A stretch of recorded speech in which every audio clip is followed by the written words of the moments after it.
Hello,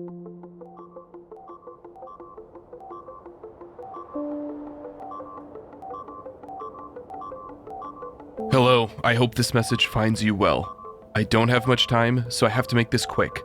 This is a message from the future, you could say. I'll turn down the ambient noises. I'm sorry this is so chaotic. I'm sending you an in-depth series of 19 modules on how I got here. The first module starts out slow, and they will progressively get more advanced, so even if you have never played Factorio before, by the end you will be a pro. If my information is correct, you are a human, so I've included dialogue with my associates for strategic comedic relief. I hope that you'll find that one of those associates was very useful. There was so much that went wrong, but so much that I've learned that I need to give to you. Where I am, what are all these sounds, why I'm covered in wires, did I succeed in the race against time and space? I know, there's a ton of questions I can answer, but I only have a few seconds left and we need to start from the beginning. A friend of mine reached out to me saying, "We need to solve space exploration, plus Krastorio 2, one of Factorio's longest mods." I agreed and we booted up, but there's a problem. Factorio's biggest update ever, Space Age, will be releasing soon. It could drop a year from now or tomorrow, and when it does, everybody, including me, will be playing it. Will we complete our 200 to 1,000 hour Factorio mod, or will our save file be abandoned and forgotten? Welcome to a race against time and space.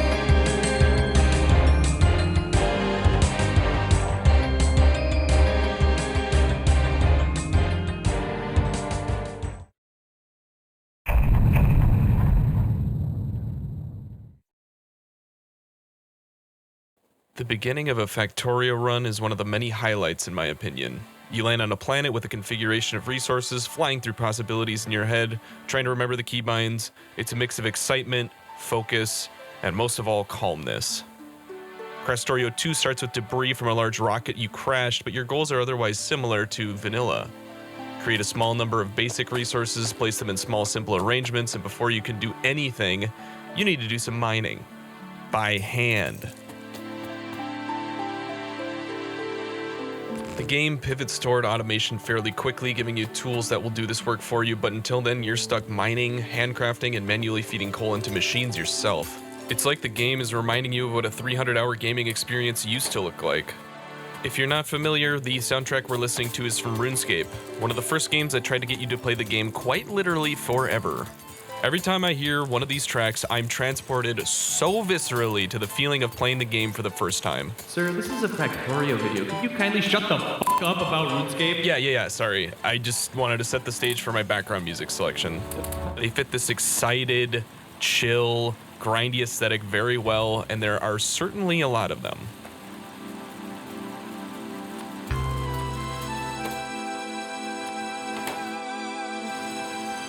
This is not to belittle the Factorio soundtrack, I love it dearly.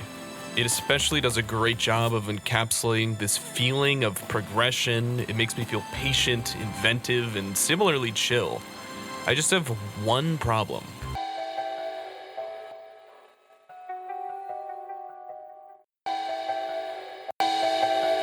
Yeah, the first thing you hear is this extremely dissonant, unnerving, anxiety-provoking jingle. If the music is on, it's the first thing you hear every time you start up the game. On my first playthrough of the game, this matched my true feelings a little better. There was certainly more adrenaline and energy the first time I got into a game with several of my friends who also had no idea what they were doing. But at this point, I've started around 30 games and the anxiety has long since left my experience of the early game. I don't want Factorio to change its soundtrack. I love it, and in-game it does its job very well. Maybe just change the startup jingle. You may disagree. This isn't a hill I plan to die on, just a personal thought, and I could really acquiesce to anyone's opinion. Oh yeah, the game. Right. The main mod packs in play here are Krastorio 2, the proverbial baby's first mod that acts similarly to an 80-ish hour Factorio Plus experience, and the beloved Space Exploration, a challenging 200 to 500 hour experience focusing on interplanetary logistical problems, featuring new resources, weapons, science, and space stuff. In recent years, the modding community of Factorio has developed compatibility mods to allow both overhaul mods in a single playthrough. My goal is to get to the end. Well, one of them at least. I've played 90% through Krastorio 2 with two of my other friends and had a great time with it, while also getting to the rocket/satellite portion of the Space Exploration 2 mod in two different group playthroughs. I've also seen complete playthroughs of both mods, so I know Space Exploration has an ending and then a secret ending, and I've read that K2 plus SE, which is shorthand for Krastorio 2 plus Space Exploration together, has a secret ending, and it might be different from SE's only ending. I don't know. And I'm not looking to spoil it for myself either. I'm going to be following some loose rules around these types of things. If we get hard stuck, then look up the most basic hint we can find. Reading generally about the mods is okay, but actively looking up blueprints or walkthroughs is not. Hopefully these make sense. Haha. Forgot to put coal in my bot. Oh yeah, I said we. This is my teammate, Sir Wazzle. He has the same amount of experience with both mods, so he doesn't have unfair game knowledge or experience in either mod. Oh god, they're so slow. But he will speed up certain sections of the game considerably, especially the early game. I'll blitz through a list of things we've completed so far. Set up burner miners on coal in a conga line for easy coal grabbing, miners on iron and copper that feed directly into furnaces, stone miners pointing to a wooden chest. Alrighty, what can we do? We can now make burner assemblers. Clearing stones and trees, and a lot of crafting things like burner miners and some early science. This mod also allows you to place stone as a walking path, so I went crazy in a splooge, the first of many.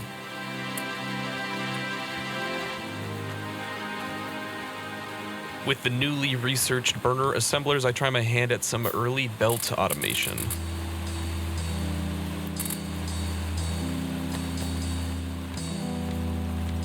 Hold up, burner assembler? What?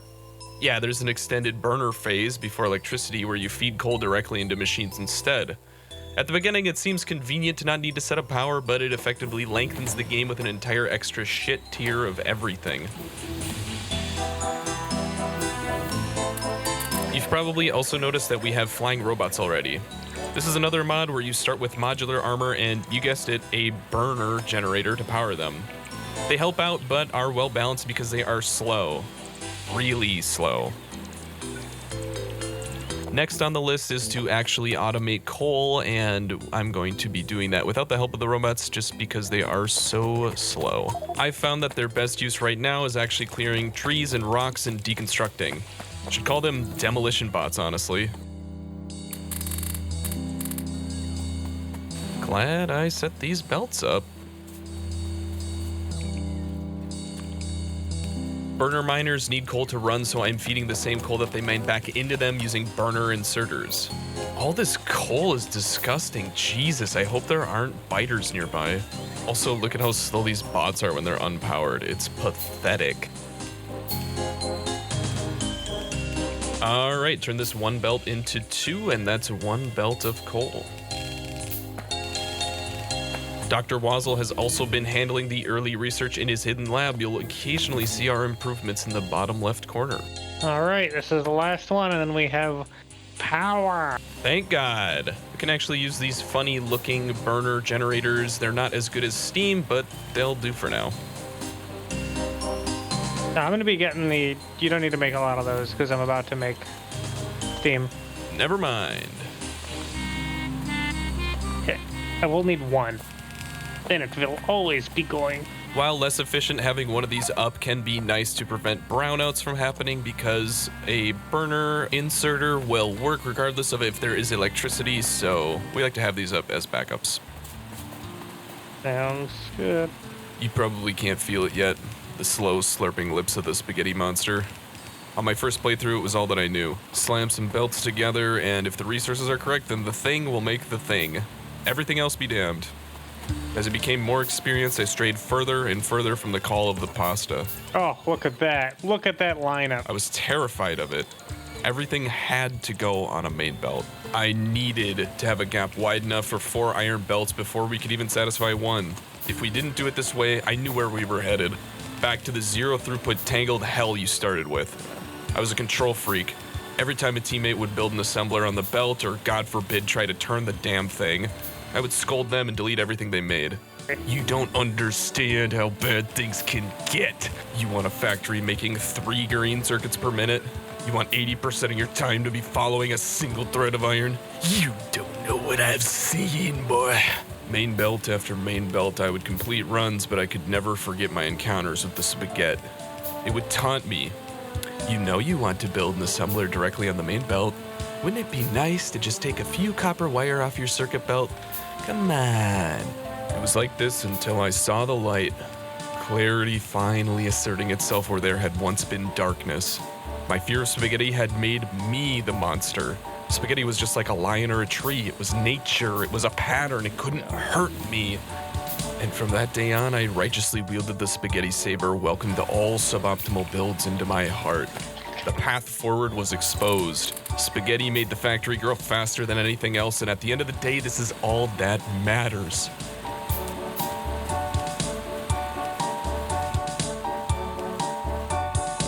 And this will be serving us well. I've read many forums on general ideas in this mod pack, and many recommend just making spaghetti until you can get to space. My newfound tolerance for kludges and quickly made builds is actually a commodity. Also, here we can see a rare instance of construction bots being useful for their namesake, constructing a blueprint for our early iron smelting. Come on, just finish the automation so I can be done. Thank fucking God. Okay, this ratioed. You got 2 machines too many, I think. Wow, I was that close? I wasn't even trying. If you use the rate calculator, you need 15 iron ore. There we go. That's correct ratio. Loaders are another thing native to these mods. They act essentially as superpowered inserters, but are balanced in this case because they are extremely expensive, requiring 50 green circuits, so we won't be making them anytime soon.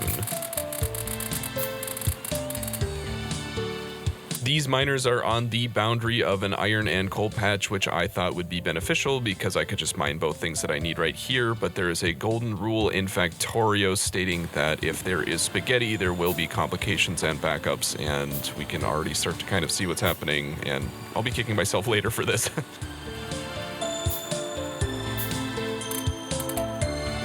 Let there be stone brick path. Oh. So fast. Meanwhile, Sir Waz set up some early power and will be using this for quite a while. And so the main belt begins. In the long term, we planned on using trains for most things, but until we get them, we'll have a main belt. They eat real food or make some tots. Real food.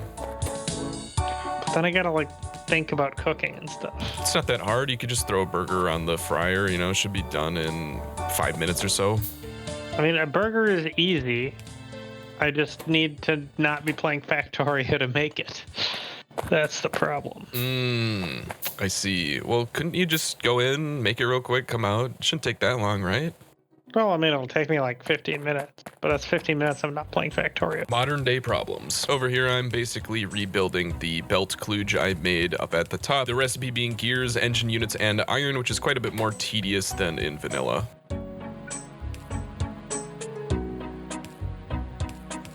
Meanwhile, Mr. Waznator has blueprinted the iron smelting and repurposed it for copper. Thankfully, the proportions are the same, so it can be a literal 1-to-1 copy of the iron. Krastorio 2 does a weird thing where smelting isn't just 1 ore equals 1 iron plate, it's actually 20 iron ore equals 15 iron plate, which happens all in one recipe, so you get these sort of bursts of iron instead of the continuous flow you might be used to. Also, electric miners are better than burner miners in every way, so it's time to start the great replacement.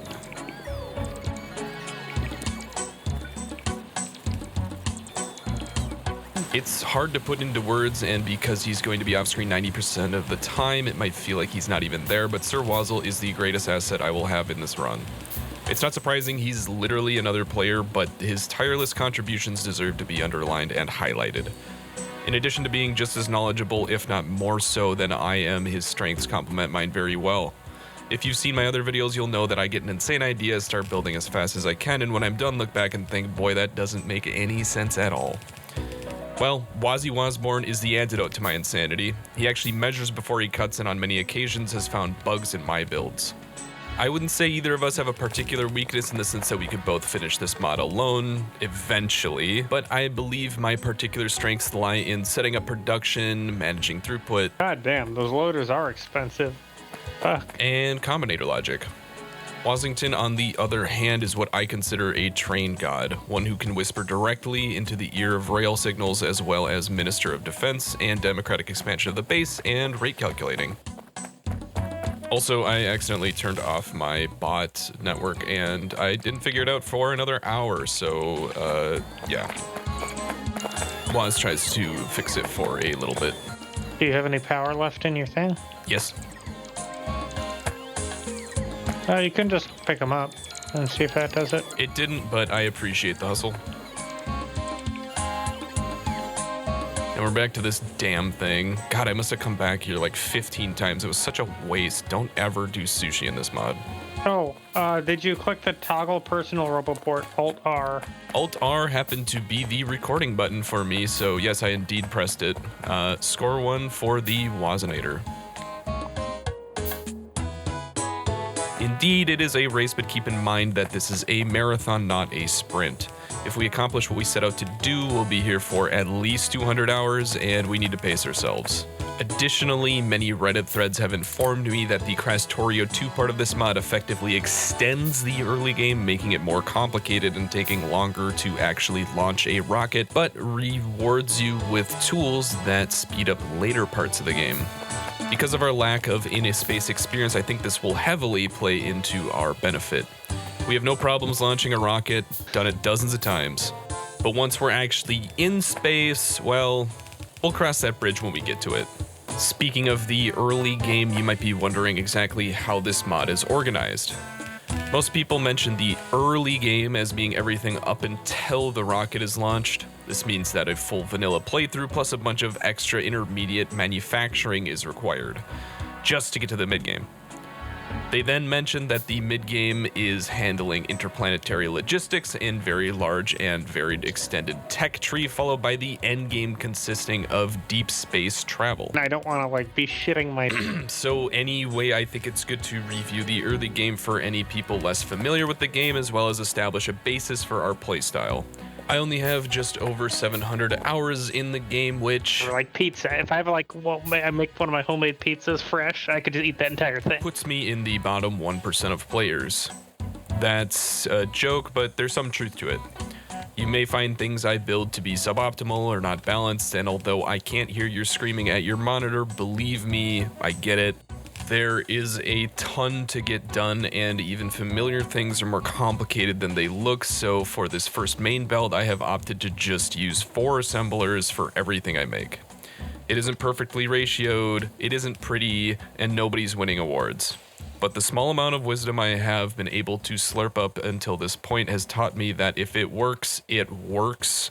All of the calories my brain saves on not calculating perfect ratios for belts and inserters and all this early junk can be used for solving every other problem these mods are going to throw at us. Besides, we really don't need ratios yet.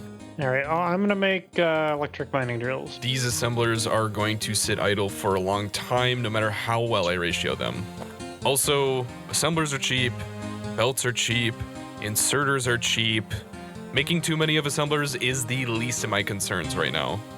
Also, everything that is essentially an upgrade of something before it takes the previous item as an input for its recipe. For example, inserters require burner inserters, so this might be the first time you actually see an assembler with the burner inserter icon on it. They also require one of the new intermediate items, which is the small electric engine, and you can see where making anything in this mod starts to kind of become a pain when you compare it to vanilla. Similarly, assembler 1s take burner assemblers to make, and this is about the time where the burner phase goes from, that was interesting, to god damn it. Yeah, how does it make you feel spiritually? Damn it. Well, at least we finally have inserters. Celine Dion. Oh yeah, there's also some other creatures that somehow find their way into our Discord from time to time. I hope they have fun getting gaslit to hell and back. Yes. See, he consented. Despite all the automation that you see, I still need to come back here and fill these with coal from time to time because they are not perfectly getting fed. And this damn thing again. You guessed it, it clogged. If there's one thing I could change, it would be to mine these 2 resources separately and not deal with this as long as I did. Oh, getting rid of these burner miners feels so good. The construction bots are so slow to pick these up because first they have to grab all the coal out of it and put it in my inventory, and it ends up being faster to just grab them myself. So yeah, another L for them. I do like watching construction bots fly around though. They look so cool. That's kind of abnormal. Rude.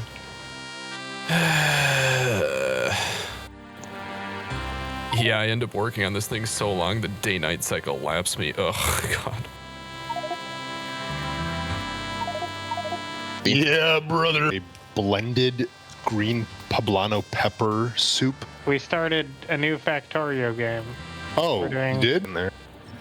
It's up, so just hop in. Oh, yeah. Surprise! So we actually do end up having a third member, but he doesn't really do anything. Well, he does, but we'll get to that.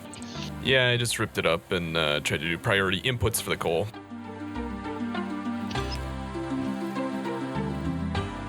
I guess that's another thing that will technically be counting against me. We play in a Discord with other people, and while we're playing, I end up idling a bit just to focus on talking to my friends. Elk. M-E-L-K. Milk. Put an- It's not milk. You put an H after the L. Bag. What the fuck is this? You guys already did all this in like 3 hours? What the fuck? I finally have a good day, and I like heat up my food with eggs on it. I'm like excited to have eggs and cheese. I'm like, oh my god, I'm literally a human again. It's like in a crowded hall of people. He just walks by the vending machine. Ah, thanks. You have a good day too. And everybody just looks at him like, what the fuck? Turns to the vending machine. Ah, you too. They're making fun of me for talking to vending machines. Also, this is Trooper's lone contribution, teaching us how to wave dash.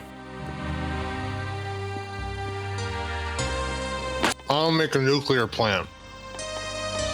Okay, come back in a few hundred hours. Overall, I honestly see the social dynamics of our Discord as a strength. I think I possess the ability to grind something out for 200 hours alone in a closet with the door shut, but I actually kind of like it when people can just jump Me want stomp around in mech. in and start talking about poblano pepper soup or whatever the fuck Trooper was making.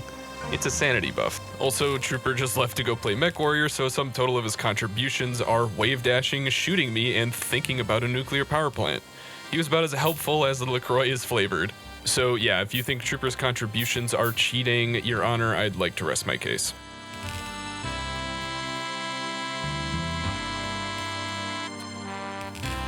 The main belt is coming along nicely now, just making another new intermediary part, the automation cores. Thematically, I don't really understand what it is they're going for. Like, yeah, this assembler used to be an eye clinic, but then we shoved an automation core into it, now it can assemble things.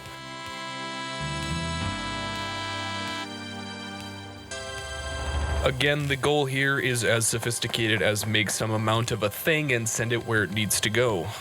A shout out to Bob's Inserters for allowing ultra compact spaghetti. It ends up being bad for UPS or updates per second or game performance or lag or whatever you want to call it, but we're a long way away from needing to worry about that. What the mod does is allow freedom for inserters to grab and put items to and from anywhere in a radius around them, and even to select which side of the belt an item should be placed on. This allows you to solve problems that in vanilla generally require tons of belt and splitter shenanigans. And bots still suck. The first upgrade these bots get are with chemical science, which are actually chemical research cards thanks to Krastorio 2. These are a long ways out, but even longer out are actual bot upgrades. Things like passive provider chests and requester chests are now locked behind launching a rocket, so getting robots to do all this dirty work for us is not an option. I'm honestly just dreaming about a robot mall that trivializes all of these intermediate parts. Even when we get them though, a new mechanic called robot attrition will be another hurdle to jump over. Attrition causes robots to have a small chance of crashing and doing a small amount of damage to whatever they land on whenever there are 50 or more in a robot network. This sounds bad, but honestly is more of a small nuisance because you can just automate more flying robot production and they should just replace their fallen comrades. I'm not too worried about it. We're this far in and we finally just have assembler ones. A little depressing. Yeah, the average conversation in our Discord is talking about anime and cat boys, and Didn't they just like pulled the Homer Simpson into the bush? Jeff, just Yeah, like they're like, I have a job, and you're like, where? And they're like, goodbye. we only have a limited number of cliff explosives, so I'm trying to use them only when necessary. Like in vanilla, they're locked behind a few things we don't have yet, so I'm hoping to not run into some giga cliff. Here's where the price of spaghetti starts to become apparent. It looks like I can just squeeze in some more assemblers for God knows what, but I totally lizard brain thinking about where all the inputs and outputs are going to go. Just because spaghetti is tolerable doesn't mean it should always be used. Nonetheless, here are burner miners being made because like everything else, they are necessary for their upgrade electric miners. Wait, didn't we? Oh, my mom is morbidly Confectioner obese, sugar. and I don't like you. You will never have the context for that conversation. But wait. Didn't we already? All right, I'm gonna make electric mining drills. Damn it. That's another thing you need to factor into team playthroughs. Communication. Well, the problem in this case was actually just my bad memory, but I could have asked before setting up electric mining drills myself. Things like this actually pop up quite often. Sometimes you didn't mention you were making something or you're building right where somebody else planned to build. All it takes is to ask the question, honestly, but this is not an area where the average Factorio player excels. But I'm already this far in, so might as well finish the job.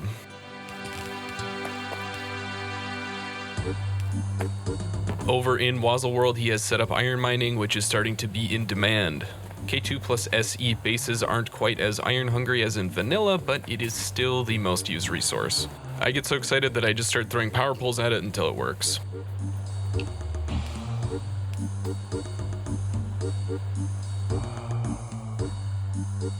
When you zoom out, things actually look kind of organized. On the point of communication, though, it's important to remember that it isn't a blame game. There aren't necessarily winners and losers of an argument, just a factory that needs to grow. Back in the day, we would almost have court battles spanning hours talking about how to build things. The result of them? Basically nothing. I didn't actually get any benefit out of explaining how bad a certain part of the factory was because it didn't produce a full belt of what it was making, or because it wasn't sufficiently expandable. Leroy Jenkins. Who invited this guy? Fuck, get out of here, Suppose get he's a out of here. man. Not only was it a waste of time, it was also very demotivating to others to build thing and then just to have someone point out all the negatives.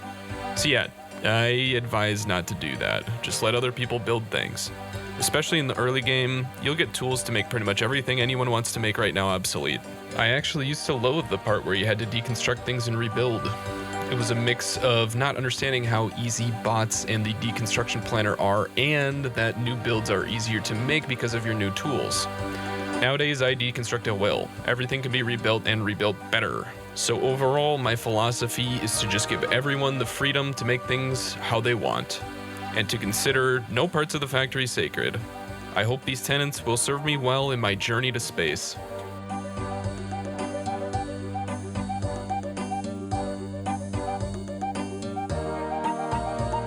Oddly enough, long-handed inserters are easier to make than fast inserters because they don't require green chips. Because of Bob's inserters, you don't really need them, but they're good for when you're lazy, aka the next 20 hours. And there are electric mining drills that we already have. Remember when I was talking about communicating? Yeah, this is definitely the best way to do it. Alright, time to get fancy. We need to make undergrounds and splitters, and we don't have much room to do it. Well, not really. We do have near infinite room. It's basically an unlimited resource, but if it fits in here, it would look kind of good. So yeah, time to turn up the spaghetti to 11. We just happen to have a little bit of room here to make the iron beams that are necessary, and then I struggle quite a bit to actually get them over there. I can't wait until we have trains. I'm actually genuinely curious about the number of players who would choose to build this way, who end up building this way, and who would never build this way. I definitely fall into the unhinged camp, so shit like this pops up everywhere when I'm building, but I know a lot of you out there have near OCD levels of control when it comes to laying these out. I love that. Thanks. Oh, God, if anyone has to change this in the future, it's going to be basically impossible. Super user friendly. It is extremely user-friendly. Yeah, sure. The beginning also requires you to run back and forth to manually grab things because we don't have logistic boys to do this for us. We use Far Reach, which is a mod that helps alleviate this problem by giving us the reach of Slenderman. It helps quite a lot with solving one of the less interesting problems in Factorio, which is movement speed. And now we can finally shove our undergrounds into this box. The future is now. Our map generation was actually fairly lucky. We have tons of copper and stone, 3 different enormous oil patches that are close by rare minerals, and 3 giant coal patches. When I first looked at this map, I couldn't believe how lucky we were. Little did I realize that 500k iron that was next to us was not nearly big enough to finance our endeavors, and for how much we have explored, there are no more iron mines in sight. There is a mechanic that can help us get a slow infinite trickle of not only iron but 9 other resources, but I'll talk about that when we get to it. Even that wouldn't be enough though, so I was starting to worry about our long-term prospects for iron. Compared to what I used to do, there are far less wasted resources, for example, multiple chests filled with gears or bullets or something like that. So 500k might get us farther than it usually would. That being said, all these stupid intermediates are starting to add up. If I can make an iron stick, I should be able to use it as a weapon. Ask me anything. Thankfully, the main belt acts as a limiter on spaghetti. Ensures that everything will work eventually as long as you limit production accordingly. I should probably properly explain what a main belt is. It's just a way of organizing resources. Usually, iron gets smelted in one spot and then put onto a belt perpendicular to manufacturing. The same happens for copper and other resources necessary for ingredients like coal and stone. This ensures that the flow of a given resource never hits a wall or ends, and the theoretical expansion is infinite as long as you have more space in the direction of the main belt. I highly recommend it as a simple way to get out of the spaghetti phase of this game if you are new. We've actually been running on this tiny row of burner miners this entire time, which has been leading to a few brownouts. This update is long overdue. Long term, I want this entire planet to run on solar panels and accumulators and more generally be able to handle itself, because if I'm out on Pluto setting up a glorp ore mine, then it'll be a long time to come back and fix anything, and I don't want to be bothered with that.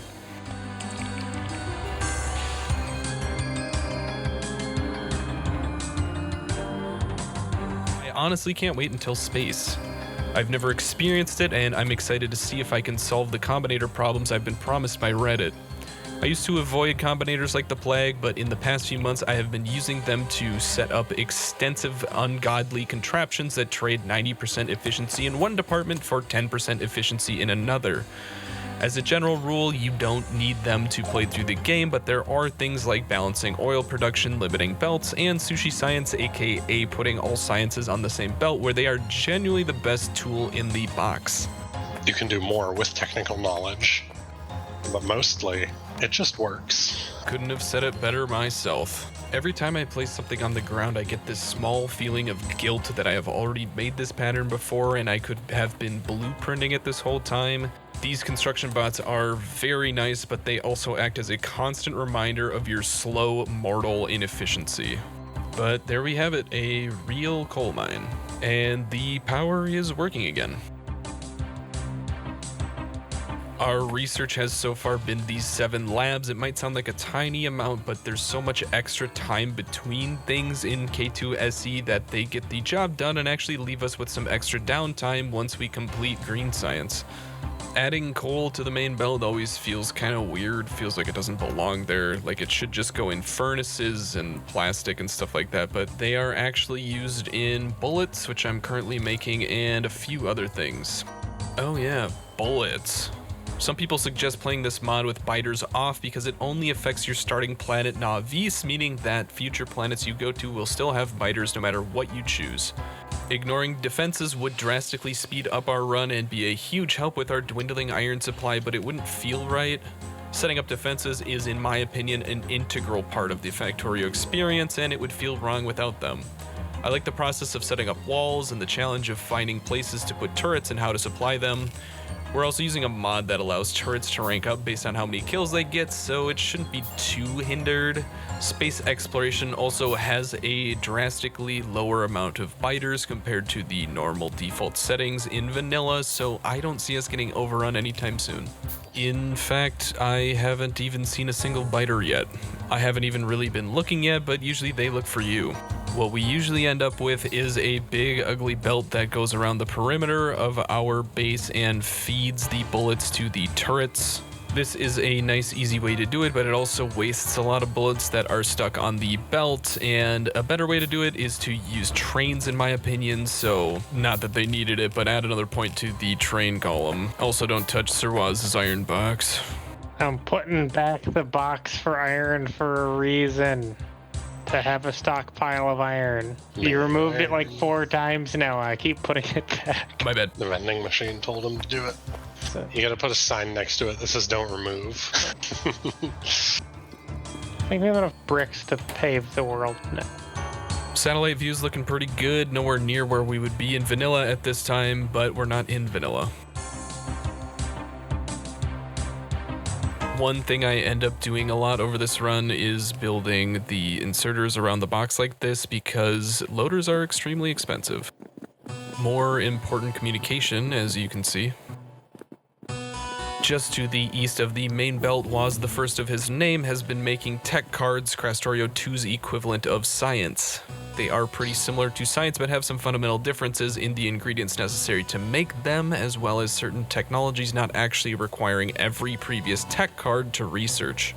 They're back. Oh god, I don't have any ammo. Don't have any with me right now. Oh god, they're eating the iron mine. The first biter attack is honestly pretty pathetic. They get a few miners, but for this stage in the game, they're not doing too much damage. They do act as a good reminder that we have to build some defenses quickly though. And that means drop everything you're doing and start making some gun turrets. You know the drill. Don't act like this has never happened to you before. You're right in the middle of doing something and then have to run halfway across the map to shoot 3 biters and pivot immediately to making defenses. Whatever the hell you were doing before is immediately discarded from your brain and you will forever have a half-built something that everyone scratches their head at. Also, you may have noticed that we never automated electric poles. I've handcrafted literally hundreds of these iron poles and they are everywhere. New power poles don't give anything except more space that is not taken up by power poles, so it has never made its way onto the list of priorities. Their aesthetic does fit the mood pretty well, TBH. Just shitty wires everywhere. Yeah.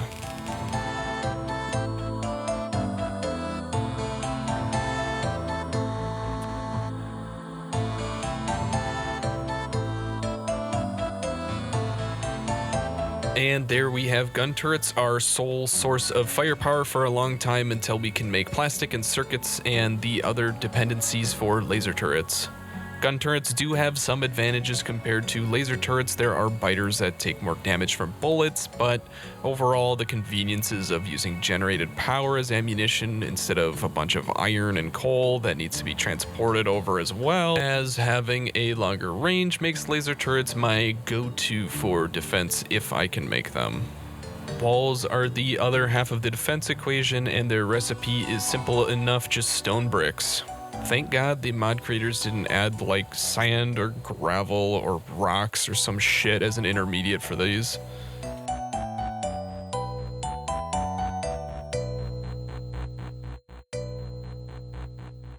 The first boundary I set up is to the east, but in hindsight I should have sealed off the northwest first because there were biters that were like spawning or teleporting across the lake there, and we ended up needing to intervene quite a few times.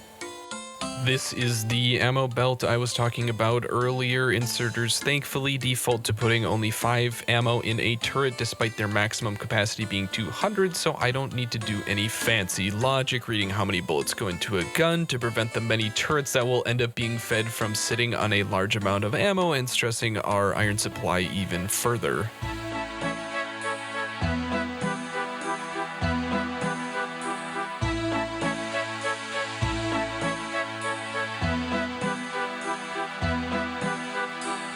These walls are kind of dumb. The factory is going to expand in that direction pretty quickly here anyway, but walls are cheap and sometimes it's more about sending a message.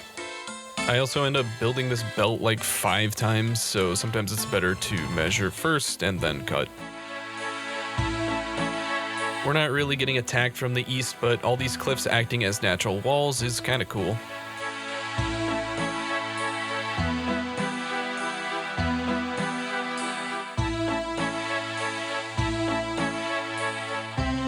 There is one thing that gets made at like minute 30 in most runs, and that is green circuits. 3 hours in, and we are finally going to start making some. The recipe in Krastorio 2 always felt a little weird to me. They use stone tablets and copper wire. I get the copper wire, but I can never get the image of Fred Flintstone holding a stone iPhone out of my head when I see this recipe. I know the circuits are often made out of like silicon, which can be made from sand, but just like a slab of granite is like, can you do that in real life? Can you make a circuit out of just like a chunk of stone with wires? Does that work? It's blatantly a violation of the Constitution. I wouldn't go that far. Put them in jail, or... Yeah, okay, let's send them to jail. Stone doesn't really get used for much else in the base game, so I'm not complaining. I'm kind of glad that I can use the stone for something. Kinda wish I could have some recipe that like smashes a ton of stone into iron, like 10 stone ore for 1 iron ore or something like that. Hear me out, it follows the logic of Settlers of Catan when you send in like 20 sheep to make a settlement. What are the houses made out of? Sheep. What are the church? Sheep. The bathrooms? Sheep. It's blatantly a violation of the Constitution. Put them in jail. Okay, fine. I'll go look for more iron. Jesus. Once again, this is like most of the other stuff I put on the belt, and next time I do this, I'm going to focus a lot harder on making blueprints and just slapping those down because I've hand-placed quite a few of these iron poles, and it's really unnecessary.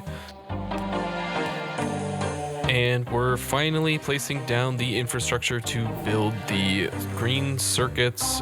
These really are a window into the future for things like fast inserters and assembler 2s, so we're gonna make a lot of them.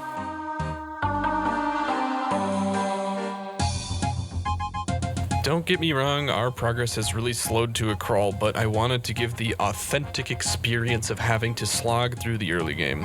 It's not all firing rockets and hanging out with aliens. You need to actually earn your space vehicles as the mod creators intended. Krastorio 2 also implies you're an alien, or like on an alien planet, or something like that. Mostly, you're just not a human.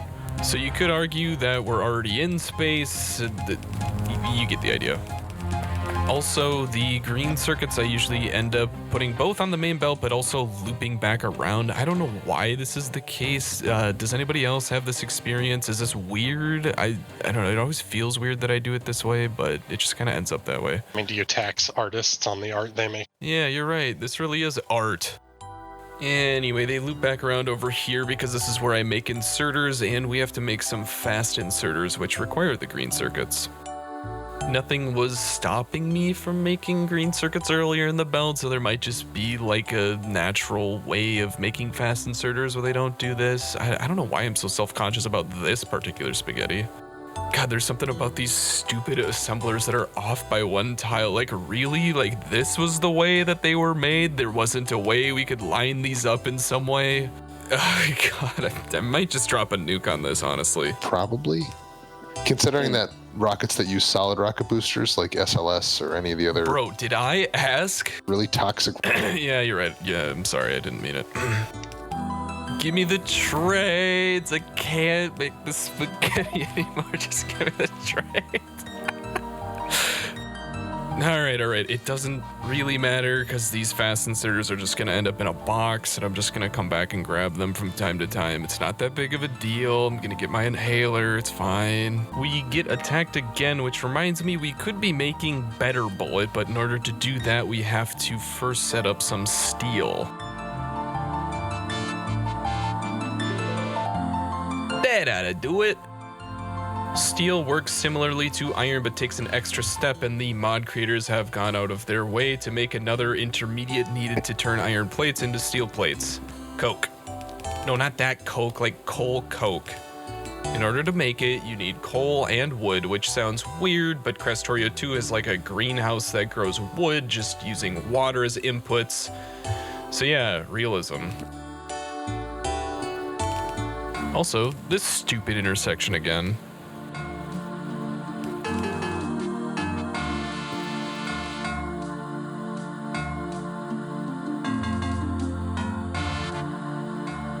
I know I said the ratios really don't matter in the early game, but I royally screwed this one up.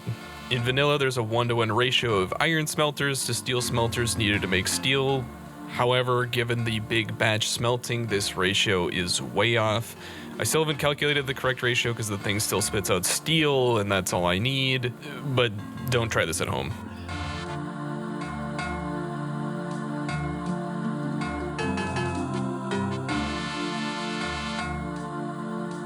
Oh, there I go, not blueprinting again. At some point, I'm gonna have to start thinking about how to drive a spaceship and where on a planet to land it. Like, I'm not even 100% sure what the right protocol is for that. Land that bitch in the ocean.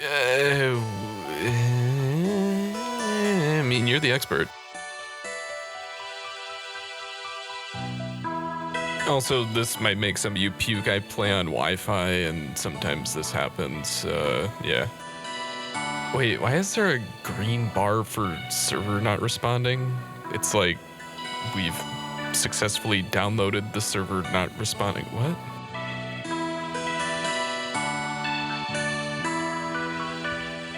Yeah, that's what I thought.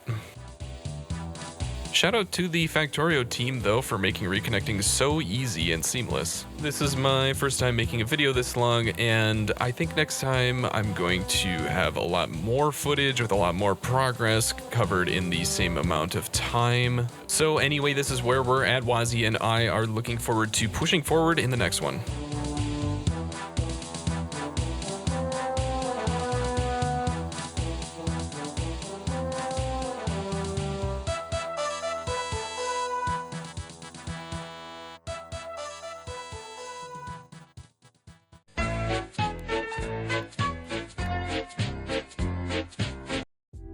Alright, this is part 2. Go see part 1 if you haven't. Last time we cleared the burner phase and it got a main belt going with some basic automation, including inserters, belts, assembling machines, basic defenses, and most importantly, gaslit an entire Discord server. I continue to fiddle with this intersection and it continues to be an eyesore. At least it kinda works. Kinda. These greenhouses make wood, which make coke, which makes steel, which is the last major resource to make it onto the main belt. Just like in real life, the military budget only goes up, and I've begun the long process of reinforcing the perimeter with turrets. Waz has been key in this department, identifying and walling off choke points, and does he need help? No, I'm just trying to kill a nest, and there's like 3 nests right next to. Oh fuck, I'm dead. Oh, a ripped car. Oh, maybe I'm not dead. I can't kill the nests, but should be fine. I just got a saving private bot here. Come on, bot, let's go. He's fine. I got a main belt to expand. I'm so itchy to get trains, but... For this lake that's getting hit by pollution now, if you want to hit that one. A lot of side quests pop up. He's referring to some biters that somehow spawned on our side of this giant lake. Although they have 2 bases, it's nothing that this car can't handle.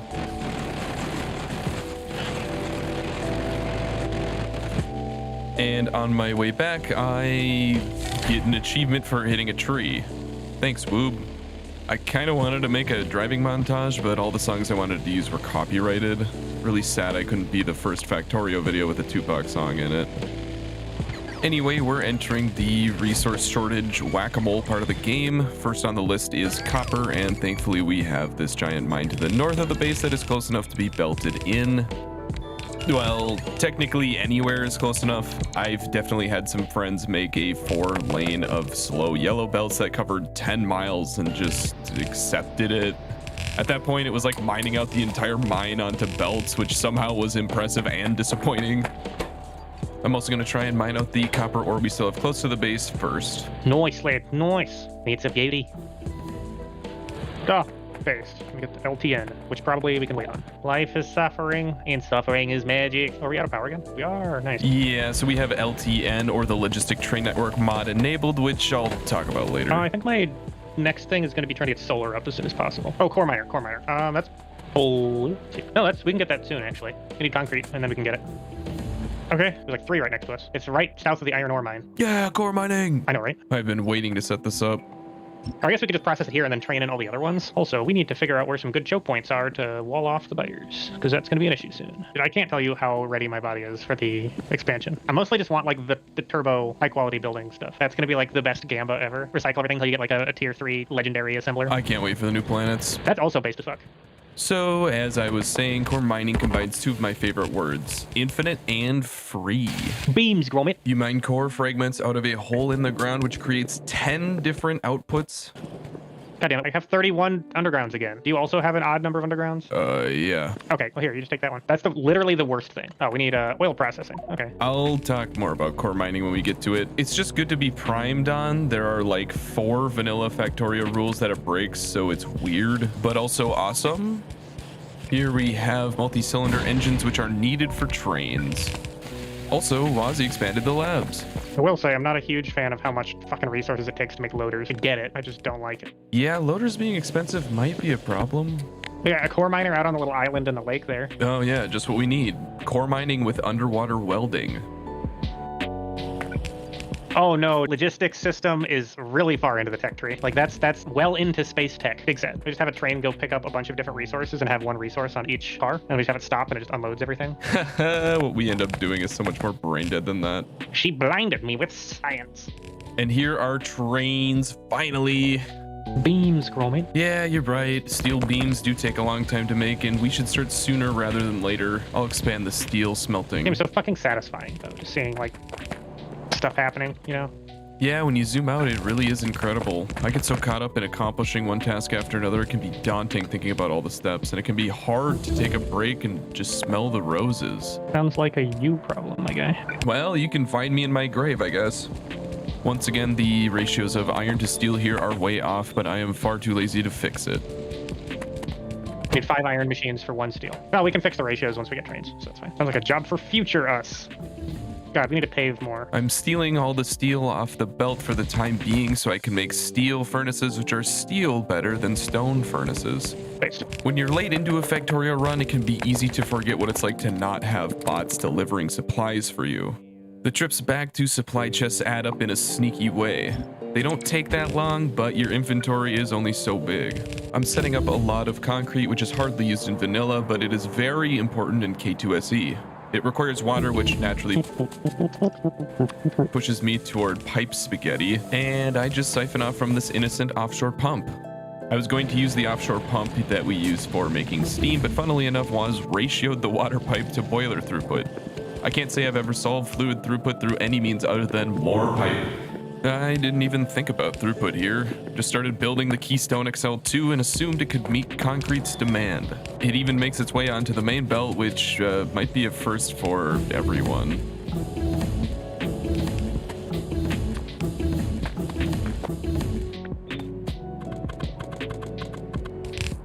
But there we have it. The water finally can get to the concrete. I believe this is our first material that we can't make by hand. First thing we're going to do with it is make that core miner. Once we shove enough into this box, at least. Meanwhile, Waz is setting up oil processing, the second material we can't process by hand. As promised, here is the core miner. By far the weirdest thing we've come across so far.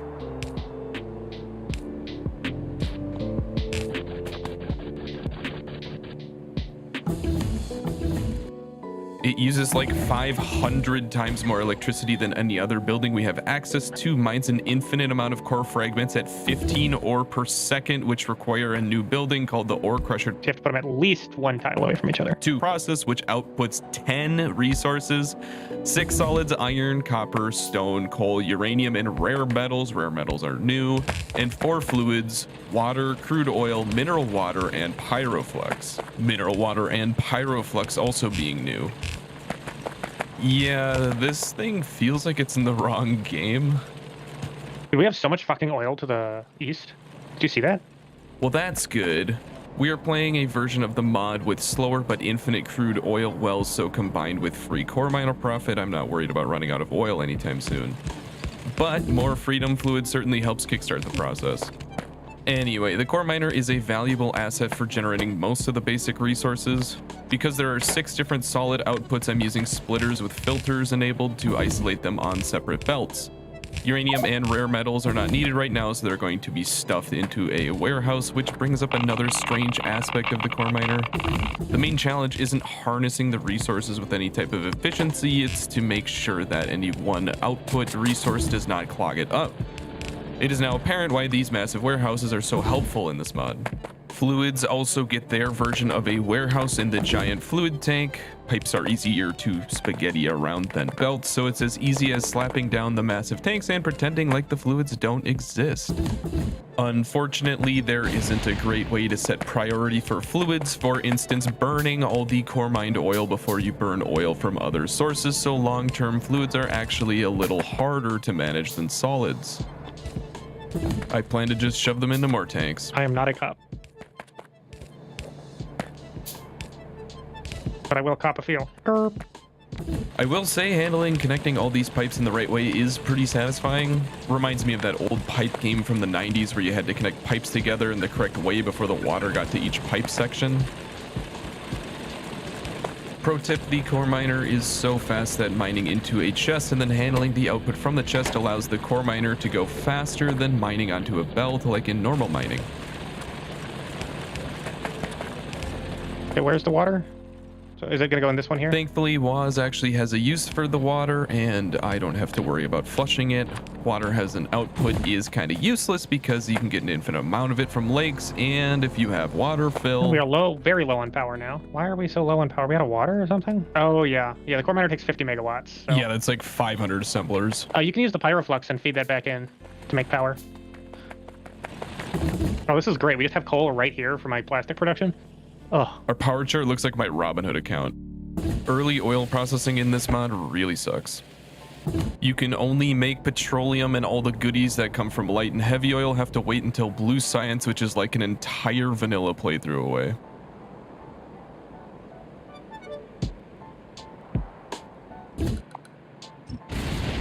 Well, we're almost done with research, so until we get blue science or mill science. Meanwhile, I spaghettied some red belts, which are a huge help.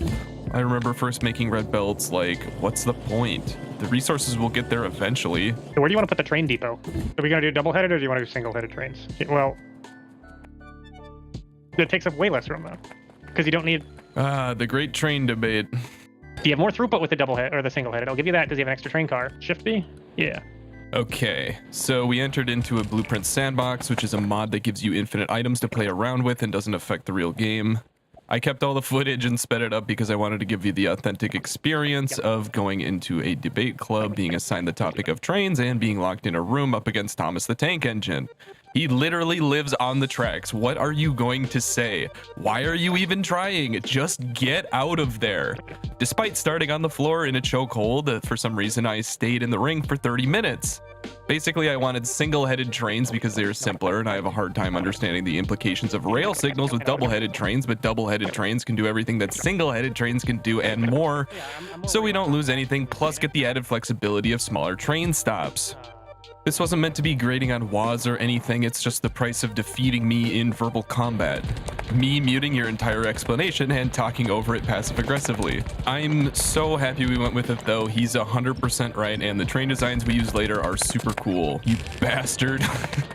I'm kidding, I just thought the timing there was funny.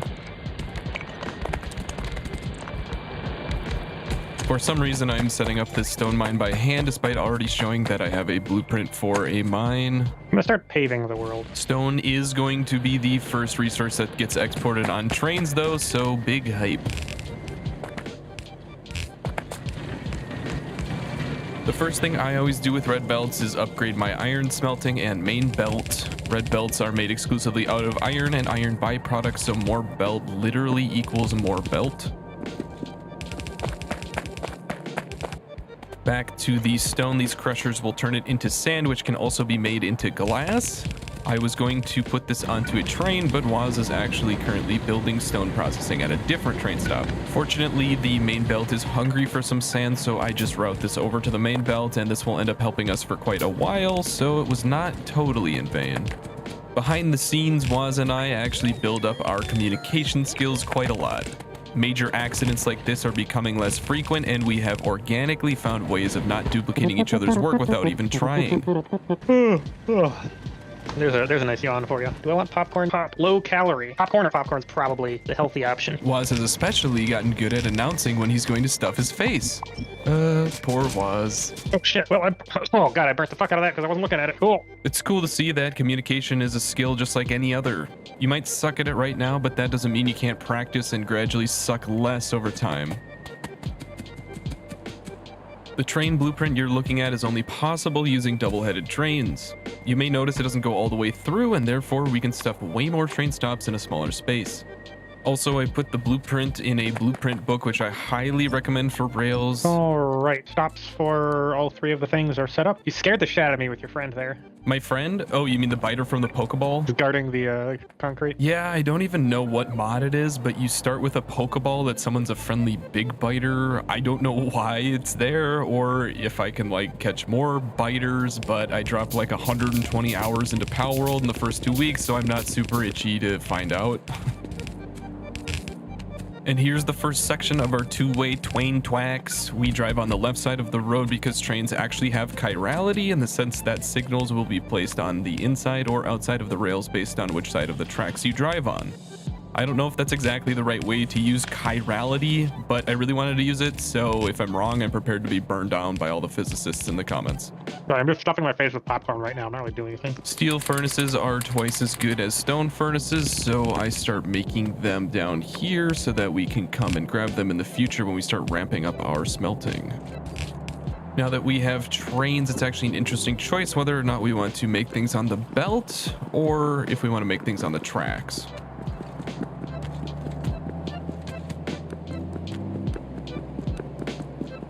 Dude, I love how the core miner just completely fucks our power. I configure this planner to upgrade any yellow belt, underground, or splitter to red that I drag over with it. I find it to be helpful to manually set what upgrades you want to do so that you can drag over something and know that you're not requesting a double upgrade, which will blink yellow for the rest of time. Whatever work the bots can help with is appreciated, even if they are very slow.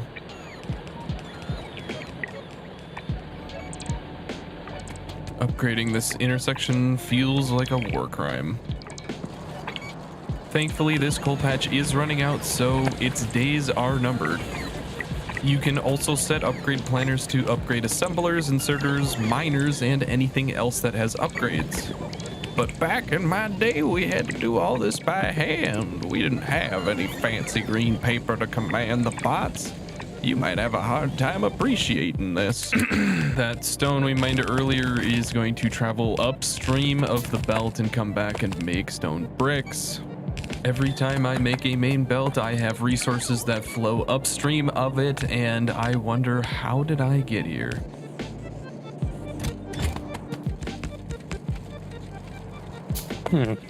I still haven't realized that Waz is already setting this up, but filtration plants turn stone into quartz, which can be smelted into silicon. This is gonna make so much fucking sand, dude. 75 sand per red belt of stone. 2 red belts and a yellow belt of sand per red belt of stone. This second train stop almost on top of this core mining patch might look a little wasteful, but core mining has diminishing returns. Additional core miners have slower mining speeds, as well as causing other core miners to mine slower too. This is what our trains look like, and somehow 3 cargo wagons is optimal. I know it looks cursed, but a single train can pull up to 4 other wagons and still reach top speed, so... Fast loaders take 50 fucking red chips. I don't like this. Do we just use fucking stack inserters to unload trains, man? I've been referring to how expensive loaders are, and their best use is loading and unloading trains through warehouses. And then the town rabble stumbled in. Obrigado. How's Factorio? Goodbye, focus.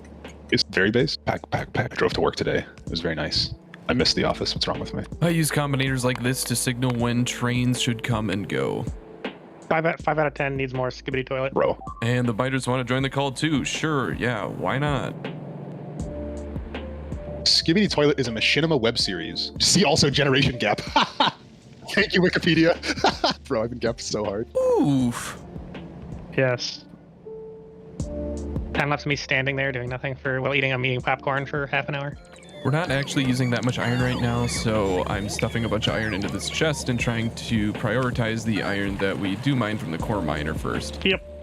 And then it's time to upgrade all of the belts from the core miner. So Well, have fun. Don't die. I mean, I didn't think it was that dangerous, but thanks. Like number go up. For all you rooting for Trooper to come back, which I think is just one person, let's just say he hasn't retired yet. This mod is so complicated that newcomers understandably have a hard time being useful. I researched literally everything, dude. I mean, I've been like AFK for at least 25% of our entire playthrough. Just eating things. Oh, I'm actually out of Cliff Explosives. Big sad. Okay. What was I doing? I did a little tiny automation of floaters, by the way. Which warehouse are we using? Okay, I say we use this one because this one's bigger. Okay, cool. Yeah, there's 2 different warehouses, and I used both, and don't do that. So we need stone unloading here. Then I crush the stone to make sand, and then we have sand load here. Well, yeah, we still need the filtration plants over here to make the quartz. Where are these little shits coming from? Okay, dude, they literally are just like spawning out of the ground. Like, how did they get here? Yo. What'd you do? What did I do today? Yeah, what'd you do today? Bullshit. Apparently that's not normal. I didn't, basically drive to a stranger's house and hang out with 5 strangers, which is cool. It was a lot of fun. Called to people. A what now? Called group. Very, middle of nowhere. And so there was a cult of... Yeah, there's basically nothing to do.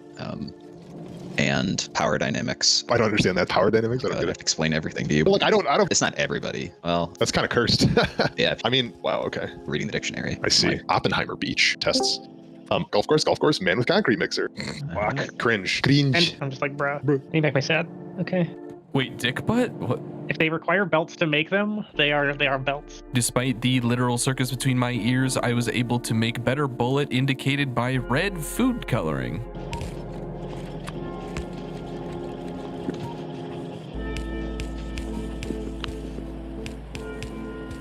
Playing the worst Halo out of all of them. ooh, Halo 4. Halo Wars 2. Hey, I haven't played Halo Wars Halo 2 Wars yet, 2's but I'd based. like to. These bullets are more expensive, requiring steel, which reminds me that we haven't found another iron mine, and the one we're working with is under 400k.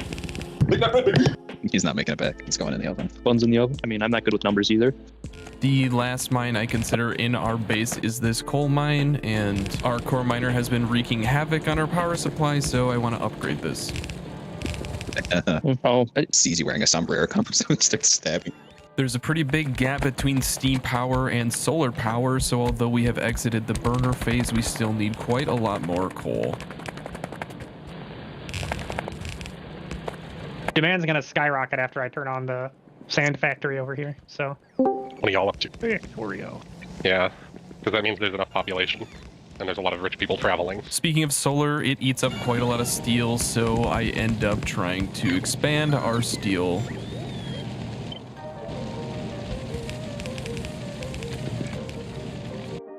I promise I have nothing to do with all these text plates you see everywhere. I think it's Waz's only way of communicating with you directly.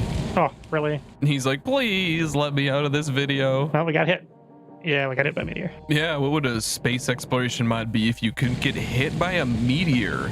Just add that to the pile, I guess. You can prevent them from damaging structures, but you need a bunch of meteor turrets, which don't cover that much area each, plus... Oh, are we out of iron again? Yeah, well, I mean, we got trains, so we just need to go find one. Where is another iron mine? Coal? I don't see any iron. Well, we might need to go do an expedition. We're gonna get attacked from the south again pretty soon here. I think we're very happy you have these multi-cylinder engines on the line, making it very easy to make filtration plants. The meteor hit Waz's side of the factory, so it's fine.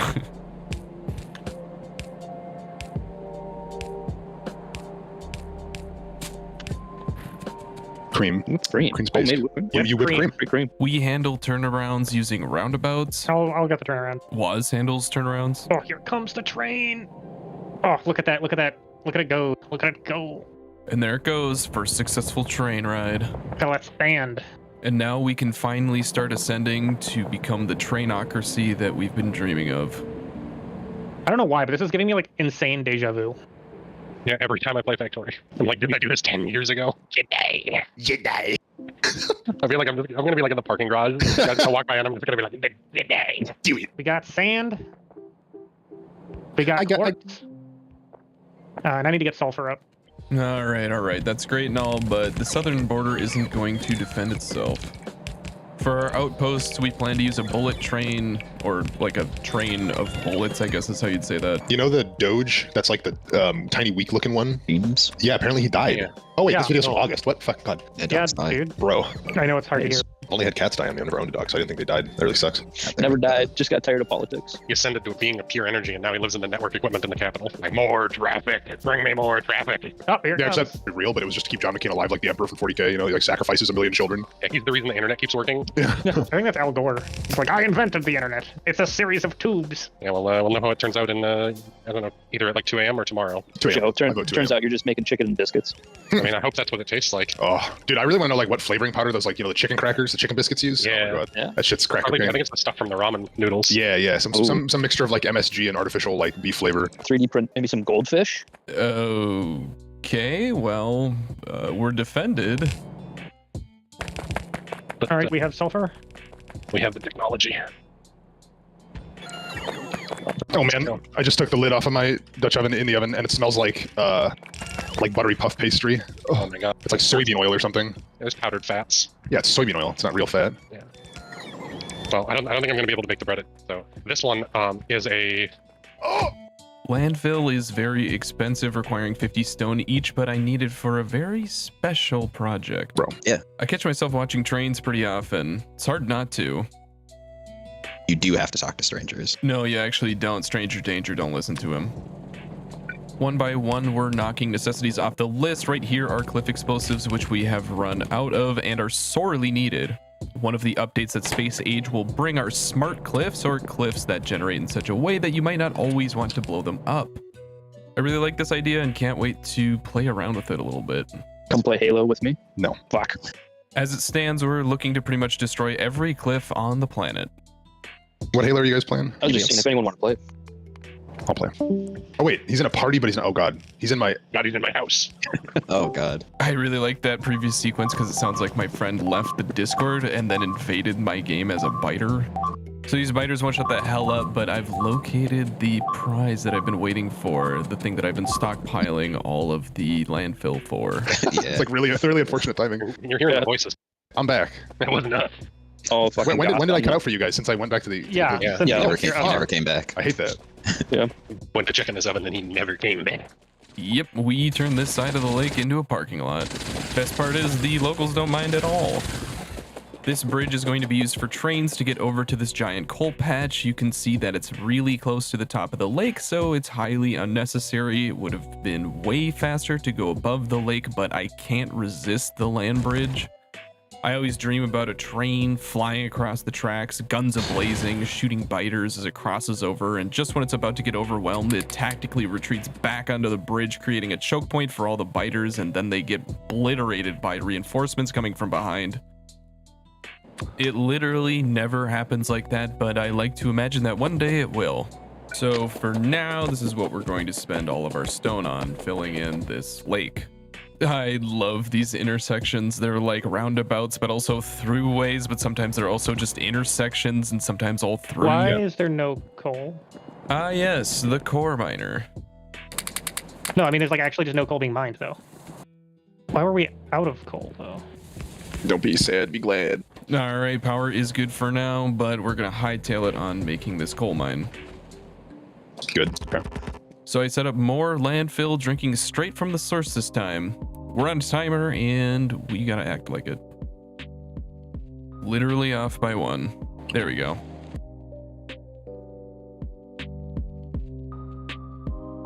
The other blueprint I've added to my book is literally just the 2 rails spaced apart at the correct distance.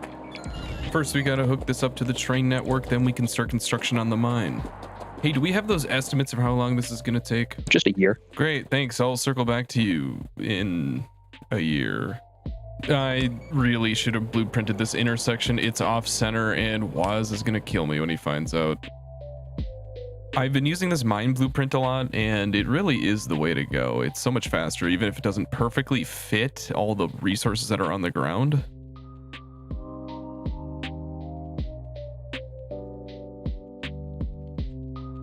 Also, may or may not have been listening to Brain Power this whole time. It makes me kind of sad. Some meme songs are so good and you hear them a bunch and then they're like gone forever after that.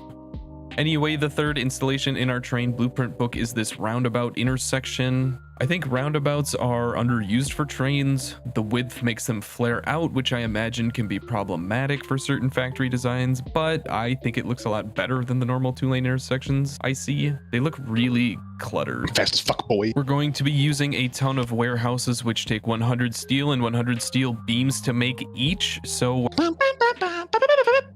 Killing frenzy, fuck, I'll take it. while we can make them in our inventory, it takes forever, and I'm shifting that burden onto the factory.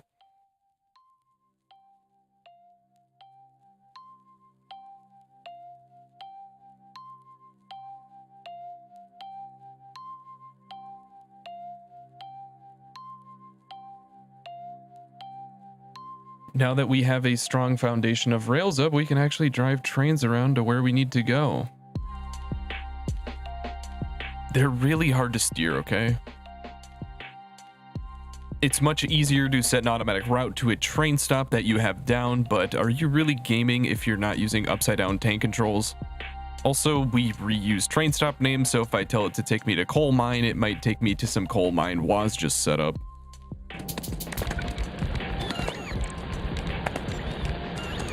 Unlike in vanilla, the standard distance from storage to train is 2 because 2 loaders are necessary for out or input.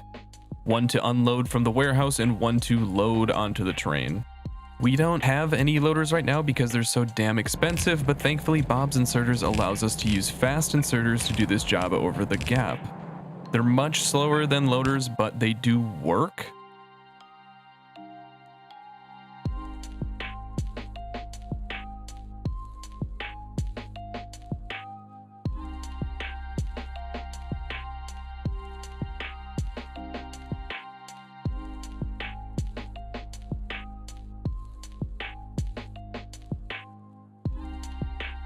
I added warehouses to this blueprint because 99% of the time this is exactly how I'm going to want to make it. Another pro tip, if there are things in a blueprint that you don't want, you can paste it down and then delete those things from the blueprint and re-blueprint it. Run now. Third shot. No. Fourth shot. No. Fifth shot. Okay, run. Oh, I'm dead. Sorry. I got a running right. That's fine. Hell yeah. It was a good run. Driving. Hell yeah. Oh, we got a pretty big lake there. Thankfully, Woz has been exploring this whole time. At the bottom? No, I'm just looking for choke points that we can wall off. Fighters can't move across water, so Woz is looking for small natural gaps in the bodies of water surrounding our base to wall off so we have less surface area to worry about. We have fairly good natural geography in the south, which I'm happy about, but in the north, there's a bit more ground to defend. I plan to drop off coal over here in the west, which requires me to disassemble a lot of old defense structure. I'm just plowing all the shit out of the way. Excuse me, coming through. Yeah, exactly.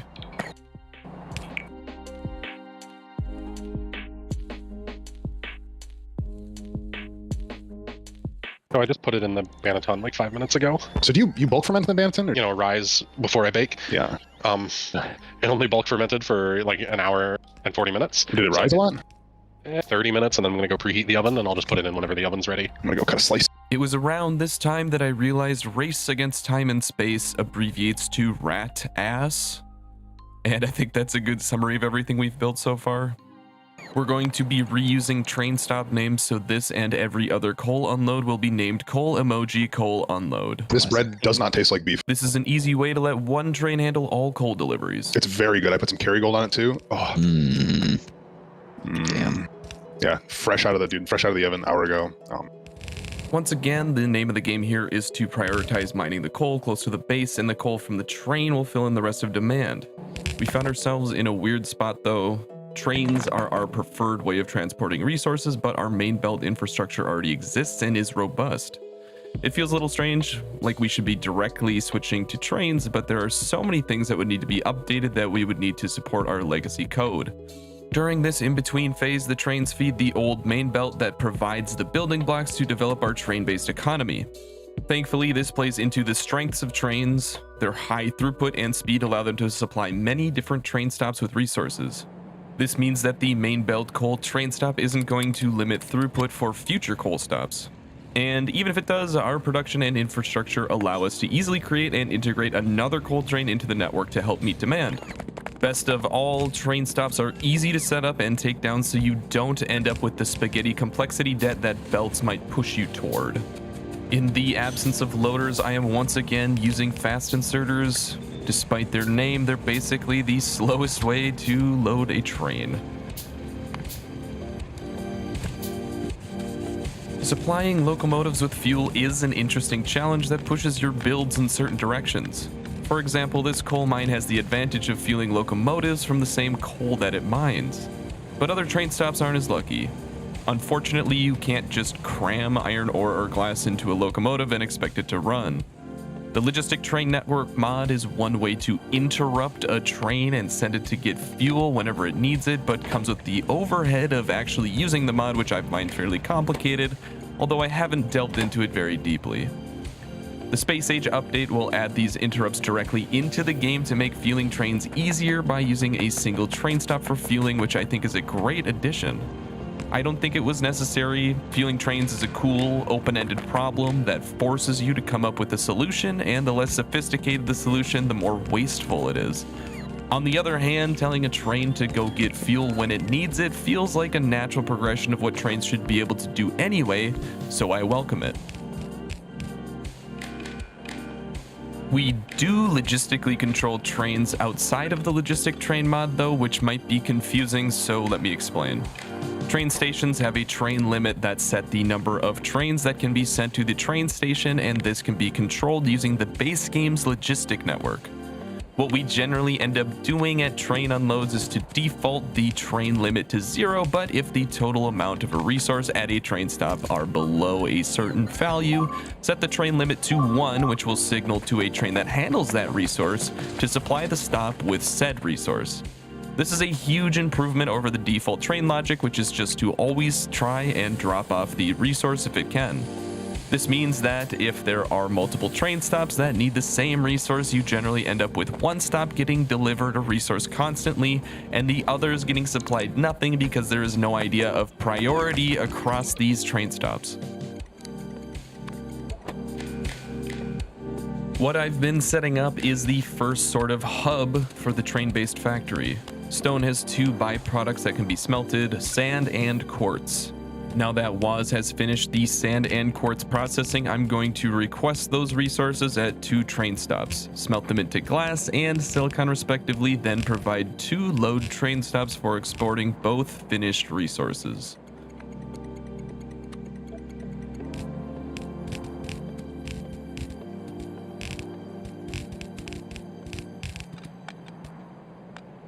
I'm kinda hurrying, so I copy and paste the setup we've been using for the iron and just use it for both. It isn't ratioed right at all. There will only be enough sand to feed half of the furnaces, but I just wanted to get the processing off the ground and start frying bigger fish. By the time I actually use the glass and silicon, we'll have more than enough. The factory has entered into a new era and progress is speeding up by quite a bit. So far, the mod feels like the devs purposefully extended the amount of belt usage needed in the factory with more intermediates and new parts, forcing us to become the master of belts before giving us trains. I get the feeling that trains are going to progress in the same way. I took a look at the tech tree, and chemical science is still very far away, requiring sophisticated oil and green chip processing to be produced at scale effectively. Chemical science is necessary to unlock the next paradigm shift in construction bots, logistic bots, and roboports. Getting there is going to require many train stops handling massive loads of resources, and now is about the time when Woz's expertise really started to pay dividends. Our train designs are just big enough to provide a large amount of resources, small enough to allow for compact train stops, flexible enough to handle multiple types of train stop configurations, and robust enough to prevent train backups and long wait times. Thankfully, half a red belt of coal can feed more than 400 furnaces, so I can use coal from the same belt for the glass and silicon without needing an extra belt of coal belted over to each side. Waz just got done setting up the bullet train, which is fantastic for securing our borders efficiently.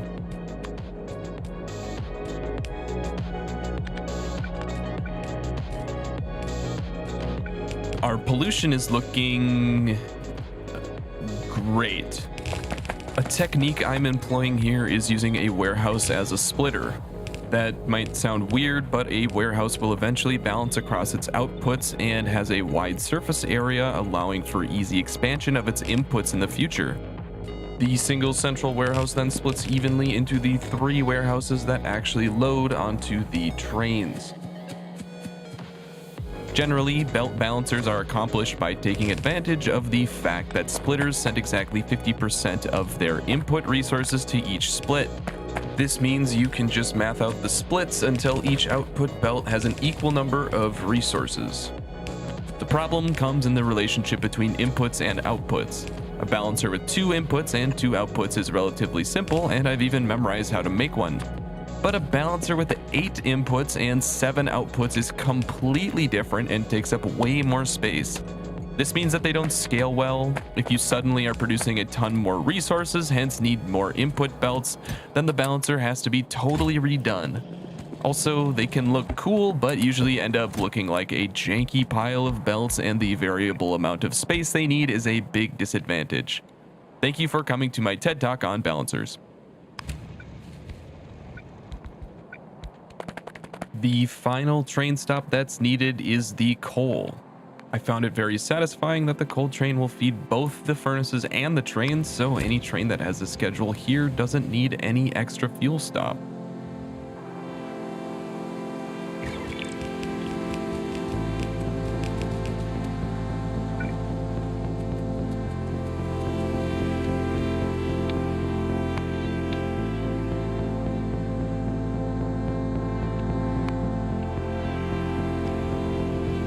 And there we have it, the silicon and glass stops are set up.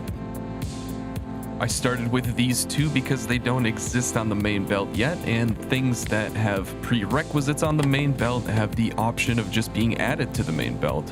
Although we aspired to completely erase the main belt, I'm not sure we'll actually get there.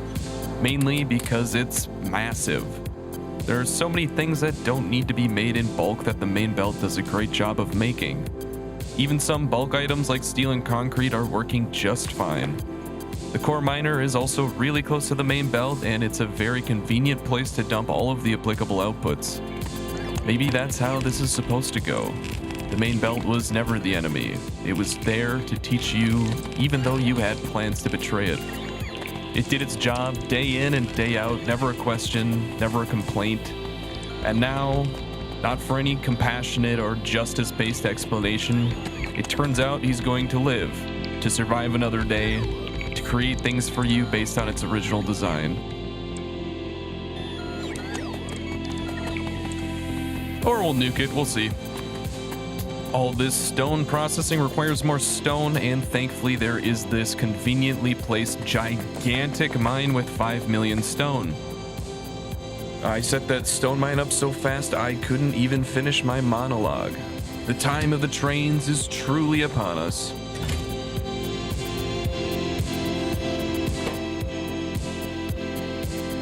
Even though I said I didn't need it, I end up rebalancing the quartz inputs here for better throughput.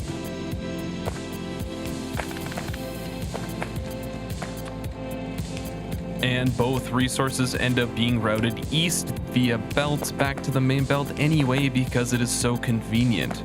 They're going to be used to make solar panels, which we don't yet need an industrial quantity of, so I felt it easier to make a smaller amount of them. And the other resources are available on the main belt. Solar panels are another pillar to our success. They provide free energy during the day, only requiring enough space to place them down.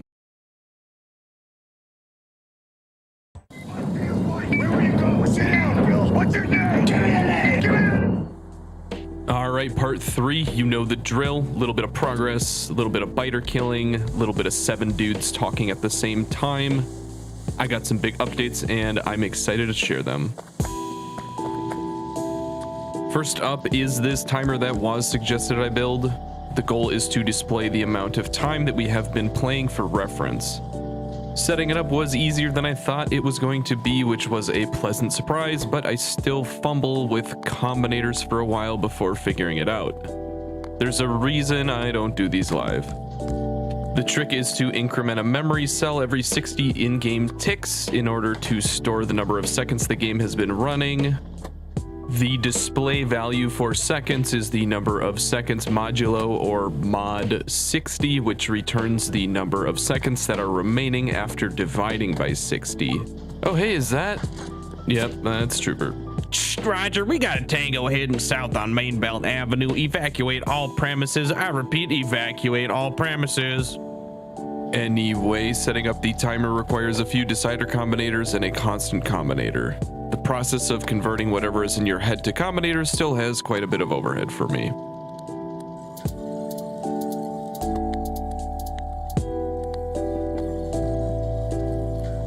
I figured out that you can get the in-game time through the console command time. I then had to convert the hour, minute, second value to just seconds, and I will be adding this to our seconds timer to add all the time that we have played already to the timer. Just gotta put this over here, gotta connect these two. Any second now. And there it is. Where will you go? Sit down, Bill. What's your name? Give me a name. Okay, yeah, that was Waz's idea. Any way to calculate minutes, just divide seconds by 60 and calculate mod 60.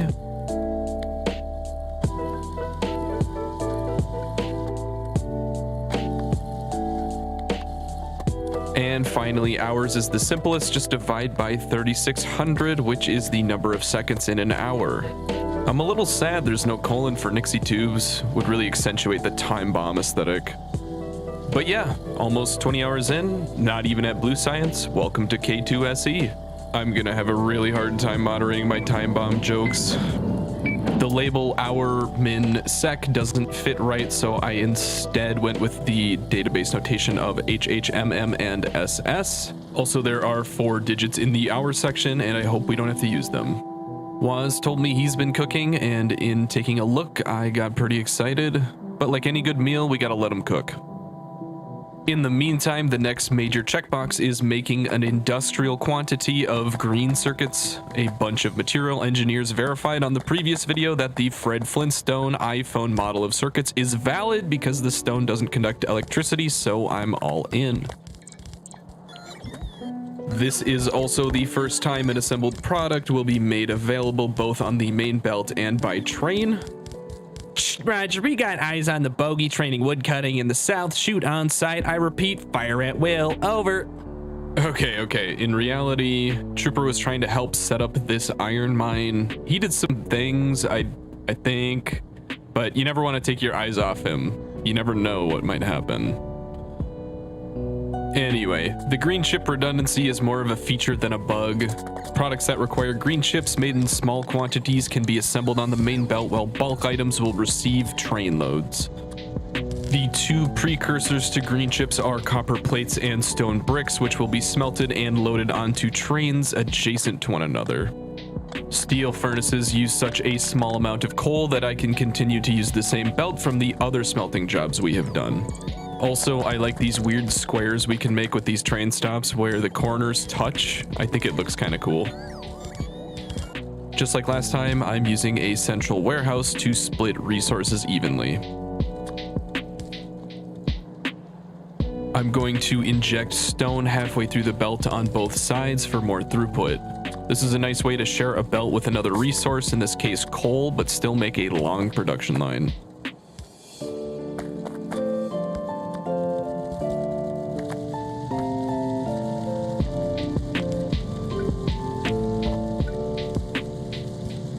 Throw down the stone train and we are ready for exporting. This is a pattern that has become second nature to me. The bricks need to become slabs and the copper needs to become wire, which are finally combined to make green chips.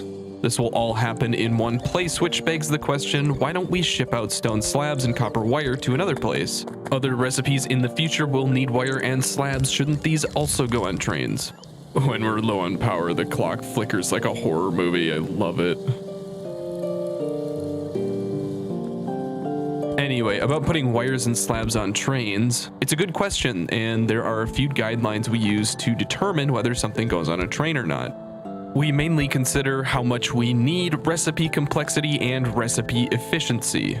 For example, we might need a lot of copper wire, but they are not very complex and actually have a negative recipe efficiency in the sense that every copper plate makes multiple wires, so from the train's perspective, you get more items per second if you just trained over the copper and made them on site. Green chips, on the other hand, have a fairly complex recipe and are used in a ton of recipes and in high quantity, so they are a perfect candidate for trains. Alright, I've had it with these bugs. Time for ye old turret leapfrog strategy. Also, Waz made me this anti-material rifle that outranges worms. I like that I can sit back and pick them off, but it's much faster to let it rip.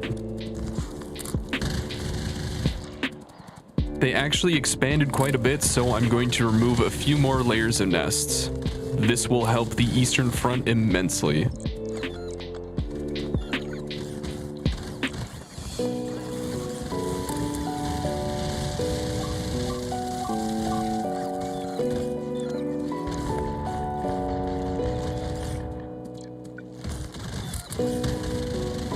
This goop the aliens drop is actually needed for military research cards, but the keybind to pick it up is actually the same as my record clip button, so I'm going to leave it here for now.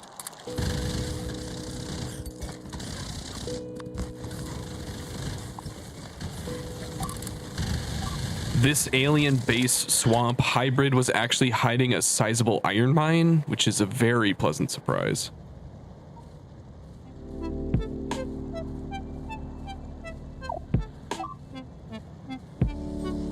Over here we have the meteor that hit the base last time. Thankfully it hit the electric mining drills, which if you recall are being made in two places. It prompted me to make a meteor defense turret that will shoot down meteors in a small radius. It's only a small radius, but it's a fairly dense area and the materials are all right here, so I might as well.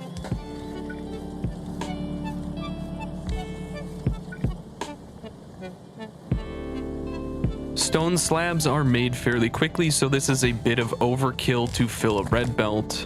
I end up making these more horizontal than vertical in the future, which is a better way to handle quickly made products from simple recipes.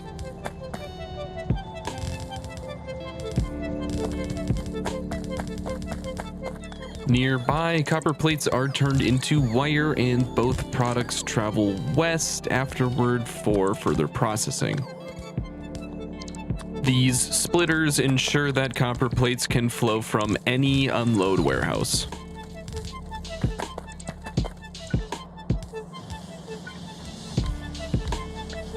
I've started to use blueprints much more because a lot of assembling is very similar. 2 belts on the outside for inputs and 1 belt in the middle for outputs. Now that we are manufacturing at a larger scale, the processing is starting to take a more structured approach. I like seeing multiple full belts flowing in the same direction. It always reminds me of looking at real-life circuit boards. Also, green chips can be made by placing a copper wire assembler for every 2 green chip assemblers and inserting the copper wire directly off the machine. The ratio is perfectly 2:1 in vanilla, but I didn't check the ratio for K2SE, so I just belt them in. And it's as easy as that. Here are green chips. This is still just a trickle compared to what we are going to need in the future, but it'll do for now. Ooh, Waz is ringing the dinner bell. It's almost time. I undershot the amount of wire I will need, so I end up doubling it and giving it to the next guy.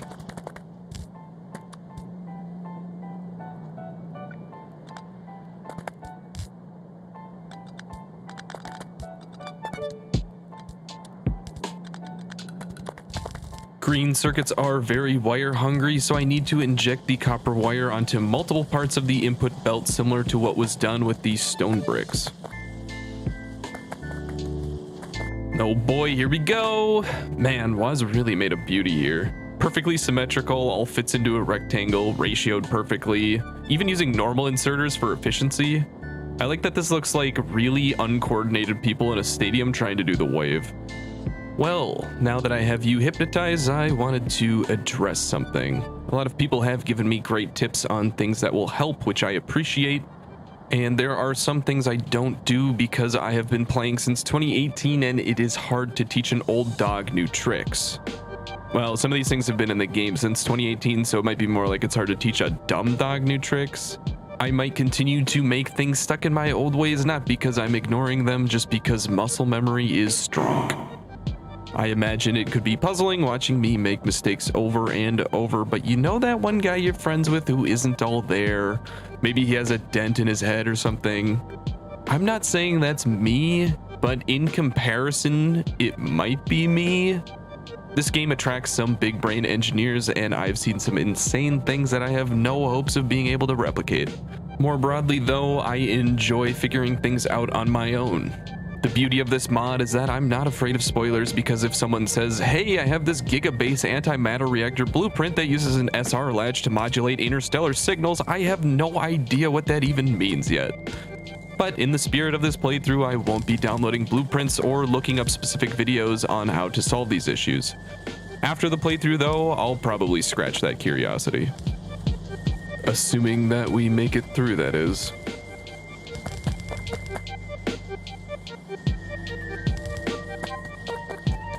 Okay, it's been a while since we've made scientific progress. The ever-important blue science is still a few prerequisites away, but we can actually start making military science.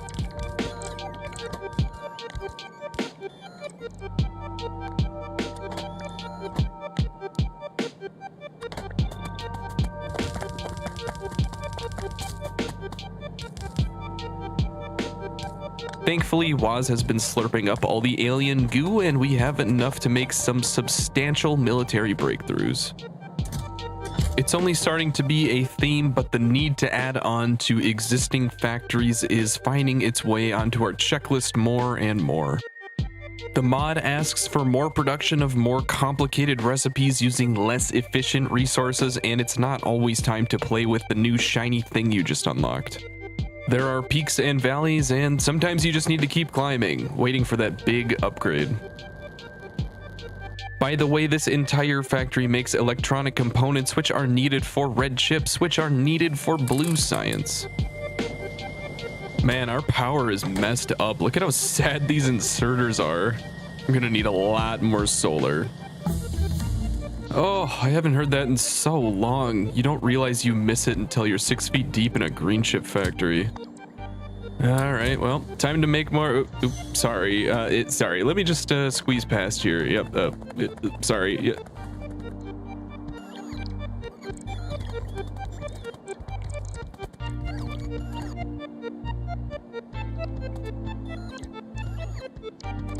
We haven't seen much of the research page here, but while we're making a small amount of blue science, I prioritize advanced oil processing for light and heavy oil, which will help a ton. Blue science is the 5th added, which is an unfortunate number for research because you need to get creative with how you're going to get it into the labs. Bob's inserters can't quite reach a 3rd belt, so I end up daisy chaining it from another angle, which is janky, but it works.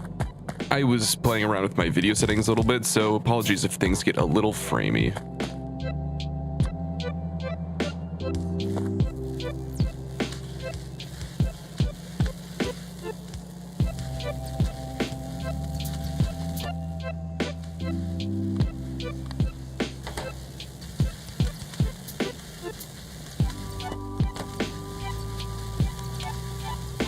Yeah, I started watching some anime when I've got like an hour left, and then I'll join. No worries. You heard it right. That is finally a recording of me live. You know what that means? I can now gaslight myself. How's your How's your factory? It's good. It's a lot of trains, which is a lot of trains. Yes, which is better than the alternative, but also like there's a lot of train stations. Like trains and then shit, another train. Okay. A lot of trains. Yeah, trains. So, stuff. Okay. I actually do answer some questions that are relevant though. Core mining is infinite, so there is infinite resources. It's just like relatively slow. But like if you're gone for 100 hours, like that adds up. So. Okay. But does it run when you're off planet? Yeah, everything runs when you're off planet. Do biters still attack when you're off planet? Yes. So we need like artillery and laser turrets and repair packs. Was that? Wait a fucking minute. What? Biters were still attacking while we're not playing the game. I was like, wait. Oh, yeah. I mean, that's a different mod. Yeah, that's the type of mod I want. When the DLC comes out, we're gonna put on Death World. Dude, 9-person Death World would go crazy. No promises on that, just saying. Do we just want to do crude processing? So there's advanced oil processing and then crude oil processing. Crude gives us more heavy oil. And I mean, I feel like we can just crack that down, but we can't crack like light into heavy. So I feel like it's better to have more heavy than light. Yo, we prefer the term full fat. Excuse me. Oh, we need more steel. We're pretty much only getting steel from core mining right now. Oh, that's why. We could feed some of the iron that's getting fed. Yeah. Up there, actually, into the steel. That might be a good, because we have a shit ton of it. Mm-hmm. And the train can just bring more if we need it. Yeah, it's a good solution for now. All right, I will do that then. Belt's right there. Basically, we're already training in iron to the main belt, so we're just going to feed the iron into the steel directly. So we're starting to get big biters. That's not good. Oh, they're getting through over there. We need to clear out those nests, or we can just set up flamethrower turrets, but we need more oil for that. Are you enjoying 2 levels of bot speed? I didn't even notice, but I might start noticing, because that's fucking kind of huge. Yes, me. 2 levels of bot speed makes them about as fast as their base speed in vanilla, which is an incredible improvement. Also, this intersection is basically just a confirmation that you're still watching my video. Okay, time to make industrial quantities of red circuits so we can keep blue sciencing. Waz just finished the electronic components, I just finished the green circuits, and the last component is copper wire, so we are ready to make 3 train stops for inputs and 1 for exporting the red circuits. Holy shit, we're almost backed up on heavy oil already. Yeah. That's so fast. Well, because we're producing mostly heavy oil. No, I got a setup. I just needed more big boys. Oil is important because crude oil makes light oil, which is used for plastic, which is used for electronic components, which are used for red chips.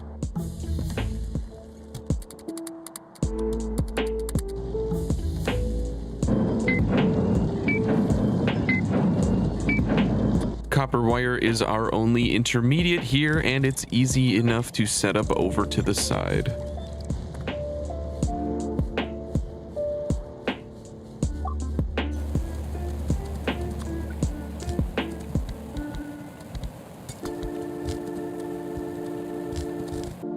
What's the hotkey for the rate calculator? The what? The rate calculator. Control N. What? That's right, I'm actually trying to ratio the inputs. Waz's majestic electronic components mega stadium has converted me to the way, at least for red circuits. At some point, I'm going to be adding productivity modules and speed beacons here, which will screw up everything, so I'm still not sure if it's totally worth the time and effort, but for now, it'll at least look nice. My calculations tell me there should be 11 assemblers per column, which is wrong anyway, but it's kind of close.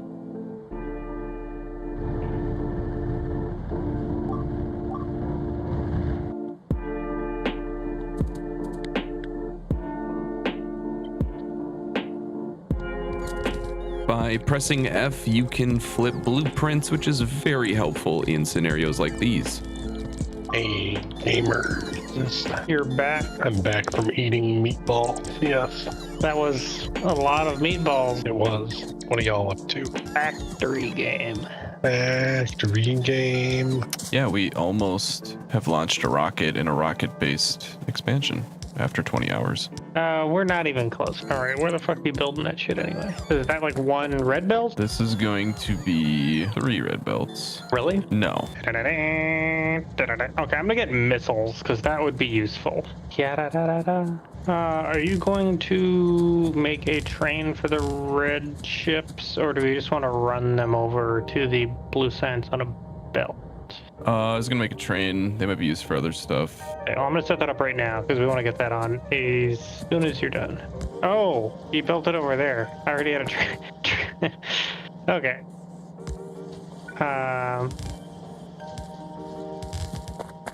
Right. Right. This red chip factory is in a train track corner, which gives me the liberty of building this perpendicular train station to load the red chips. Sources have informed me that these loaders are slower than 2 rows of stack inserters if they are configured correctly, and loaders are bad for game performance reasons, which will be important later, but this was recorded before my insiders contacted me, so my computer will have to suffer in the meantime. And there are red chips. Red chips are about when I feel like the factory has transitioned from the earliest state to a more advanced one. Oh, I got here right in time for the red chips to get on the belt. Oh, that looks so cool.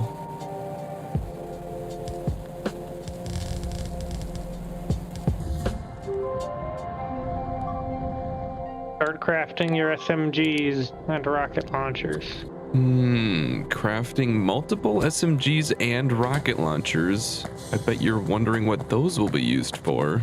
I am trying to decide which fancy pastry I will make in the morning. What are the contenders? I'm picking some kind of custard Danish with fruit. Okay.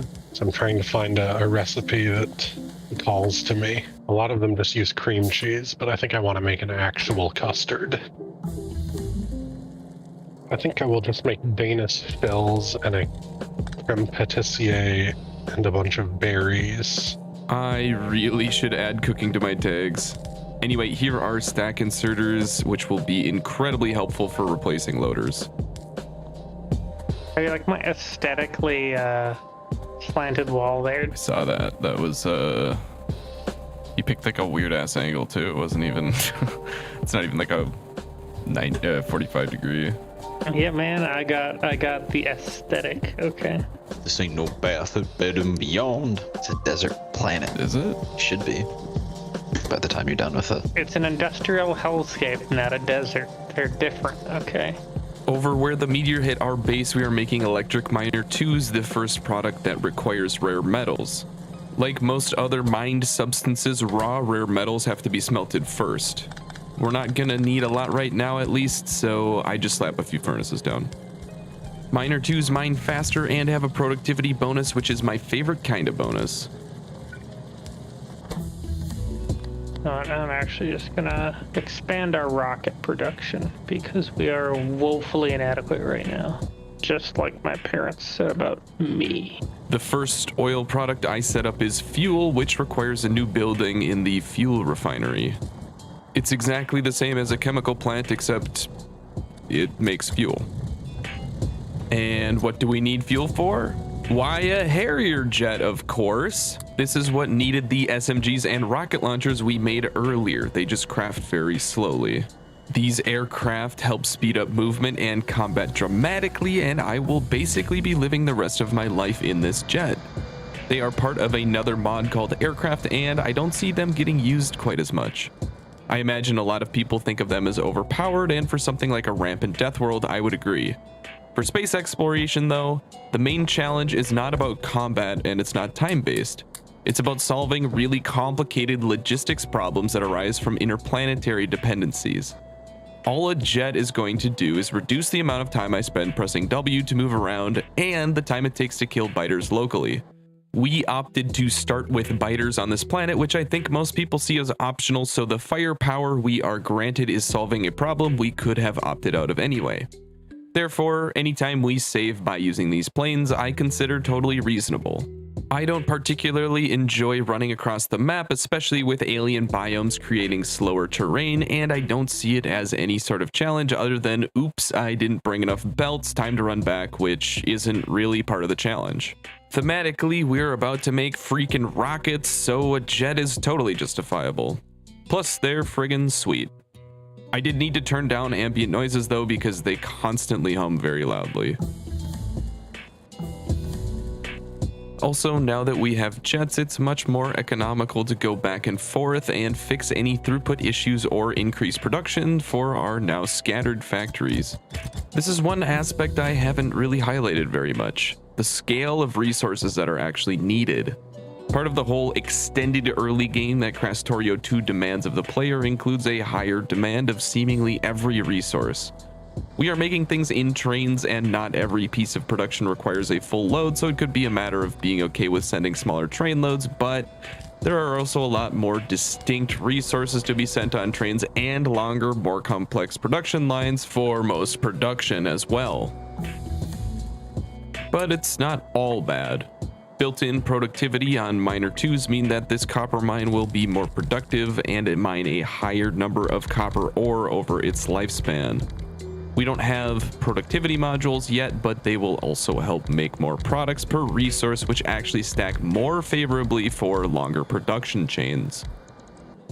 Okay, let's clear out the last of those fucking nests. Alright, you got rockets? Do now. Let's go. You have been loaded for bear.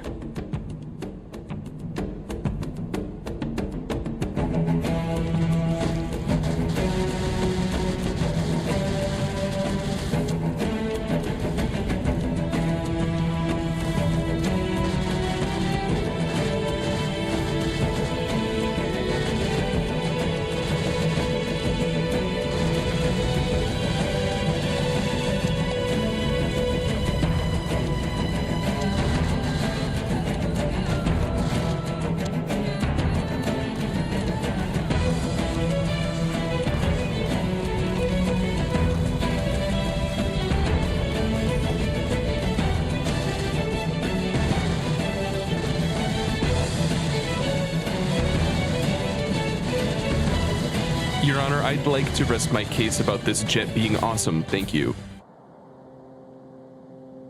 Okay, adapt back to civilian life. You can do this. You can do this. Ooh, big iron patch here, though. Big iron. Big iron. Big iron. Oh, yeah. Dude, we need the lo-fi big iron. Low-fired. Substations don't need to be made very quickly, so as spaghetti as this looks, I probably won't ever need to touch it again. Substations need concrete, steel beams, and even red chips, so something like this was inevitable. Okay, let me, I got a math for a second here. Okay, so 24 enriched iron and 10 pyroflux make 750 molten iron. 250 molten iron gets made into 1 iron ingot, and 1 iron ingot gets made into 10 iron plate. So that's 24 into 30, so that's not crazy, actually. Anyway, it's time to make a new solar blueprint with substations. My favorite solar blueprint in vanilla uses every square of the substation's range, but Krastorio 2 gives substations a few additional tiles, so I was confused when the solar panels didn't perfectly fit the perimeter. Better power reach is objectively better, but I end up fitting the old blueprint inside and thinking about how I could make a blueprint that used every square, so basically pain. This new blueprint is great for 2 reasons though. It wastes less space with poles and includes both solar and accumulators. The ratios are not correct. I would need more accumulators, but we're going to need many of both of them, so like most of our problems, I just kick it down the road.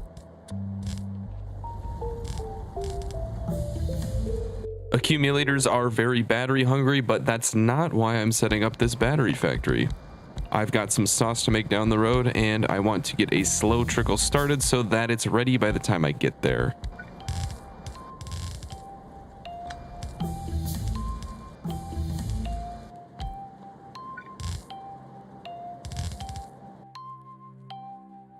And that's batteries. How many hours are we at? Check the clock. 24. Oh, wow. Dan. I feel like the last 4 hours have been more productive than the 20 before it. Oh, my friend is still alive. He's hanging out near the clock. Yeah, one of them splattered. He deserved it. And I know because was that yesterday where I was like, oh no, my friend got hit by a train, and people are like, what the fuck? I was like, no, the biter named friend, not my actual friend. Okay, productivity modules are finally producible, which is amazing news. They increase the power consumption and decrease the speed of any machine that they are put into, but they add productivity to it. Productivity is effectively a timer that ticks down while the machine is producing, and when it reaches 0, adds +1 of whatever resource was being produced to the machine. This extra product is therefore free. Productivity is added on a percentage basis, so the more expensive the recipe, the more the machine will benefit. Additionally, productivity modules can be placed in miners, and because mining ore is rarely the bottleneck, this effectively increases the total amount of resources that will be mined. These are only the level 1 variety. This mod scales all the way up to productivity module 9s, which are unbelievably expensive and unfathomable currently, but even the paltry 4% productivity each productivity module 1 adds is a lot more beneficial than you might think. I will be throwing them into most things that will take them. Damn it, damn it, Damn it. damn it, damn it, damn it, damn it. Oh, Colonel, the sound of my ass cheeks keeps alerting the guards. Yeah, so there's an oil field out here, and our base is guzzling oil at an unprecedented rate. Most of it is going into plastic production, so I'm happy to supply them. Oil pump jacks are also one of the strange exceptions to the productivity modules. Because they will pump infinitely and simply hit a minimum speed eventually, it's not obvious whether productivity modules or speed modules are better. It's like a weird calculus problem. Because speed modules add 20% speed and productivity modules add 4% productivity, I've always assumed speed modules are better, but they also make the oil hit its minimum faster, so in theory there is a window where productivity modules are actually faster, but I don't have the Lagrange for that right now. What is the sound of one cheek getting clapped? Bro, we get it. You have a thick ass. Train stops for fluids like crude oil function very similarly to solid product train stops with a few key differences. They load trains using fluid tanks that require pumps, and they fill up fluid wagons instead of cargo wagons. Finally, fluid wagons can hold 25,000 units of a fluid versus the cargo wagons 8,000.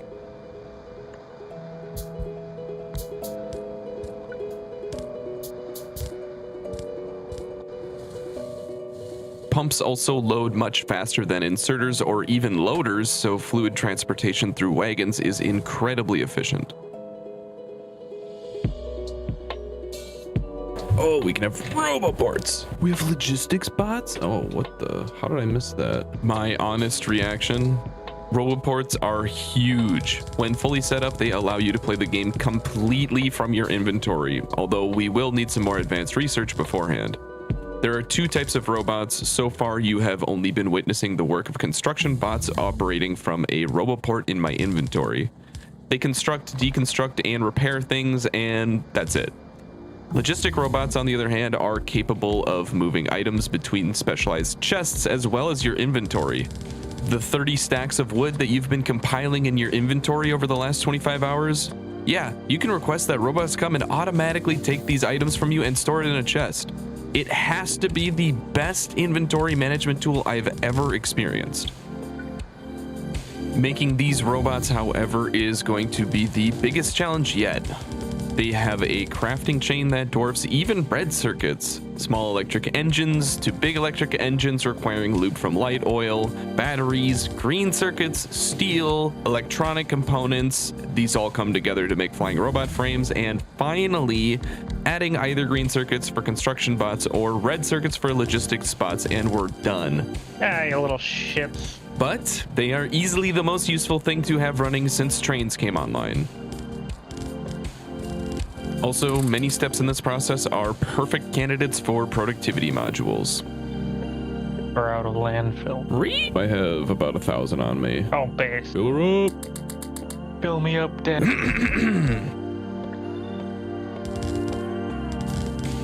You really just nest 2 inches away from my fucking wall, you little bitch? Goog.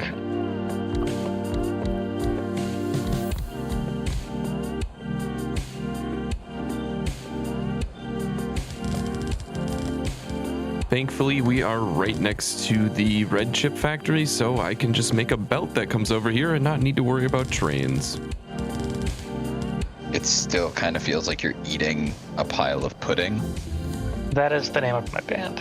Desperately trying to get away.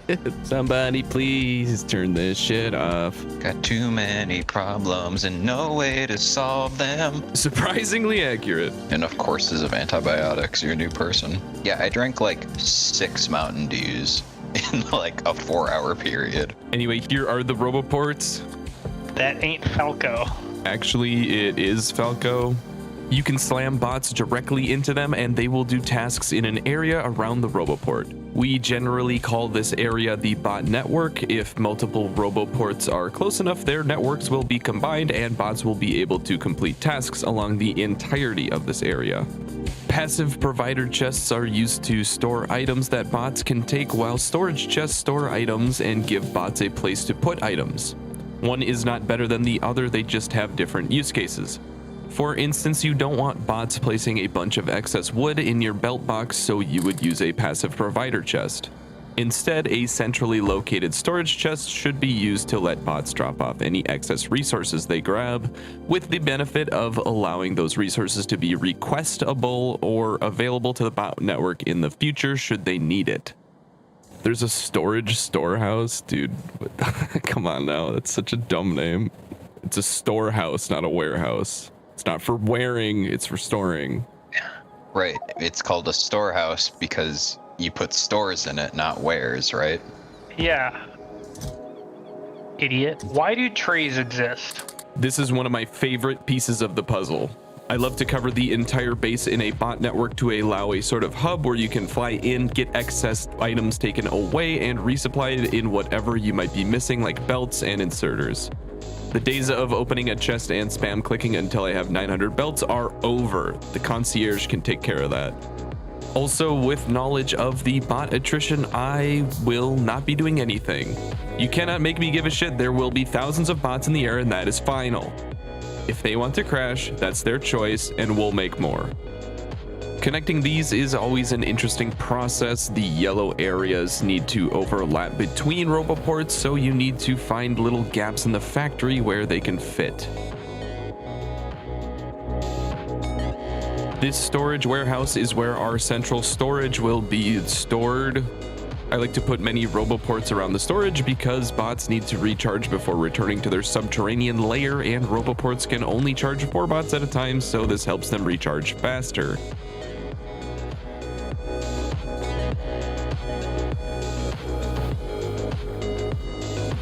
This long production line makes another new material in heat shielding, which has a very long craft time.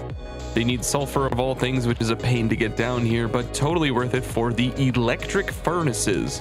Man, electric furnaces are also huge. All of your smelting no longer requires coal, and you get 2 module slots that I almost always stuff with productivity. Blue science and this whole episode is just straight gas. All right, this is the jankiest train maneuver anyone has ever seen, and I do not want to hear any questions about it. There's a train on the main belt. Oh, it's not that funny, but it is that funny. Holy shit.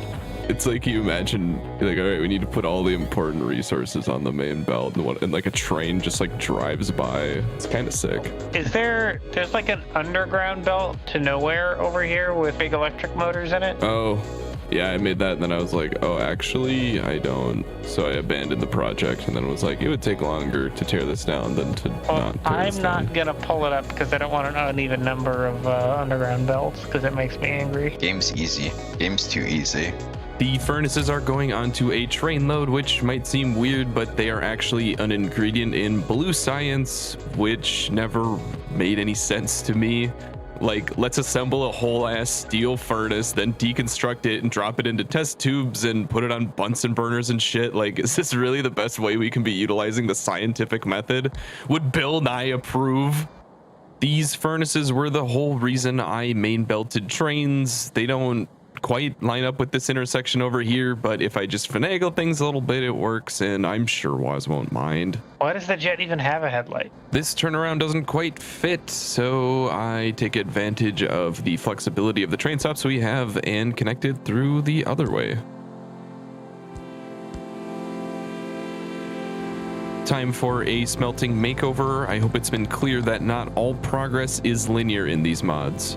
You can and should use your new toys, and that means redoing perfectly functional factories sometimes.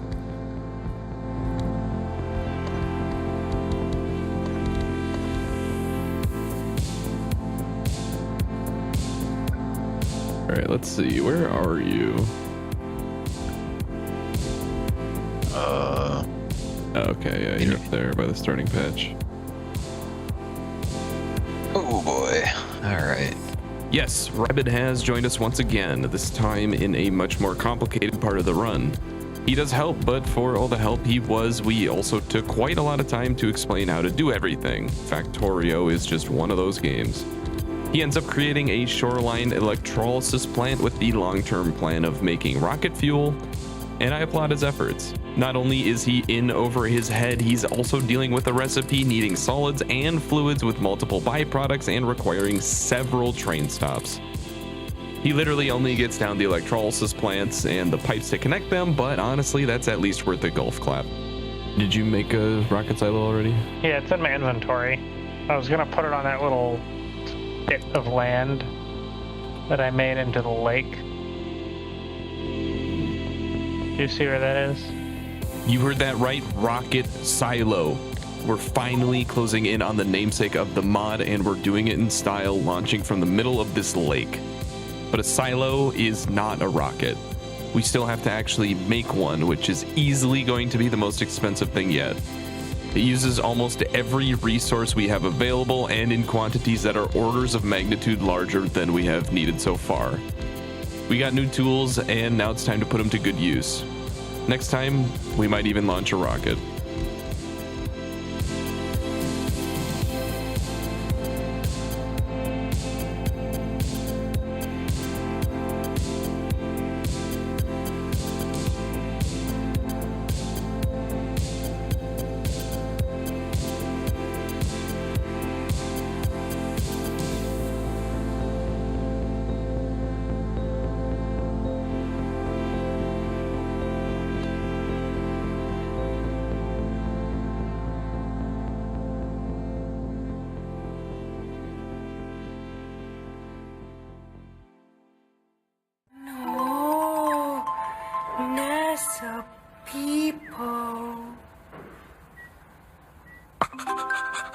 Oh yeah, I was gonna put it on LinkedIn. Some people say I have said that I look like a chef. Is your job title? It'll be an achievement. Well, that's as good a place as any to start part 4. We left off with many chemical science upgrades, most recent among them being electric furnaces, and I have taken the liberty to upgrade the iron smelting into this giant unratioed off-center pile. Also, we're still trekking through the land of really shit quality video, so apologies about that. I really was asleep at the wheel with my video settings, but this will be the last video to trudge through. I know it looks off, but it has since been fixed, and there are enough important clips that I couldn't just throw it out, so the show must go on, and here we are. NASA people. Don't even get me started on NASA people. I have never felt more like I was getting psyoped in my life. Don't worry about what it is. It can't hurt you. Okay, deep breaths. It's fine. Factory game. Right. I like to make a tileable roboport that takes care of connecting roboports linearly with power poles. I find this blueprint very special because it generally is the first one that in a sense is recursive because it can be built by construction bots in our bot network, but also extends the range of the bot network. This means we can place several of these in a row, and although the furthest roboport cannot be reached by bots because it is not in the current network, each previous roboport built will recursively be a part of the network, and the chain of construction commands will eventually build all of the roboports. It's also special because I can paste it on the map and not even think about building it. As long as the materials needed to build are requestable, the construction bots in the base will build it, and I can go off and build something that requires much more attention. Sorry, I can't hear you over the sound of my oven. To the office in person and bring like a loaf of bread to every meeting and just eat it really loudly every time someone starts talking. Crunch. Yeah. This is a natural extension of the recursive roboport blueprint, same thing but with solar panels on it. I wanted to be as space efficient as possible, and it's a little tricky with the spacing between roboports and substations, but I did my best to fill in the gaps with solar panels and accumulators. This blueprint is great because not only will we extend the bot network, we will also automatically build solar, and although our solar panels are relatively small trickle on the production side, we can just paste this down and let the bots take care of it. We do need to find some more real estate though. Did you see my bread? Yeah, we were chatting about it in the bread chat. Good. You don't remember us talking about it like, I don't know, 20 minutes ago? No. See, the me that responds to messages on Discord is different. Yeah, I blocked it out because you said the French are sexy. I mean, disgusting. Anyways, yeah, it's all it's going in the blender to be breading for chicken. Buys expensive flour and spends a lot of time and effort making beautiful loaf of bread.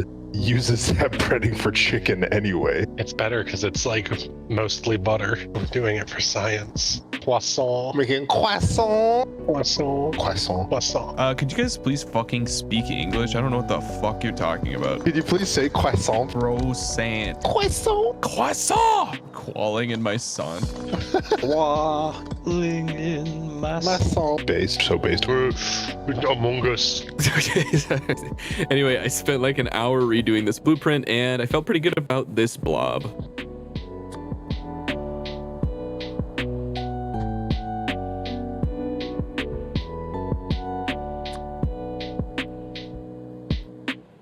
The drones then receive the signal and move out in massive waves.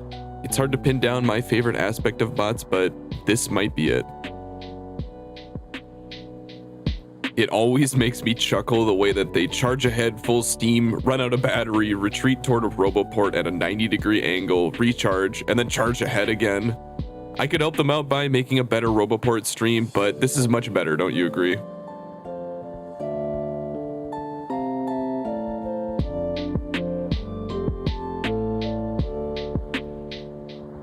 I also love when they come to take away my thousands of items and make a mass dense enough to walk across. It just feels right. The bread machine says 47 minutes left until the bread is done. It's gonna have a beautiful silver crust of nonstick coating. The poster said they had snacks, and they don't have snacks. I 3D printed some cookie cutters that are like dog butts. It smells so much like chemicals. Remember when I said I would regret how I made copper smelting? Well, it has grown in terrifying ways. It's slapped down between two train stations, so it's really gotten into every furnace for himself type situation. It looks cool though. Some of the furnaces can be loaded straight off the train. So the council has reached a decision that we're not eating the bread out of this machine. Why? The chemical smell is... Why does the air smell like uranium? You ever seen a Satisfactory speedrun? Cena? Can't see you, Tom is now. We are a modern factory now, and with Blue Science comes the satellite rocket technology, which is very exciting. But it also means we are facing our first 4 boss products that the rocket requires.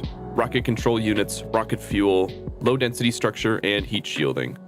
Each of those 4 products are very expensive, take a long time to craft, and require 4 inputs that have little overlap with one another. For instance, low density structure and rocket control units each require 4 inputs to make, but only share one of those in glass. This is true across all 4 of these products, which is significant because it means I can't just drop a few train stations and make them all in exactly the same space. I have to conquer each boss material one at a time. I don't want to call it now, but without the advanced bot networks of the future that put what we have now to shame, this might actually be the most demanding sequence of the run. First on the chopping block is rocket control units. Well, the real first thing is moving Rabbit's electrolysis plant somewhere else, like I'm his mom dumping all of his dirty laundry on his bedroom floor, but he had no idea this was prime real estate, so like a loving mother, I forgive him for his sins. But like human calf meat will like mix with the non-stick coating and create a new breed of animal. That's possible. What? Exactly. I hope you got that. I'll see it in post. You'll completely forget about it and then hear it in post. Like, what the fuck? Legitimately give himself a mental disorder listening to all of our Discord audio more than once. Rocket control units need batteries, red circuits, glass, and iron. Notably, it requires 5 of each, which is a lot. Definitely a great target for productivity modules. Also, glad I stocked up on these batteries. Thankfully, red circuits are made just west of here, so I only need to belt them over, and the glass and iron already have established trains, so they are easy enough to provide with 2 more stations.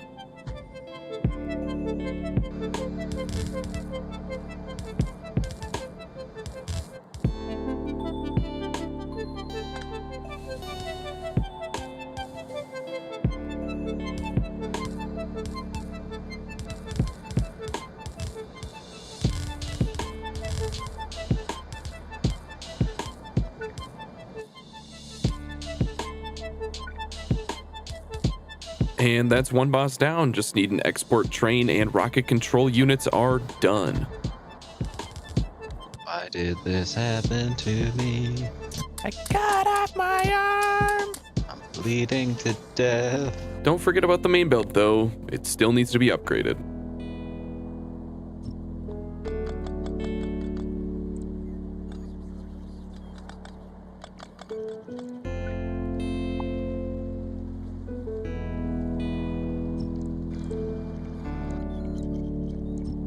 Oh, my beautiful bots.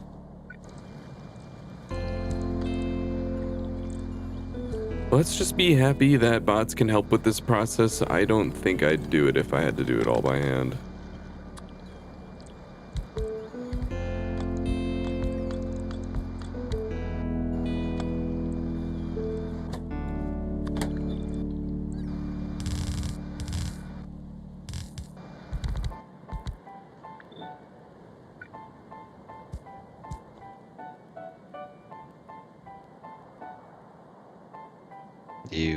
You want help? You're playing Factorio.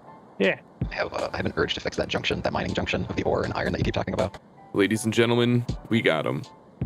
This time he's in deep. He's going in to fight one of the bosses on his own. Wish him luck. Is this actually still needed? The electrolysis? Yeah. Okay. Well, we It need would be rocket good. fuel. So Yeah, if you want to make rocket fuel, any way you want to make rocket fuel.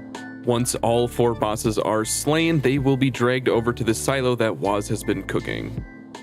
Back on the main belt, it's not all upgrades. This copper mine has already run out and is being demolished. Its space will be used to bloom other prosperous production in the future. Thank you, copper mine. We also need a lot more power, and I'm happy to finally slap this thing down. The beauty is I'm doing this 100% from the map. Slam them down, brother. The cream of the crop. After connecting roboports, this thing builds itself. 33 hours. I do love this clock. We need to do this every time we play this now.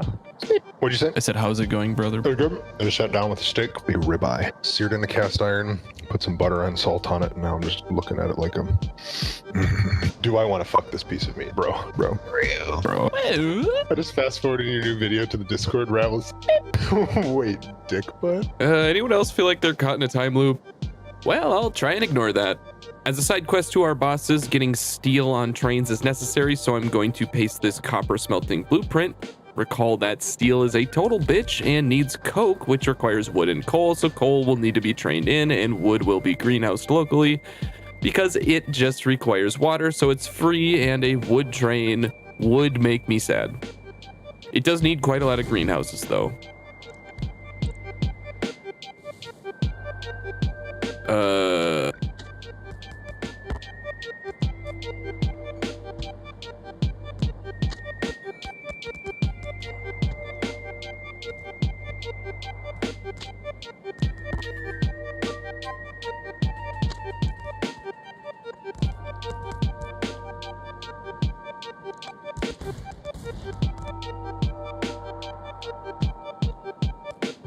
Okay, so what do we have left to make? And we need to make the satellites.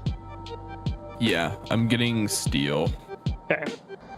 We have low density structure being made somewhere. Yes. No? That's once the steel goes up, then it'll go. Some of it will go to the low density structure. Okay, but it is like we have a factory for it. That's what I'm saying. Yeah, so where it's gonna go is south of where the rocket control units get made, so they can share the glass unload. Gotcha. Then we have heat shielding on a train somewhere. We do not. Could maybe speed mod them and just throw them onto a train and call it a day. Maybe. Yeah, getting sulfur is the tricky part. I guess if we have, is it light oil to sulfur? Light or petroleum to sulfur? We could because we have a light oil train. I guess we could have a petroleum train too. Why not? Well, I'm thinking we could make sulfur on site. We could just use, just get petroleum on a train. We don't have petroleum on a train either, so it's 6 of one, half a dozen. I think that would be fairly easy. And worst comes to worst, we don't have room for a train anywhere for petroleum. Well, we could do it with light oil too. We could crack and then make sulfur with the cracked petroleum. Yeah, I might be able to fit a train in here. Let me see. You know me, I can. Where there's a hole, there's a train. You know, bro. It's not super obvious how to do all of this. We're already making heat shielding, but the quantity is too low. It needs sulfur, but we could make that from petroleum or from cracking light oil into petroleum. Also, wait, why the hell does quote unquote low density structure need steel? Can some of you material science people please fill me in again? I'm pretty sure that steel doesn't fit the low density bill.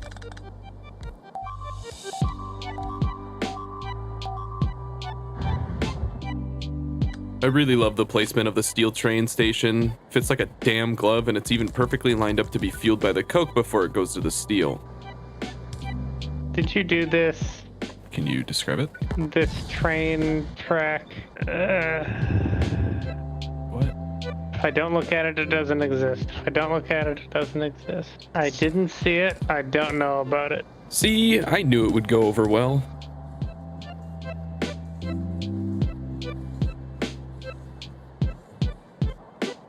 Leaving this here to document another wondrous Waz wall.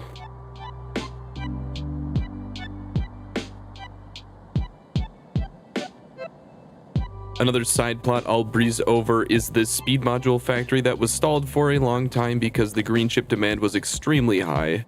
Reinforcing the green chip supply eventually brought prosperity to this area, and it now has a booming speed module economy. Like productivity modules, they can be thrown in buildings and their effect is much simpler. Power need goes up, speed of building goes up. I'm very production pilled, so I use productivity modules much more frequently than I use speed modules, but speed modules are great for certain things. The pulverizers that process the core miner, for example, should be speed moduled because core mining is infinite, so it's not like we're saving core fragments for later, and speed modules make the machines much faster. I mentioned this in the last video, but oil pump jacks are also infinite and should be speed moduled. Finally, some things are in tight spaces and just need to be made faster, so speed modules help boost production in those scenarios. But that doesn't answer why we are making train loads of them. We certainly don't have enough buildings demanding 24,000 speed modules. Well, they're also an ingredient in rocket science. Imagine paying more than $7 for your keyboard or mouse. For my job. I refuse to use a mouse without at least 16 buttons on it, okay? Mine has 3. Mine has 17. Give me just a second. I have to hit the isekai button. Whoa. I just like it because it has like the full numpad. On the mouse. So it's so anything that uses like the the number buttons. What are you giggling about? I'm just imagining you at like a cash register, but you're like just using a mouse or like something. I don't know. It just is a funny image in my head. Johnny Giggler here, just giggling. You planted a bunch of extra solar panels since we ran out of power, right? Yeah, look in the bottom right. Yeah, I didn't know if those were before or after. And this is what happens when you pick up a bunch of coal. I can't see anything because the fucking bot swarm is just over everything. Oh, so many plates on the belt. It's wonderful. Oh, 20 million circuits. Oh, you hit the achievement? Nice. There is no mod, no bot attrition, nothing that will stop me from making this happen in a Factorio game. We got hit, Captain. Okay, we can finally take on the second boss, low density structure. As I mentioned earlier, I can share a train stop with rocket control units as they also need glass, but we still need to bring in copper, steel, and plastic.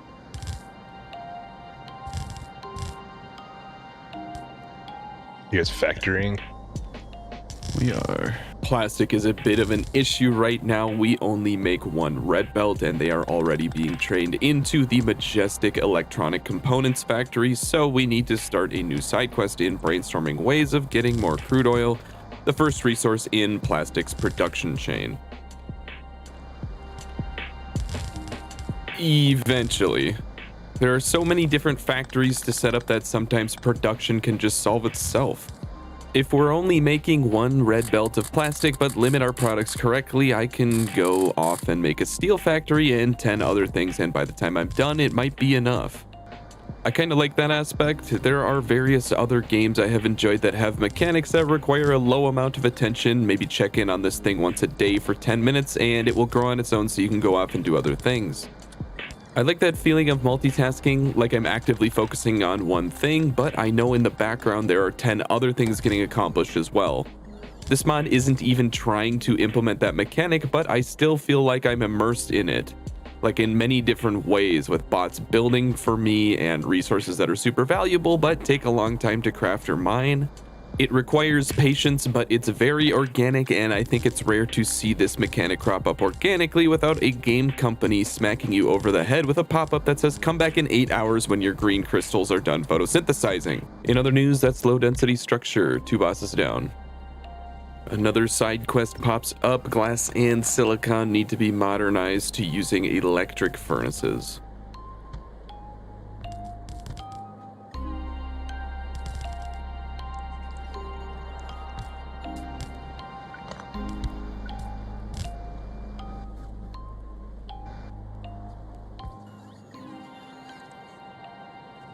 I also try my hand at speeding up the plastic. It helps a little bit, but it's still a very slow process. The big issue here is space, honestly. We could just slap down some more chemical stations, but our pasta dish has been cooked and we're just lying in it. Speed modules do help in this scenario, though. All right, what do we have? What are we working on? Rocket launch is priority number 1 for me. So Yeah. I've got low density structures up. I'm setting up a station for them to fuel at. Okay, so it's like just the satellites then, and that's it? Should be, I think. Yeah, I'd have to double check at the thing, but. Ah, yes, the satellite. This is the true final boss. We only need to make one for our first launch, but it is extremely expensive at 50 advanced circuits, 50 low density structures, 10 solar panels, 10 accumulators, 50 solid rocket fuel, 100 glass, and to top things off, a radar. Waz eventually ends up making it in his inventory though, so that's 3 out of 5 checkboxes, just need heat shielding and rocket fuel. We already had a light oil train going, so I ultimately decided to crack it into petroleum, then combine it with water to make sulfur necessary for heat shielding. The other benefit of training over light oil is that I can turn it into solid fuel to use to fuel all of the trains in this row. There are now 8 train stations over here, so I'm very happy about this. Farm gang, rise up. Nothing wakes you up like the smell of cow shit in the morning. Hey, the smell of cow dung is actually pretty nice. Every morning. Means you're away from civilization. Yes. You ever want to shit on your porch and watch the grass grow? I do want to shut up my porch. That's exactly what I want to do. Now I grew up in the middle of fucking nowhere. Heat shielding also needs stone tablets to be manufactured locally from stone bricks, and then we can train it over to the rocket silo. For some reason, heat shielding only stacks to 50, most things stack to 100 or 200, but trains are fast and it's not like I'm measuring anything. Mostly just more assembler.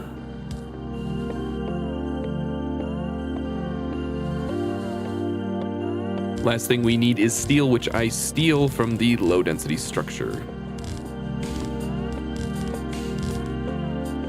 Keep doing your thing. Oh, I will.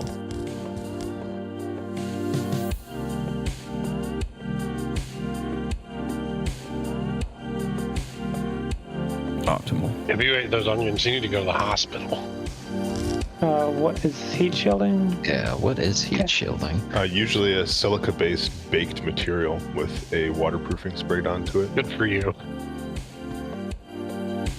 Now we're gaming. Yeah, doing math in my head is illegal. 3 hours and 15 minutes. Yeah, no. Finally combine everything together, and there we go. Heat shielding, one more boss to go, rocket fuel. This is what happens when you put two apes in the same room. True. He walked into my door, he's like, holds up the potato salad, eat.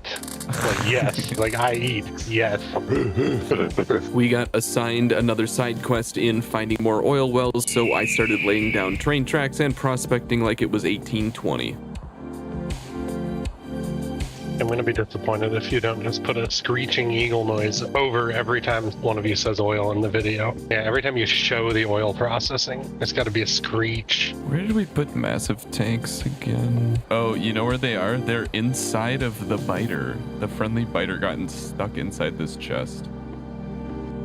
What? I'm going to be looking for some biter exaltation in your next video. In his presence. You know, the best part about this is having people be like, I expect X to be in your next video, and then that clip to be in the video, and a second later that thing to happen. Yep, definitely stuck in a time loop. Can you still hear me? Yeah. Yes, we can hear you. Can you hear me? You can hear me right now? Yeah, you can still Discord in the task manager. I closed Discord. No, you can't close Discord. No, the background service is closed. No, it isn't. This is like that time in 2010 when my computer blue screen, but my Skype call was still going, so I just let it happen. Least stable Skype session. NASA Peepo. NASA people. Russell. NASA Peepo. Uh-oh. NASA Peepo. I just keep hearing people say NASA Peepo every second and then like not explaining anything. I literally Peepo. NASA Peepo. NASA Peepo. Tomato. Like this is what you're talking about? No. Yeah. NASA And watch it. NASA Peepo. NASA NASA people. Did you miss the link? No, I just watched it. It doesn't explain fucking anything. Exactly. NASA Peepo 1,000 times. It's happening. It's happening. Here it is, the namesake of the mod, only 40 hours into a rocket exploration-based game, and we're launching our first rocket. There's only one right thing to do for such a momentous occasion. Since day one, there has been a diligent individual with a simple request. Every episode, he has the same desire. No idea if anybody out in the cosmos will hear his dream. Well, my dear individual, today is the day that your dream becomes a meme, and we play a song that violates the vibe check so hard that I feel like I need to censor the screen. That's right, we have evolved from rock-smacking cavemen to interplanetary species using only our bare hands, and we decided to play Sea Shanty 2 to commemorate. This is the equivalent of playing polka at a funeral. But truly, this was the only timeline that made sense. Dear God of Spaghetti, one who serves us the beloved bolognese, we ask for forgiveness in these trying times. May our rocket successfully reach the stars. Okay, NASA Peepo into Sea Shanty 2. I think that's enough schizophrenia for one video. Let's talk about what this actually means for the run. The satellite rocket scans for nearby planets in space, and it also scans our own planet. Ooh, our satellite found a treasure chest. Nice. What do I do in the do I put all the stuff into the chest capsule? Because I'm in the interface where it says I found a weapons cache. We have to go over and pick it up. Yeah, I put a marker down on it. I will acquire the loot. We were able to see the contents of the chest, and it has 3 requester chests and a requester warehouse, which is amazing. Requester chests set items to be requested up to a certain value, and if there are logistic spots in the network and the item is available in the network, the bots will bring the items to the chest until the order is fulfilled. For instance, if I set a chest to 50 iron plates, the bots will bring 50 iron plates to the chest, and if I take those plates out, the bots will bring another 50. This allows us to bypass many obstacles that have thus far required either belts or trains. We only have 4, however, and we can't make more yet, so we are going to need to be clever with how we use them. We got a rail gun. We already have those. No, this is like a handheld rail gun. Oh, anti-material rifle. Okay. It does 1,600 damage. That's pretty peepo. We got some heavy composite. What else did we get? Oh, we got a requester warehouse and 3 requester strong boxes. Oh, baby. Satellite rockets also produce satellite telemetry, which is used in rocket science, aka yellow science, and we have a new round of scientific goodies to research.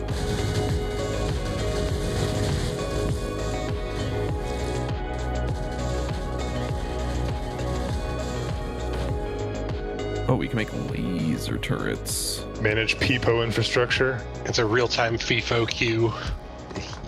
Distributed pizza pipeline. It's a Peepo queue. It is a Peepo queue, yeah. Yeah, I still don't know what the fuck they're talking about, but it's time for laser turrets, one of my favorite items. I feel like I say that every time there's a new item, but laser turrets don't need to be fed ammo and have a longer range than bullet turrets, so I have always adored them. Almost forgot we can actually take a look at what we scanned. Look at all that stuff. Oh, the stuff. Look at those solar panels that provide like 8 times the electricity that we have. 4 megawatt per panel solar panels. That's what? It's insane. Beautiful. We scanned an asteroid orbiting our planet. Apparently, someone has been here before. Little did they know, soon the sun would abandon them. Is the heat shielding up? It needs more oil. Endless struggle. The sneak peek of the asteroid is very exciting. We may not be able to get to space yet, but we can plan, imagine, and like the Sea Shanty 2-person, dream. We have confirmed a few things, though. There are amazing solar panels, some rubble, and even a small makeshift rocket ship. Looking at the science we just unlocked, there are a few space-specific buildings that suggest we need to actually go up there and get some things done. But unfortunately, we don't fit in a whole-ass satellite rocket, so we'll need some other way of getting up there. That is. Speaking of embarrassing. Just in time. What's going on? Car talk. Is that like the sequel to Cars? New planet? Who dis? The fucking crude oil planet. Oh no. Exactly what we need. And 0 biters. Wait, really? Oh. First planet's looking sick. No biters is incredible. We're low on oil. And no biters to boot. It also has imersite and iridite. I'm not really sure what you do with the iridite.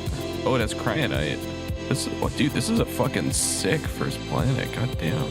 Yeah, brother. I gotta set up like a really, really, really shitty base that's like one of each machine type. I think what we could do is send you to another planet with no means of getting back. Which would like force you to leave him. Which would force you to like build your own rocket there. We would like occasionally send you like more biters. No, the biters managed to cut the bullet belt. Rude. Headphones survived the washing machine. Now they smell like Tide.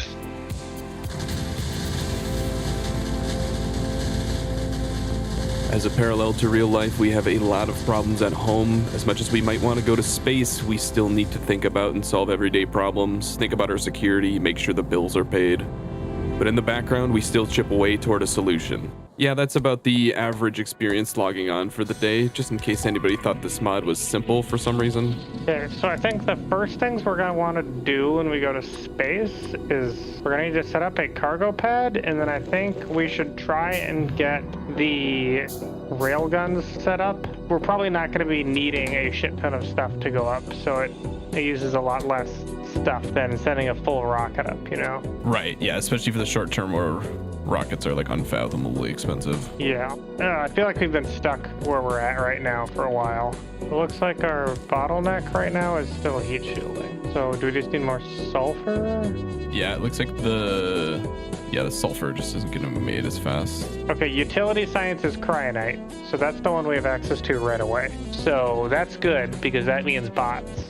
So our easiest to access planet is the one that gives us a full logistics network.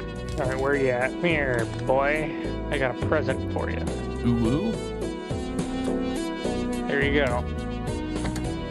It's in your jet. Oh, yes. Notice the size of the equipment grid. 4x our current one. Dude. Oh, that's so fucking nice. See. Be cool, be big. Yo. Because it took a jetpack to build J, by the way. Oh. Okay. So you can put, I think, more jetpacks in, and it'll give you more acceleration. And it does burn rocket fuel. All right, well, I'm gonna go back to handcrafting nav satellites. So. These rare metals are very fortunately placed right next to the mine. Your production is so incredibly based, it's backed up because everything else is too slow. Nice. I don't like it. So the planet we just found is like giga cryonite. Ooh. Yeah, we have a lot of things to do. First on my list is making blue circuits, the successor of red circuits. Aside from red circuits, they only need rare metals, which we have been stocking up tons of from the core miner, and sulfuric acid, which we have about 8 train loads of ready to go. I'm going to save some space and cook and load the rare metals right next to where the blue circuits are made to save myself a train ride.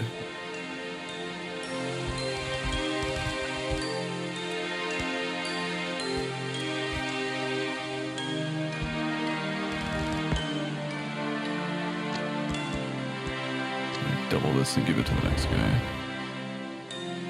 By this, I mean they're processing. You did processing. Yeah, good one.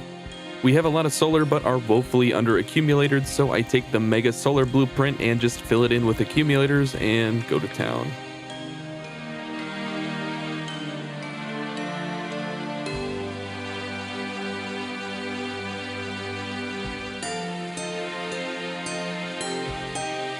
I think this ends up being 146 gigawatts, which surprisingly is not going to be total overkill forever. I just wanted to never use this blueprint again. And what's that? Efficiency modules? Shh, we don't talk about those in public. I'm trying to build a serious factory here.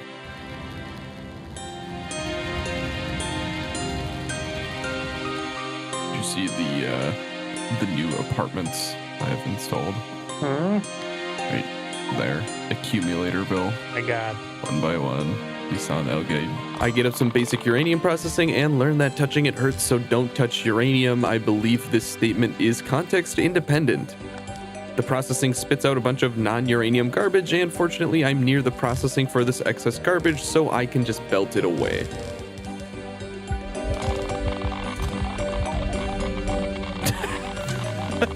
Died the uranium.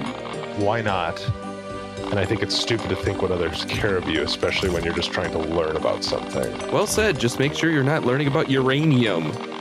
Roller Coaster Tycoon is prehensile. Should I always level up my brothers? If you're planning on keeping them. What do you mean? What do you mean? What do you mean?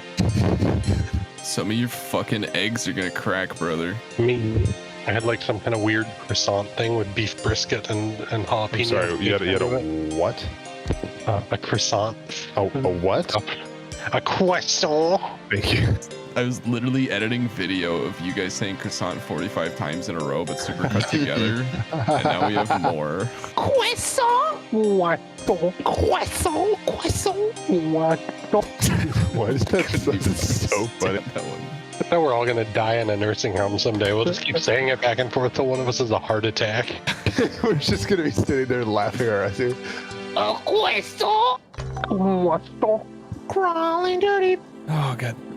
Fucking damn it. Where's Waldo'd my jet? Digging in my camera bag and I found $4. Enough to afford like 73% of a McChicken. All right, cargo rocket silo is being crafted in inventory. Nice. You know, that's kind of cool. It's also horrible. I don't know if I would be okay with it, but... Yeah, I'd rather not have crafted it in my inventory, but here it is, the rocket silo, the namesake of the mod and our gateway into the heavens. We're finally here, ready to load this bad boy up and see what the stars have to offer us. He's a thick boy. He sure is. Wait, who wrote that? Well, it's time to finally use our requester chests. I'll leave that to you. They're super helpful for loading the rocket with many various items. I make extreme use of this one to also simplify the process of making this rocket capsule that needs solar panels and accumulators. I cannot wait to load this thing up and see what the moon is really made of in the next one.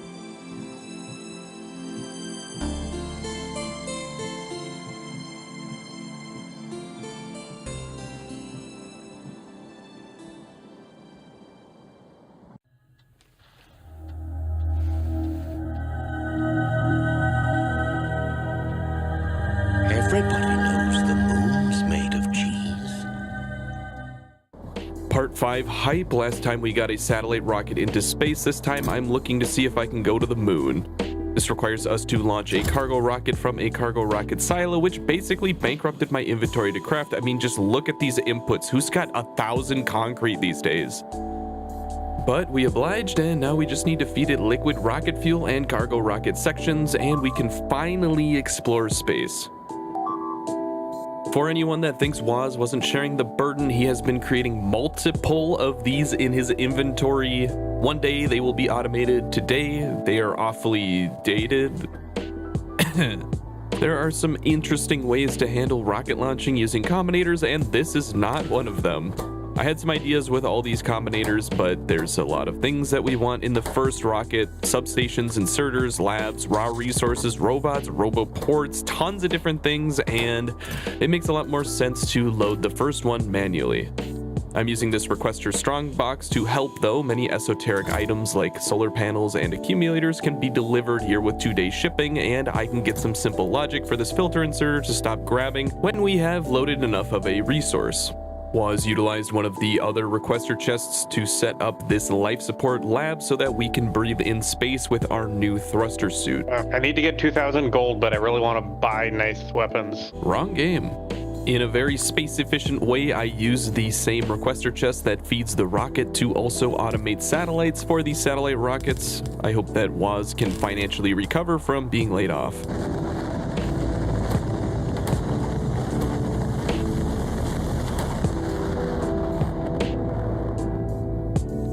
That might never get old. With these satellites made, the satellite rocket is fully automated and we can just sit back and watch it launch out of our swamp. When you're going to the moon, make sure to bring radar, said no one ever.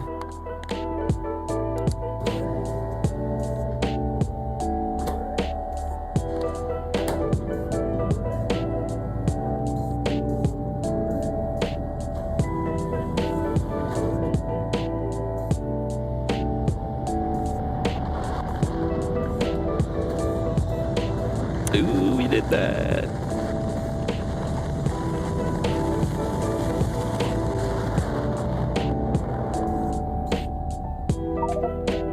Are you playing right now? Yeah. So, do you want to go to space first? Yeah. No, we should automate the rocket parts then.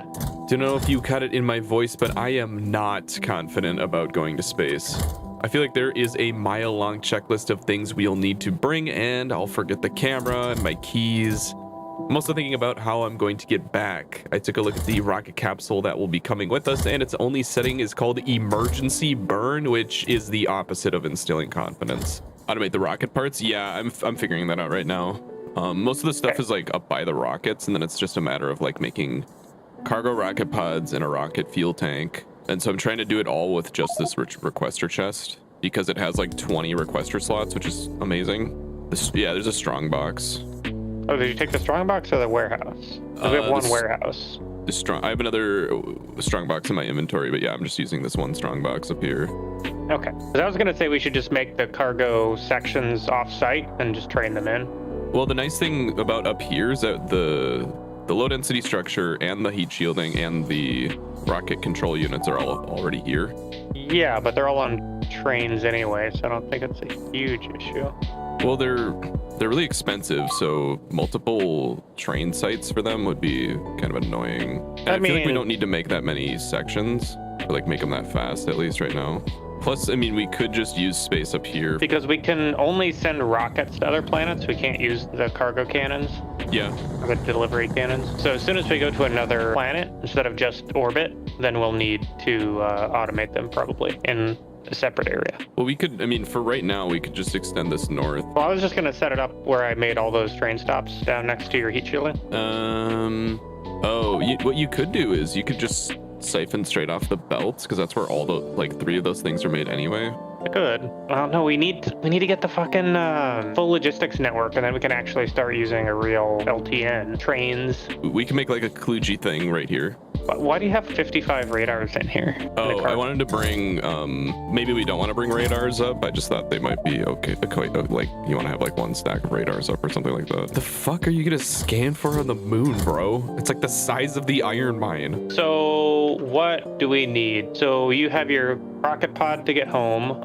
Do you have a stack of life support? You'll need that to go into space. Otherwise, you have 3 minutes. We got 3 stacks. 1 life support canister is a minute 40 per life support, and then you can add more life support equipment to your spacesuit, and then that will increase it by 100% additive each time, or for each module. Yeah, I have 2 of the life support equipment that you gave me, so those are helpful. It might just be good to have a fuck ton of life support equipment right now, just to... Yeah. Because sending stuff up and down is going to be a pain. Right. We should probably get a single delivery cannon in there, or the chests anyway, and then I can, if you're hanging out in space, I can send you up life support. Oh yeah, that'd be good. Automate delivery capsules, I think. So what we could do for stuff that doesn't need a lot of materials, okay, how about this? How about we use the train filtering to... The problem is we have the stations turned off in a lot of places if they don't have like a full train load. Oh, yeah, the limit's set to 0. Yeah, so I was thinking is like for our delivery cannon capsules, it needs cable, low density structure, explosives, and heat shielding. And I could just make like a train of 1 car of low density explosives, 1 car of copper, and then do a split car of low density structure and heat shielding, and just have it set to only take how much we have stacks for. But then we'd need a place for the trains to go and sit. You know what I'm saying? Because it's such a pain to do right now. Why can't we have the new train shit now? Yeah, so for like life support, I feel like it's like as a consumable, we actually don't need like a huge bulk amount. No, the life support we already have automated over here. I'm just thinking like for delivery cannon shells, and if that's going to be our primary method of getting stuff into orbit, so we don't have to do rockets. We just had like 4 assemblers making them, I feel like, or like it just doesn't need that many. Yeah, we don't have the requester chest to get them, so we need to deliver stuff somewhere. Right. I just don't know what the best way of doing that would be. We just got to get that utility science ASAP, I think. Yeah, with 1 strong box, like you can have it request 20 things and then have like 20 inserters taking out of it with Bob's inserters. Yeah. So that might just for right now, just to like get rid of the headache, you could use that one that I put next to you. Yeah. Once again, a lot of choices to consider. Even being as diligent as we are with our 4 requester chests, we still need to make cargo rocket sections, which are slow, and it took a long discussion just to figure out where they're going to get made given our current production levels. So we want to get probably rocket reusability and survivability first. Oh, actually, space capsule navigation is the #1 thing we want. Okay. Because that's how you can just get in the capsule and come back. Yeah, because that way we can just take the capsule to and from space without needing to launch a full rocket. So we need to set up space science packs. That's a pain in the ass. Okay, so we need lube, but we can't build scaffolding yet. We need space science to get scaffolding. Okay, so we got water ice up there. I don't think we have the tech to melt that yet, funnily enough. But we need cosmic water, which is lube and water.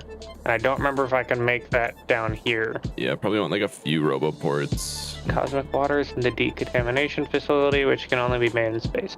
So we do have to send water up there. Okay, so we'll need a few barrels. Barrels are generally a nightmare for 2 reasons. They hold 50 fluid, which is like a single drop, and on top of managing whatever fluid you need to manage, you also need to manage barrels. If you make too many, the system freezes up, too few, and things will go too slow. Thankfully, there are some tools in the future that make barrels much better to manage. So I think it's just like, we just get infrastructure and then send up materials with the cannons. I'm gonna start with automating the stuff we need, like space belts and space pipes. And we're gonna need some space assemblers. Let's see how annoying their recipe is. They're not that bad. Big motors, processing units, low density structure, and heat shielding. I'll just start setting up the rocket sections. Plastic is like the most in demand resource right now. So if it is down there, it might not be being made. You got rid of my buying GF. No, I just changed the amount. It's 4 GP. It's much more reasonable. We couldn't afford it. We had to. We had to meet market value. All right. It might not be pretty, but 3 layers of filter inserters are using the power of Bob's inserters to manage 6 resources coming out of the requester chest. I'll be making the cargo pods and rocket fuel tanks necessary for cargo rocket sections here. You guessed it, they craft very slowly. No, we can also tear down the science, the labs. All has to go to space now? Yep. Yeah, this is honestly probably the biggest hurdle in the entire game right here. You heard that right. We need to transfer all of the research we are doing into space. That means red, green, military, blue, and yellow science all have to go up to space. The cargo rocket has 500 rocket slots, so if we stuff it with science, we'll be okay for a while, but long term, this means no more make science and research both on Navis, our starting planet. We'll need to set up some way of transporting science into space on a continual basis. I do feel good about the core mining right now, though, because like every single thing is getting used, except for pyroflux and mineral oil or mineral water. We have 13 uranium-235. I don't know if that changes anything, but it's mostly just I want to build the 3 uranium fuel cells we need for the infinite power portable RTG. We need 4 each, so we need 3 more. That's 12, 20. So we need 24. Did that math out? Yeah, 24. We need 24. Because what I could do is set up a requester chest hooked up to delivery cannons, and then you can just request stuff and it will fire off. So you can set the delivery chest in space, hook that up to a signal transmitter, and then I'll have a signal receiver down here that will receive that and then communicate that to the chest and fill it up. To add a little more color, signal receivers and signal transmitters allow you to send logistic signals across planets, which is very useful in controlling a delivery cannon or rocket to send items between planets without having to do it manually every time. But if you're just like building stuff and you're like, oh shit, I'm out of space pipe, doink, just send a request for space pipe and get that and all that jazz. Yeah, I should make a few of those before I go into space. Or like at least one signal transmitter or whatever it's called. I don't know how much we can fit in a delivery capsule. Yeah, I think it's not much. I think it's like 1 stack or something like that. Might be more. It needs 10 steel chests to build a delivery cannon, so I should be able to send 10 steel chests worth of shit. God damn it. Oh. Okay, well, we can't do that. You have to select what material the delivery cannon shoots up. You can't do it dynamically. Oh. Big sad. Yeah, delivery cannon kind of sucks. It can only send 1 stack of items at a time, and every time it is sent, you need to also build a delivery cannon shell, which is 10 steel chests, among other things. We didn't mention it here, but to add insult to injury, the delivery cannon can only send basic materials like iron and copper plates. We can't send inserters, belts, blue circuits, anything that gets assembled, basically. Well, anyway, we have something to fire off stuff if you need stuff. Like stuff. Stuff is good. Accumulatorville is coming along nicely. Bots seem to not give a shit and just throw these down in any order they choose, but when it's all done, it won't matter. Can be placed on the ground to take a passenger to adjacent surface or emergency turn back to homeworld. Yeah, can you just place one, or can we not place them yet? No, we can place them. Oh, okay. You have not yet researched space capsule navigation, so the only valid option is an emergency burn. So research to get more options. Currently, the only option is emergency burn. Brace for rough landing. Expect to lose 50% of each passenger's inventory. Items stored in the capsule's inventory will be safe. This capsule has a limited capacity to travel between the moon and Navis. It has 40 inventory slots, but many of them will be taken up by the rocket fuel needed to transport. It's a good transportation option, but doesn't work very well for transporting items because they can't be set to automatically launch or fill up with rocket fuel. Oh, you can set specific items in there too, which is nice. Which I see that you did. Cargo rocket sections and space capsules. I think those were automatic. I didn't set those. Oh, were they? Okay. Yeah, I think it just like always needs those two or something. Want a roboport up there too? I'll put 10 in there. We probably need to put in like a couple hundred bots in there just because they'll have bot attrition in space. What the fuck? I didn't think there would be this much planning for our first space launch when we started. I envisioned us jumping between planets like it was Super Mario Galaxy. I think we'll get to that point, and I look forward to it. Yeah, I think we need to get to that crude oil planet. Yes. Start making shit tons of plastic to send home. What up? Yo. You guys playing Factorio? We are. Yeah, we're about to, well, we're prepping to launch a rocket into space, but like... Remember, the first rocket's going to explode and scatter shit all over. Oh, That's yeah, pretty Factorio. Something else we need. We need to toss in a cargo landing pad. You bitch, stop taking my stuff. Probably just dump a bunch of science in there, I guess. Or I could start bottling water for you. Oh yeah, fucking bottled water, right? I'm just gonna fill a chest with them and then fill my inventory and bring them over. I mean, we can shove you in the rocket when we go up. I'm gonna pass on that right now, but I appreciate the. Yeah, anytime, man. You know, shoving you into a certain death situation. We build rockets every day, you know. Oh, my teeth.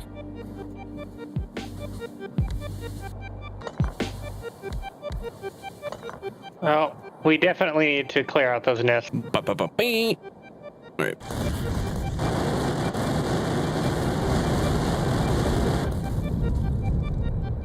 Beauty. If you're not careful, the rocket will start putting rocket sections into cargo, which is bad. Actually, this thing might already be outputting however many things are in it. Let me see. Oh. Wait, yeah, we just have to check if there's 100 rocket sections in there because it's counting the ones that are already in it. So if you hover over this arithmetic combinator, it says 134. Oh, yeah, okay, cool. Production for rocket fuel right now is low because getting oxygen out of water is very slow, but it's good enough for a single launch. For the cargo rocket, we actually need to convert these into liquid rocket fuel too, which is simple enough, but easy to forget about.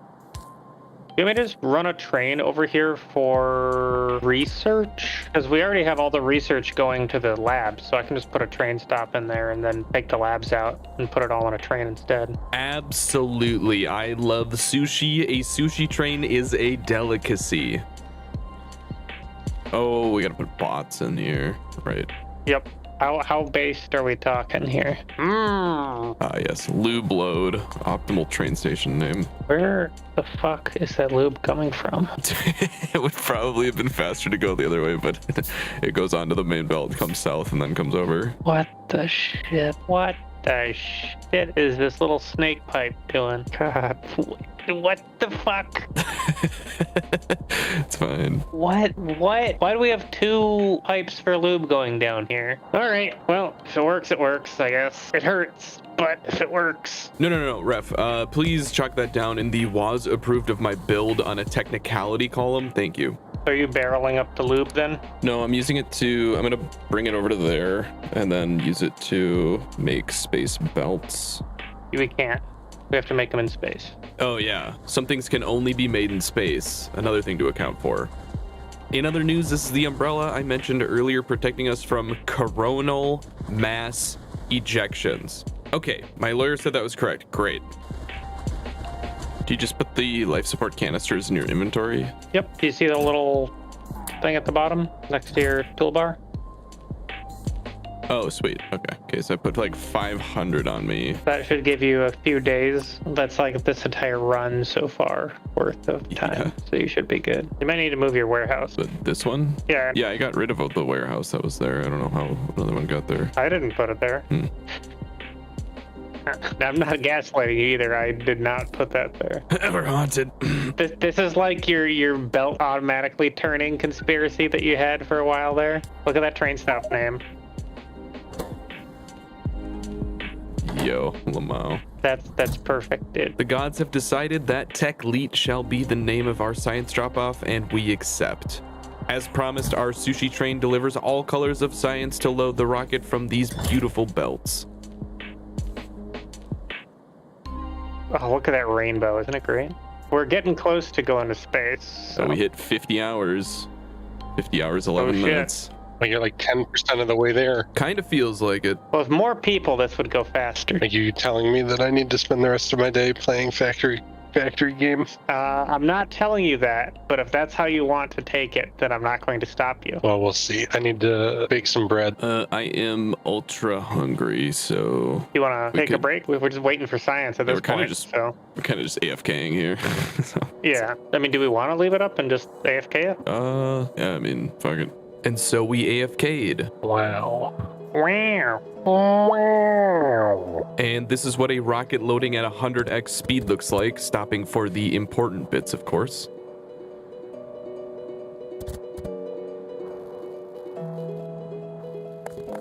Ooga booga.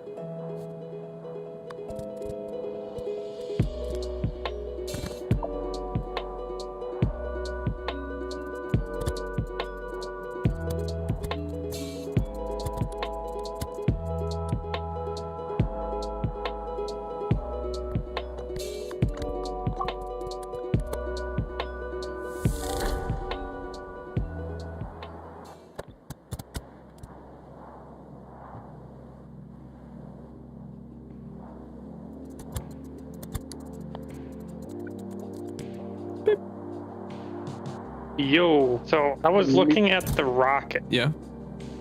And I noticed that if we don't have a platform, the chance of losing items is doubled. Currently, it's at like a little under 1%. Unique items will never get lost. Oh, okay, that makes me feel good. Oh, lab. Oh, yes. What did you have? Bacon wrapped steak. Oh, my arteries. And he also had some Moroccan meat and rice, and then also a salad and toast, and then I had 2 cookies. Jesus Christ, dude, that's like my entire food, like meal of... Yeah. Or my entire day's worth of food right there. Oh, did we put the raw resources for Space Belt? Because we're going to need to bottle up lube and send that up too. So we should probably do that. Because we need lots of lube because it's used in cosmic water for space science and the belt. Bottled lube. Well, wait till it fills up all the way. And on this fateful day, mankind... The door's at the bottom. Mankind ascended. Alright, well, tell my kids I fucking hate them. All settings are go.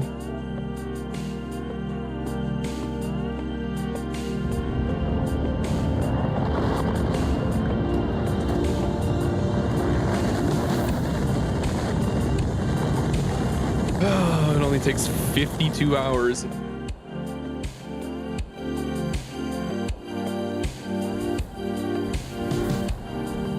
All the anxiety was gone when I landed. All that was left was a sense of purpose. How scattered did it end up? Not too bad. Okay. Cool. I feel like I just first want to like disassemble a bunch of shit up here. Yeah, honestly, getting your RoboPort up and then just RoboPorting it. Yeah, that's... Or get the warehouse. Oh, did you take us the storage warehouse? Yes, I have the requester warehouse with me. Well, did you take a storage warehouse that you can just highlight stuff and the AI will dump it in there? Okay, I guess just like... Is there anything I don't want to disassemble? Maybe this radar and these RoboPorts. Oh, there's a RoboPort right there already. Sayonara, everything. Oh, also the radar provides construction. The radar construction pylon. Oh. There's a very large construction area. And it does radar. Interesting. Well, that's nice. It's POG. Okay, it was a little nerve-wracking. I know I have 41 hours of air, but the mere existence of a time limit was a lot. Plus, there is so much to do. Getting a delivery cannon set up would also be wherever you want to put the landing pad, then the delivery cannon. I think when you crash, it automatically puts the X on the cargo pad, which means that they come to you, I guess, because you're the one who X'd it. All right, well, there is some scaffolding in one of these chests. There is very little land to build on in space, so you need to first build scaffolding. Also, solar panels are like 800 kilowatts. I should have brought like actually useless stuff up here. A bunch of like red belts. Oh well. Okay, delivery cannon. No, we don't need the cannon. We just need the chest. Right, I actually have to fucking find the... I was like looking at my inventory, but it's somewhere. Oh, a space manufactory. That's nice. Yes, it is big. You got a couple space assemblers up there already. Crap, you can recycle into stuff. Actually, up there would be really good to have. Do you have a recycler? I might be able to make one with all the shit I have. Oh, you should probably keep your life support canisters. I don't know how many you have on your inventory. Yeah, we really needed rail up here, LeMayo. No, I ran out. Bloat burst ammo. Interesting. What is that? Biogun. So those are two of the other paths that you can go with advanced weaponry. Bloat burst makes biters explode, so you can chain reaction tons of biters. Okay, probably didn't need all these radars up here, but there's the delivery cannon. This delivery cannon chest will safely catch any delivery capsules that Waz launches at me. Should have brought more construction bots, I think. Oh, that's a solvable problem as soon as you get your delivery cannon up. Oh, okay. I threw some into the air, and they are doing the needful now. Great. Right now, I'm basically trying to clean up all the scrap and new items left here on the moon. Once it's clear, I can get to work building our secret moon base.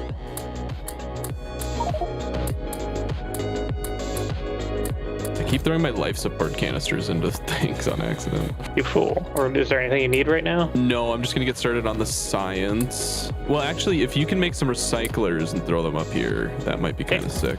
Ooh, heavy oil barrels. That's really nice. Oh, and water barrels. Did you put heavy oil in the thing? Nope. I don't know what you'd use heavy oil for up there other than making lube. I guess I just found oil on the moon. Don't tell the government. I plan to transfer everything shot from the delivery chest into a storage warehouse to clear the way for more delivery shells. Waz is going to act as the mascot at a football game with a t-shirt cannon for the foreseeable future. There's an electric boiler up here. Vulcanite block. I think I can only send resources up to you through the... Oh, okay. That makes this less useful. We also can't send science up, so science has to go on the rocket. Well, guess I'll have to build that recycler myself. Oh, there's water ice up here. Well, I can mine it by hand. So. Well, I don't think we can process it, though. Do you want to put down the rocket pad? Oh, right, the pad. Yes, I have two. Nice. Can go like there. You probably want it to go directly into a warehouse? In that case, maybe I can just put it, these can all just share. Okay. Oh, I have a pylon on me. 64 tiles of electricity. Wow. Time to start on the space belts. Right. Okay. Well, there were 4 requester chests up here. That's really fucking sick. On top of having a large storage, this requester warehouse's wide perimeter is going to be very useful for requesting resources for several different products that can only be made in space.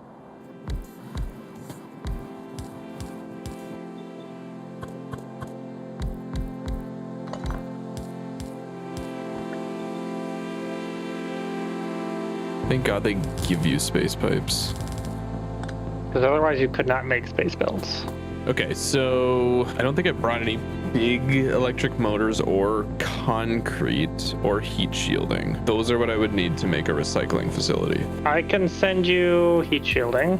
I don't think I can send you big motors. Okay, I have small motors, so I could reverse engineer them. Nope, I can send you all the barreled liquids. I can send delivery capsules. Basically, I can send manufacturing and resources. All right, well, I'll just not worry about it for now. At the end of the day, I can just send the barrels back. Well, you don't have the capsules to send them back. Oh, well, I guess I can... Okay, I can send you everything you need for to make some capsules if you'd like me to do that. Oh, delivery capsules. Oh, okay. Yeah. Right. Oh, like I delivery cannon the barrels back. Yes. I see. Okay. You might not be able to delivery cannon barrel. You can delivery full barrels, but not empty barrels. Huh. Yeah. Yeah, you can't deliver empty barrel. All right, well, we'll cross that bridge when we come to it. Well, what? Why, though? Pressure. Well, do you want me to send you enough stuff to get some delivery capsules anyway? Sure. Well, I don't know what I'd send back at this moment. Well, here it comes. So, Oh my god, a red warning shows up when you send stuff at me. Yeah, because if I don't set it to a delivery capsule chest, it's like firing artillery at you. Oh. How do I fire this? Oh, there it goes. Oh, dude. There you go. I fucking watched it hit the ground. That's hilarious. Okay, so what do you want next? I'm still figuring out the space assemblers. Oh. Rest in peace. I mean, they'll only go down to like 50, right? What? Oh, I just had a bot explode up here. Then space bots will just blow up. Robot interference radiation. There's just a chance that bots explode. Would have been nice to know that before stranding myself on the moon. I brought 250 logistic bots, so I'm not too worried, but I wasn't looking for another clock to start ticking down up here.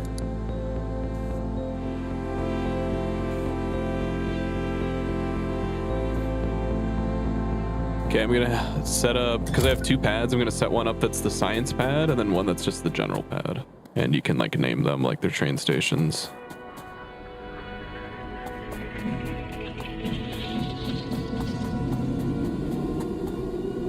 You know, it gets cold up here. You never think about what you don't have until you don't have it. Waz's voice isn't the same coming through a radio. The bots don't count as company. I've been thinking about how I even got here. It was 100% charged full speed ahead, but now that I'm here, it's not what I expected. It's not how I thought it would feel. It hits different in the back of a downbeat beater beating its way down the freeway. I'm not trying to be negative, I just need to be real, and I'm learning just how real it gets. We don't have the time for your feelings. It's not because I don't care, it's because I don't know. The fact that there is an ending has become so apparent, and I don't know how much time there is. I need to go as fast as I can. I suppose I can think about whatever I remember when it's worth remembering.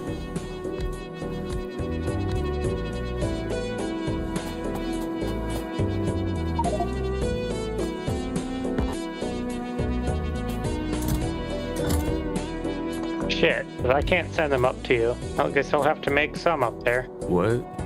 Oh, yeah, Waz wants to send me some resources to make space science. I was thinking about taking a space capsule back if I needed anything. No, we have to research space capsule navigation, which takes space science. Oh, LeMayo. Well, I can send you the materials to make some, so it's To not make the end big of the world. motors? Yeah. Let me see what I don't have for big motors. Green circuits? Okay, well, need those. Can't send green circuits. Well, you could. All I need for those are stone tablets. If you can send those, because I can make wire. Well, what do you make stone tablets out of? Because I can't send those. Stone brick. Can send a stone brick. Swag. Least convoluted delivery cannon experience. How much stone brick do you need? If you sent like 5-10 stack, probably be enough to get us through. All right. Do you want to set up your signal? For the delivery cannon? Yes, just a signal that's going down here so I don't shoot a capsule in with a chest is full and then it'll blow up. Yeah, so just checking to make sure the requester is not full. Correct. How do you, because it's only read contents is my only option for hooking up the delivery cannon chest. Yeah, it just needs to be empty. That's it. But it just says read content, so it's treating it like it's a chest. But like if you have like an inserter, you can set enable disable. Don't have an enable disable type. No. I checked. I do that on my end. So you need to set up a signal transmitter. I don't remember if we made those. We probably didn't because we forgot. Oh well, it shouldn't matter because I can only send one stack and that holds like how many stacks? Oh, you removed the fucking. No, they're right here. Look. I have to reset it every time. Oh, well, I mean, that's unintuitive. Okay, well, you got your bricks. Mission accomplished. Teamwork, baby! Oh, we're out of bricks because our only bricks are coming from the ore miner. There's a train stop with bricks. There? Yeah. Where's that? It's near where the copper gets smelted. You sure? Maybe I'm blind.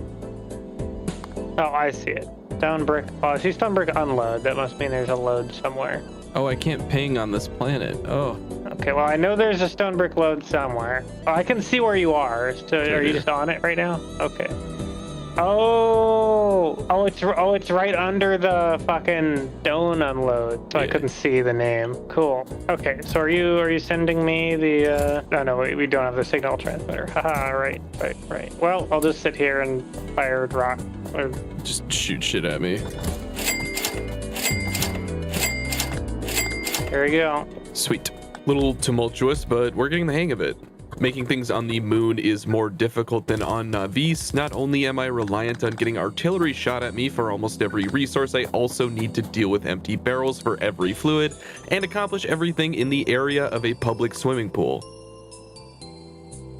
I threw some labs down in preparation for more science, but they won't be doing anything until I can craft some space science, which can only be made in space and requires space belts, which can also only be made in space. Technically.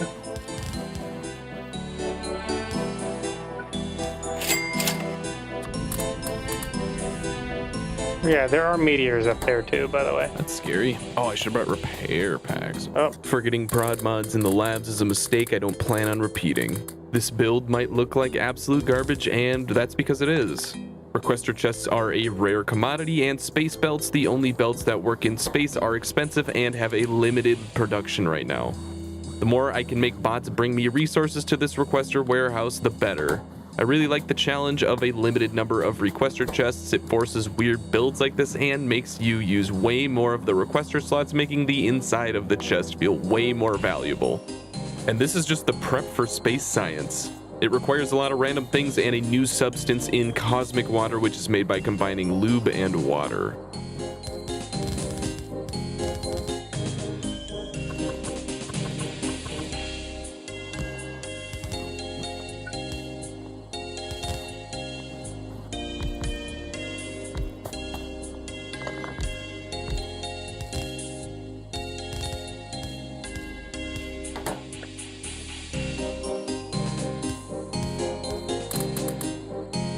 I guess productivity modules don't work on the moon, but speed mods do?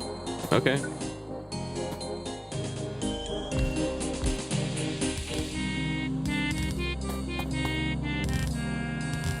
Look, what happens on the moon stays on the moon, okay?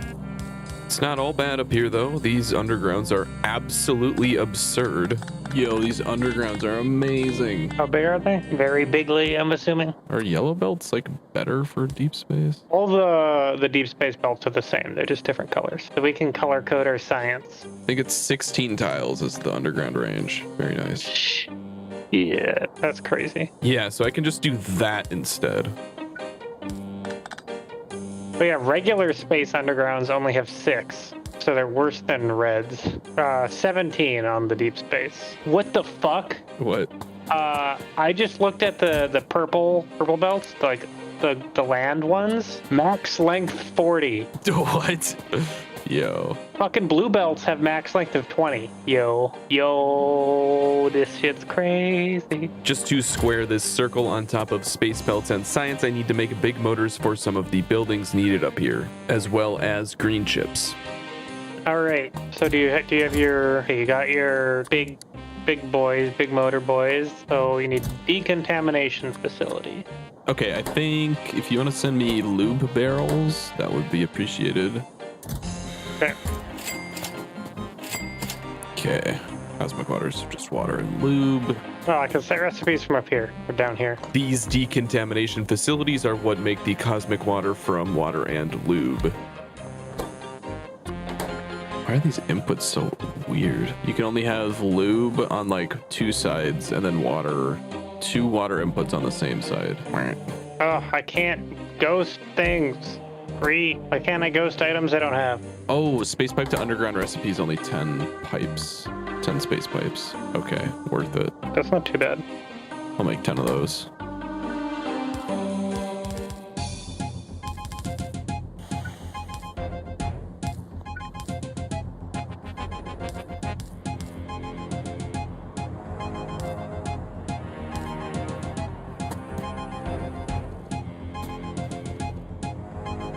This episode brought to you by filter inserters. When you need to make some abomination and can't be asked, always turn to filter inserters. Just 4 easy payments of 1,000 red circuits. Call now, get a free 12% productivity bonus on your order when you buy 12,000 or more.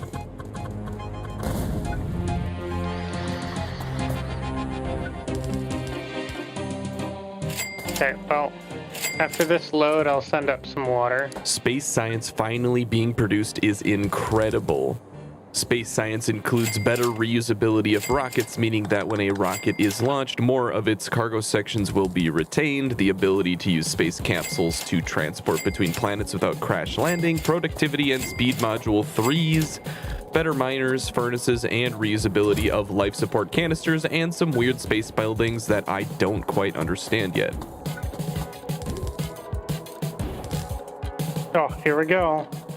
Actual space It's science, happening. baby. It's happening. Okay, how much cosmic water does this actually need? It needs 1. How much cosmic water does this make? 10. Okay, so looks like you need more lube now. This is like the 3rd science drought we've had, but it never stops feeling great hearing that sound again. Also, these are advanced labs and they go brrr.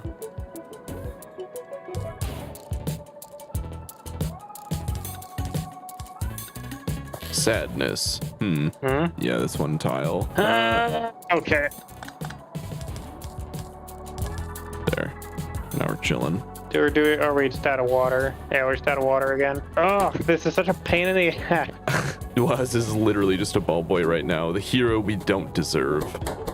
And solid rocket fuel as well. So Okay. don't think that can get sent up. Yes, it can. It can. I did check. It can. Yeah. All right. Well, that's fucking based. Okay, I'll send you some more water. Labs are prod modded. Labs are the only moon building I've found so far that accepts prod mods. But we are out of rocket fuel. Big sad. I mean, do I have miners? I could start mining this water ice. How are things in space? Pretty cool, They actually. are in space. Wow. Did you get your 1 recycler? Then you can recycle the barrels into steel at least. Space also requires using a few of these.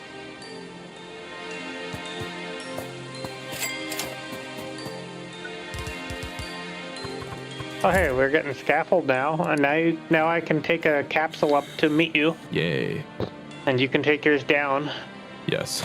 I might need to build a landing pad though. You want the space manufactory now? Yeah, if you don't see anything better. I have 1 on me. I don't know how to use it. Space manufactories are big assemblers that have a crafting speed of 10, which is 10 assemblers, have 6 module slots, and can even do a little bit of smelting, kind of. In any case, there is some water ice up here that can be mined and boiled into water, eliminating the need for Waz to send up water barrels, which I'm sure he's thrilled about. This is the barrel handling function I mentioned earlier, which I absolutely love. Empty barrels can be recycled 1-to-1 for steel plates, and this just feels so awesome. Like the fluid we need in space is bundled with steel, which we also need in space for buildings and scaffolding, and it's so much more convenient than handling a fleet of barrels. This is the space manufactory. It looks a little cursed, but it's very useful. I'm going to make scaffolding with it, but it is also the only building that can produce other new buildings that we're going to research soon, so it's going to have many functions. So do you have to decontaminate and then also clean a life support canister? Yeah. I would just shove them in a box somewhere for later. When you come back, I can decontaminate them down here. I can only do it in a decontamination facility, so probably not. Looks like you have to decontaminate them up there. I had cold feet at the start of going to space, but now I'm kind of loving it. Some things have become harder, space is constrained, resources need to be shipped in, and bots can just explode. But to compensate, other aspects are highly improved. Solar is about 8 times more effective, space machines craft much faster than average, and these deep space belts I've salvaged are unbelievably fast. The starry background is refreshing and makes for an incredible atmosphere. This central requester warehouse build is awesome too. Horrifying, but it's so unique among how I've been forced to build. Planning to make a condensed factory around a central building and having it actually fit and work is an awesome experience. Scrap recycling is fucked up. Well, I guess I just shoved those into a storage chest, and then the only one that's weird is heavy oil. Yeah, which is good because then you can make lube with your water. Cleaning up the moon like it was Super Mario Sunshine has left us with a ton of scrap, which can be recycled with a chance of producing several ores and heavy oil.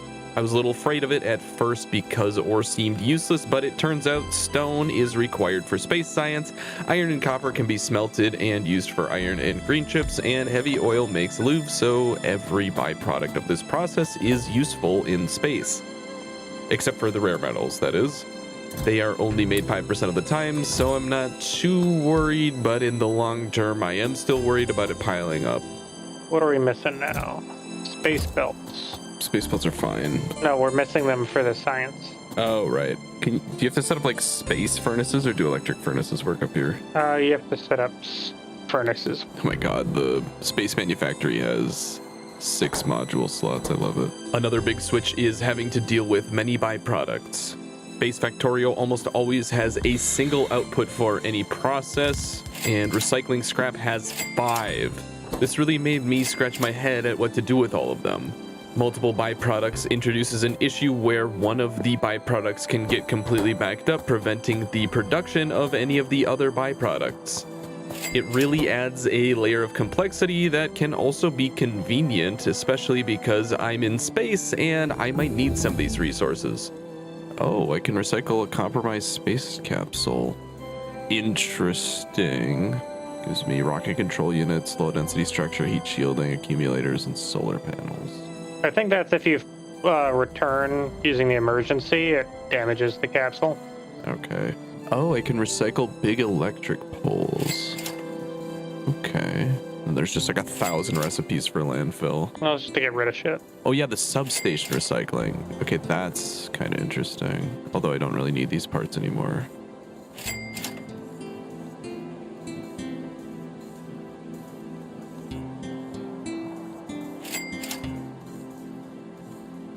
Broken data card. Huh. Yeah, that's the next science thing. We're gonna need data cards. Okay, well, we got a lot of rocket fuel. The science is actually flowing a little bit, which is good. Yeah, I'm making more rocket fuel now, so. Yo. Sup? Not too much. We're in space. Hey, any signs of life? Negative. What is there to do in space?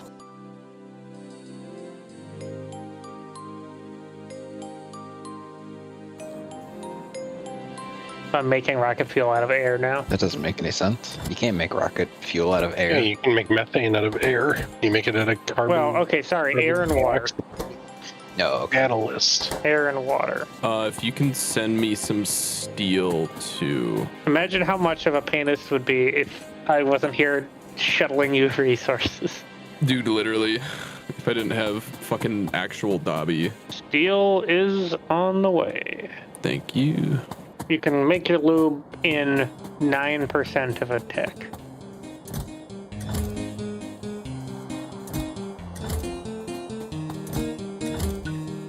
I started running out of science, so we decided it would be easier to just send another rocket with supplies. Wonder if it can splatter me. Ooh. Very nice.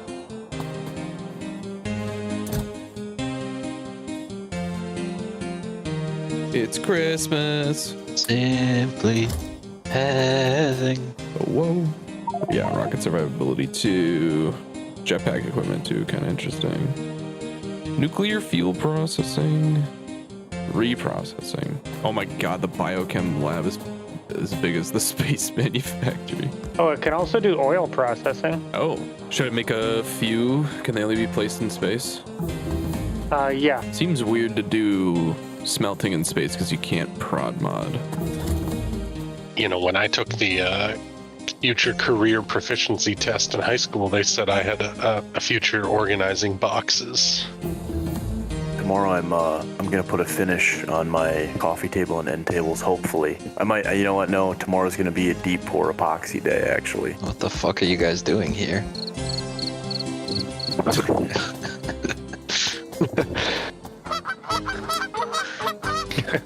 Need just like a gunshot sound. Somebody leaves the Discord, just shotgun sound. What is this one? Don't bother me, you What's this one? That's fucking football right there. They just spend all their money on like food and memes. Hell yeah. What? You sound like a professional streamer now. Did you get your mic set up? No, I'm just talking real low. It sounds good, except for the parts where you breathe into it. Other than that, that sounds really good. Except for the part where you breathe. I'm surprised that you guys can't hear my radiator screaming next to me. We can. We hear talk. something. And We've left the early game and the planet. We're making space science, but still have a huge list of interplanetary logistics we need to figure out. Next time.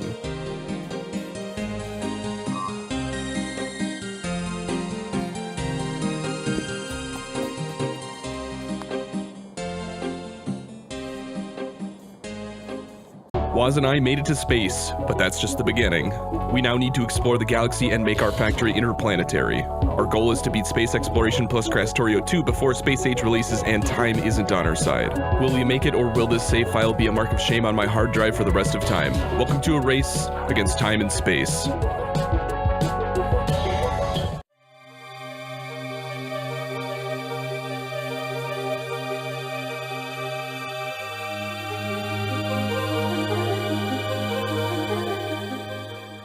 It is in like a 700 degrees Celsius heated chamber filled with chlorine gas. And when you heat it, the material emits neurotoxins. Like, oh, great. Okay, and we're back. Last time I landed on the moon and got space science going. There is a bit more to get done up here, so I have enlisted the help of a master scientist. In physics, you just have to be like math champ. Right. And in chemistry, you have to actually know all the things instead of just like knowing math. Right. In physics, you're just like particles, and in chemistry you're like, oh, this one dissolves bones, yay. You're like synthesizing it, and they're like, oh yeah, now you need to make sure the temperature stays at 38.37 degrees Celsius, and if you deviate by 2 degrees, it actually changes from a vitamin into a poison.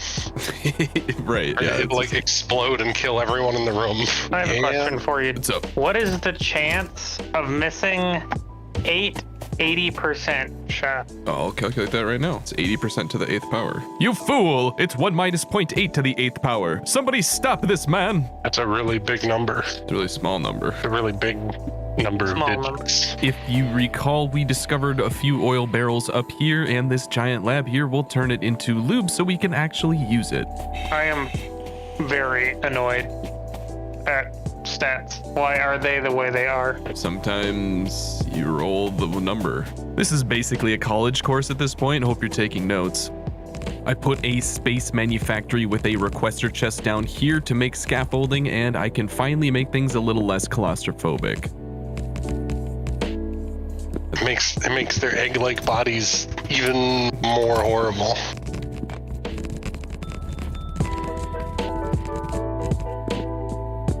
We received 1 science rocket at this pad, and I want to get a start on automating the process of sending more science rockets in the future.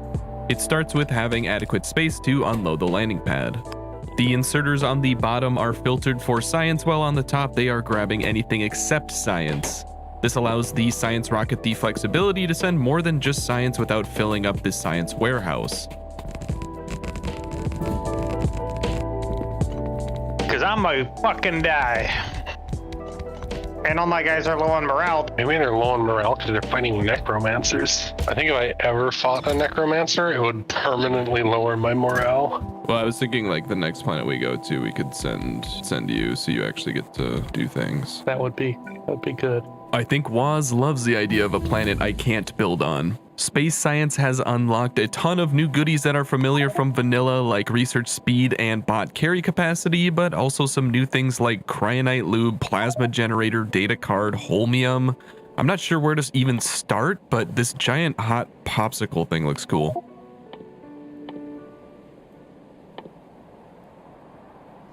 Impressive. Our chemical stations are getting really complicated now. There are tons of new recipes and a lot of fluids I haven't worked with before.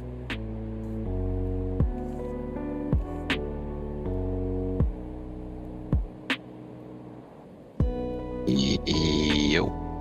Hello. Yeah. I'm gonna be like a cult in a wholesome way. Life support facilities work on the moon and allow you to reuse life support canisters. The first process is to clean them, requiring cosmic water. The cleaning process creates contaminated cosmic water, which can be cleaned to create contaminated biosludge, which can be cleaned to create biosludge. The biosludge process also creates contaminated cosmic water, so the full process can feed into itself in weird ways. I struggled with this one for a bit because space underground pipes are actually much worse than normal underground pipes.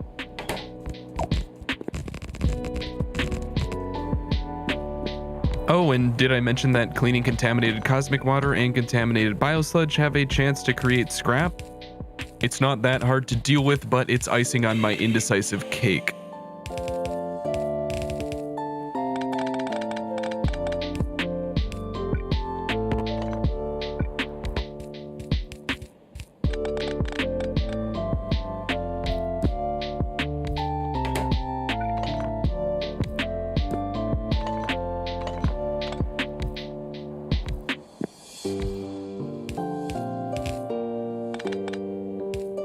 Very brute force.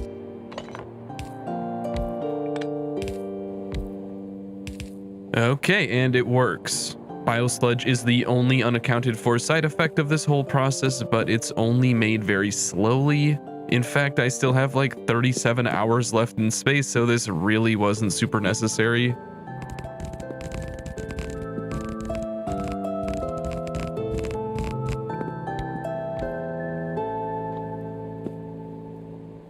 Oh, yeah, there's one more step. Contaminated scrap. This needs to be decontaminated with cosmic water to make both contaminated fluids as well as some scrap and uranium. Wait, has there always been uranium in my life support canisters? That's surprising to me. All right, there, it works. Don't ask me how. If it were up to me, I would mix all these stupid fluids together and dump them into space. You know, unnecessary. Exactly. Instead of buying 4 cans of dark red kidney beans, I bought 2 cans of black beans and 2 cans of dark red kidney beans. And I'm eating the mix right now, brother. I thought of you. You're just eating a pile of beans? I just emptied the beans into a Tupperware and scooped several large spoonfuls of beans and bean juice onto my food. Bro. Like literally what? Beans, gourmet. Could you please define pickup? Pickup truck. Could you please define truck? God. Tonight on Bomgi. Tonight on Bomgi. Tonight on Bomgi. And they're like, oh. Love your song. Love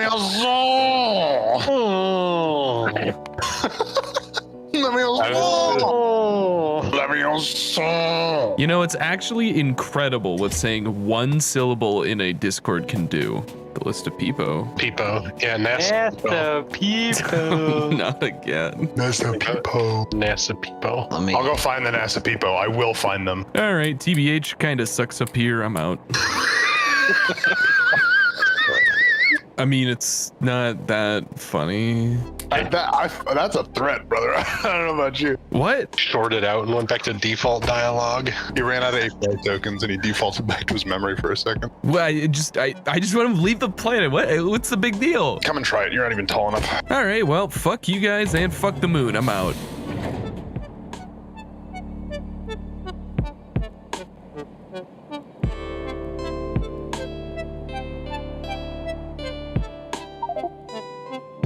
Ugh, I landed so far away from my jet. I'm not in a jet. Ugh.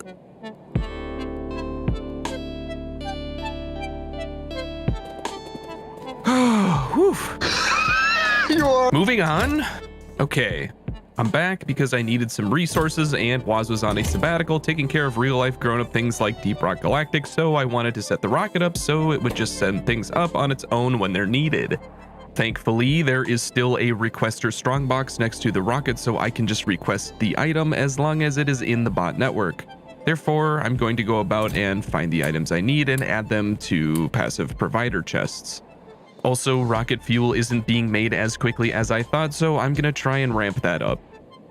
Beep, beep, beep, beep. A lot of practice beeping. The limiting factor right now is oxygen, and the only way to do it is to separate the oxygen molecule from hydrogen in water using these electrolysis plants, which are slow. We also don't have a use for the hydrogen right now, so we burn it into the atmosphere.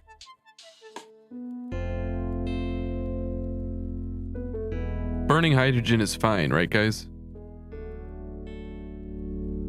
We can also craft them in these big fuel refineries, which are almost 3 times faster, and get an extra module slot.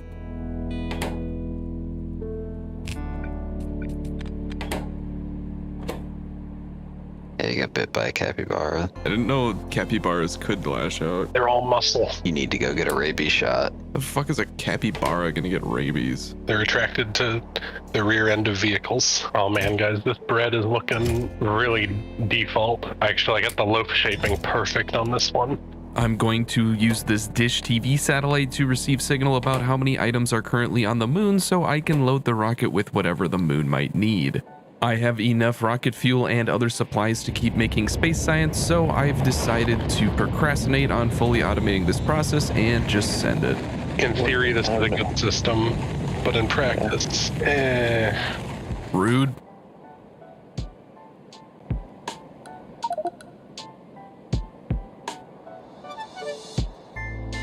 The rocket pad is unloading correctly, and the bots are transporting all the resources to continue sciencing. Fantastic.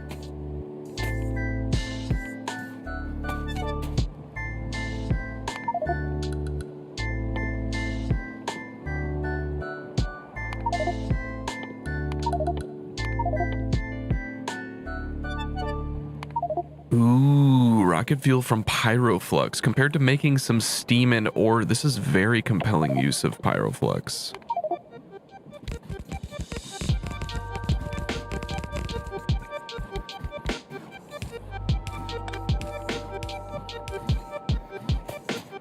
There are a ton of new buildings, including this casting machine, an industrial furnace, and a quarry drill. Very exciting. I just wish I could see what recipes they make before building them so I could plan a little better. all right, boys, I get the most default bread. The cable TV dish will receive logistic signals from Navis, while this telescope thing will send signals to Navis. I imagine there are a few ways to handle logistics, and I think it's most fun to try and supply this planet with a single rocket. The list of demands so far are all 5 sciences: heat shielding, rocket fuel, stone, or green chips, blue chips, and bottled lube, and this list is only going to grow. It'll be interesting trying to balance the rocket to load enough of these resources while also not overflowing the chest storage or sending a rocket with very small amount of resources.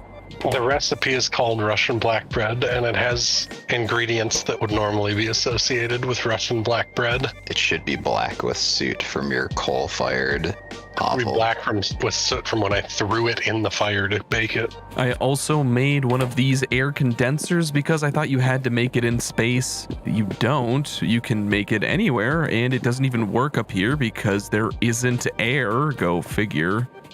But I'm glad to have another tool in the box. Excited to see how this can help us.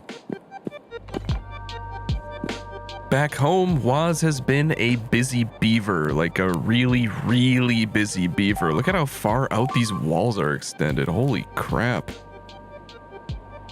It took some finagling, but I managed to make a thermodynamics facility up here. I don't know if I have a use for it yet, but I'm happy to have it, and I'm sure I'll be using it in the future.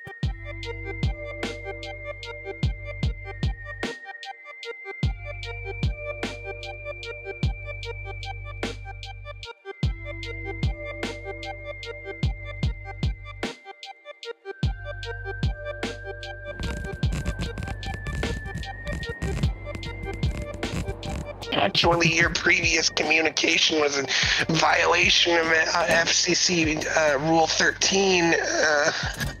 I'm gonna need you to self-report. Do you practice that voice? Yeah. Lot lizard. Lot lizard. Thankfully, sending the signal to Navis is fairly simple. Most items are in the logistic system, so if I hook this up to a roboport, it will send basically everything that is up here. I say basically everything because the science is actually in a normal warehouse that does not connect to the system for reasons I'll explain later. Thankfully, I can just attach a signal from that warehouse and we should be good to go. E-trucker girl.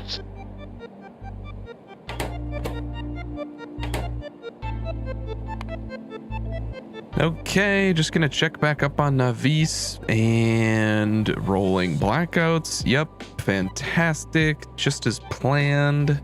Why are we still here? I'm severely damaged. It's not easy being green. Yeah, our green energy plan had some flaws. I guess we didn't have enough accumulators. Oh well, whatever. I'm just gonna keep making shit up here. I'm actually surprised at how little I reacted to this. I didn't even click through these menus faster. I was just totally okay with our base having 0 power. I suppose that's part of the experience, the existential apathy that sets in. I'm not showing every time a train runs out of fuel because we didn't add a fuel belt to the station, or a mine runs dry and we need to make another mine, or we run out of oil because the balance of heavy, light, and petroleum is out of whack even with cracking, or biters attack, but these are all frequent occurrences. You start to get used to the notifications popping up, and at some point you go, yeah, the power will turn back on when the sun is up, I got other shit to do. I did actually find a use for these thermodynamics facilities. Iron and copper ore are both possible byproducts from the scrapping process, and these can smelt them on the spot. I really like the recycling vibe that space has. Yes, you need to send a metric ton of materials into space, but some of them can be recycled. Even if the amount of ore is small, it feels the same as the productivity bonuses, and I'm a huge fan of that. I also found this telescope that I didn't notice was up here. I can't look through it, so it's just gonna be a Minecraft decoration for a while. Anyway, it's time to go back down and send more junk into space.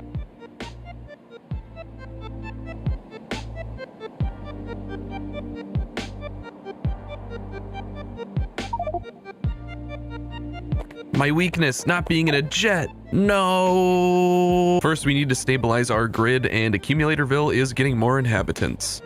Yeah, I know. Snap to grid with relative position. It's okay to scream at your monitor. I'm here for you. Doesn't seem too bad. Thanks. Let him know I'm here. No. Now to fix this whole not being in a jet thing.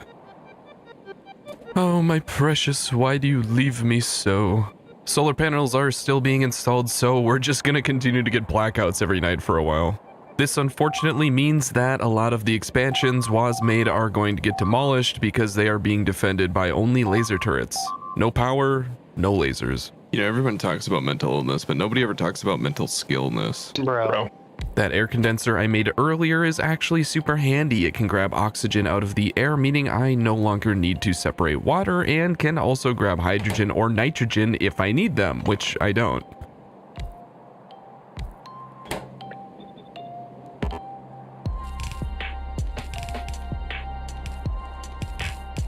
And that's a much easier way to feed oxygen into rocket fuel.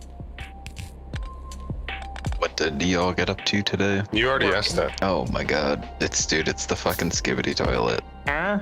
You are just in time. For what? I am setting up the rocket to launch to the other planet, and I was going to shove you into it. Fog Champo. So I'm guessing we want... I've got some like default stuff like rocket fuel and low density structure, glass, steel.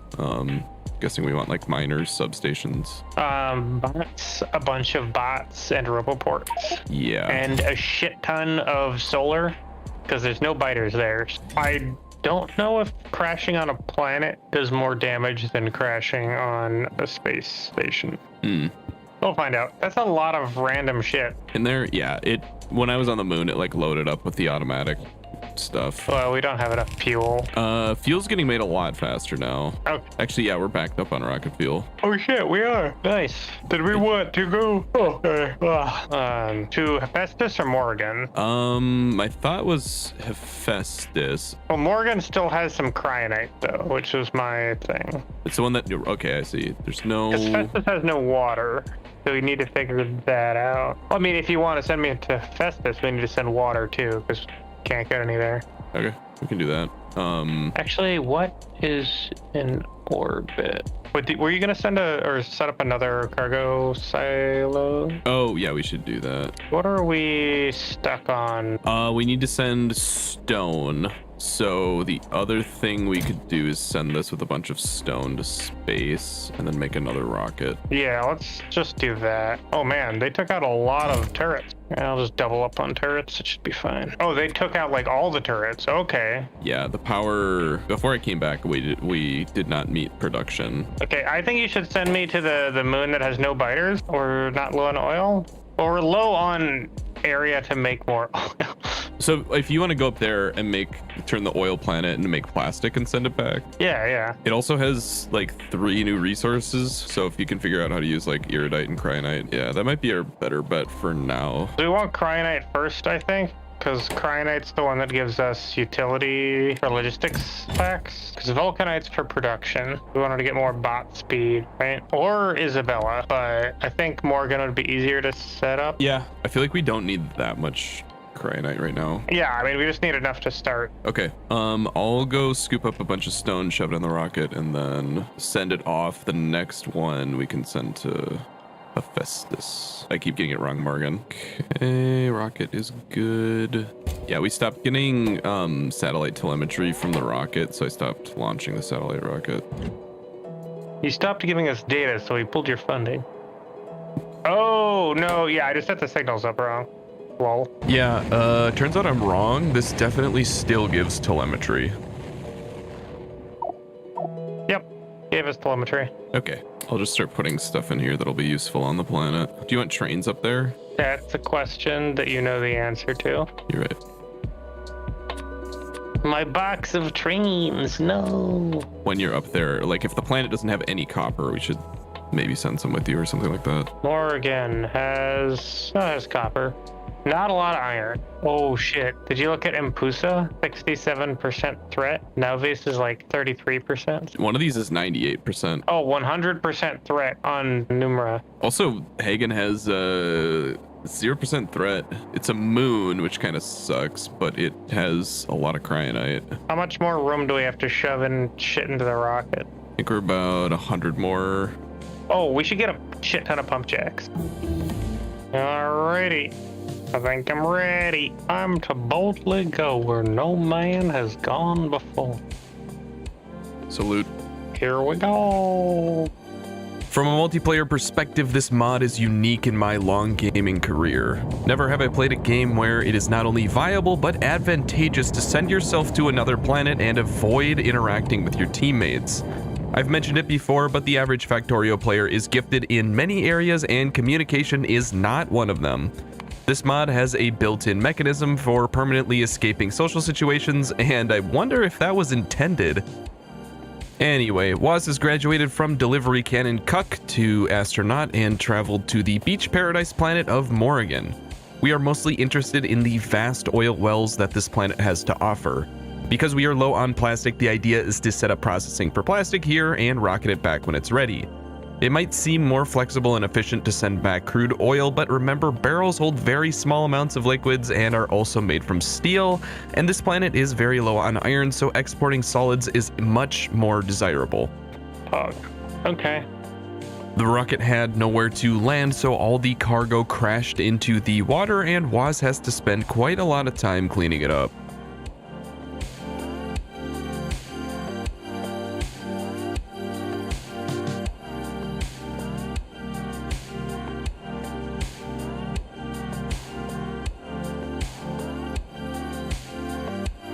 There we go. Oh, should have given you a core miner. I can build one relatively easily. Yeah, it's just concrete or regular drills, steel and circuits. I could make one right now, actually. All right, well, now that Dad's gone, it's time to master all the things we haven't mastered yet.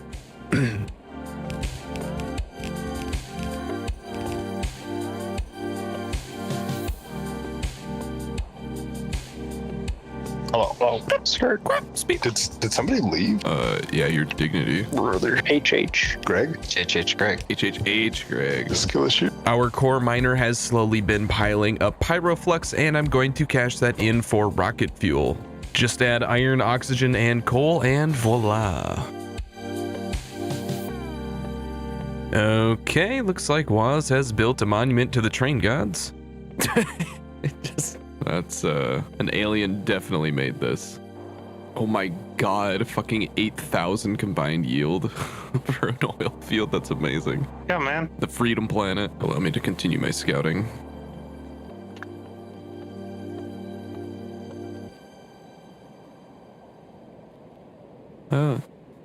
We turned the smallest stone mine. We turned the entire stone mine into landfill, which I love. Yeah, I'm gonna lag out the server for a sec here. I'm just gonna do a surface scan on Morrigan. Oh, okay, I found Immersite. Looking for Cryonite now. Yeah, this is a fucking water world, dude. Yeah, more iron though is big if true. Oh, I got an 11,621% oil over here though. Oh my god. It's my turn to be delivery cannon cuck, but this time we have rockets, so it's a lot easier. Morgan as a planet is missing iron, so I'm sending iron plates and steel. We also forgot medium poles, which Waz wants, and because there's water everywhere, landfill as well.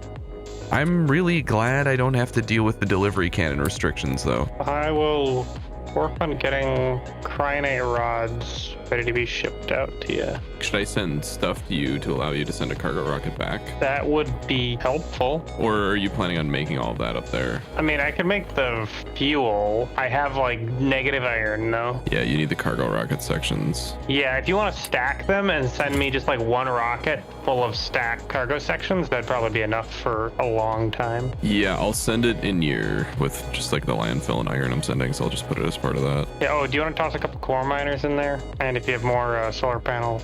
All right, got a shopping list of things to grab for Waz. Hello. Oh, 15k oil yield. Oh, this planet is fucking tiny, dude. To send rockets back, he's going to need cargo rocket sections, which stack to 1. Thankfully, they can be packed up to 5 at a time, making them 5 times more efficient to send per slot, which is important with a rocket's large but limited capacity.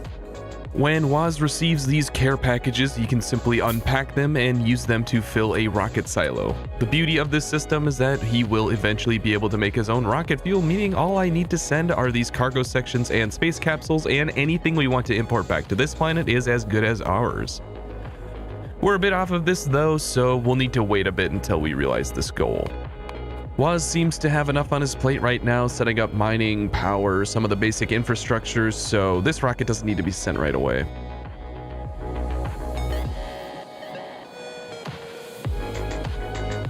Would you need purple or red chips? Not that I can think of. I think I'm gonna go to sleep here. And so we got up the next morning and kept pushing forward. Speed. How's it going? Oh, it's pretty good. Yeah, it's basically the King of the Hill intro every time we boot up.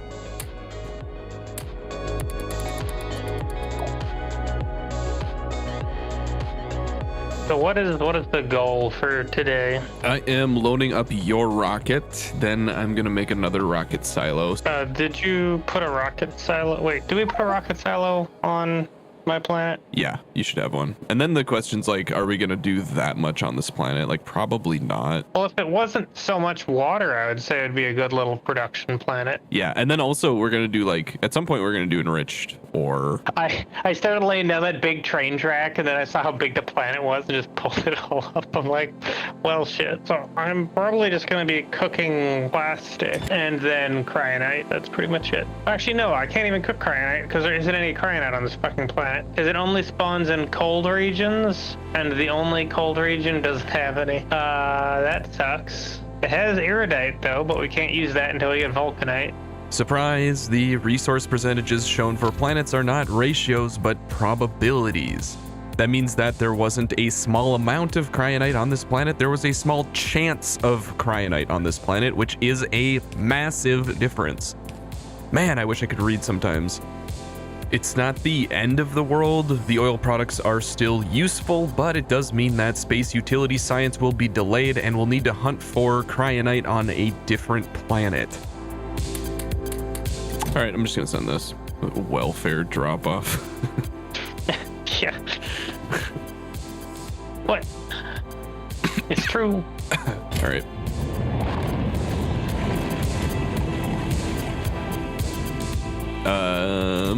Yeah, okay, it's already there. Nice. Getting siphoned off. Did you put regular cargo rocket sections or stacked ones? There should be stacked. Oh, there's also regular. Oh, might have missed a few, but actually, I didn't miss a few. Those extra rocket sections are from rocket reusability. Please amend the record.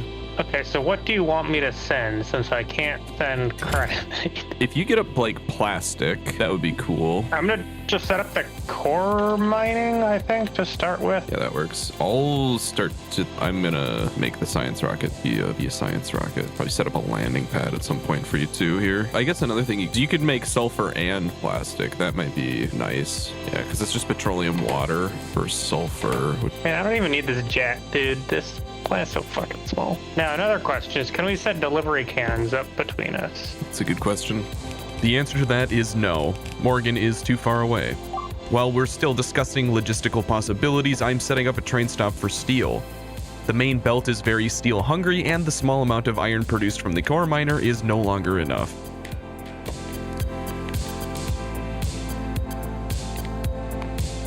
Checking back in on space, the science production has grinded to a halt due to a lack of rocket fuel. In fact, the list of resources needed in space includes rocket fuel, stone, blue chips, green chips, lube, and steel.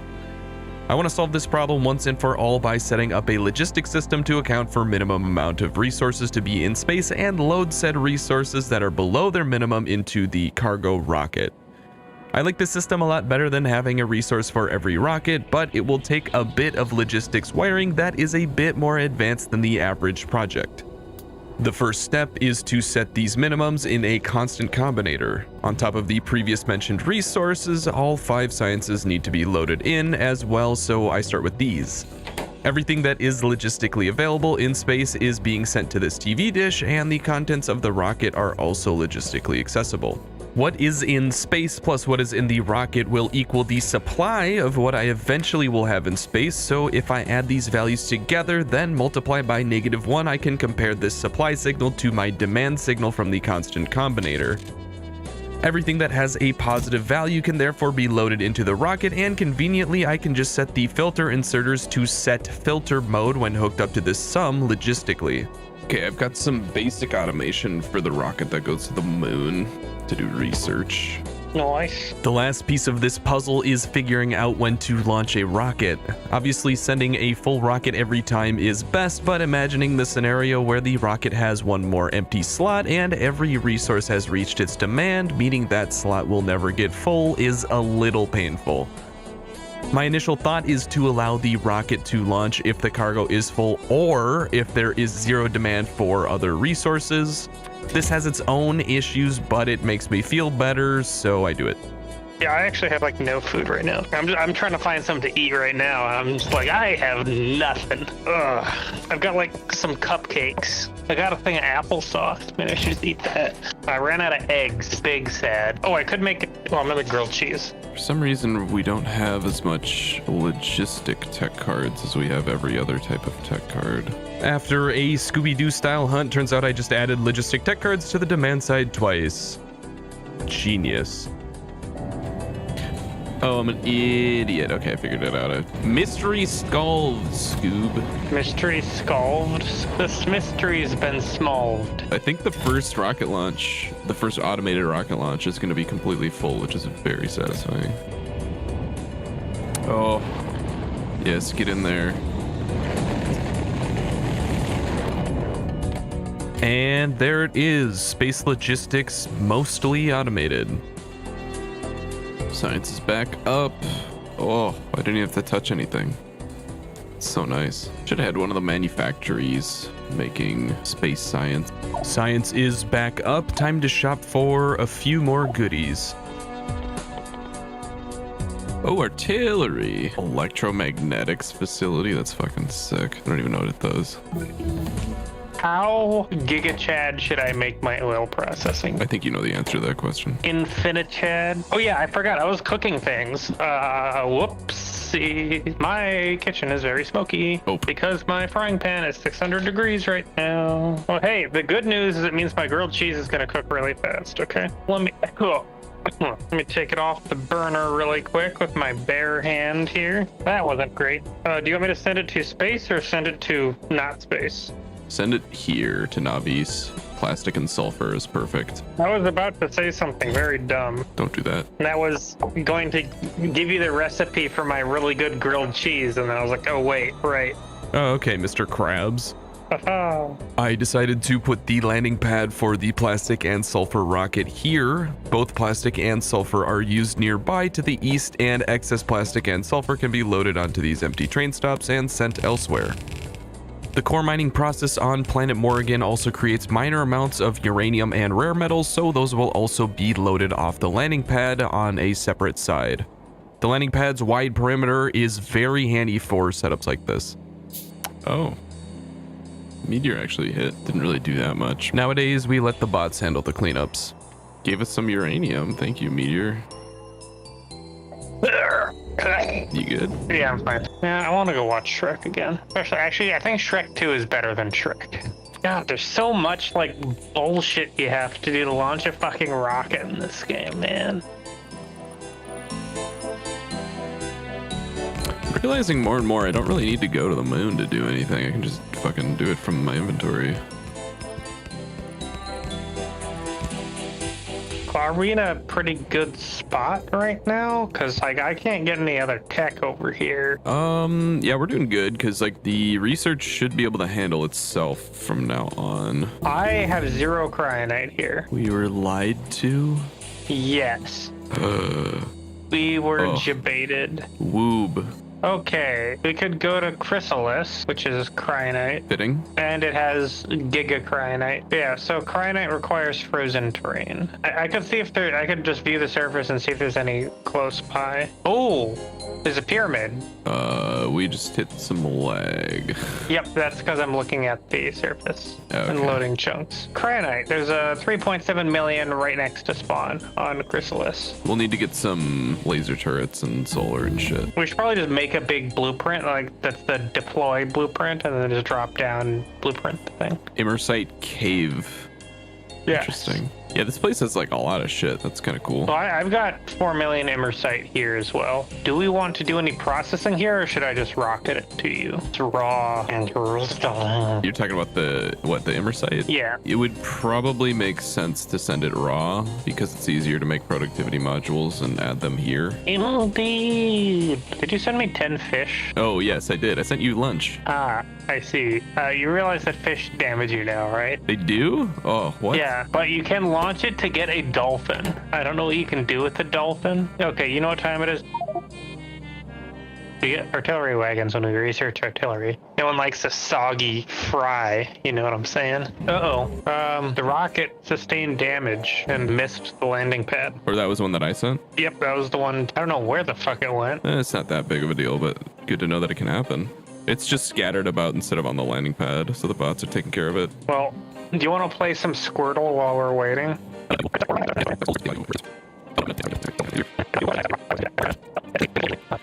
Oh, thank you, Mr. Meteor, you piece of shit. You got meteored? The refinery that I'm building got meteored. Dude, the timing on that, are you fucking kidding? Oh my god. And now I need to build another fucking refinery because I took out my refinery. That has to be unbelievably unlucky. Now that all the Woz shareholders have been bankrupted, I'm going to try and resupply his endeavors. Hey, gamers. Yo. Space lab. Fuck yeah. Like Air Bud, but like a lab. It's not a golden retriever, it's a golden receiver. I'm glad we cleared that up. You know, terminology matters. Look at where I am right now on Morgan. Beautiful. Oh. Optimal. Definitely faster than using the loaders. Yeah, because you got 3 of them. Okay, so you had a bunch of things on your wish list. It was pipes, it was meteor defense. Can you make the ammo there? Coal and steel? Steel's gonna be an issue. I mean, I'm sure I won't need a ton of meteor defense ammo. So if you can send like, how high does it stack? Looks like it stacks to 10. No, that's how many I can make. 4? I think we have never put this item into a chest. Oh, I got it. Second guess. It was Blastoise. Okay, that's enough Squirtle. I'm happy to see you made it home and didn't like end up as a splat on the highway. I feel like Lucio pressing E. What other shit did you want? I got pipes, 2 meteor turrets are in there with a little bit of ammo. More solar. You want concrete? I don't need that shit. I just need solar.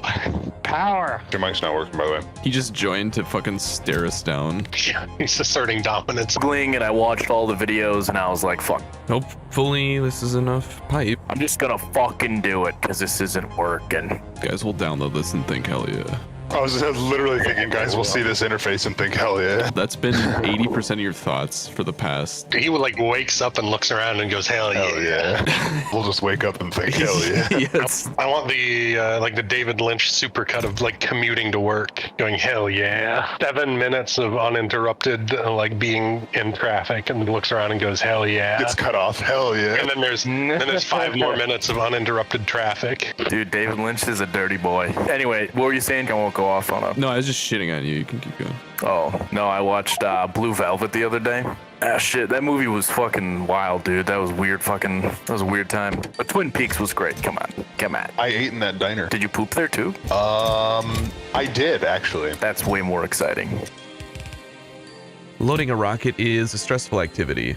I have 500 inventory slots to fill, but all Waz needs is like 2 stacks of pipes. I feel like his mom running around making sure I packed his lunch, and he has all his notebooks and pencil box. I just send this one with 300 empty slots because I was so sick of looking at it. Meanwhile, one of the cargo rockets on the moon crashed. It's a 1% chance right now, but it sure doesn't feel like it. Yeah, these bots are fucking struggling. Maybe it's because you don't pay them a living wage. Fuck. Why should I? Bots are gonna form a union, dude. Look at the inserters again down here. They're doing a wave. This is illegal. HHH Craig. God damn it. Dude, that will never leave my brain. It's so OP, dude. HHH Greg. Trying to think what other Daft Punk songs you can apply that to. HHH Greg Panasonic, $50. HH Greg, HH Greg, dun, dun, dun, dun, dun, dun, dun, right? My name is Giovanni Giorgio, but some people just call me Giorgio. You boys hear me? Unfortunately.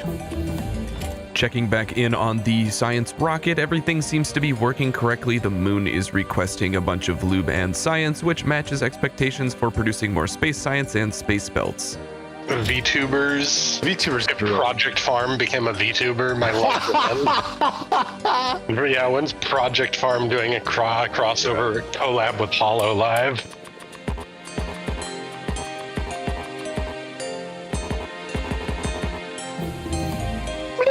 All right, I ate my burrito. What kind of burrito did you have? The spicy brown chicken mole. Spiky. Yeah. He's eating the fucking yellow things from Mario. Yep. My name is Wilford Brimley, and I have diabetes. Diabetes.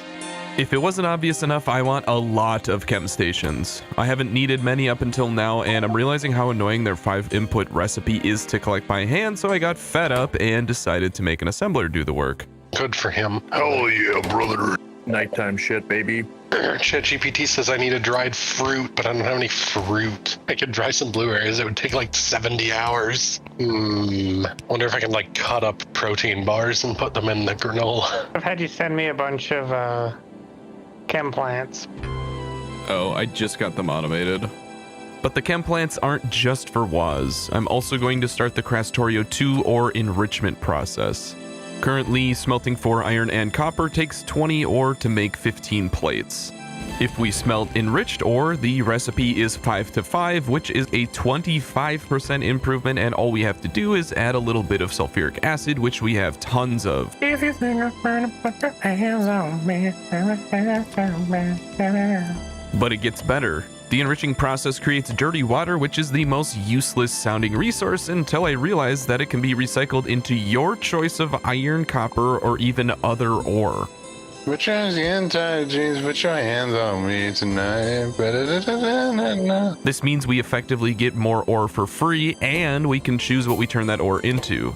The dirty water cleaning also creates a trickle of sand, which adds up over time and will ease the burden on our stone mines. But I'm not done yet, because this is another process with machines, which means we can prod mod it. The chemical stations can take 3 prod mods, and we have prod mod 2s, which add an additional 16% efficiency overall. Considering that all we need to do is add sulfuric acid, this is a massive improvement to our current ore process. Oh, I got my oscilloscope today. It's really neat. It shows me the electricity. That's how you give cognitive dissonance. It's got honey. There is one small problem though. This is a chem station recipe with 2 liquid and 1 solid input and 1 liquid and solid output as well. Our spaghetti will be served today with a heaping dose of fresh ground pipe. Oh shit! Don't bother me, you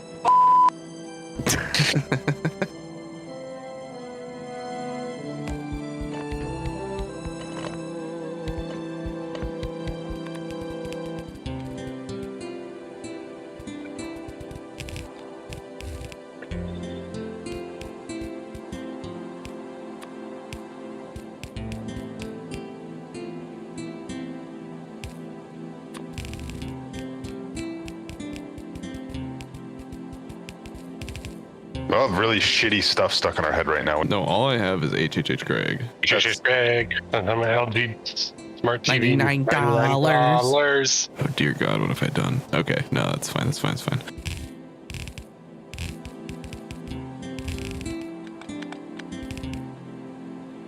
Fucking like. You didn't buy it on the. I got it at this flea market. The guy gave me a great deal on it. You know, I've seen that at flea markets. Facebook, and I gave the guy $300. That was fucking slick, actually. That's nice, man. Thanks, man. You ready to see the plastic turn on? Yes. Oh. Oh. Oh. Look at that.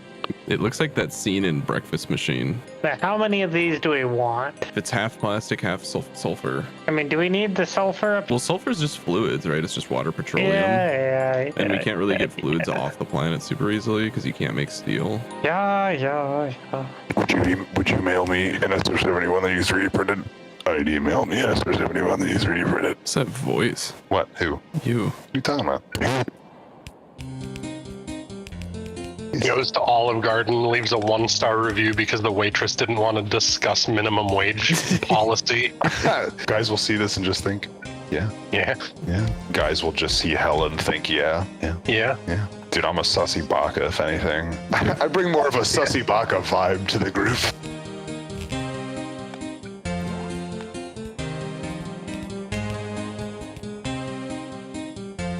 I'm sorry, how does that relate to Skibbity Toilet? Guys will see this and just think, hell yeah. Hell yeah. Wait, are they actually Catboys? Hell yeah, dude.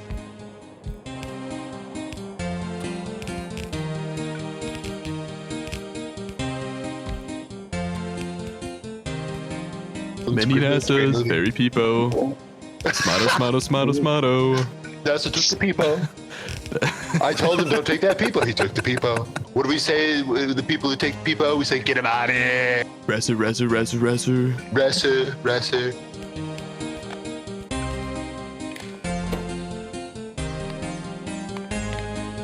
Hell yeah. I hope it'd be wise. Can you imagine a wired cattle prod? The amount of current they can push through that thing? God. Sheesh. Wait, this makes sand. Okay.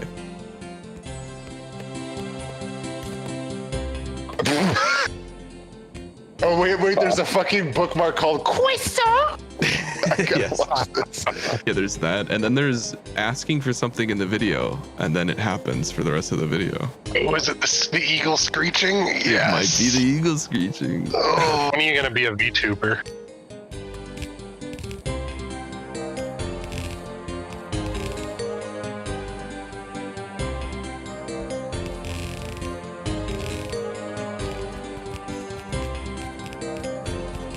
All right. We got 40K plastic loaded up. Yo, plastic 40K? For the BPA? For the Emperor? Sulfur setup. And then once I got 40K of that, I'll send you the rocket. Where do you want this rocket to go anyway? There is a landing pad called Morrigan. Launching rockets from smaller planets uses less fuel because the gravity's lower. Oh. It only takes me 19K fuel or 20K fuel to get it back. Oh, that looks fine. What's wrong with that? Thanks. Hell yeah. Sheesh. This thing that I'm building is going to take, it's taking me like 2 hours, and it's going to end up being like 5 seconds of. Hell yeah. Sheesh.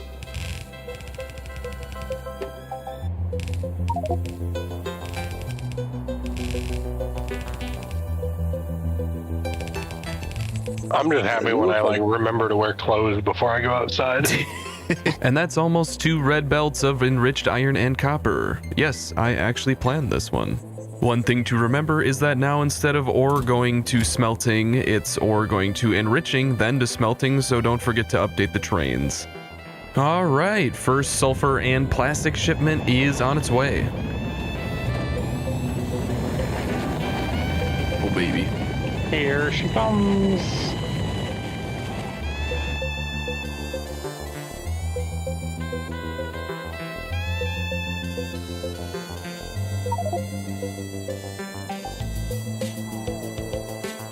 Oh, you already sorted it all out. Nice. Okay, never mind. You can call us Interplanetary now. And that means it's time to ramp up our space expeditions.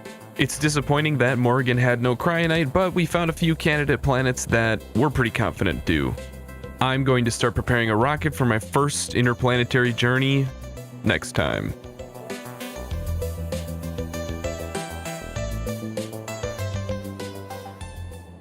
Don't let me leave, Murph! No! No! No! No! Welcome to number 7. Last time we got our first rocket shipment from space, and this time we hope to expand our capabilities. Plastic and sulfur from planet Morgan are filling in some deep gaps that our factory has been aching for, and our crude oil can now be used for other things. What? Oh, yeah, we're still getting trolled by these damn meteors.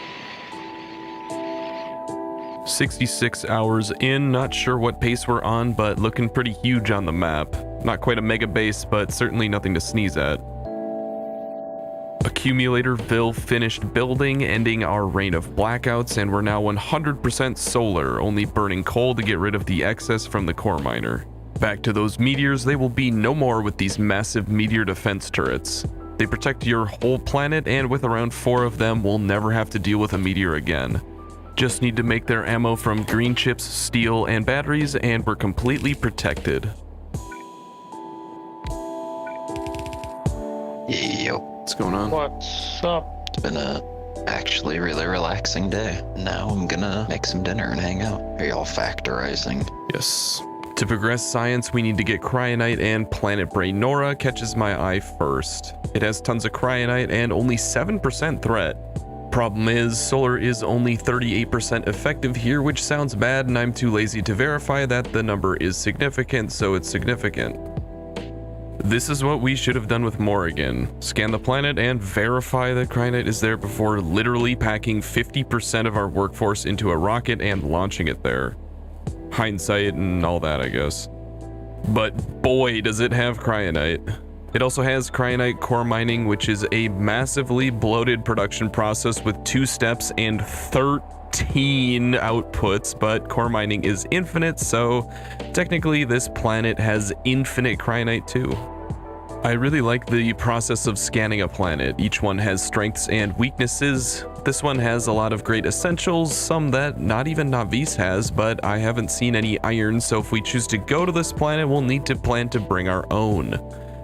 Iron is particularly bad to be lacking in right now because it means the planet will also lack steel, and without iron and steel, you're missing quite a lot of everything. Taking a look at the planet view, we can see that Brainora is 4 space rings away from Navis. I assume that this means the rocket fuel cost is a lot higher to get there. I mean, it looks really far away. It took a bit of getting used to, but I like this view now. The visual distance everything has meshes a lot better than a list in my head. This view also makes it really easy to click on a planet for some summary statistics about said planet. It reveals how this mod is constructed. Each planet contains a random mix of several pieces needed for the giant puzzle we're building. None of the planets have everything, and beyond the mix of resources, you need to consider levels for threat, solar efficiency, whether or not it has water, and even biter meteors, which are basically the worst thing I have heard of so far.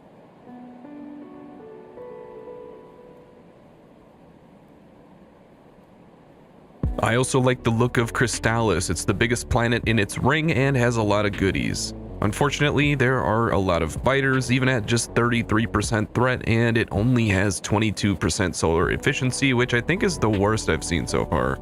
There are some super expensive items that are really annoying to try to add to the main belt, and this requester chest is underutilized, so I'm going to abuse its large perimeter as much as I can. I'm going to see if I can squeeze in cargo rocket silos, landing pads, core miners, signal transmitters, and signal receivers. With the sulfur getting shipped in from Morgan, it's much easier to automate productivity module 2s, which I am a big fan of. I spaghetti over to the red chips, which conveniently have the same recipe as prod mod 1s, then sulfur is all that's needed for the module 2s.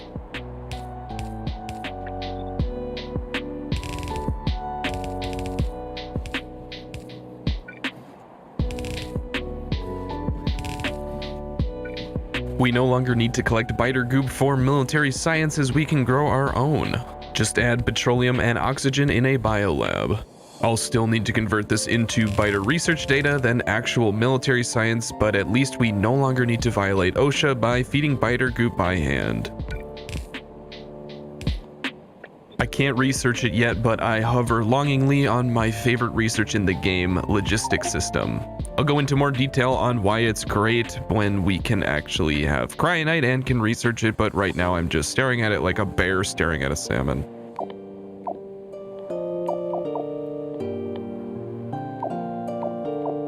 In the process of thinking about which planet I'm going to, I've started loading up this rocket with all the essentials. Some might say girthy. In other news, I found a cryonite planet. The one that we found already? There's a few. So this one only has 7% threat.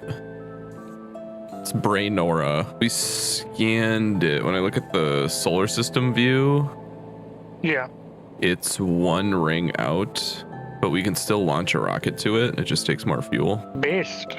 Yeah, setting your place up to like launch rockets automatically would be sweet. I was trying to think about how to set this up. I mean, the way you have it right now, all you have to do is like bring over rocket fuel, turn it into liquid rocket fuel, bring over the target sections. And you can have like, in case like a non-packed section gets in, you can also have like a backup filter inserter that grabs them. And every rocket that gets sent has a capsule in it. So the rocket that comes to provide the cargo will have at least one. Probably should contain more. Beast. Okay, I have a signal hooked up for Morgan resource storage that should send in the amount of rocket fuel, solid rocket fuel, cargo rocket sections, and pods. I think it should be sending the signal. I don't see any items in there. Oh, I see them on the power. Yeah, you can see them like highlight when you hover over. So yeah, they are hooked up, but then the thing seems to be also hooked up to the signal transmitter. So I don't know if you can read that on your same planet, but I'll test to see if I can get that signal.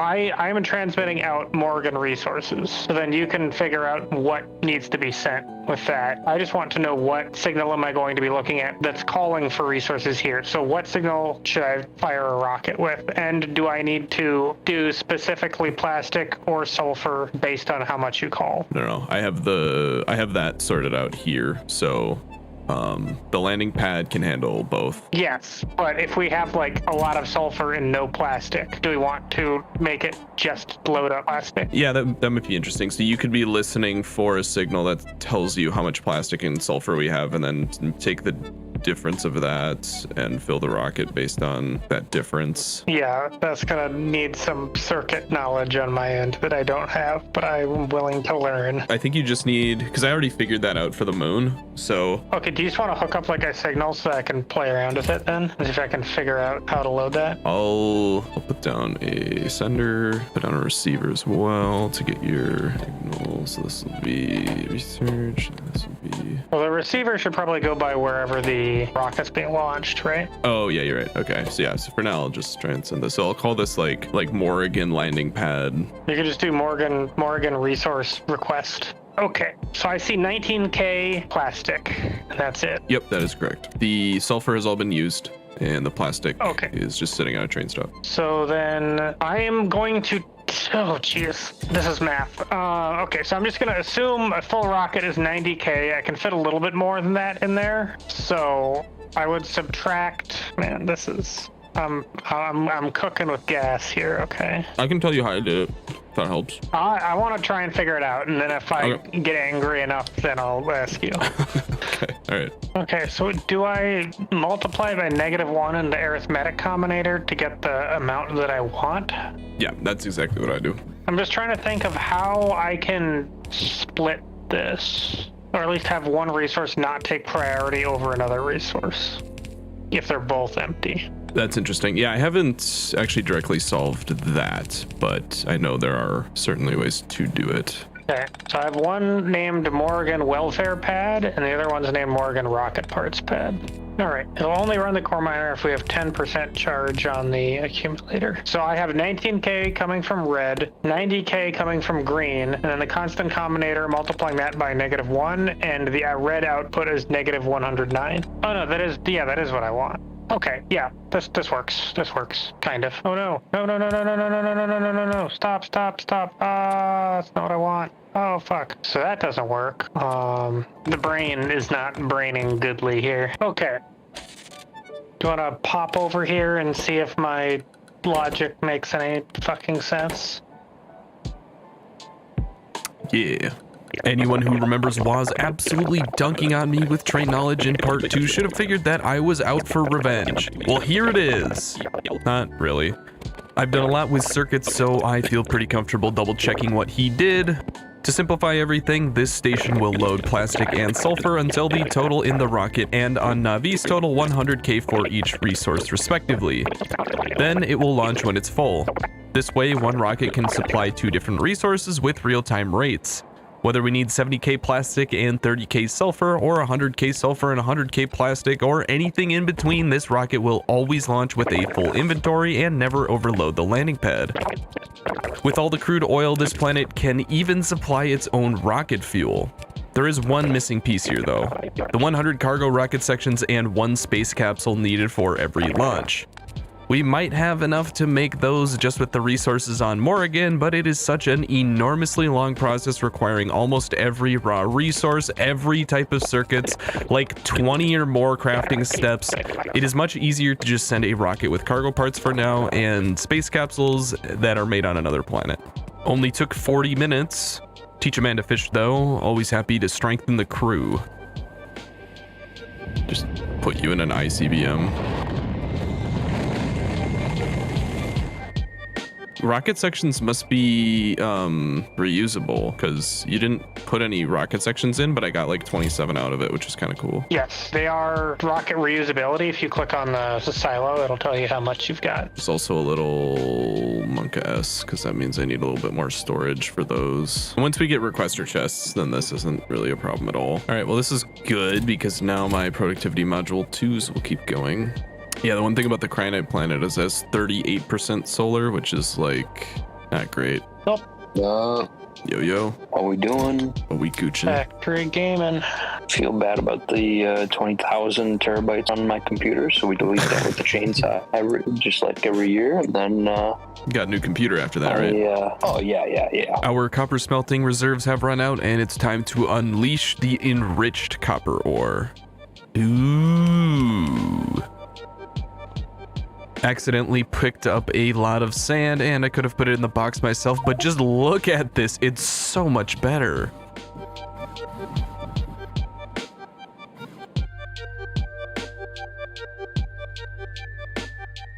Our audio is just random nonsense.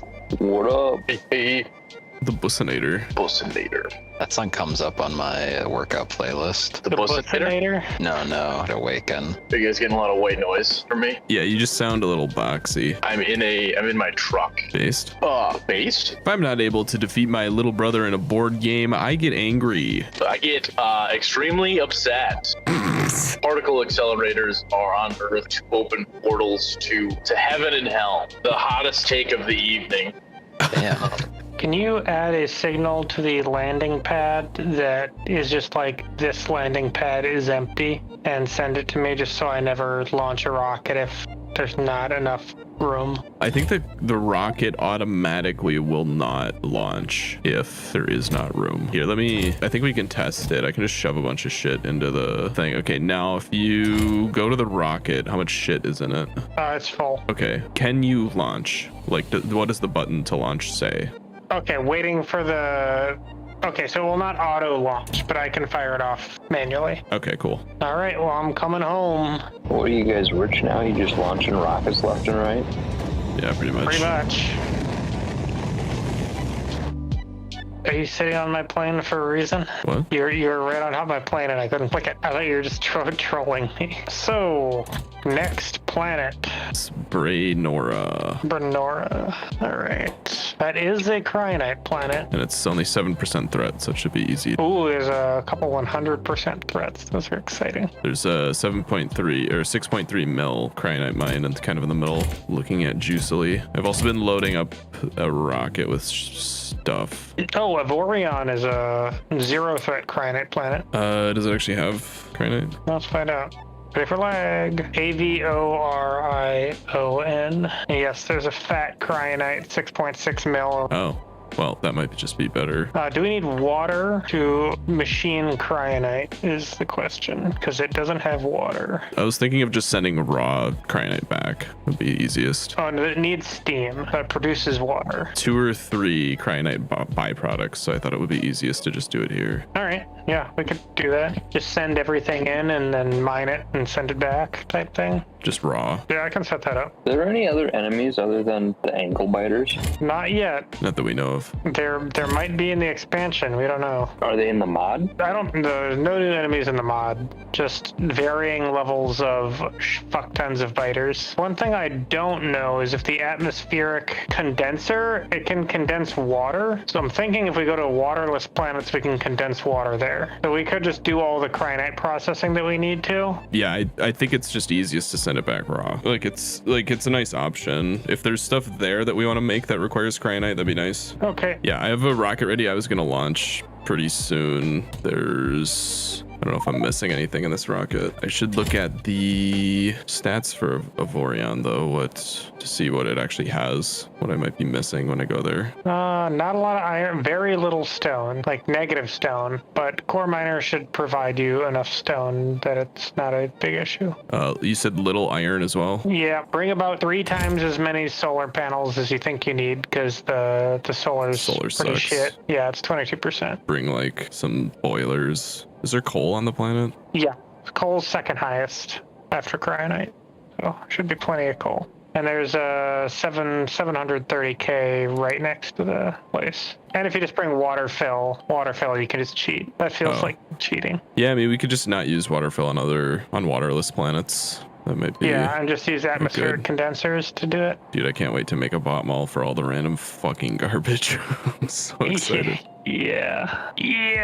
Okay, I'm gonna go see what needs to be done for logistics science, like the logistics data, whatever the fuck. The process is very convoluted. I think the first step of the data cards should be made on Navis, but the rest have to be done in science. Like you have to make a data card, then make a raw data card, then it's a polished data card, then it's a data substrate, then it's a machine learning data, then you can turn it into science. So it's just a shit ton of steps, and most of them have to be done in space. Yeah, we can make rough data substrate and everything else is in space. Yeah, I believe that's how it works. So where you made the life support, I'm making cargo pads, cargo rockets, core mining drills, signal transmitters, and signal receivers. So if you want to use those to go to a different planet, that'll probably help kickstart that process. One thing I want to kind of try is setting up I wanted to get cold liquefaction going up in space, since we can do that in the biochem facility. Because then we don't need to fuck around with oil and sending like lube or oil up. We can just send coal. That'd be interesting. All right. Well, I can go to Hephaestus if you want to go to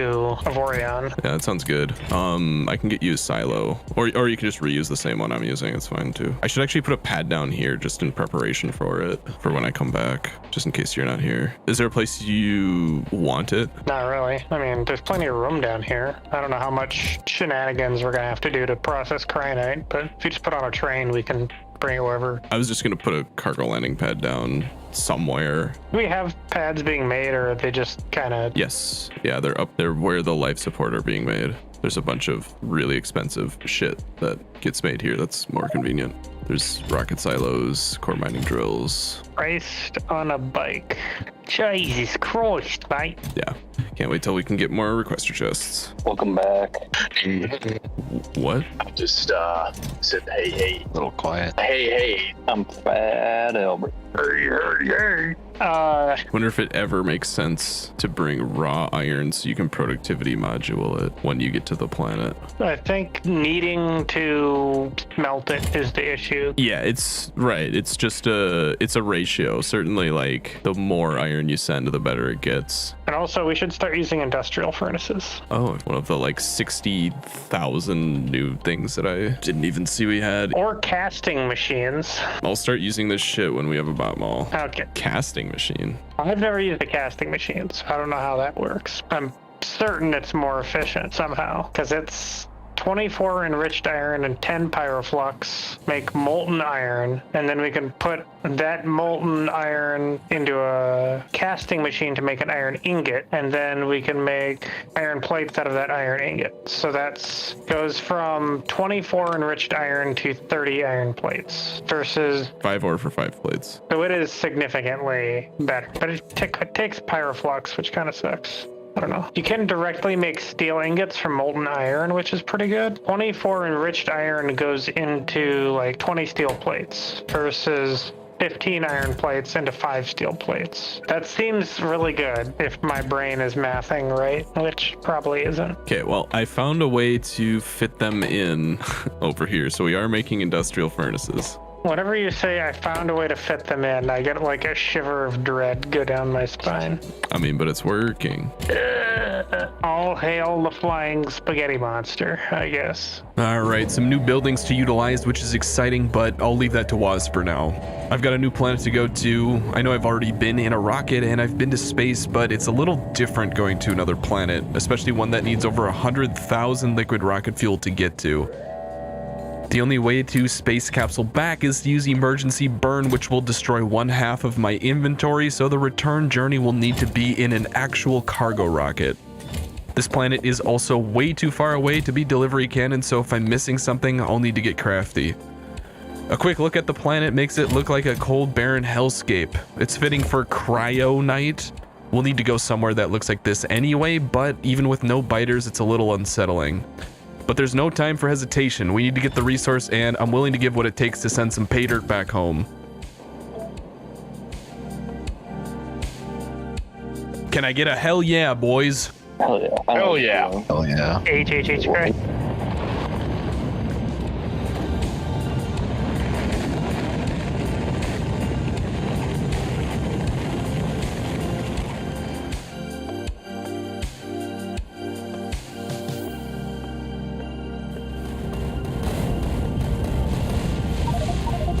Okay, this is fine. We knew the rocket would crash, just got to start setting things up. All right, first is solar. I'm not exactly sure why I was so anxious. There's no biters. I don't even need life support here. It's just really far away. And having no water doesn't help. Oh yeah, it turns out blueprints made in satellite view are not accessible in your inventory, so I need to paste this blueprint in satellite view. A little unintuitive.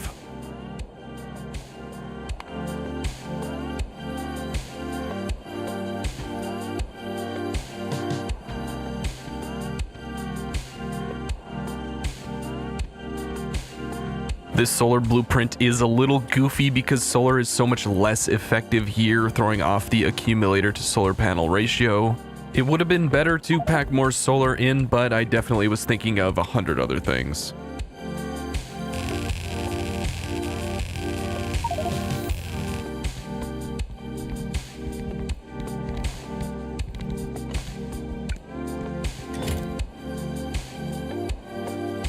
Fuck, dude. Any day now. Even this small number of bots can't be sustained by all the solar I've put down so far. I'm gonna need to keep building until they can start to charge and build it themselves.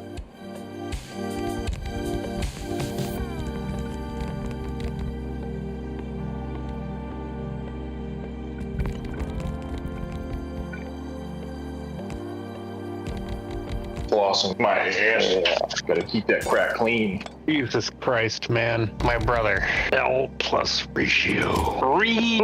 God damn it, Bobby. Oh, man. I ate probably about 1,000 calories of it in about a minute. Yo. What's up? Y'all out here recording things. You're on Krypton. You still call me super. You know that song? No. If I'm alive, then where will you be there? Holding my hand. Never heard that. That's the chorus. Na na na na na na na na na. It's a little different. It's Da da da da da da da da da da da. Oh, na na, Superman. Yeah, that's all I know. I much prefer I'm no Superman. Ooh, ee, ooh. Song's kind of sus. NGO. I'm no Superman. Scrubs kind of sucks. NGO. Damn. I can't downvote you, but I would if I could. I mean, it's a sitcom. Yeah, and sitcoms suck. You know, Parks and Rec, The Good Place, 30 Rock, Seinfeld. Fuck Seinfeld. Everybody hates Chris. George Lopez. The low rider. He's a little higher. Welcome to the Lowrider Podcast. This is your host, George Lopez. My work on the George Lopez podcast is separate from my acting career on the George Lopez show. It's just called George Lopez. See, that shit's sus as hell. That's pretty sus. Just a dude's fucking name. What about Psych? Psych sucked. Damn. Maybe you just don't like sitcoms then. Yeah, I think that's it. Alright, simple enough. Miner 2's mining cryonite with productivity modules should be good enough for the first launch. We can maybe tweak things later if we need to. I'll need more power though. Productivity modules make this very electrically expensive.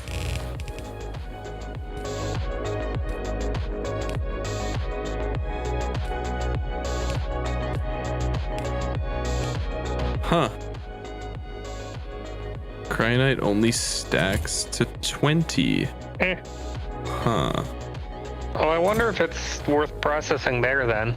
Yeah, this changes things. You should see what each of the different products stack, because I know we need rods for the science, but I don't know what the other ones are going to be used for. Well, shit, I didn't bring an industrial furnace. Did you bring an atmospheric condenser? I think I have literally one. Do you want to see if you can siphon water from the atmosphere on the waterless planets? I'm assuming you can. That would be good to double check before I bring a shit ton of them to Hephaestus. Oh my god. Oh my god.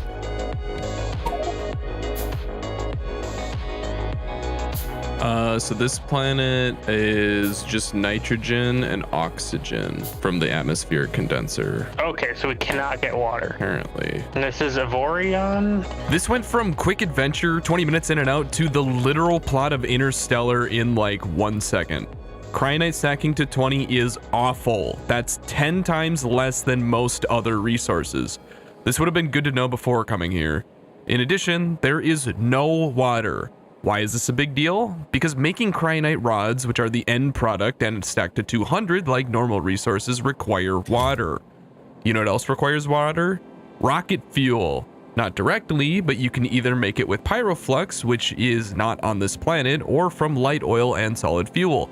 In order to make light oil and solid fuel, you need to refine it, which, yep, needs water. To create water chemically, you need to combine oxygen and hydrogen. I can air condense oxygen, but I couldn't find a single recipe available to me that has a byproduct of hydrogen, so that's out. You can also make water from water ice, which we don't have and also is not found in the orbit around Vorion, even if we could go to space. You can also turn steam into water, but every land-based recipe that makes steam requires water to begin with. We have tons of mineral water, but for some goddamn reason, you can't take the minerals out and make water. Like, how hard is it to remove the minerals? Just drink it and piss it out. Anything, the water is right there. I can't tell you how long I stared at recipes neurotically searching for some way to make water. I exhausted every single path, except the core miner. Now, keep your pants on. This isn't your normal core mining. This is cryonite core mining, which is more complicated than the already insane core mining process on Navis. Oh, you can crush a burner inserter into inserter parts. That's fucking hilarious. You can crush any inserter into just inserter parts. Cryonite cores are pulverized into cryonite stone and have a lower chance for core fragments. These normal core fragments can then be processed like normal into their 10 byproducts, one of which is water. But we're not quite saved. I don't have any industrial furnaces, which are needed to make the cryonite rods. Thankfully, I came up with a compromise. It's still much worse than sending cryonite rods, but the intermediate step in the cryonite process turns cryonite into cryonite powder. This stacks to 50, which is 2.5 times more than raw cryonite. It's still only 25% as efficient as sending the cryonite rods, but it's making the best of what we have. Go for a walk and like eat a steak and stop being a bitch. Cryonite powder also produces sand, which can be compressed into landfill at 200 sand per landfill, so I'm not worrying about it filling up anytime soon. I'm also going to make glass because it's convenient and I might need it here in the future. Oh yeah, literally Harvey Dent. I also planned on training around all the excess from the core miner, but my factory takes up barely any space. There's nowhere to even train to. Hell yeah. I need these bitches to be a pound of pop. The Riddler, Joker. The Diddler. Oh no. You just fucking beat them to death with a tungsten cube. What the fuck? And now I do something I will slowly come to regret. All that precious water I'm core mining will go toward oil processing to make solid fuel and rocket fuel. Sounds pretty good, right? Well, it's fine, but that night I went to bed and theory crafted in my head.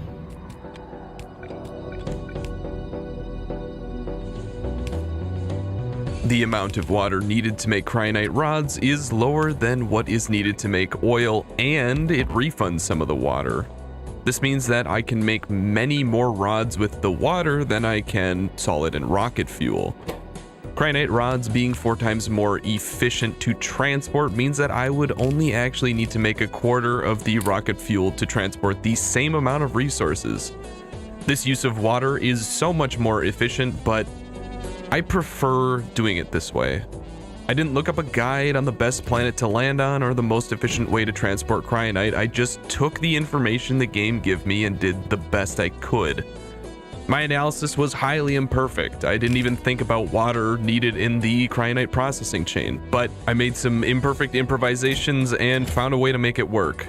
It could be more efficient, but for me, it's so much more fun and memorable this way. It takes a lot for a game to make me draw on a mental whiteboard while I'm laying in bed. Also, if something in game, anything would have told me that cryonite only stacks to 20, I wouldn't have planned to send rock cryonite back in the first place. Nothing is ever my fault, and I'm perfect. Moving on. Absolute dog shit. This is the first time I've had to unload a rocket. Looks kind of goofy seeing an inserter pointing out of the silo. Even more goofy is how slow these things are. Our power is really weak. I would do some steam boiling, but steam needs water and yeah, you know the drill. Water is insane. It's either free and does everything and you throw offshore pumps around like candy, or you have 0 of it and just cry. Maybe that's why it's called cryonite. Ooh. I set up some copper mining and smelting on this planet and sort of realized, like, why? I only need a little bit. It's not like it's going anywhere. Plus, can I really afford the constant draw of 30 more miner Mark IIs? It's kind of silly. a local warehouse. Oh, you want a local copper warehouse? Okay, yeah. Can you explain yourself? No, you just like orange? Okay, yeah, cool, great. Absolute asshole. He's not getting up. Well, you know what they say. If you can't make steam, burn coal instead.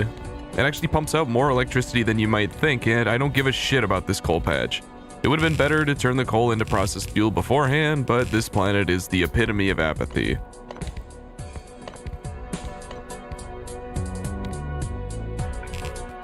Oh, fuck! I also turned the trace amounts of pyroflux the core miner generates into rocket fuel. Ain't much, but it's honest work.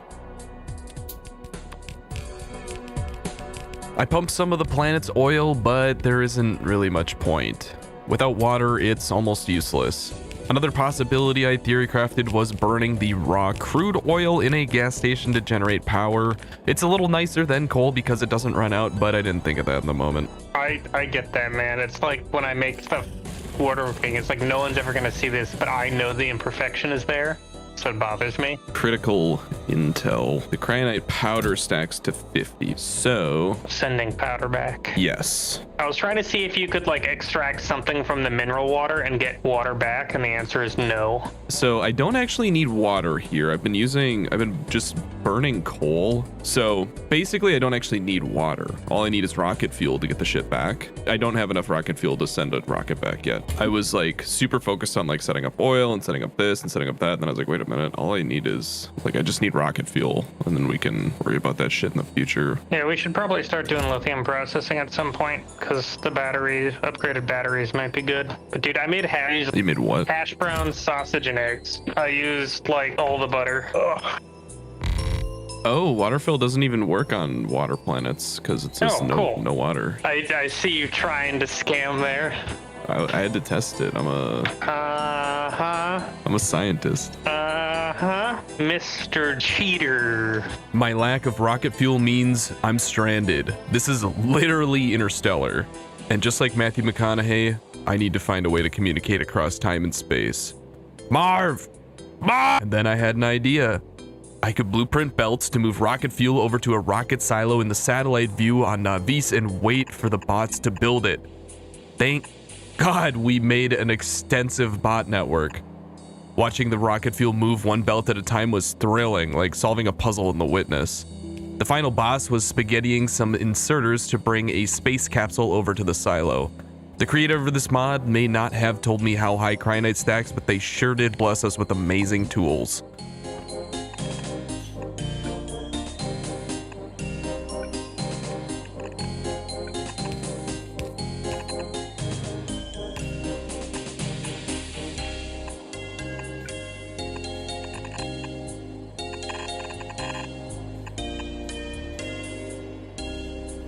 Based.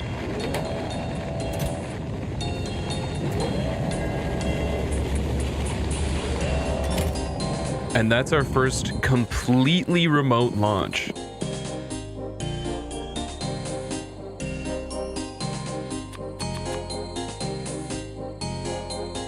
Should be more than enough rocket fuel and cargo parts to get my ass off this hellscape and back to Navis with the coveted blue powder. That stuff's trashy. I would agree. What are you degenerates up to? I had to configure a rocket completely from orbit, which was exhilarating. I'm also going to load the trace amounts of uranium and rare metals that the core miner produces because these are still very valuable back on Navis.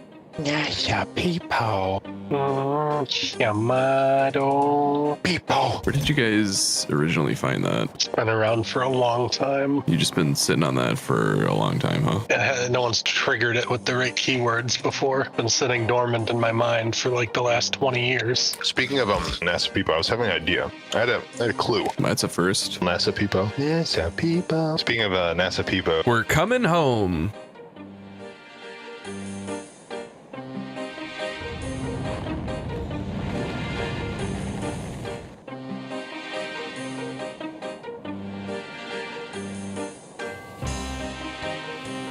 You have no idea how good it felt to be back, to have access to all the resources again, not worrying about power or setting up a train network, to be able to take a bath with all the water we have. Christ.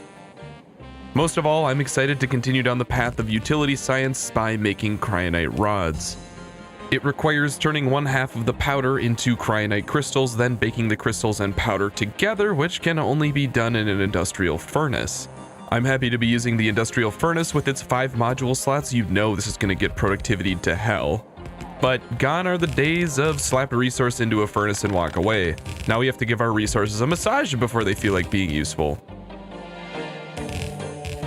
Aside from just extra steps, the challenge here is to turn exactly 1/2 of the powder into crystals. If you turn too much into crystals, then you're out of powder and can't make the rods. Our train stops already logistically connect warehouses together by default, so thankfully there is a simple solution of turning off a belt going into a warehouse for crystals if the amount of crystals in the warehouse is equal to the amount of powder at the train unload.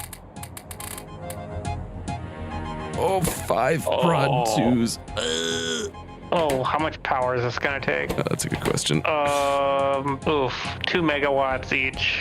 I feel like I should push that wall out, but I don't want to do it. I think we have quite a lot of space. No, just to contain the pollution cloud so we don't get biter attacks anymore. Oh, interesting. Yeah. Free cubes. Croissant. You have so much time to run a bakery. Wood.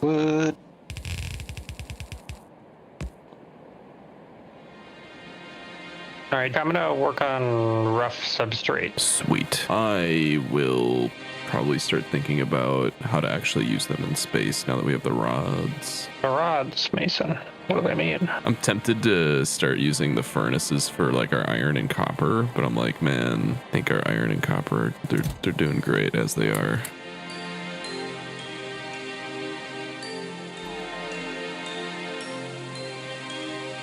All right, so I need to set up that little rough substrate build. Shouldn't be too hard, except for all the random scrap it produces. How much do you want me to overbuild this? As a science product, it's interesting because once it gets used, it becomes recyclable. I'm gonna do it. Can't stop you. I mean, you can. You could probably kick me from the server. I mean, I've relinquished my rights to do that. This is a democratic server. Oh. We got a train out of juice. I guess I should go fill up the train. Hi. Oh, did we get one on this planet? Oh, I'm fucking so dumb. Not gonna argue. Maybe I should kick you. Well, you've wedged this in very tight. I can get it, but it is wedged. And it is wedged well, but not wedged well enough. I can still pull it out. Haha. We have 800,000 mineral water, which is enough to back up the core miner. Well, we finally have a use for it. The long process of making lithium. It also needs chlorine and hydrogen, so I'm going to produce it near the rocket fuel so we don't have to duplicate these processes. 80 hours in here. So with the power outage, we're actually a few more hours than that. Oh, did it slow down the tick rate or something? Well, so it just doesn't run when the power's out. 3 days, 11 hours, 46 minutes, and 50 seconds. 72 plus 11, closer to 83 or 84 hours, I think. Too much. Not enough. What are you gonna do when you're done? Good question. Just know that Sauceman's always cooking. Now that I've gotten sidetracked like 8 times, I can go back to making stuff. Okay, so let's see, what is the tech path for this rough substrate? So we got a rough substrate, cosmic water, chemical gel, blank data card, machine learning data, and then we can do utility science. Okay, and then we get junk data cards from that, which we can recycle into blank data cards. So we probably don't need that much rough data storage. Yeah, I feel like a red belt for any research is like, yellow science definitely is not at 1 red belt, but it's totally fine. Okay, we do still need all the tech cards, darn.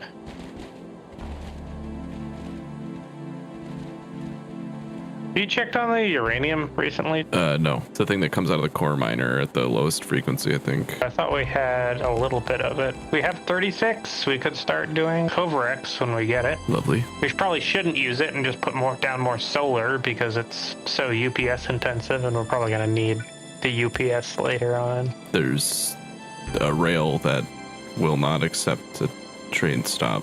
You probably have a signal on it that goes the wrong direction, so it won't put it on the direction you want. Yeah, I think you're right. Of course I'm right. The train thing. I know all the train things. That is cheating.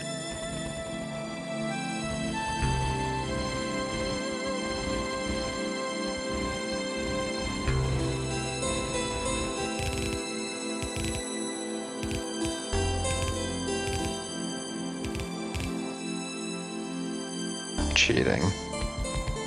Cheating. You annexed one of my train stations for the substrate. Big sad. Absolute cheaters. This guy sounds like my average commenter. That's right, you thought I couldn't gaslight you. Well, I can. Get fucking wrecked. Sad. Now I know how bullshit things can be.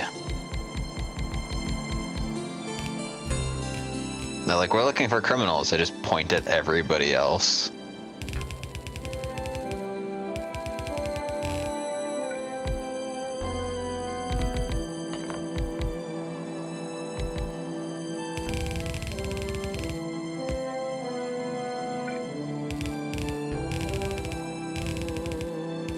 Am I being recorded? Yes. Yes. Will my call recording be used to improve the customer service experience? No. Good.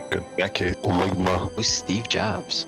To be a little more specific about the lithium making process, you mix solids, liquids, and gases together. Hell yeah. Beans! Dude, speaking of beans, so I opened my can of black and red beans for the new week, you know, to put on my meal prep, and I figured out that I didn't have any Tupperware containers to store them in that were clean. So I took a mason jar out of my pantry and I put both cans of beans in the mason jar and closed it and then shook them up to distribute them. And then I was left with a can of beans in a mason jar full of beans and bean juice, and I thought of you. And that's lithium. No use for it. It's just gonna pile up here. What's going out of business? Your mom. Well, saw your latest video, sauce man. How's it feel to get lube shot at you all day? That's good. Croissant. I just went back and watched the first episode. I can't get over the fucking, you're describing me and you go, he was about as helpful as LaCroix is flavored. The maximum fucking dunkage, dude. I can't even lie. That's pretty good. I'm not even mad. Get peaked. Yeah, no, it's, dude. Yeah. I just gotta say Skibidi Toilet more. Yeah. Wait, are you back on your home planet already? Yeah, we're done with space. That's all there was. You go to the moon and it's fake. Yeah, it turns out it was fake. You know, this lake was nice and all, but we need a parking lot.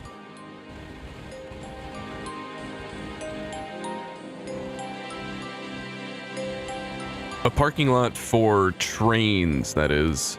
We're going to launch Olympic swimming pools full of resources into space, so I want to ease the burden on our bots.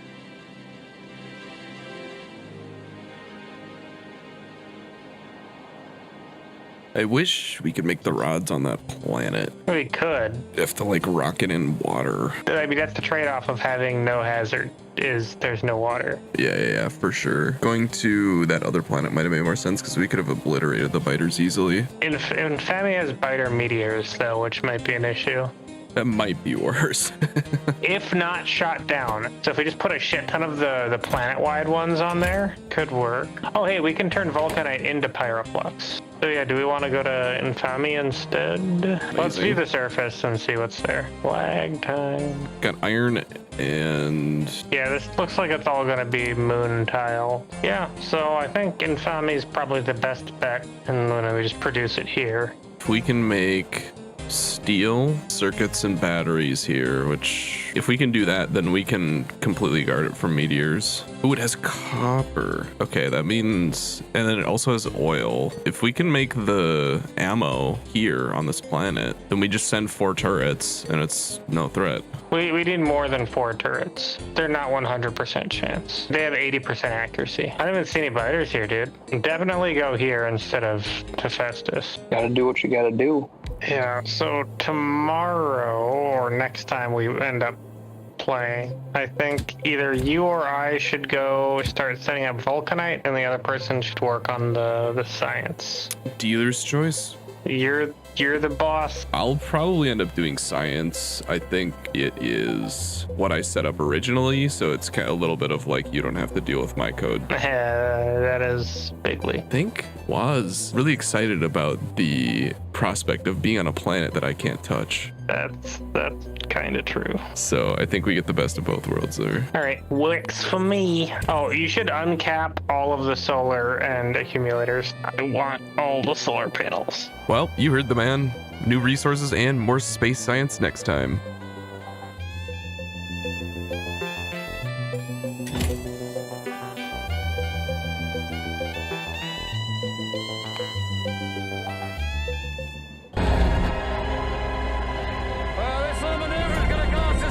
Hours. You don't sound so bad for pushing 120. Hours. That was an hour. Actually, we're closer to 85 hours for part 8. Previously, we got cryonite, the much needed blue powder, and today I plan to use it. Words are hard. If I just join every table in the database in a single query, that'll be the fastest query, right? Yeah. Easy. Select star from star, join star on star. Yeah. It's as easy as that. Yeah, I'm trying to get a whole bunch of data from like 60 different tables while optimizing for lowest possible number of queries. What kind of a speed run is that? The kind where people are like, no, you can't make 6 queries. That's inefficient. You could do it in 1. Like, brother, are we running low on like text files? Like, what the fuck? Yeah. Yeah. You know, because you gotta add like 700 rows to the result just because some of the things have like an extra thing from a join. It's great. And all it took was an ungodly amount of completely indecipherable JavaScript. It's like the phoenix rising from the ashes. You know, you dismantle the whole database and return it as one table, and then you build it back up in JavaScript. Back on the moon, we need to start thinking about the long process of turning rough data substrates into utility space science. This requires the cryonite rods from last episode to be bulk launched from the science rocket.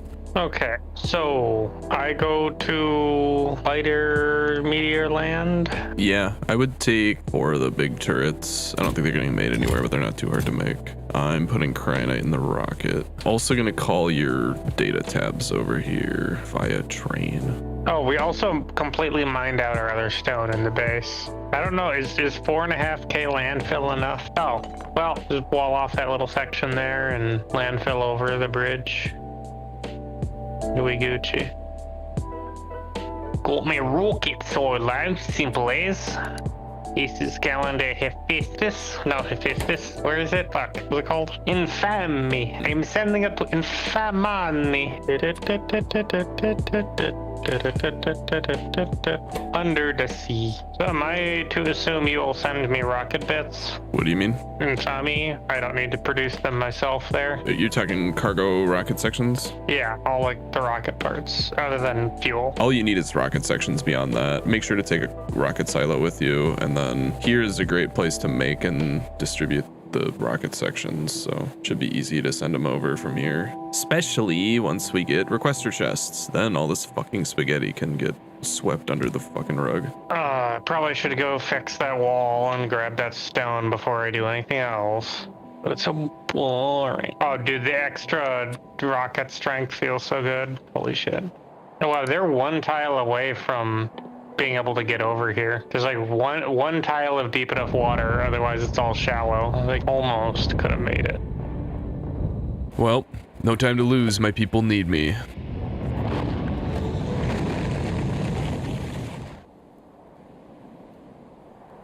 Before I get started on research, I need to make some space buildings. One thing I feel conflicted on is all these space buildings. Some are fundamentally different with larger sizes and faster crafting speeds, and some even work as a mix of buildings, like the space manufactories doing both assembling and some smelting tasks. They generally look pretty cool too, so thematically I like them. But practically, they are just same shit, different building, but now you need to build them in space, which is annoying because you'll only need a few of them, so it feels like a waste to fully automate, but a lot of them can only be made in a space manufactory, forcing you to gather up all the resources needed for the building by hand, which is tedious. There's also a lot of them, and because many of them are copy-paste the same functionality as buildings on other planets, it gets confusing looking through like 30 buildings just to find which one scrubs sand at 100 RPM. Things start to get a bit more complicated now. Forgot the petroleum. But where? Space. You need petroleum in space? Mix chemical gel. Oh. Crafting times go up, recipes feed back into themselves, and for some reason, every conceivable fluid known to man is needed in space where it is the biggest pain in the ass to transport. At the same time, tools get better, and our ability to solve these types of problems, in theory, gets better too. My favorite research is queued up in the top right corner of the screen, so like a dog with a carrot on a stick stuck to its head, I'm running straight into a wall. Did y'all know that prepared statements are the devil's work? If you let the database know what you're gonna ask for it might have a chance to formulate a biased answer.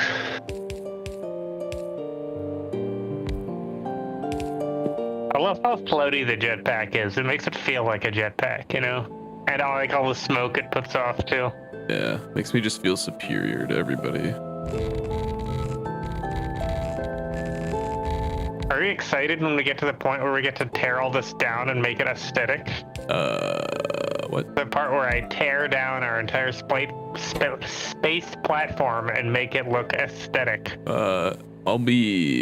I'll probably be on a different planet. I'll let you have that be your passion project. Oh, I'm dumb. In a good way, though. I don't need chemical gel, I think, because there's just 2 ways to get polished data cards. Oh, yeah, you can just use I thought they were water or chem gel. Okay, well, that's very nice. Okay, well, fuck all this shit. Okay, so the difference is that chem gel is 1-to-1 and cosmic water is 5-to-1. And you don't need to deal with contaminated cosmic water. Contaminated cosmic water is kind of a good thing, though, if we want biosludge. I actually have that set up over here already for life support, so kind of a good thing. Scrap's nice too. On today's episode, breathe himself from the influence of foreign oil. Wait, we can make biosludge from biomatter? What if that's the only thing you can make it out of? 1% contaminated biosludge, which you can turn into biosludge. You eat biosludge? I don't know what biosludge is for. Sounds like a good flavor. I assume it makes biogun ammo, but I haven't seen anything yet. Okay, well that makes things a lot nicer, because it means I can just do this. Oh, you can mix biosludge and methane to make crude oil, which is weird, but okay. Oil. Ew. Oh wait, we do need chemical gel for the thermofluid. Okay. All right, well that's, oh, and heavy oil. Okay, the thermofluid's like very recyclable. That's true. I just need heavy oil. Well, technically just heavy oil, because I can turn some of it into petroleum, and then I can do this. Can we supply this with just the cannon, or do we need like something more until we get oil or coal liquefaction? Yeah, if you just shoot a few up here, that might be enough. Okay, let me get this stone set up, because I think that's bigly right now, and then I will do that.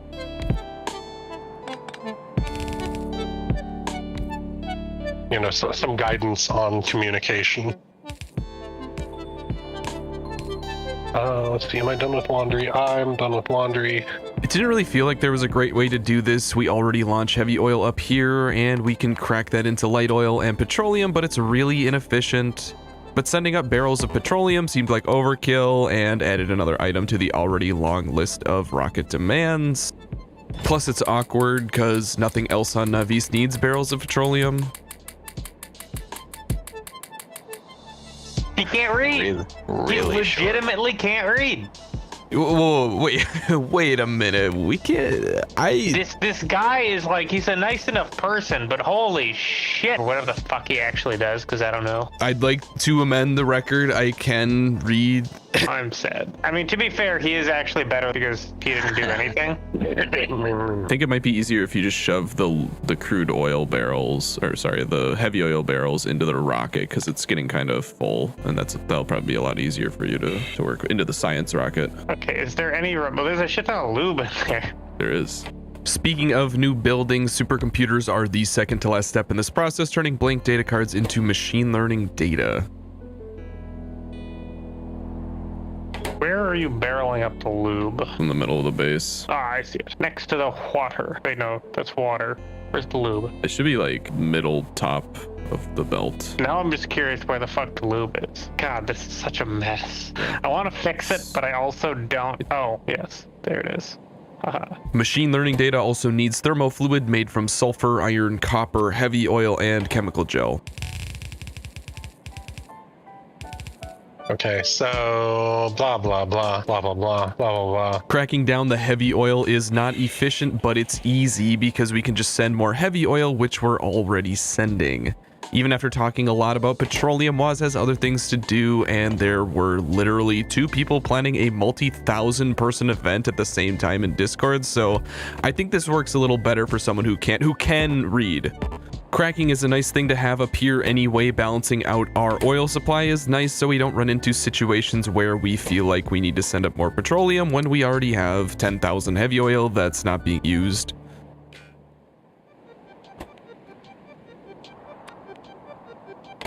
It's a 2-step process that works best by connecting pumps to tanks and only turning on if we need light oil or petroleum.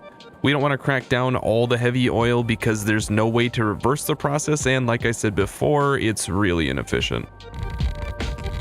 I mean, those are really the only 2 groups, right? Yeah, light oil and petroleum. You got it. But I think all other issues are pretty unimportant. I can see where you're coming from, but the actual production chain of substrates into space utility science is only the first part. It leaves behind several byproducts that need to be processed, so although it looks like a long process, it's actually even longer. But because it's expensive to send resources up here, these byproducts are actually really amazing because they can be recycled and used again for much cheaper, or even provide resources for other processes needed in space. I really, really love that. It feels amazing, and I'll talk more about how we do it when the main process is set up. I'm also sending up way more resources than I need right now because I didn't realize that landing pads take a while to unload, and because they don't logistically project their contents to the demand signal like storage and passive provider warehouses that everything else is stored in up here. The cargo rocket on Navis will load with things that are already satisfied, so I have like 12,000 rocket fuel when I was requesting 1,000 and just assumed it was some bug. Don't worry though, this can be fixed by just adding more warehouse, and I won't figure this out anyway for another 30 hours. Ugh. Yeah, got it. Oh, baby. There you go. Appreciate it. Oh, they're stealing all the heavy oil. Okay, there you go. Thermofluid needs to first be cooled in these thermopopsicles to become cool thermofluid, then it can be used to make machine learning data, and these supercomputers will spit some normal temperature thermofluid out again, so we need to make another recycling loop.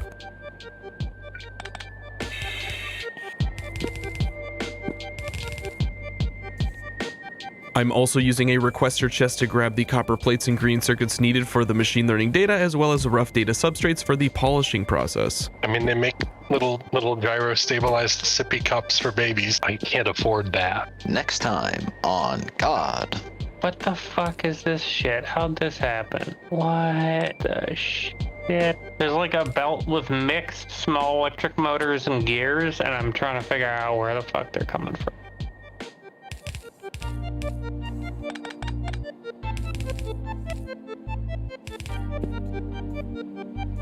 How goes space? Good, I've almost solved the puzzle. Simply one more piece and it is mine. Based.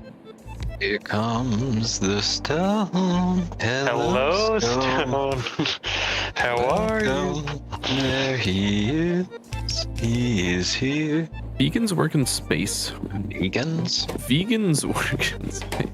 Maybe? I don't know. Yeah, most stuff up here is pretty fucking fast. Not a big difference. All right, machine learning data. Fucking let's go. What outputs scrap? Of course it does. I guess that's a good thing overall. Oh my god. A wide area beacon 2. 20 module slots. What the fuck, dude? Oh, you love to see it. All right, well, the space is getting exactly 1 building per thing we need to make. 20 speed modules. That's amazing. All right, so are we getting the Ciencia now? Or? Yeah, I have to filter the scrap out, but then we're good. Oh, we're only getting the cards. No, this is machine learning data right here. Yeah, but now we need to get the utility science pack. Oh, there's another step. I didn't even. Yeah. The hard step now. You've done the easy step. Okay, this isn't too bad. Because now we need processing units, space transport belts, efficiency module, cryonite rod, machine learning data, and cold thermofluid. I have all of these, but the efficiency... Dude, who makes efficiency modules in 2024? LOL. Okay, well, that's... LOL. Okay, do you need me to world. send you efficiency modules, or you want to make them up there? Let me look at the recipe. Cable circuit electronic components. Fuck. Because if you just want to build like a big rocket depot and we can just like make that our hub and we can just build around that, that's something we should probably do. Yeah, the only thing, because like we can have a space bot mall that is like send copper up and iron, and then it makes all the shit up there because sending a bunch of intermediate components is annoying. But we just need the requester chests. And we're not making any efficiency modules, right? No. Okay. But I think those three things might all be close to the red chips. Components and circuits are... Steel blue ones we're making. Because, I mean, they all have the same ingredients. Yeah, they're similar. Aren't they all the same? No. Who needs solid fuel? Oh, well, this is easy. It's just copper cable and green circuit. But my perfectly balanced red circuits, right? I made it, and they're not perfectly balanced, don't worry. What? Oh, you made it. Right. They're not. Well, I actually tried. That's the one thing I tried to balance, and it didn't work. So, big kicks.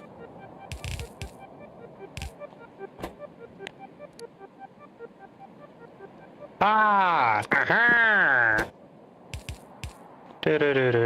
be shoving the scrap in this warehouse for now. Oh, hey, we need Immersite for the next, for optimization. So there's a lot of that on Morgan, so I can grab that there. Yeah. Every time you say Morgan, my brain cuts to one word of one line of a song in an Eric Andre episode. Okay. There's nothing wrong with screaming fuck every now and then. Take it from a former League player. Okay, how many of these do you want me to send up? How many do we need? How many efficiency mods? Utility science pack, we need one each, and then logistics system, 250. Okay. I'm just gonna send up 250. Well, we can also, so like if planets have oil, can crude oil be burned in fuel, the thing that just converts it into power? I'm talking about gas power stations. The answer is no, they only work with gases, not liquids. I moved the scrap recycling near the heavy oil so that the heavy oil output can just conglomerate in the same tank. Scrapping makes copper, stone, and iron ore, which can now be smelted directly in these thermodynamics facilities. The stone is actually an input for space science, so I'll just let it pile up in a warehouse. I didn't calculate what % of each resource we'll be getting back, but it doesn't matter. The recycling process just feels so good. I love it.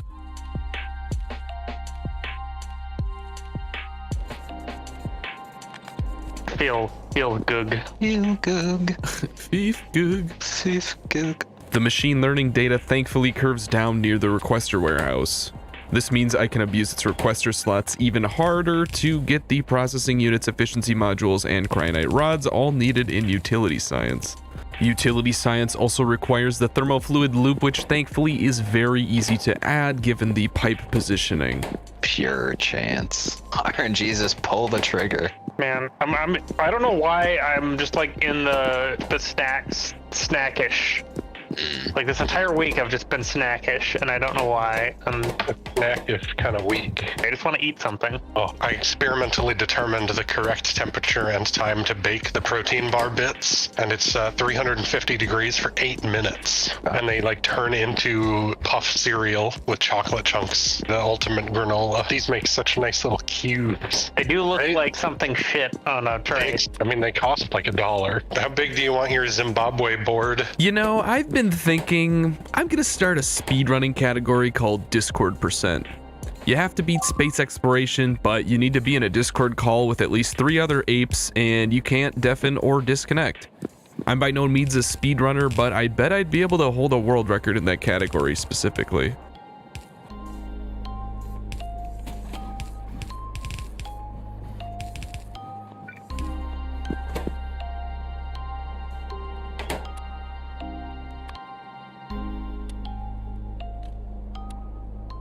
All right. All I need is the efficiency modules. I'm waiting on them. Sweet. Okay, is there anything else you want on the rocket? Low density structure. Do you set all the science to be rough substrate? No, those are filter inserters, and they change their filter based on logistic request. And right now they don't have any science request for any of the 5 science on the ground that we make, but they do have a request for substrate because there's not enough substrate in space. I'm confused, but okay, I'll take your word for it. Honestly, I don't blame him. I was trying to be clever and allow for more flexible reusability of belts by setting the filter of filter inserters logistically, but there's a big issue. Filter inserters can only have 4 filters set at a time, so if there are more than 4 products needed in space, everything after the 4th product will have to wait until one of the first 4 products are completely satisfied. If there is 0 supply of those 4 resources, then the other resources will never get loaded, which is unnecessary and bad. I'll spoil the future a bit just in case anybody got inspired by doing this. I recommend having a belt for each resources using loaders, then having the belt before the loader logistically turn on if the request is greater than 0 instead. It's not the only way to do it, it's just much better, and it's fairly easy. Really hate that blueprints take up a slot in your inventory. They really shouldn't. Yeah, it's always seemed kind of whack. May I send some coal up for when we get liquefaction? Yeah, why not? I'll send some stone up because I know you need that for something. I have 6.5 thousand stone, but you can send up more. Do you need glass? I have almost 4,000 glass. Okay, well, we need it down here more.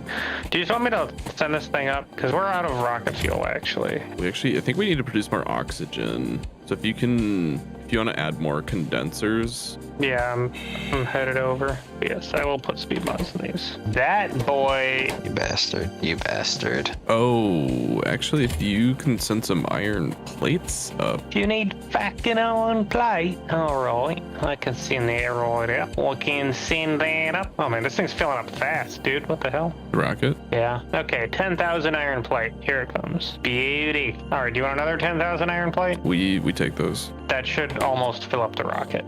There were a few things on Visa I wanted to touch up by hand. I can take the science rocket back up when it's full. Yeah, I only eat things that can kill me. Why else would I eat? Whatever doesn't kill you isn't finished yet. First of all, I need to update the part here that makes the rocket capsules. The changes I made from Avoria need to be edited so that the science rocket correctly loads 1 space capsule for each launch. And actually that was it. Probably could have done that from space, I suppose. Oh well, we're a spacefaring race now. We can afford this.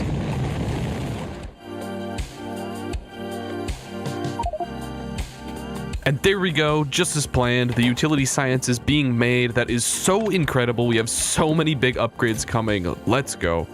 I never ended up making these research servers. Let's see what they can do. Oh, nothing. Yeah, cool. I got productivity 2s up here now. More science per science feels good. Oh, logistics system, best research in the game. Don't even talk to me about this. We can now make our own requester chests, which means if we want something somewhere, a bot can just deliver it there for smaller amounts of items. And in space, generally, requester chests are basically the best item to have. They're a little slow with bulk items, so belts and trains are still the way to go for heavy manufacturing. But holy shit, now space spaghetti is relocated to just fluids. Guess what I just made 50 of? Fish? I don't know. Requester chests. Oh, I didn't even realize we had the tech. Yeah, I got it like 5 seconds ago. Nice. Ooh. Okay, Poggy. Fucking finally. Brother. Oh, you know what time that means? Military 5. Ooh, ooh. Just kidding. That doesn't actually give us anything. You know what it does give us? Advanced electric engines. And bot speed. Oh, Elmo says get back to work. Classic Elmo. Man, every time that sound just, chef's kiss. Can you hear me? Yep. Awesome. Now you're part of a cell phone commercial. Can you hear me now? Can you hear me now? Fuck. Okay, all this machine learning data makes broken data cards, which can be recycled back into blank data cards, which saves a lot on the rough substrate usage. Just need a supercomputer and thermal fluid. And guess who will be delivering the broken data cards? Yeah, that's right, the bots. The only thing he couldn't dodge was the draft? Yo. I woke up at like 7 a.m. this morning and was like, I looked at the clock and I was like, oh, thank God it's Saturday. I get to sleep more. I'm like, wait a minute. No, it's Friday morning. I have to get up. And I'm like, oh, fuck, it's Thursday morning. Back to the fridge. Remember when you had to do one small favor? I might have never done it because I was like, absolutely not. But it's just one small favor. How hard could it possibly be? You guys finally built a fridge in Factorio or what? Bro, we got a fridge now. A Mogus. Build yourself a sex box. We could Like just grab a biter, make a hole, and go to town, I guess, right? Oh, and I don't think you can play Halo on that thing. Unbelievable. Unacceptable. I hope that update gives you more enemies than just biters. You could pretty much have Helldivers 2 in Factorio. I think you could just merge the two games, right? I don't see why not. Man, all this scrap is kind of sick, actually. Really happy about it. Space scrap or what? Yeah, so you have to make like really convoluted space science chips, and after you use them, you can try to recycle them, and sometimes they can get used again, and then sometimes they break and become a broken card, which you can then turn into scrap, which can then be turned into raw materials, which can then go through the process of actually making the cards again. Oh, neat. Really proud of this warehouse that's working overtime, storing all types of scrap, broken data cards, and blank data cards. I'm getting the bug that's like, it might not be a bug, it might just be some weird thing I don't understand, but I can't connect two systems with different fluids, and there's only one fluid. This upstate New York in space? Yes. Okay. Like that? Yeah, why didn't it? It wouldn't let me. I don't understand. I just had the bots do it. Okay, well, thanks, Scoob. I am the best. In chess, you let the pawns go first. Actually, in the Zhongzhuang opening, you technically let your king go first. Alright, new load of efficiency modules should be up shortly. You know, my toilet making skills leave a lot to be desired. Dialyzed toilet. What's up? Not too much. Oh, here it comes. We've launched tons of rockets at this point, but watching each launch still warms it makes me feel warm.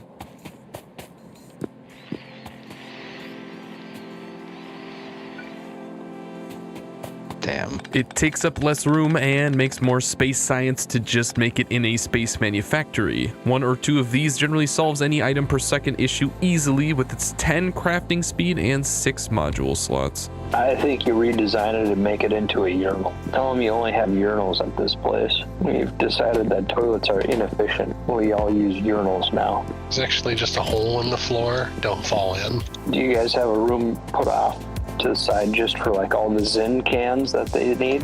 All the what? The tins of Zin. Like chewing tobacco, but there's no tobacco in them. Oh, what? Yeah. Damn. All right, which toilet symbol?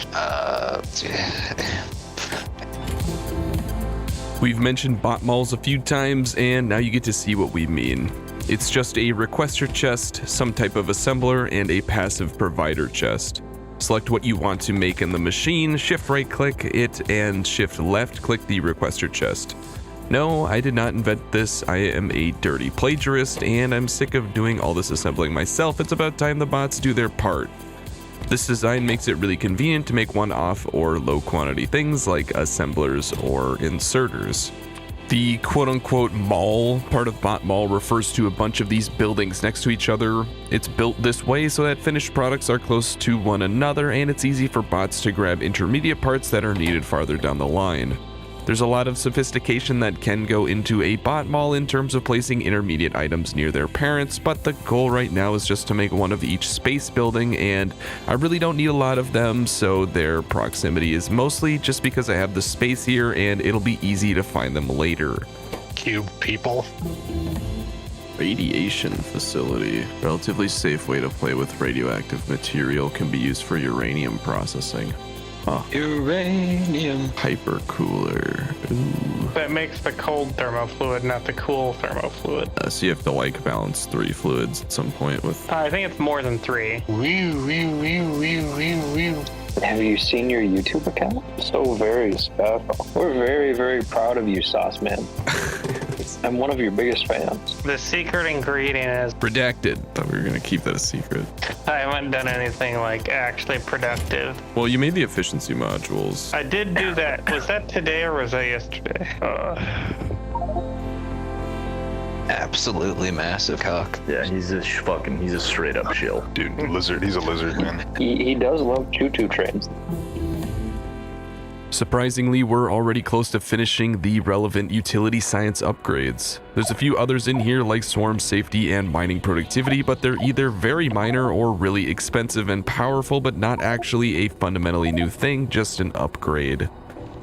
How's your nights going, fellas? Correct. Oh, wow. Pretty cool. You just Casually, say of course. Yeah. Yeah. Yeah.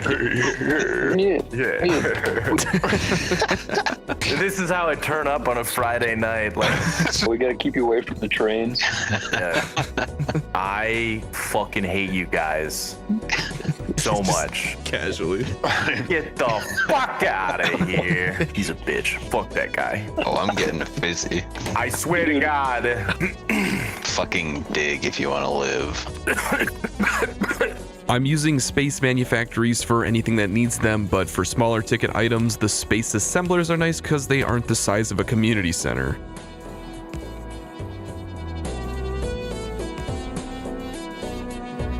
Space is generally the end destination for resources. Space receives imports but doesn't physically export anything, just researches. But with rocket reusability, quite a few cargo rocket sections end up in space and aren't needed. Additionally, the rocket fuel cost to launch from space is about 10 to 20 times lower than other planets because the gravity is so low. This actually works out perfectly. Avorion, and I'm sure other planets in the future, are going to be desperate for rocket cargo sections, so I set up a cargo rocket for delivering cargo rocket sections to other planets in need. Or at least I set up the rocket fuel for it. I don't have a silo on me at the moment, unfortunately. My mind's telling me no. But my body's telling me yeah, fuck yeah, bitch. We can now make futuristic recipes like this new way to make lube. Lube is usually made from just heavy oil, but when you add cryonite slush, you can make it for 1/10 the heavy oil cost. Given that cryonite rods stack to 200 and oil is very inefficient going to space, this recipe is incredibly useful in space. But back on Newbie, it doesn't make any sense at all. We have an infinite oil supply and zero cryonite. I really like the optionality that new recipes for things you already have access to add. It's not much seen in vanilla, and I feel like it adds a ton of depth and isn't super hard to implement. Cryonite slush does require sulfuric acid, which can only be made in these giant biolabs, so I just hope I don't hate myself later for this. Spaghetti. Okay. What is today's plan? Is it get vulcanite? Yes. We'll send you to the vulcanite planet, and then I was gonna make a bot mall for all the random shit. As is tradition. I'm probably going to be trying to do as much as possible there since there's a pretty good resource spread. So lots of miners. All right, I'm actually going to make lube out of cryonite slush because it seems a lot more efficient. Yeah, because it's instead of 20 heavy oil. I mean, I guess because we can just ship up sulfur up to you, and then you can use that to make sulfuric acid, and then use that. Right. Do you think there's anything else I should be bringing here? It has copper and iron and oil. Core mining probably gives you quite a lot of stone. I probably should get more pipes. I do not have a lot of pipes. Yo. What's up? So, not too much. All right, work in space is done for now. Time to play with our new toys and build some new things back home. Get me on the chat. I set up a landing pad here for dropping off cargo sections, but I wasn't really thinking. Turns out Newbie is the one place that doesn't need them because it manufactures cargo rocket sections itself, so this was a waste.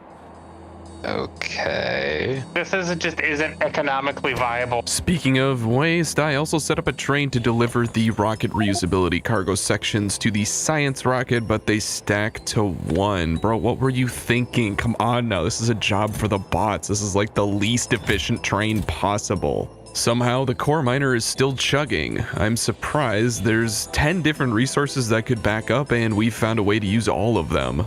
It's also nice because it's the only way this planet can get pyroflux, so I'm hoping to keep it this way. I might just head over right now. Do you have requester chests? Yeah, I should grab some of those. And we should have a shit ton of solar panels if you didn't grab those. Oh no, I've got 5k solar panels. Now that we have requesters, it's like your thing doesn't actually need a belt of cargo sections anymore. We can just request them, so I'm going to do it that way for every silo we have. And then have a place for handling, packing, and unpacking. Actually, we could probably unpack at every cargo silo, because then the bots carry 1/5 the amount of materials. Probably makes most sense. Yeah. Did you automate requester chest? No. Okay, well then I can just make some in my inventory. It will be one of the first things that gets the grace of God. Yes. Got anything else to put in here? You're gonna be making rocket fuel there, right? Yeah, so I guess I need some refineries. Yeah, I'll throw some chem stations in. Maybe you want some prod 2s? I have 121. I'm probably gonna be sticking with efficiencies, so.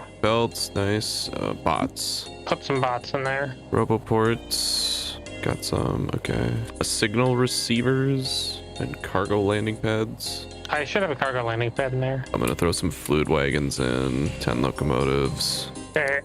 As soon as we get this thing ready, I'm just gonna jump in because I need to go do something. So we got like normal space science and then utility space science. And there's 3 other ones to get. But with utility space science, we can now make a bot mall and do some other things. I see a straight line forward for what to do. I don't know if you feel the same. My straight line forward is get the fucking vulcanite right now. And I'm hand fueling the refinery so I can get off this fucking rock. It's just light oil and water, right? Yeah, we don't have any light oil. Don't you have an oil planet? Well, after we get the vulcanite, we can also get coal liquefaction and then not ship anything to up there other than coal, and then we're fine. I'm also gonna reach out and get that other oil well. This one? Well, there's that one. There's also the one immediately, which is even bigger, right there.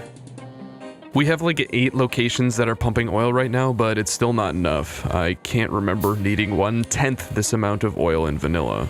But what's one more oil field, huh? Statistically, you get 5 more damage. Wrong game. No, 10 more damage. All right, now we're rocket fueling. Well, that's good because I ran out of rocket fuel up here. Thankfully, I'm just gonna be able to make it from pyroflux since I got a bunch from the vulcanite planet. You get an infinite. That's incredible, actually. Man, that might be the rocket fuel, the supply planet for like everywhere but Navis. Well, the problem is like I can make the rocket fuel, but it only stacks to 10, which is not great. That's true. Yeah. Yeah, sending rocket fuel around is kind of terrible, which is interesting. I wanted to go back up real quick so that I could tweak a few things. Waz is still loading up the other rocket, and God damn it. God dang. The rocket crashed. I'm mostly annoyed that now your rocket's gonna steal all the fuel. I'm almost But you're there. so close. Okay, before my rocket rudely interrupted me by crashing, I was going to tell you about this nifty rocket silo I am setting up here. At our current rates, I think it will take 71 rocket launches to the moon to fill this rocket up with cargo parts, but it's here, waiting. All right, economy's booming up here. All right, I am still not at the fuel quite. Pain. Yeah, I've got, there's a little bit left on the belt from the splitter. I'm gonna see if that's enough to get there. Squeeze it out. Just wring out the dish towel of oil here. Come on. I queued up 37 pulverizers and I stopped paying attention like 20 minutes ago and they're still crafting. Okay, it's done. We're good. I'm ready. I'm gonna launch it without being inside because it'll be funny. All right, let me get you on the webcam. Actually, I need one more thing. Cliff explosives. All right, here we go. We're going to space. Ba, ba, ba, da, da, da, da, da. I know Waz has been itching to get back out there. He might sound like a homebody, but deep in his loins he yearns for the minds of other planets. This time we have an actual scouted planet and it's perfect. Iron, copper, oil, vulcanite, coal, water, and even 0 biters. But it does have biter meteors, so we packed some meteor turrets and ammo. We haven't actually had to deal with them yet. I don't think it was a deal killer for an otherwise ideal planet. We'll see though.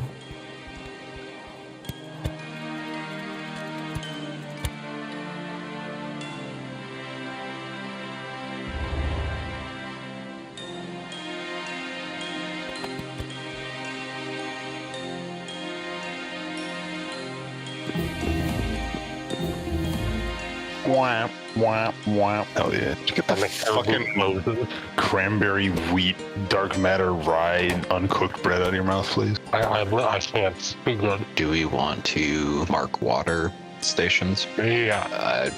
Was that Russian? I don't. With the new requester chests, we can handle all the scrap in this one area up here.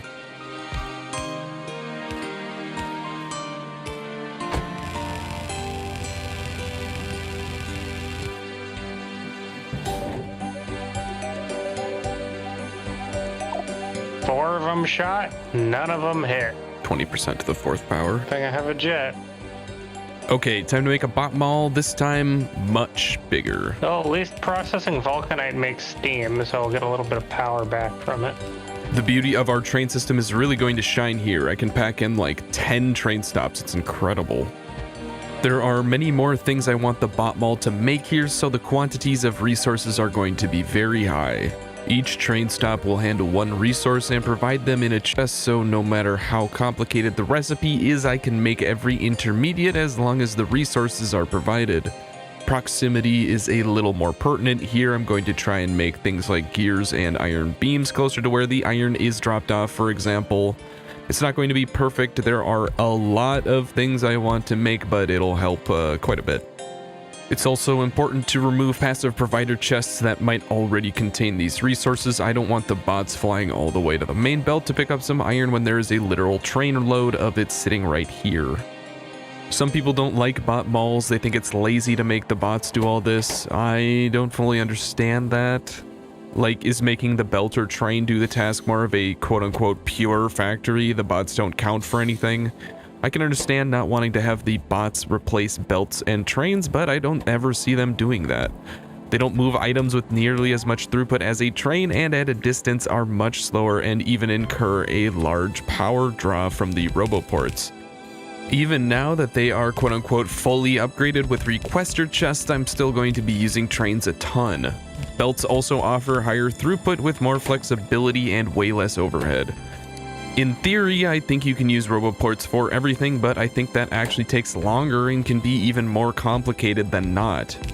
Moving 100,000 iron plates from A to B will take bots forever, and there's no way to control bot priority except by splitting networks, but then you'd have to manage logistic bot numbers for each network separately and find a way to move items between networks, which is a massive pain. But the main reason why I'm doing this is just because of the sheer number of random motherfucking garbage I need to make, and I'll rattle off a short list just to give you an idea.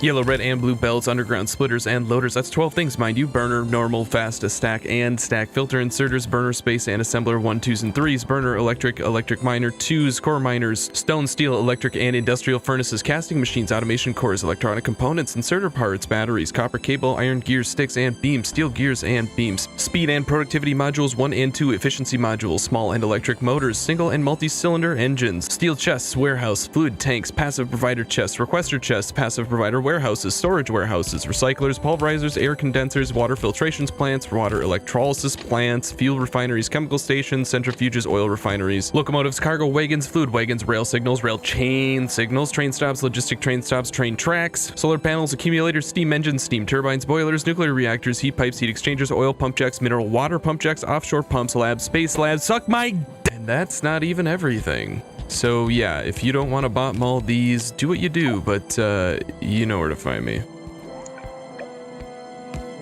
And I'm just like, yeah, this is bullshit. I didn't mention the smelted resources, circuits, or fluids. To make things simple, I'm just going to crack down heavy oil into light and petroleum, so I don't need 3 trains coming here. Bot malls are not about quantity of things you make, they're about quantity of unique things you make.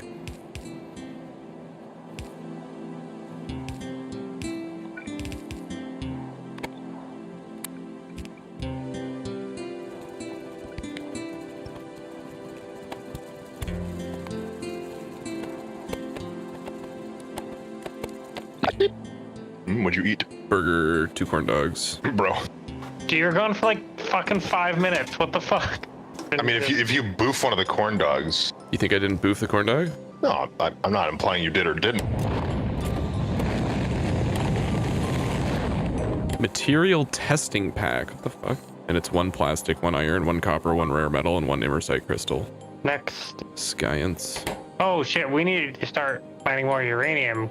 And we need to make iron ingots too. Fuck. For production science. The iron process has resumed, so we are saved. Woggy woggy. Another one crashed.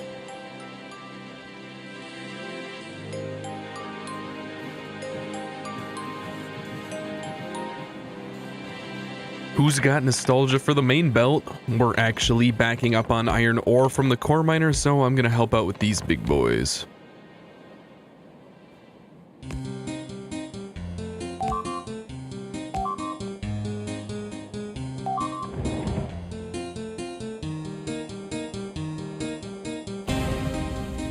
What are the batteries for up here? The batteries? Bomb Yeah. Okay. I didn't even notice we were next to the bomb hole. It consumes.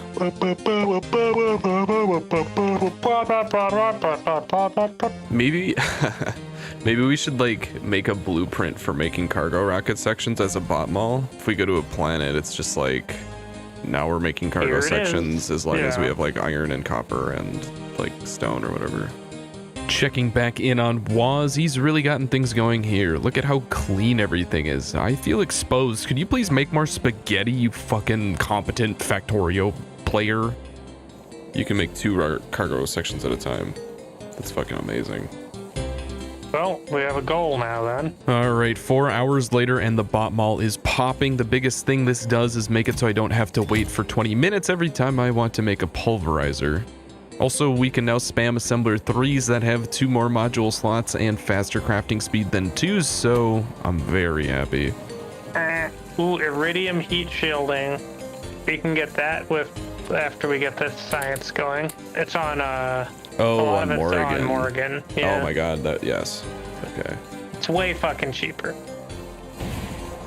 Like a negligible sulfur cost to make heat shielding, which would be really nice. To prepare for the vulcanite Waz is making, I create a cargo landing pad in space. Feels good to be sending a rocket directly to space this time.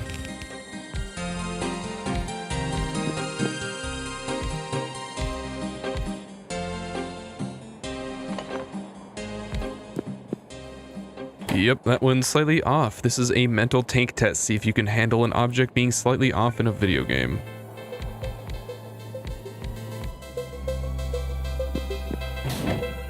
Waz needed some centrifuges and other supplies. Hope this one doesn't crash.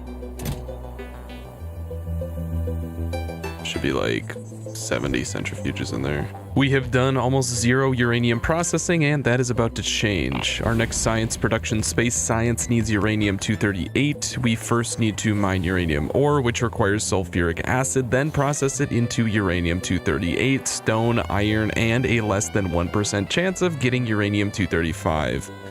Uranium-235 is rare, but can be made into fuel cells which primarily power nuclear fuel, which provides massive amounts of electricity. The 238, however, is what we need right now, and thankfully very common. Centrifuges are fairly slow at processing uranium, so I want to get a start on this now.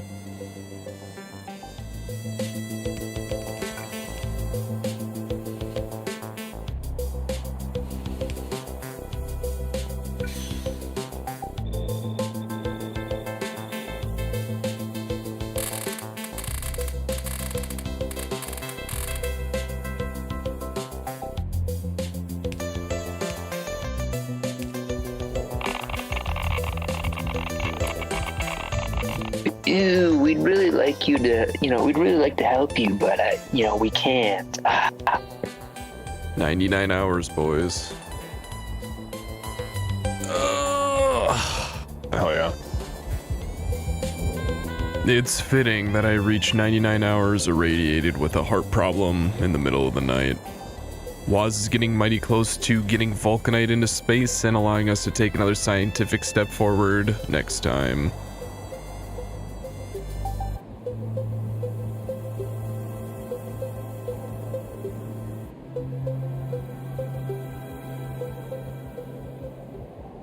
Family, family, family, family, family, family, family, family, family, family, family, family.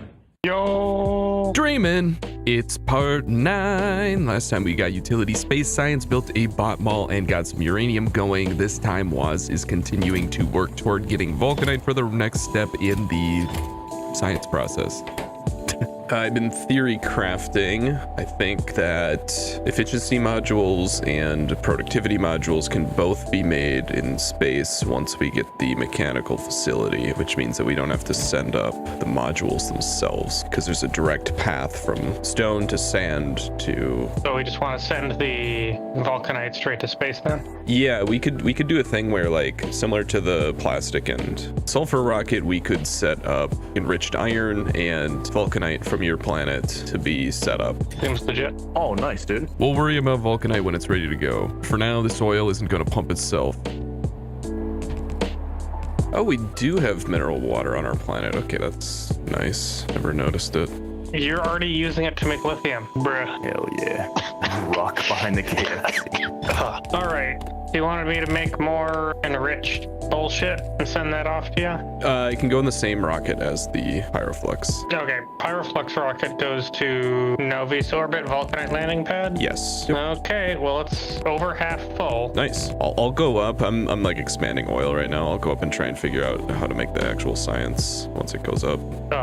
Run through so many fucking stack inserters so quickly. Yeah, I set the limit on my personal to like 250. Okay, currently I'm not sending up enriched raw rare metals. Do you want me to enrich those before I send them up? Raw rare metals? Yeah, because that's just what I'm getting from the core miner. They can be enriched in a biochemical facility. Well, you need hydrogen chloride. Yeah. So you'd have to ship that in from space. Right. Yeah, if you can enrich them there, that would be sick. There's not a lot. It's just, can you deal with unenriched? If it's unenriched, I'd probably just ship it somewhere else once it got to space, because space has to send a rocket every once in a while anyway. Okay, well, I'll just send you normal for now, and I'll work out some way of enriching it. We're at 372 stacks. Remember, the rocket stacks to 500, so 372 is getting very close to our first Vulcanite shipment. I realized that if a planet has uranium, it also has stone and iron, because if you process the uranium, stone and iron come out of it like 25 and 50% of the time. Oh, nice. So, like, in thinking about going to a planet, if a planet has uranium but not stone or iron, it actually does have stone and iron. And it also, if a planet has oil and either copper or iron, it also has sand, and it also has either iron or copper, because you can turn the dirty water into whatever ore you want. Like a trickle. That's something. Yeah, I mean, it's not nothing. Did any biters make it down over here? I haven't been looking. Good news is none of the other Vulcanite products need anything but Vulcanite blocks. That's nice. All right, so now we need what? You wanted enriched iron to come here, or? Yeah, enriched, yeah. What the fuck is going on with my frame rate, dude? Bit of a PSA, scanning and creating planets can slow down the game significantly, so don't just scan everything. You can also unscan things to make your computer stop processing planets you aren't using. We haven't run into many slowdowns, but we are cognizant of not making big unnecessary scans. You've just been a lazy fuck recently. I've been a piece of shit recently. You're a big time YouTube star now, okay? That's true. I will sick my YouTube army on you. You better be careful. Just tell the cat boys that I'm no longer kosher or whatever. Dude, the cat boys cannot be tamed. Dude, catboy is the funniest word I've ever heard anybody say. Every time I hear somebody say Catboy, I just start laughing internally. I do also laugh externally. Catboy, Catboy, Catboy, Catboy, Catboy. Me dying. Ooh. Catboy is not sure how the average person watching this video feels about being called a catboy, but you know our policies about gaslighting around here. You're part of the Catboy army now. Also, the first like 10 comments on my most recent video were like people just saying hell yeah. I don't know, something about that also just makes me fucking hell yeah. Hell yeah. It's so good. You got a bunch of loyal mind slaves now. There's always like people who backseat because they like, you know, it comes from a good place. They're like trying to help. Even them on the video, they were like, hell yeah. But also, and then proceeded to like they had to first say hell yeah, before they could backseat. Like it's just like it's such a, I don't know, like the future we live in is so absurd. It just makes me fucking laugh. Like, hell yeah, but actually it's like raising your hand. You do not have the ball in your hand. You cannot. If you haven't said hell yeah, you can't comment yet, Jeff. Yeah. What are we missing for tech? Efficiency modules, I think. The first thing I want to get when we get production science is mechanical facilities. So the production chain is like simplified immensely once we can do that, because like we need stone up there anyway, so we can just send up more stone, and then stone to sand is really efficient. Krog champ. What was the building you could burn oxygen in or hydrogen in to get power? I wonder if I can burn oxygen in it. This whole playthrough is just me not understanding the gas power station. You need to put either bioethanol or petroleum in it, otherwise it doesn't work. The flare stacks give off light, which is cool. 100 hours. Oh shit. Over 4 days. Just let that sink in. Yeah, I'm really happy we went with the mod that had infinite oil and oil wells. This would have been a fucking struggle. Yeah. One last oil field to set up. I think this brings us up to 13 oil fields. That's a lot of oil. Fucking tonight's on bottom gear. Holy shit, that gets me.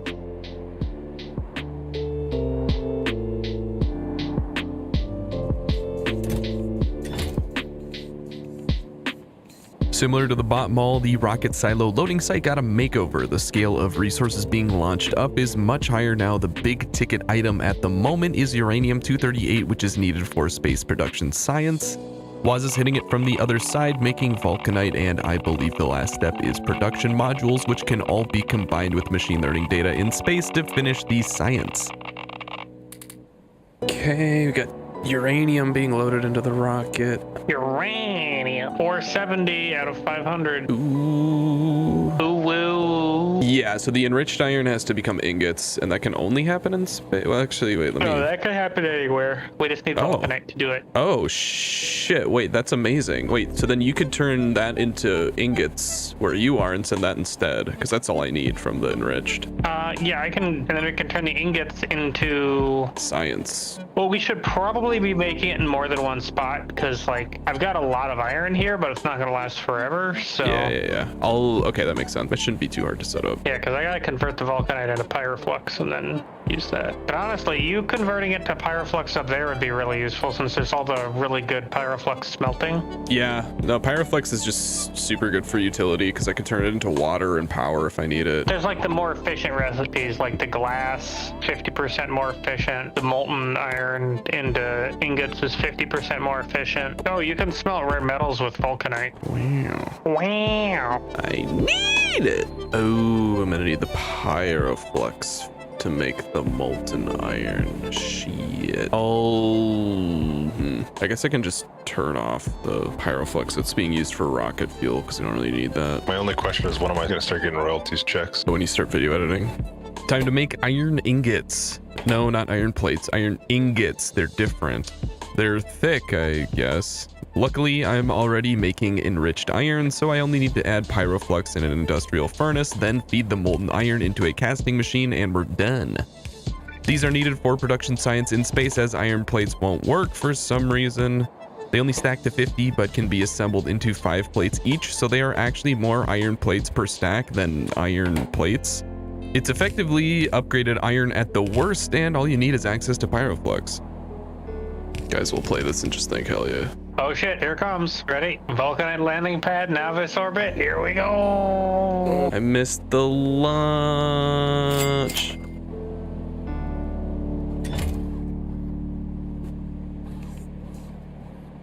The unload looks nice. Yeah. Is there a reason why the 1 is offset? It doesn't fit, so I just made it fit. That bothers me a little bit. Oh well. The name of the game is pain. I think we can do, all we need is a few fuel cells, and there's a thing called like a radiation facility. And so that might let us do that in space, so you could just send it up raw. Yes. It also produces iron and stone, which is nice. Oh, we need lithium in space too. For what? Plasma stream. It's lithium and chem gel. Yes, I can bring that up as well. I'm dumping that. I'm dumping this. I'm grabbing that, and that.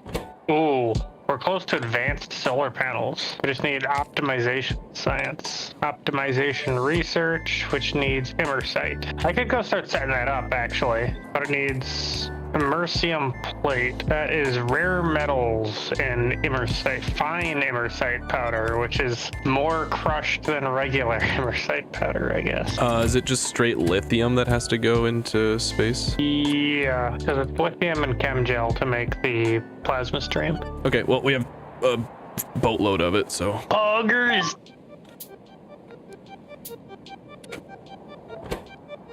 Also turns out that I pasted solar over the mineral water that the lithium needs, and it's right next to the lithium, which is incredible luck.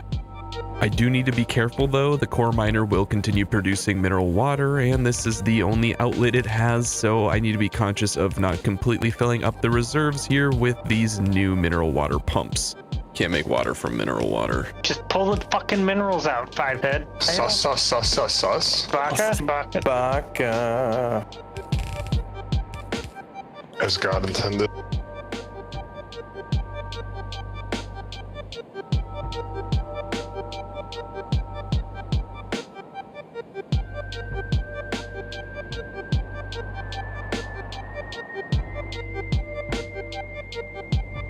Oh God, yeah.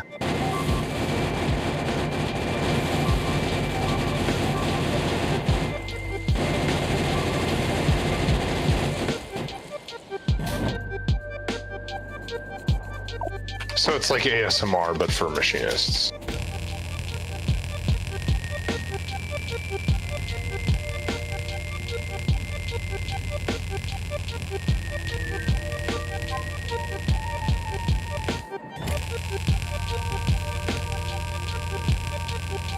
I thought that processing uranium ore in space was good because it makes the uranium and iron and stone, but the input cost is 10 per attempt, so this is actually really inefficient.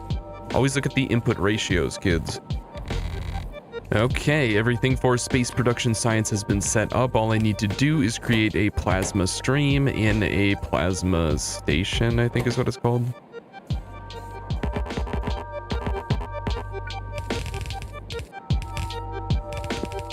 Hell yeah. Before I realized how bad sending uranium ore to space was, I sent some radiation facilities to handle the ore. I won't be sending up more uranium ore loads, but these will still be useful as a sink for planets that don't want uranium ore from their core miner, or if it ends up here on accident somehow. Back to the plasma stream, it needs to come all the way down here and be inserted into the space manufactory handling space production science. Who can guess what is causing all the notifications? The answer may surprise you.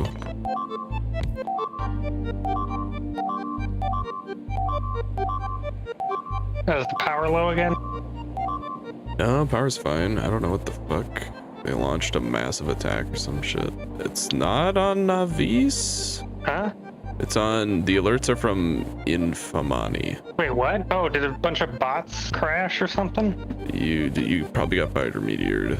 Oh, yep. Holy shit, that's a lot of biter meteor. Oh my god, that's a lot of biters. They dropped a behemoth on me, so that's cool. Let's talk about biter meteors. They're bad. Don't add things like this to games. Here's why. Each meteor turret you place has an 80% chance to shoot down a biter meteor. 80% to us humans feels like 100%, so when it works, you take it for granted, and when it doesn't, you feel completely awful. Missing an 80% chance just happens more than you feel like it should. See Stone Edge in Pokemon, for example. So at a baseline, this either goes unnoticed when it works, or it feels terrible when it doesn't. You're basically instilling learned helplessness into your players. You can add more turrets to make the chance better, but you never actually hit 100%, and if you do miss, then it feels exponentially worse than it already would have. Biter meteors are indefensible trash. If there is ever a mod to remove them, use it and try to get a push to make it the standard. That is all. Well, the good news is the complete planet is covered in pollution, so I can tell where the biter nests are by where the pollution is getting absorbed. Game mechanics. As if a significant portion of players who play this mod will get far enough to experience the biter meteors. Look, a lot of things in this mod have been wonderful. Biter meteors just aren't.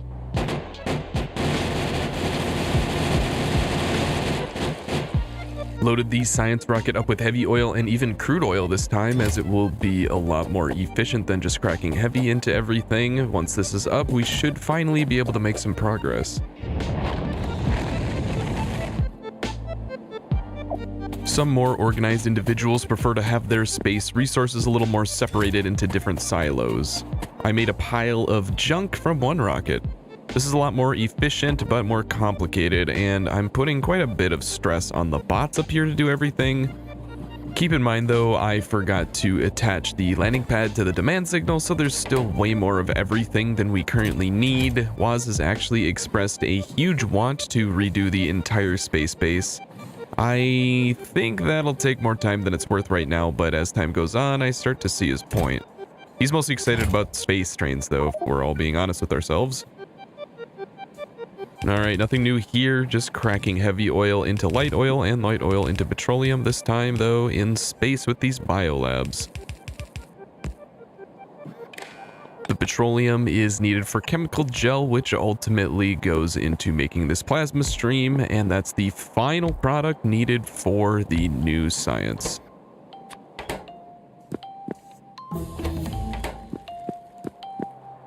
Oh, finally. Mechanical facility. Mechanical facility sounds like the most mundane thing possible. What's so exciting about this? Well, my good friend, let me tell you. Mechanical facilities are the only way to make sand from stone in space. This might sound like a nothing burger, but it's actually incredible for multiple reasons. First, the best sand recipe crushes 3 stone into 7 or 8 sand. This means each stone I send up is more than twice as efficient compared to sending up the equivalent amount of sand. Second, we're already sending up stone as it is needed in the OG space science, so our logistical needs only increase in quantity, not complexity. Third, if we follow the sand production chain forward, sand is actually incredible in space. Stone to sand to quartz to silicon allows us to make red circuits, which are needed for productivity, and efficiency modules, which are needed for space utility and production science respectively. We could continue to send up productivity and efficiency modules, but they only stack to 50, and that's 2 more things that need to be loaded onto trains and dropped off at the rocket silo. The rest of the ingredients needed for these modules can be made in space too, just by adding copper plates and turning the base stone we're sending up into stone tablets. The only downside is that making quartz requires water, which is limited by the amount of water ice in space, so I gotta be a little careful about abusing this too much. But mechanical facilities are not all. Beacons are a huge addition to our toolkit. Bob's inserters get even more disgustingly versatile. Another bot speed upgrade, some new buildings and resources, and Covarex. Covarex allows us to basically convert 30 uranium-238, the common one, into uranium-235, the rare one. It's a little more complicated than that, but in the base game, you generally just let the Covarex process go crazy for the rest of the game because 238 isn't needed for much except green ammo. But by that point in the game, you usually have laser turrets, so you kinda don't need green ammo. In this mod though, 238 is actually needed for production science, so I can't just convert all of it into 235. I need to limit the Covarex process somewhat when I get it started. In any case, making more 235 allows me to make nuclear fuel without feeling guilty. Their biter meteor hit on Infamani. Okay, I'll log in. Give me a sec. Are they attacking shit or did it just land? No, they're eating stuff. Fuck. Well, I'm gonna be a fat ass and eat the entire pizza. Yeah, biter meteors really suck. Yeah, I'm not paying attention to when they land. I just hear beeps. Yeah, they ate a bit of the vulcanite. Well, the problem is they're dropping in fucking behemoths, so I don't think laser turrets are gonna do shit. Ooh, iridium heat shielding. Okay. Genetics. Man, there's so many fucking buildings. Yeah. Nuclear trains. I mean, we need nuclear fuel for them. You can also get railgun turrets. I feel like if we're going to be fighting a lot of biters, we're going to be fighting them by dropping shit on them from space. Okay, now I've got 7 meteor defense installations, so that should probably take care of anything. So. Yeah. Am I allowed to be in here? No, fuck off. Of course not. My honest reaction. Okay, the moon can now make its own productivity modules. Oh, you need heavy oil and steam. Oh, but it can feed into itself. Big brain. Possibly the most important thing from space production science is coal liquefaction. This allows us to turn coal directly into oil products. Coal stacks to 200 and doing some rough math produces something crazy like 10 to 20 times more oil products per inventory slot compared to barreled crude oil. Also, it doesn't require a barrel, so it's just automatically better. It does require heavy oil to get started, so I'll need to be careful to always save at least 25 heavy oil. It also needs steam, but with steam boilers, it's basically just water, which oil processing already required. You're telling me that we have to refuel this thing to get to the surface of the moon? Yes. Oh, Why is this so complicated? I don't know. I did this to myself. I'm fine with the idea of, like, having a plan to go to the moon. We'll consider your opinions when you actually join the game. There's also coke liquefaction, which makes more light oil and less heavy oil compared to coal. I think space needs more heavy oil in general at the moment, but a good option if that ever changes. Here's your bulk pricing. Like, that's pretty cool. I think that's great. But I think putting somebody on the moon is a lot more expensive than launching some satellites. See, Trooper gets it. Maybe he's the dark horse we've been needing this whole time. Yeah. I still think we just need a series of benevolent AIs to run everything. Yeah. I thought I could escape Excel and all of its bullshit, but no, it's going to the moon. Do you think we're getting to space? Yeah, they're back. Yeet headphones across room. Did I leave my mic open? Why does everybody else suck? Bro, fuck. Reminds me of my favorite restaurant, 45 Guys. My favorite website. All right, what's the next unbelievably complicated thing on the chopping block? Oh, wait, you can make pyroflux out of sand and vulcanite. You don't need water. Yeah. That's fucking sick. Okay. Means I can have a better glass recipe. I love it. You can also get a better silicon recipe. Who sings that song? I crashed my car into a bridge and fucking killed my friends. With our new sand recipe and vulcanite being imported, we can actually make steam using pyroflux and water. It gives a 10% chance of making stone and a 1% chance of making copper and iron. Yeah, it's complete garbage. This is really stupid. I just saw copper and iron and got really excited that it might recycle stuff efficiently in space. Don't do this. It's a total waste in space. Just boil water normally. The pyroflux into steam recipe is actually super cool because it can make stone, iron, or copper. Like with the vulcanite generating the pyroflux to make steam, we can also generate stone, iron, and copper. Get a load of this guy. Need some water. Something came over me. I need some. Someone came. I need. Oh, it's launching now. Here we go.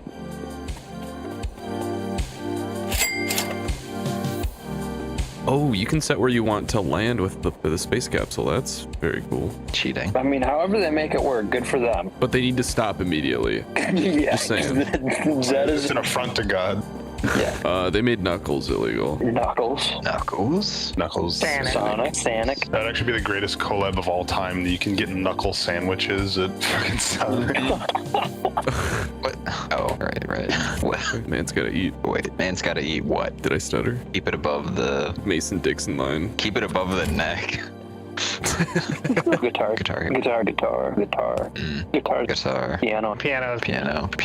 Pianos. Really? Piano. Yeah. So stupid. If you have machines that are in the radius of 2 beacons, they just turn off.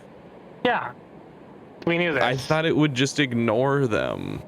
No, it just turns the entire thing off. Yeah.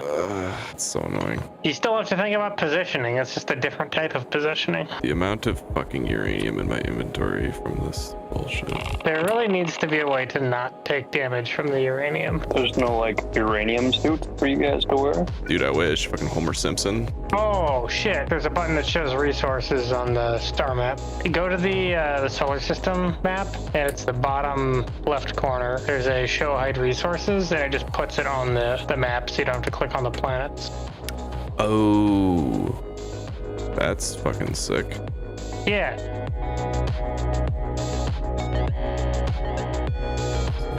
Yeah, I think the next thing on the list is Iridium. We already have that on Morgan. Yeah, we got Imersite and Iridium on Morgan. Oh, wow. Wait, yeah, that's amazing. Before we go off on an Iridium adventure, I'm going to add beacons to slow parts of the factory. Beacons project 50% of the module effects in an area around them.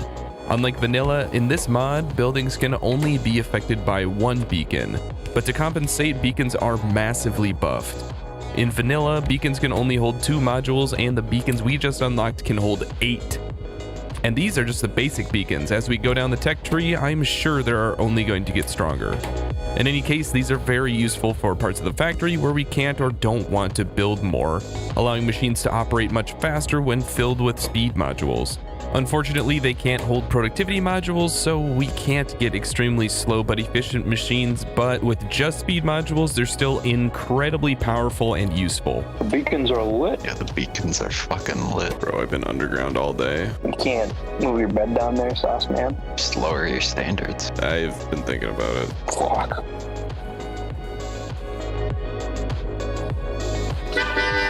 The fuck? What's going on? Is that funky music? I have a trombone. I could go do that if you want. No. I'm trying to think if I've ever wanted to hear a trombone.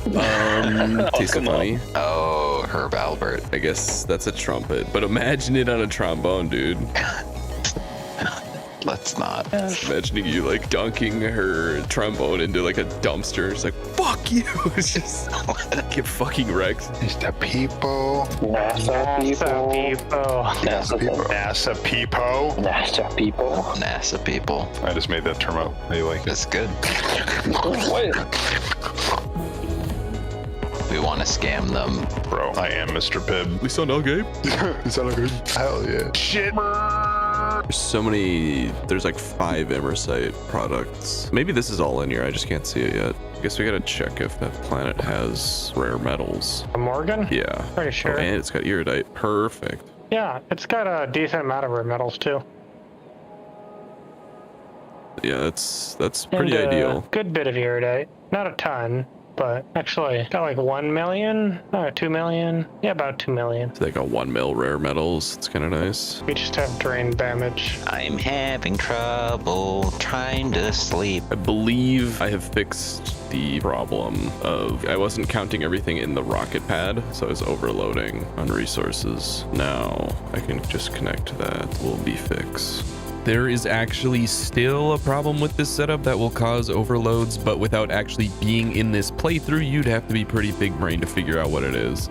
I'll keep you in suspense until I figure it out in game. Weird Al ever do a Green Day song? There are 2 references to Green Day in Weird Al's discography. One of them is Canadian Idiot, and the other one is a reference to Basket Case from his second 90s album, I think. Damn, I didn't think I'd get flexed on that hard. Turn butter once or twice, living it. Weird Al's my favorite anime character. What do me and Snapple have in common? Nobody fucking cares about either of you. We both come in bottles. We're both full of piffy, useless sayings. Yeah. That's what me and Snapple have in common. I know. You piece of shit. Wake up. Grab a question for your little Snapple.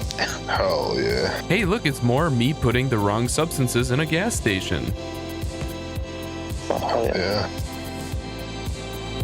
The battleship's the battleship. Yeah. It do battle, it float. It go toot toot. So I just found a nuclear power blueprint online and pasted it. I've made plenty of nuclear power setups before and I have no shame. Can't exactly explain why nuclear power in particular is just so uninteresting to me. I think it's just the placement of the turbines and pipes and the fact that all you get is power out of all this effort. So let's hope the dude I copied this from did his homework. Dude, I just want to drink so much fucking fizzy water. So what is stopping you from drinking the fizzy water? I already had 2 today. No? I suppose you're right. Well, this blueprint uses space pipe. God fucking damn it. Why? I don't know. So you can put it in space. I mean, you can use it on land too. Except the fucking fact that space pipe is like made of money. At some point, you are the money printer. Thankfully, found one that doesn't use space pipe.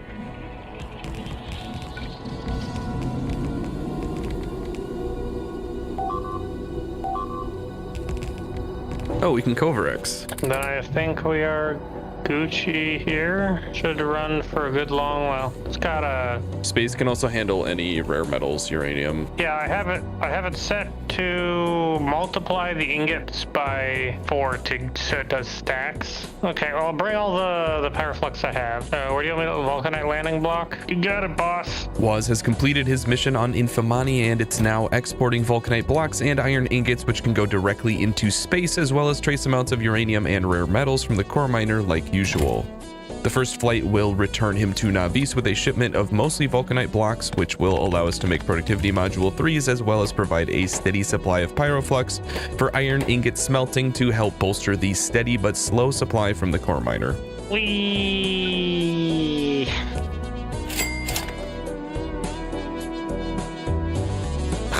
Boy, you smell worse than I remember. Okay, I should probably go set that back up so I don't forget. I took a look at some of the stuff that we might need going back to Morrigan. Shouldn't need too much, but... I mean, do you just want me to be your cargo bitch and stay on Navis for a bit? Only if there's stuff here that makes sense for you to do. Like if you've been thinking about something you wanted to do here. Because you could go to Morrigan, I could go to like I could try to figure out how to get to the Vitamelange in the meantime. I don't think we can do Vitamelange yet, like actually. Yeah, we can't harvest it yet. I know you don't actually need to go down the bioscience route for a while and kind of choose what order you do these in. So Vitamelange needs vulcanite and oil and fertilizer. Fertilizer is biomass, nitric acid, and mineral water. Hey, a use for it. Wow, never thought I'd see the day. We should plan which planet we want to go to for the Vitamelange. Jura has it, but it also has biter meteors and 17% threat, which sounds not like a lot of fun, because we probably want one that we can core mine the Vitamelange, right? Yeah, that would be ideal. Well, it looks like it's only Jura then. We need optimization science to get to the next tech, right? Can we do astronomic science yet? There's a lot of shit that I didn't quite understand when I looked at it, so I don't exactly know. I will take a look and see if I can figure out what we need. It looks like we can theoretically make it right now. All right, so I think we're gonna need blank observation frames.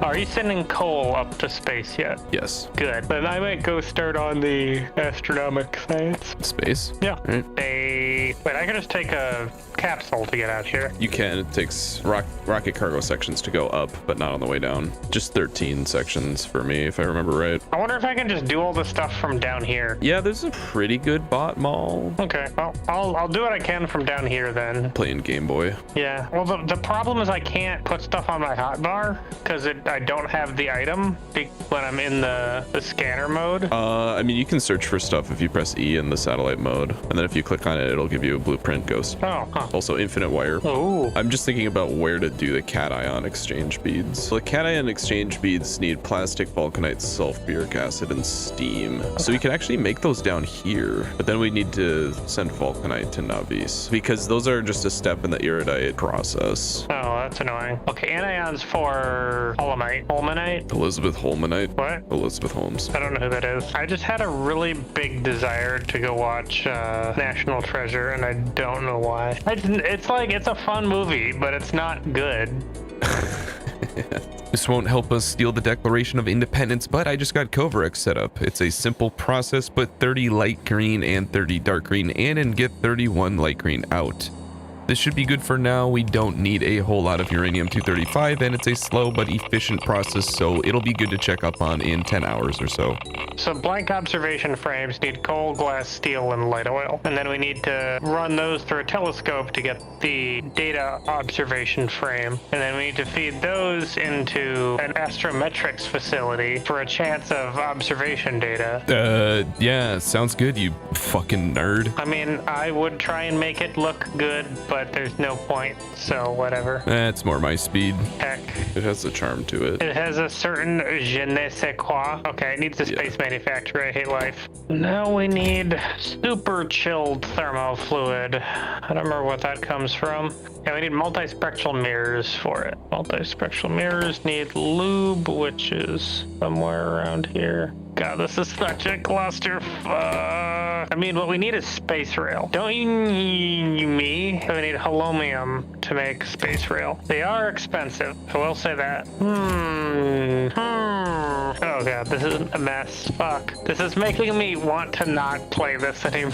Fuck. This is a great place for the Toy Story meme, but I'm too lazy. You've seen it before. Just imagine it. You know, the one with Sid holding Buzz and then he throws him and he's like, I don't want to play with you anymore. You know. These egregious production chains are only getting longer and more complicated. When you compare them to making iron or copper, it can be really demoralizing thinking about how long the next resource is to set up. But always remember, your previous egregious resource gave you some really strong tools. We have bots, requester chests, beacons, industrial furnaces, productivity module 3s. It's time to act like it. You know what it might honestly be the best in space? We just, whenever we make a fluid, we just barrel it and move it around with bots. Gonna veto that one, Chief. My party is 100% anti-barrel. Waz and I are also at a disagreement point right now. Space is a pile of unplated spaghetti. I think it's meant to be like that with the limited space, really complicated production, and the worst underground pipes in the game. We're hitting a point where we can easily afford more space with scaffolding, and Waz wants to rebuild everything. I happen to believe that will take a really long time, but fundamentally agree that more organization would be helpful. So it just comes down to timing. Do we rebuild space now or later? Despite my biases, it's a really hard question no matter how it shakes out. The time investment for rebuilding will be very high. Space is easily the most complicated factory across our several planets, even if it's not that big. It also has very large, fast machines, meaning that individual production steps can usually be completed with a single building and speed modules. This lends itself perfectly to spaghetti. But as time goes on, the technical debt we accrue from spaghetti will really start to add up. Waz is making astronomic satellite telescope window coverings or something like that, which have like 10 crafting steps, and slamming that somewhere is possible, but much more difficult and time consuming compared to if we had more organization. Additionally, not rebuilding means that as we introduce more cargo landing pads with large stockpiles of resources, moving those pads and their resources around gets more and more complicated as well in the rebuild compared to just setting that up right now. We continue to noodle on the best solution in the background, but I also want to make real progress, so I'm loading up a rocket to go to Morrigan to get started on Immersite for optimization science. Morrigan is also a large source of iridite, another new resource, and I will be very happy if I can hit 2 birds with 1 stone while I'm down there.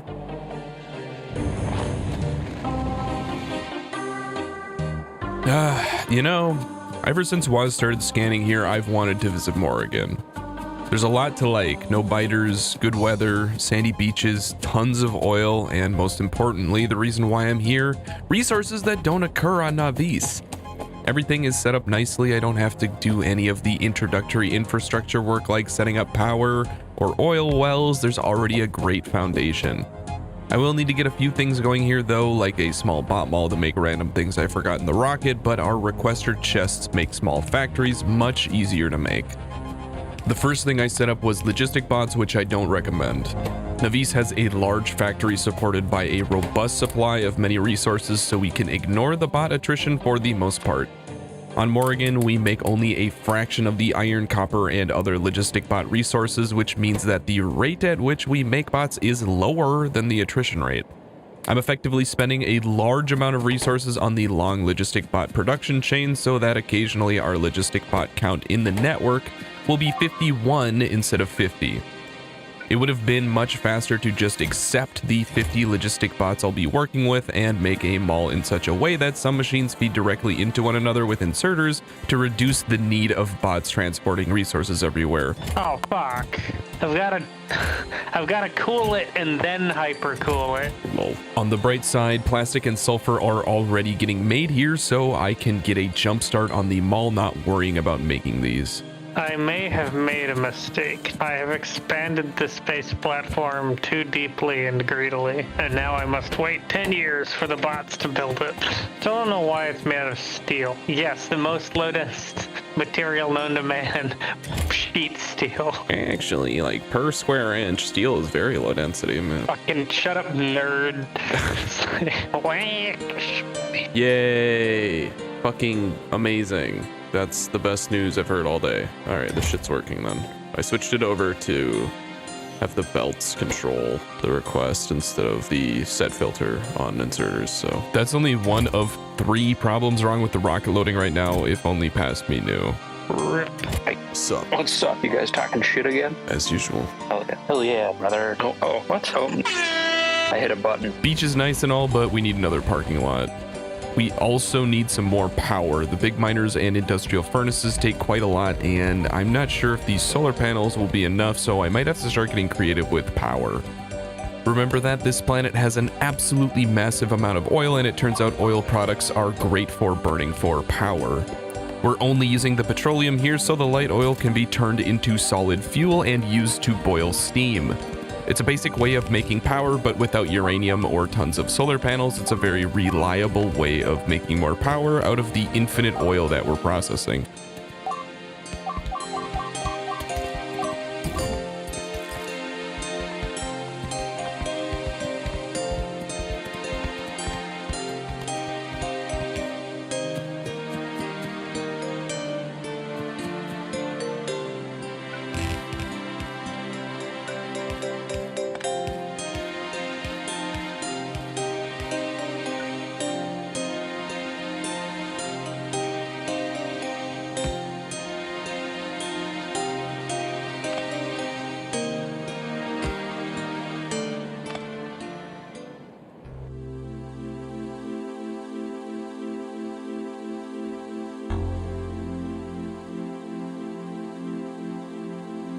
Oh yeah.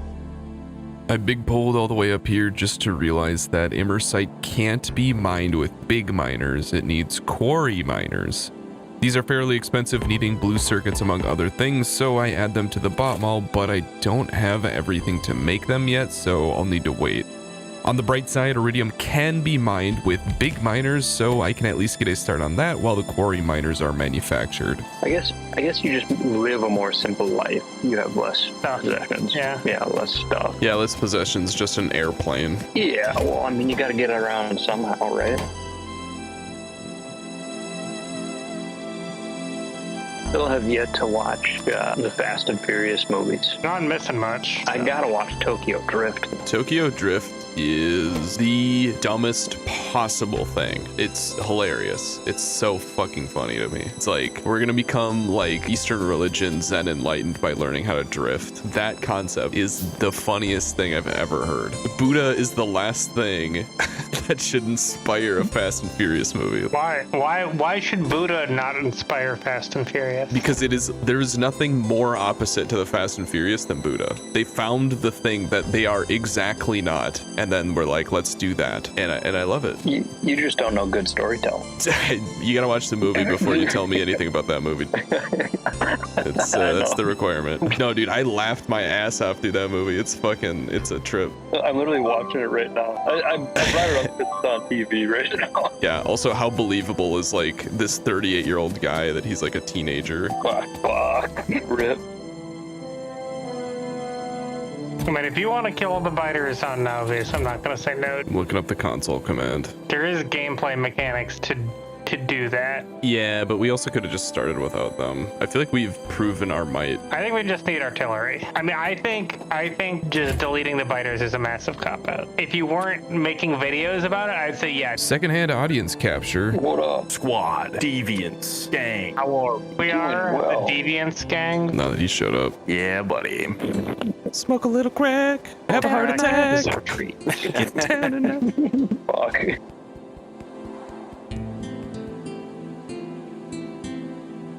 This is about the point I realized that iridite requires sulfuric acid to mine, but more broadly that I'm going to be here for a while.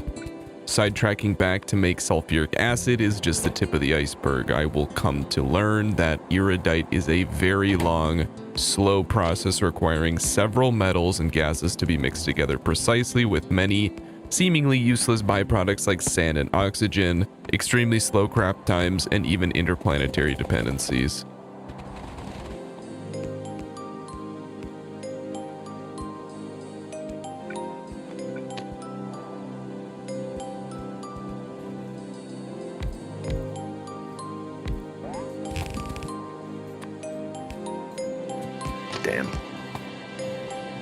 It's about time I put on my glasses and actually read the recipes here.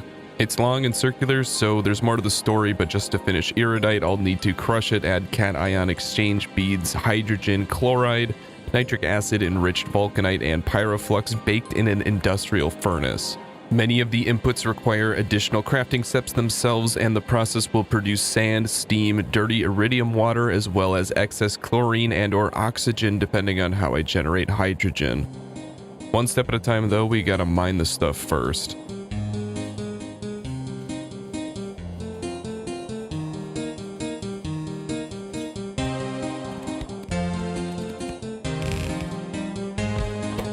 I heard you say don't, and then I cut out. Don't. Oh, Yeah, don't do it. You fucking pieces of shit. I looked at the sun. You didn't raw dog it? Maybe a little bit. Yeah. Oh, yeah. There's something fucking about the way you say that.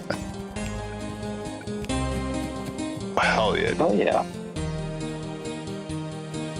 Interesting. Damn, brother.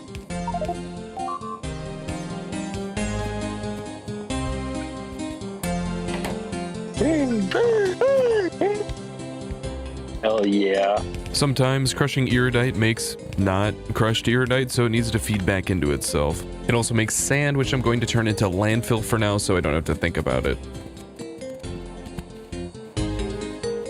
Hell yeah. Oh. I got the Novice map where I am right now with pollution on. It's beautiful. Oh, wow. Wow. I've been thinking about this recipe. It might make the most sense to just send the iridite to the vulcanite planet, because there's like 3 steps where it needs enriched vulcanite and pyroflux. Because going into space, like, we'd also need to bring hydrogen chloride, which is a huge problem. Well, actually, wait a sec. No, because then you'd need to send the crushed, not the powder. And that stacks to what, 20, I'm guessing? 40. Yeah, not great. But or do we just want to send vulcanite to Morgan? well, we'd also need to send enriched vulcanite. Honestly, I have like too much of that right now. I have more of the enriched than I do of the non-enriched at the moment. Oh, well, good. I've got fucking like 42 centrifuges running. Yo. Woo. Woo. Apparently you can't burn crude oil in a gas power station. Brother, we've been over this. So you have to refine it? Yeah. To lube? Can you burn lube? That's next. Burn the lube. Science. Cannot burn lube. Fuck. We need a new mod. Catboy ion exchange bead. Catboy. Catboy? Yeah. Tank's a tank. Fast and Furious is a torture scene. I had to make sure you were still family, so I fucking tortured you. What? Yeah, it's fucking remember that scene. I was like, what the fuck am I watching? Like, when did this become Saw? Like, I dropped this cargo landing pad to receive shipments of vulcanite blocks and enriched vulcanite from Infamani. It's not the first step, but because it all needs to be set up in order to run, I wanted to build the most space-sensitive part first. Compared to landing a rocket, the other steps of this process are easy to relocate. The vulcanite blocks are needed for cation beads, which will be combined with plastic, steam, and sulfuric acid.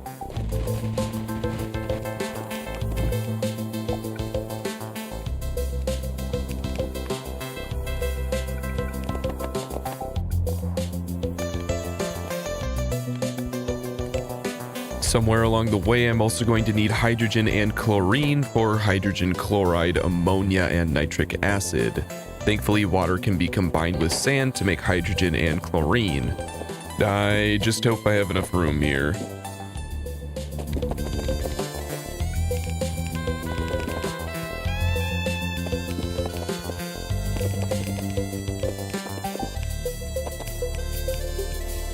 And this is just the beginning. There are so many more steps to making iridite, some steps that don't even involve iridite at all. And I haven't even touched imersite yet. I'm gonna tackle those next time.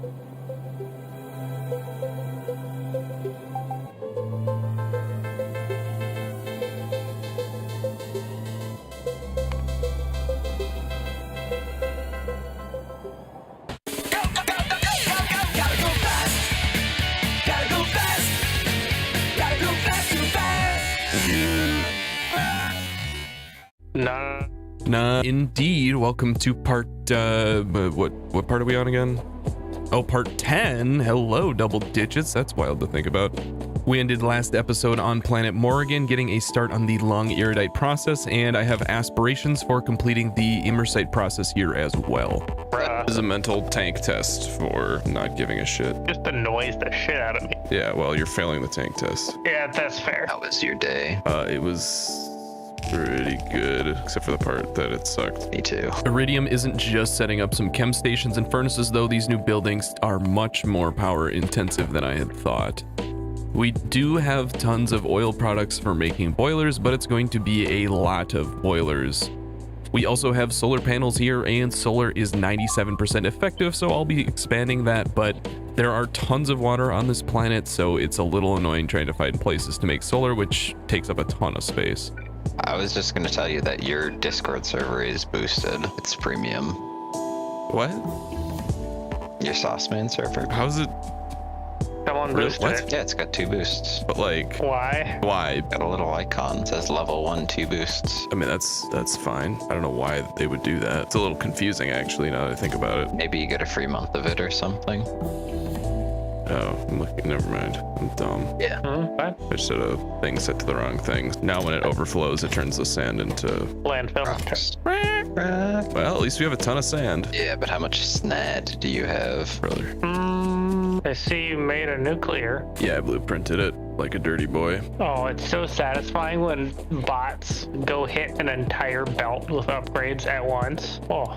For my next trick, I'm going to make chlorine and hydrogen. Chlorine is necessary to mine rare metals, and hydrogen is going to be useful in future steps. Crushing iridite conveniently makes sand, so I made the process down near the iridite mine. I've got the first step down where it turns into iridite, not powder, but crushed iridite, and then that gets trained up. The second step to the west of the rocket pad that will drop off vulcanite. That vulcanite is used in the second step. I also will need to make chlorine to mine rare metals, which are used in the second step, and then there's like hydrogen chloride or something that's needed for that step too, so that's being made. Bigly oof. What's this? A gas power station somewhere it doesn't belong? You shouldn't have. No, seriously, you really shouldn't have. This is really embarrassing. Please stop. No, not 10 of them. Fucking experiment, bitch. Let's go. Ah, fuck. I don't crush enough sand though, so I'll need to crush some stone to make up the difference, which means I'll need to collect stone somewhere and then train it down here as well. So I gotta set that up too. What do we need done on Newbie? Not much, like right now, that I can think of. I think it's mostly like get other resources that aren't on Newbie. Do you remember how you said you wanted to just remove the biters? Yeah. Well, what if we make a montage of us killing biters? Get like enough footage to make a nice little 30-second montage and then just delete them. If you don't want to wait for the plague rocket. I'm fine with that. I think lore-wise, people won't think that's real, but I don't really care about them. Newbie is special where it's like deleting all the biters is like impossible. It's too not. big. I've done it. Doesn't the map go on forever? No, Newbie is not. I mean, it's big, but it's not huge. You just set up a backdrop that you have people just actively on the server killing biters all the time. I mean, Newbie is like 5 times bigger than Morrigan. Oh, it doesn't go on forever? No. Oh, okay, cool. In that case, flying fortresses, and then I will go kill murdered biters. Kill murdered biter town. Cool. Told you about the time when I found a brick in my cupboard that had been there for like a year and a half, and they were still great. He's talking about a brick of shortbread cookies. A little surprising. Also, I forgot my jet, so I've needed to commute to and from my day job at the mines. Okay, and there's the stone load. Thankfully, there's a lot that's been core mined. How y'all fellow doing? Pretty good. Doing the needful. How about you? I'm needing the dewful. Yeah. Fucking deal with it. You can't do this to the gamers. Haha, psych, I don't fucking care. Me sweating, still sweating. It's just a sweaty boy. Here's that sweaty boy. Here comes the sweat. This fucking pit stains fucking looking at sweaty based fucking losers. Is it you? Fuck. Fucking I just heard a clip from a podcast and now I parrot it as if I know stuff. Can you combust diamonds in any meaningful way? They're made out of carbon. Well, yeah, so are you. Combust your ass. Carbon burns. Although diamond requires a higher temperature to burn, it does indeed burn via normal carbon combustion. You can even burn diamond in a regular flame if you are patient and conditions are right. So you just have liquid diamond in one tank and liquid oxygen in the other as an oxidizer. See? You're on the moon. And you're on the moon. Here comes that moon. Here comes the rocket. Who's a good rocket? It's a rocket of diamonds. Smallest brain Minecraft enjoyer. Should be my friends. Yeah. Young Link. 20XX, bro. 20XX, bro. What a fucking chat.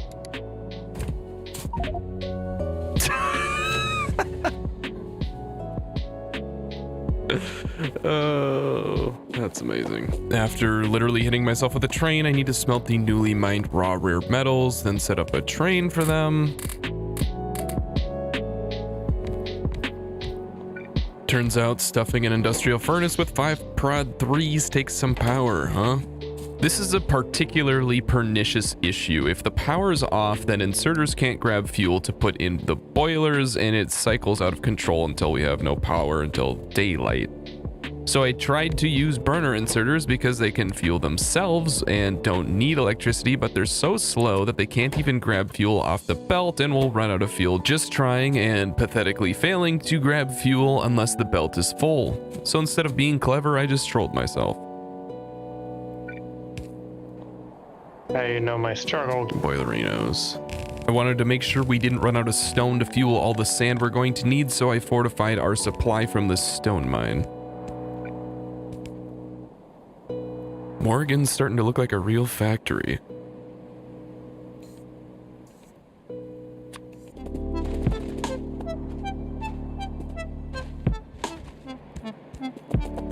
I think there's something wrong with the science on-off switch. And then the science broke.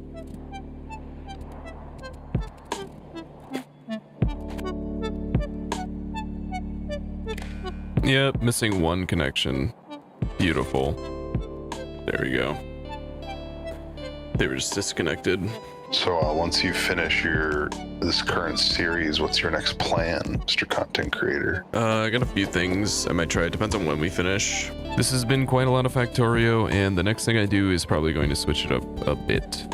Did you call your series The Return of Smork? Honestly. Yeah. Iridium fever. There was an era where uranium was thought to be the new gold, so people wrote songs about going out and mining in the uranium mines. Damn. So there was this thing called uranium fever, like the gold rush, except people were going out to go get fucking irradiated and dying. Now that is based. Uranium fever is gone and got me down. Uranium fever is spreading all around. The Geiger counter in my hand, going to stake me some government land. Uranium fever is gone and got me down. I have so many clips of you singing. That's what I want. I want to be a singer on the internet. How's the Space Factory going? It's good. I feel like we are getting close to getting every single resource at least partially processed. Really? That's how you feel? You've been here for 4 hours setting up a single resource, not even the last resource, and you feel like you've almost completed the whole mod. Can you elaborate? No? Oh, okay, cool. Yeah, that's cool. Great. I thought you guys went and killed all the biters. No. This whole making chlorine from sand and water thing makes a whole lot of hydrogen, which is perfect for hydrogen chloride, so I decided to make the world's longest pipe to connect the two systems.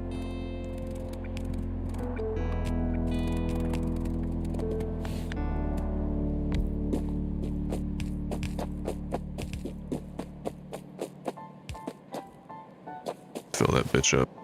The effects of iridium poisoning onset subtly but are quite strong. For example, I thought this pump system made any sense at all. Then I thought it was a good idea to put tanks with different fluids one tile away from each other. Why not? It's not like getting fluids out of this already tight area will ever be a problem, right? All right, time out. What the hell is this? Brother, I can't show this to the public. People will start actually doing this. Please. All right, everybody pretend like you didn't see that. I don't want to see any circular pump build blueprints popping up. Got it? Oh, come on. Not the gas power stations. That's hydrogen. No. That was a tactical misplay. Wait, they're actually making a burning animation? Is this working? Is iridium poisoning good? Oh, it's almost here. Ooh. The AC-130. Just gotta keep the wheels on the train going for a little longer. We gotta be getting close to getting done with iridium, right? Right? I keep making these strange builds. If your train looks like this, you need to go to the hospital. This train stop is using mini warehouses for some reason. Here's some nitrogen to make ammonia. I'm not sure my doctor would recommend adding more chemicals to this situation, but oh, there's 20 more chem stations. Okay, awesome. Iridium powder. That, I'm sure that's not toxic, flammable, or explosive when mixed with air. What's up? What's going on? Hey. Hey. Living the life of a renegade. Yeah, you're a big Renegades guy. I think that's the only song I know. Period? Yeah, that and Black Betty, dude. Okay, train load of rare metals. Don't shamans in some parts of the world use these? They gotta be good for you, right? You take those. No, don't take those. Just let them, just keep not touching them. All right, that's nitric acid. Not looking that one up. Just keep doing your thing. Country. Well, obviously somebody screwed up the radio stations. Well, I mean, it goes pretty hard. Have you heard about the guy's truck? I'm in my truck because you're fucking ugly. I fucked with the high end of the radio spectrum. High end of the spectrum. Yeah, man. All about the high end of the spectrum. That's what my mom told me. That's all she told me. You're very special sauce, man. We hope you'll make it over the curve. Sauce, daddy. Dude, I don't know what to do about that. I'm not anybody's dad. Yeah. You got sugar daddies and you got sauce daddies. You're gonna have a femboy army, whether you like it or not. Dude, they will rise up. The cat boys. Here is crushed iridite, not to be confused with iridite powder. They're obviously two completely different substances. Crushed iridite gets mixed with our aforementioned chemical cocktail to become iridite powder, obviously. I should get at least 13% of the revenue from building this factory, okay? Hey, 13% of side players do 50% of the work or something, right? Is that why we had to ship you off to a separate planet? Do you think things go better when we're on different planets? I definitely am less stressed looking at what you're building when I can't see it. Does anyone actually use follower bots for real though? Good question. Have you seen Man's YouTube channel? Yeah, dude, it's all VBots. It's okay, Woz. Is it? Wait, actually, what is it? Wuzzle? What is your Wuzzle? Sir Wuzzle. Wuzzle. I love Wuzzle. Sir Wuzzle. Wuzzles you. It's a very old reference that no one has gotten, and that makes me happy. Makes me feel superior. Iridium powder is another recipe that both feeds back into itself and makes stone. I'm starting to see a pattern. I'm also starting to become the pattern. This stone can be reused as sand in the chlorine making process. Finally, a byproduct that doesn't just get turned into landfill. Hell yeah. Yeah, I wish there was just like a thing that was like, I'm an adult. If you hand me Halloween candy, I will send you to jail. You can't do that anymore. I'm vulnerable. Straight to jail. Straight to jail. Tuesday. What? Put that in the video and don't say a damn thing. So, things that are funny. Oh, who's that? It's something funny for sure. Funny looking. Yeah. Same frame. Same brain cell. But he's still gone. He didn't come back. Peaced out. Dude, I need to add the Discord sounds back to the fucking OBS. Oh yeah, brother. Hell yeah. Can then be... I'm listening. Which can then be... Yo, real quick. Fuck, marry, kill, hot dogs, hamburgers, and tendies. Kill tendies, marry hamburgers, fuck hot dogs. Kill tendies, man. Bold move. Dude, I mean, look, it's in an all-star lineup. Like, most of the time, they're gonna place, but just not this time.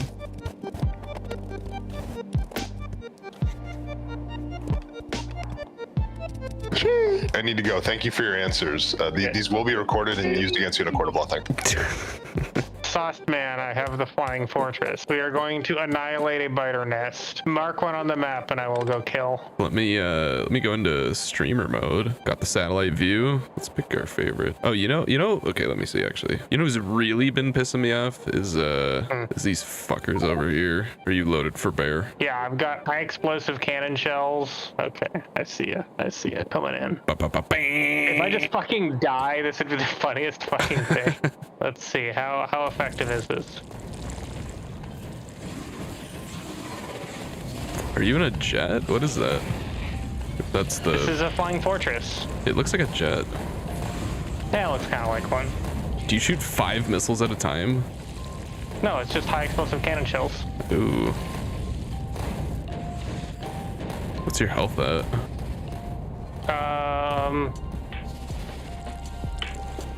1,700 out of 2,000. Lovely. Okay, I'm out of ammo. It goes through ammo pretty quick though. Well, this is what we went to space for. The ability to greet natives. New tech is great and all, but I gotta keep my eye on the ball. The nitric acid needs mineral water, and honestly, I'm just happy that mineral water is actually being used for the second time.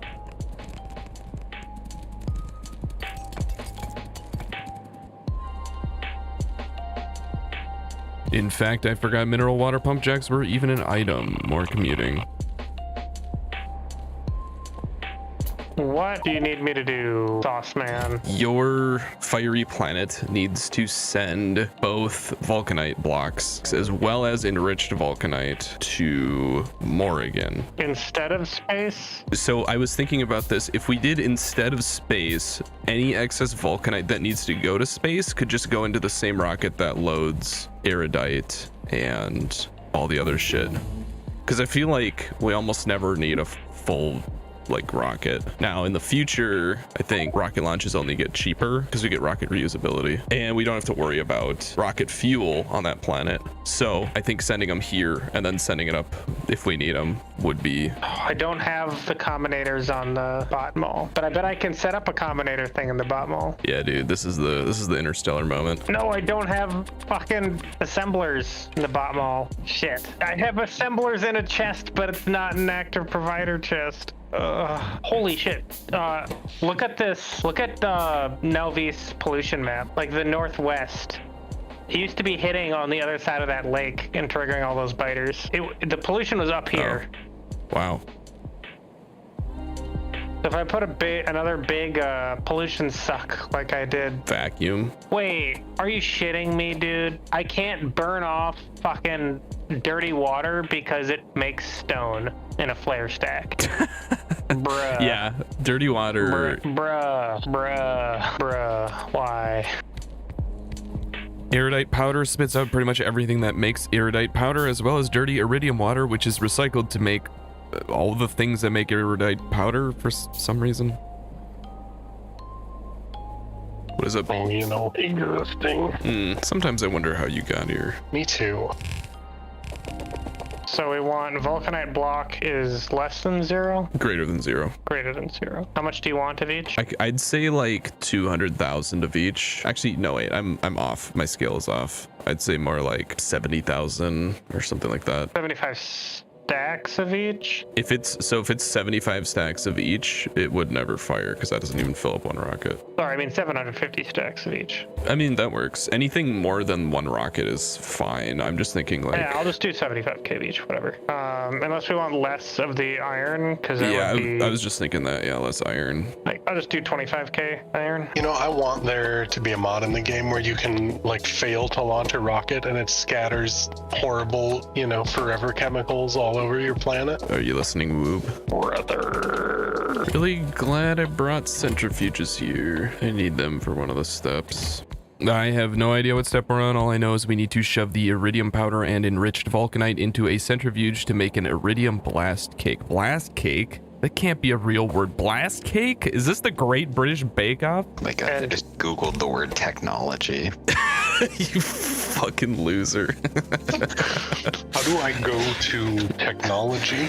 All right, whatever. We cook our blast cakes in an industrial furnace with a pyroflux-based buttercream. Only catch is that it outputs steam, but we're already using steam to make the cation beads, and they're right here, so that's 2 secondary outputs that are being recycled. Feels good.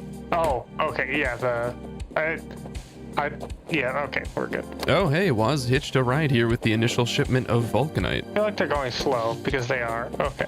Yeah, nighttime gets rough here. Daytime, we're chilling. We'll go put down the accumulators. What do you want your centrifuges? Yeah, you can just throw them in me. My natural talking skill has like a high entropy, and the longer I do it, the more unhinged it gets. And every other word is like rolling in the dice again. Your natural talking skill is the perfect thing for me to harvest and put into videos. I'm glad I am producing value. It's what I've always dreamed of. You're probably top 3 in terms of value so far. Good. Damn. You gotta pick it up, you piece of shit. Dude, I'm content. Voice that. Yeah, put it on your resume.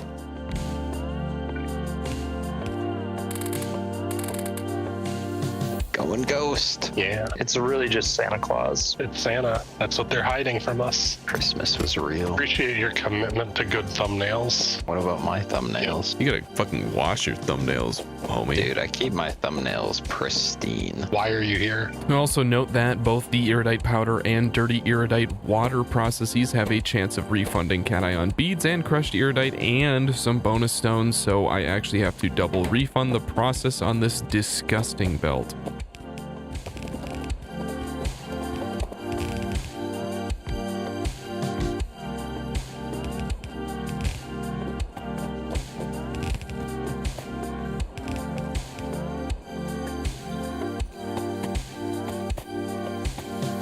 And that's iridium. Technically. The whole process is extremely slow. I'd estimate 1 bar is made every minute. I didn't really look at ratios, I just imagined it would be much easier to estimate what was slow afterward and add beacons where they're needed. The mineral water from the core miner is also lacking, so I need to go back and set that mineral water mine up. Even when you're done with iridium, you're not done with iridium. Also need more copper. I have no memory of what it's for, but we definitely need it. Probably something in the bot mall. The list of things that I forgot on this planet gets bigger every time I look at it. And the bot mall has only grown to compensate for this. Those 50 bots are working overtime. And the core miner needs centrifuges for the uranium. And the power went out for the 4th time. Back and forth, back and forth. Guess how long I've been here? 7 hours. Surprisingly accurate. Hell yeah. Well, this planet isn't gonna power itself.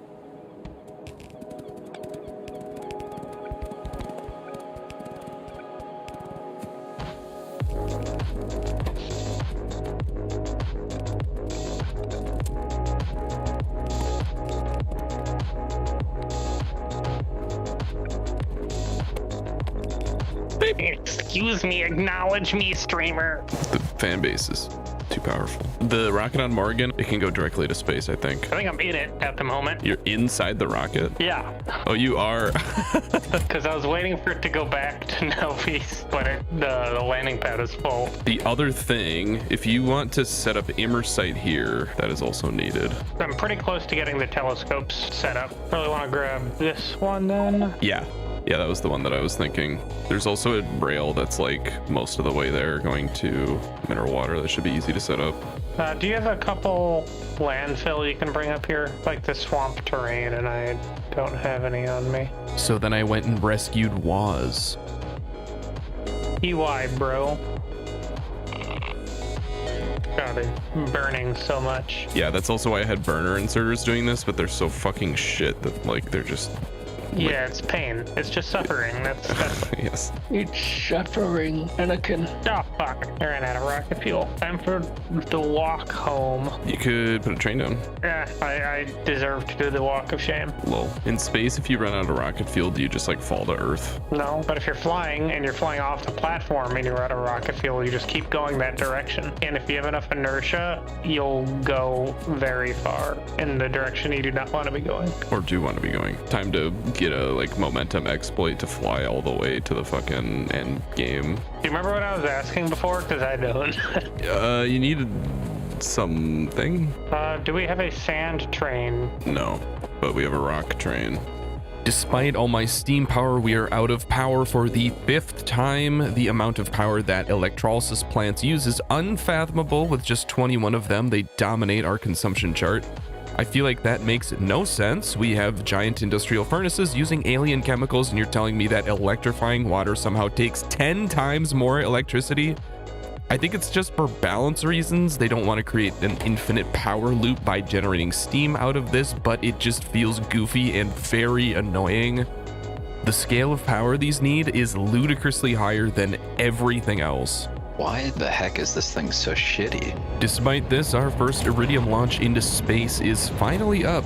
It's hardly an Iridium launch, composing mostly of sulfur and plastic, but I'll take any victory at this point. I've been up here for 10 hours. It's pretty cool.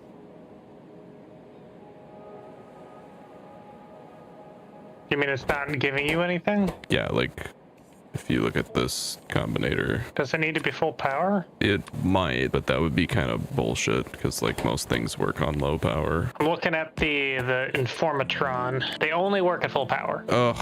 God, fuck. Okay, well, and then I snapped. There is like a built-in wiki. Yeah, I know. What I'm saying is I tried. Okay. All right. He was genuinely trying to be informative and didn't deserve that. I'd like to say it was the stupid electrolysis plants or the extremely long iridium process or being on this planet for 10 hours with seemingly zero progress or the moon cycles, but it's not. It's me. I should have thought about it more. He's literally 1/2 of the working force. It was his idea in the first place. How could you be so short with him? Maybe I should take a break. Maybe this mod pack is too long. Maybe I should move on to something else. There's a lot of games out there, right? It'd be easy. You could play the game that takes 1/10 the brain power and focus on video editing. You're just starting out with this whole recording thing. It might be best to, take it easy for a bit. But if there's one thing I've learned when you're going through hell,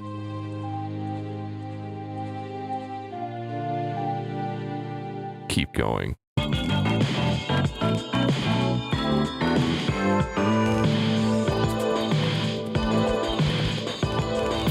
All the trains are dead.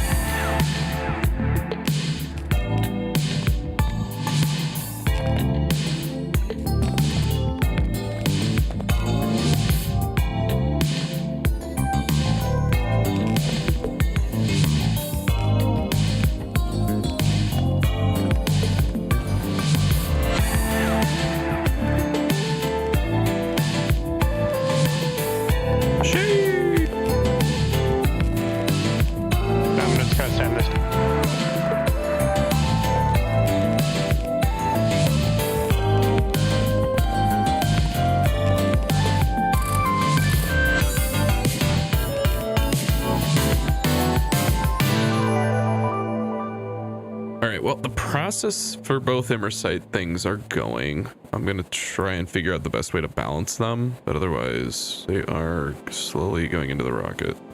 Once I started building the Immersite, everything started to click. I went into a flow state. I could feel the strange connection between Immersite and Iridite. It's like they were conceived in complementary volcanic processes, something I couldn't see before. When making one, it was like fighting a river's current, but building both together at the same time, it was like floating downstream. It was so unintuitive. It took 12 hours to piece together the picture as a whole. Oh, the beautiful reuse of sand.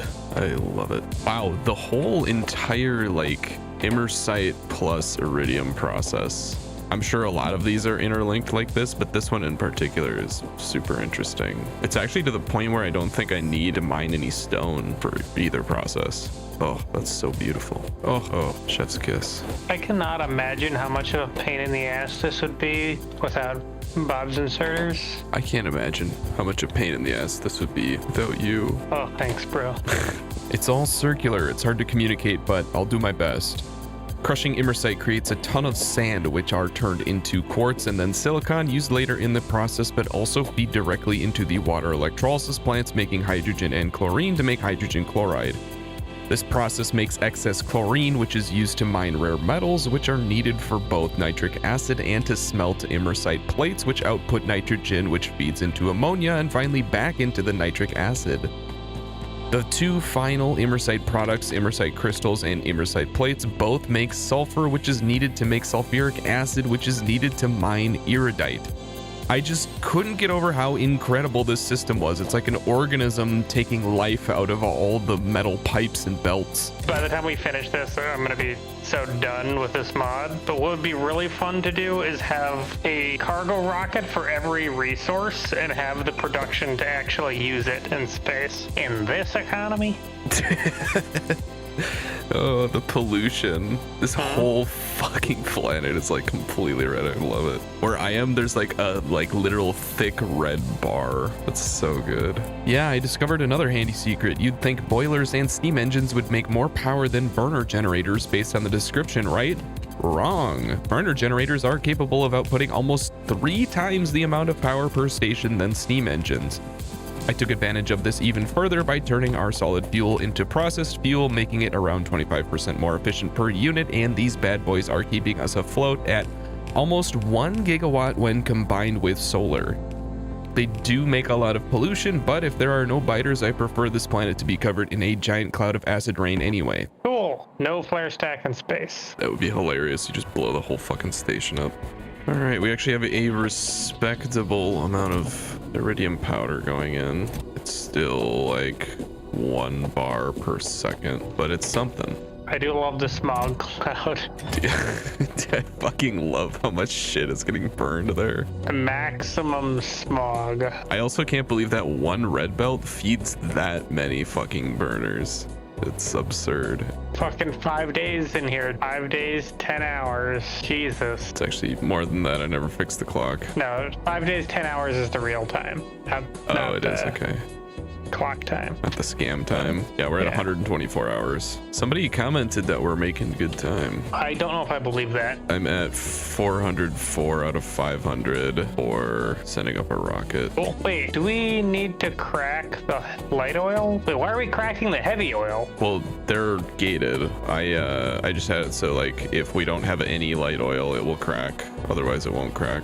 I think that's what it should be doing. If it's not doing that, then it's bugged. Yeah, so it cracks heavy oil if we have 100 or less light oil. Oh shit, you know what? Fuck. Okay, that should be an easy fix. The problem was that the pipe is connected on multiple spots instead of just the pump, and so that's probably why it all cracked down. Oh, I see what you mean. Oh, I didn't limit the petroleum cracking. Oh, fucking. Oh, it just wasn't connected. It had the right setting. Well, that's dumb. LeMayo. There should be a challenge. Play this mod, but don't like use any of the recycling. Like if you have a byproduct, you have to like vent it. Yeah. That would suck ass. I wish that you could have like the rocket send you a notification when it's full instead of launching. That'd be cool. Like it texts you. I think we're pretty good here. Like I guess I could set up another train stop for the iridite just in case. If it makes you happy. It'll run longer. I think we actually go through the night without losing power now. Oh, finally. It was so annoying. To have this up and like actually just running and doing as God intended is very nice. Oh, man, there's so many steps to make this fucking astronomical bullshit, dude. I swear to God. Yeah, that's how I felt about iridite. I bet it's even worse with that shit. Why is everything a struggle? For my final task, I'm going to set up some iridite mines on the edge of this planet. I'm doing this game's equivalent of nerd polling. What? Just having like the minimum amount of landfill necessary to get a train across water. We're out of power. Holy shit. In space? Yeah. Huh. Well, put down 2 more solar panels. Everything turned on, and now we're just out of power. What's up? Not too much. We're disappointed in you. You should feel bad. Oh, the outer belt has iron ore with a 669% frequency, 632% size, and 640% richness. Mine those asteroid belts, baby. Mine them all. I'm pretty happy to be doing something I know how to do, just using muscle memory and being able to build something that is large but ultimately low effort.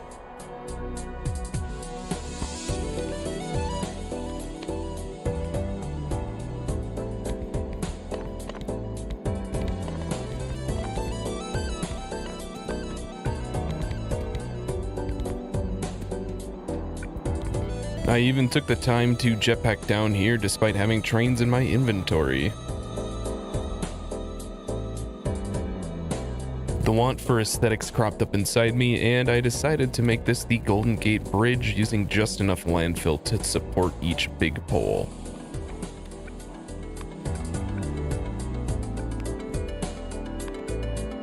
I know we're not like super into the whole anime thing, but you calling like normal people normies when we're not even we're normies to the real anime people? Yeah, I mean it's all a funny. gradient. This is like Weeb Central 101. Surprise, half this Discord's weebs. I'm a successful YouTube star and I demand respect. Fuck no. No, I'm not trying to like call you out. I am. Fuck you. I agree with you. There are gremlins that are just changing random shit in the factory. Now they begin to understand. Unless it was me. When I was running a lube pipe over, it might have been me. It probably was. You know, actually, yeah, it was me. No gremlin. We was the gremlins. Oh my, this is the jankiest train setup of all time. I fucking love it. Which? Just this specific part of Morrigan's. It goes to a coal mine just to refuel. wait, where the fuck is this? It's where I am. I'm digging out. I don't see you. Oh, wait. What the shit? Dude, why? Because Why I don't have belts on me. Dude, we don't need this coal for anything. No. This fucking train is like actually Hitler. Not even sarcasm. Your shit fucking branch to Coal Town. Don't you talk shit about my branch to Coal Town. Damn it. I don't get like why pizzas are such like high cost items. Go off. I don't either. Fast fucking food pizza. salt dough, fucking like fast food pizzas aren't even that expensive. Big fucking That's the scam, thing. brother. Fucking doubt. Yes, you're looking at a coal mine that is just a train refueling station for one train. Oh, I almost got fucking hit by a meteor. Next time, do better.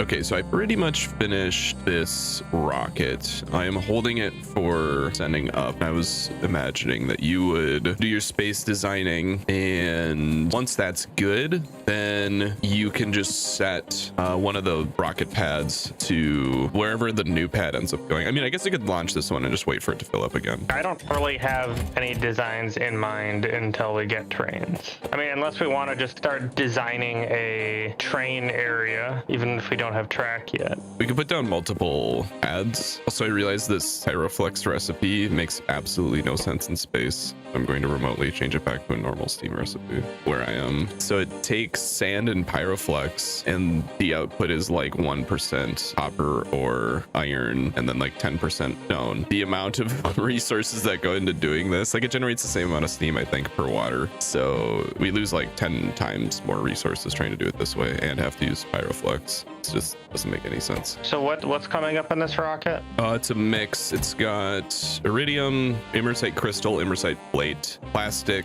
sulfur. I think it's 6 things. So what we need to figure out is how to filter trains with logistics train network. I'm gonna look for a beryllium or new resource planet. Holmanite first, or... Let me look at the research. I know Holmanite gets us the trains, and we have one right next to us. I could do that. Isabella has Holmanite and Cryanite. That is perfect, because I kind of think the first Cryanite planet I went to is completely scuffed, and we might as well do it somewhere that has fucking water. Yeah, it only got 7% threat, so it shouldn't be super bad. No biter meteors was very, very nice. Oh, that's what I need to set up here. We still get hit by normal meteors, so I wanted to dip that. Oh, yeah, there's tons of Holmanite here. Okay.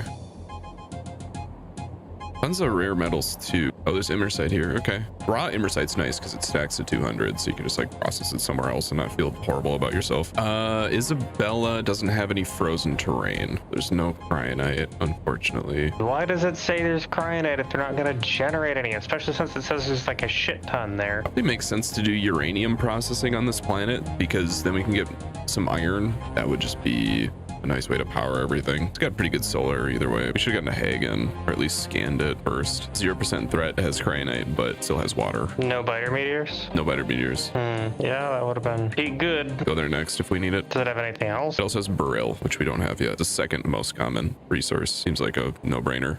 I'll scan it when I want to take a look at it. Okay, I'm just gonna send up the rocket. Okay, I set up a new pad for it. Oh, you did? Okay, cool. Do you want to see if you can figure out this logistics train network thing? It's in the lab right now. Shift B. Back to the lab means more fast forwarding. This time we finally figured out how Logistic Train Network, or LTN, works, and I feel like a damn fool. We should have been using it the whole time. It pretty much just turns train stops into provider and requester chests, adding the concept of a depot where a train idles and refuels. When configured correctly, LTN saves time by not needing to name train stops, not needing to use combinators, not needing to add fuel to every train stop, allowing for multiple unique items at load and unload stations, allowing a smaller number of trains that clog up the network less, and can even be more productive than a large number of trains in cases of needing multiple train loads of a single resource, and the ability to count items by stack instead of raw amount, very helpful when stack sizes are all over the place in this mod, and I highly recommend it if you're attempting this mod. Only took us 1 hour. And we're gonna need to swap out this with Space Rail once we get access to Space Rail. This is the build we came up with, 12 input slots allowing for 12 different unique resources per warehouse, which perfectly lines up with the size of warehouses that can hold 500 stacks of items, because 500 divided by 12 is 40, which is the exact number of slots in a cargo wagon.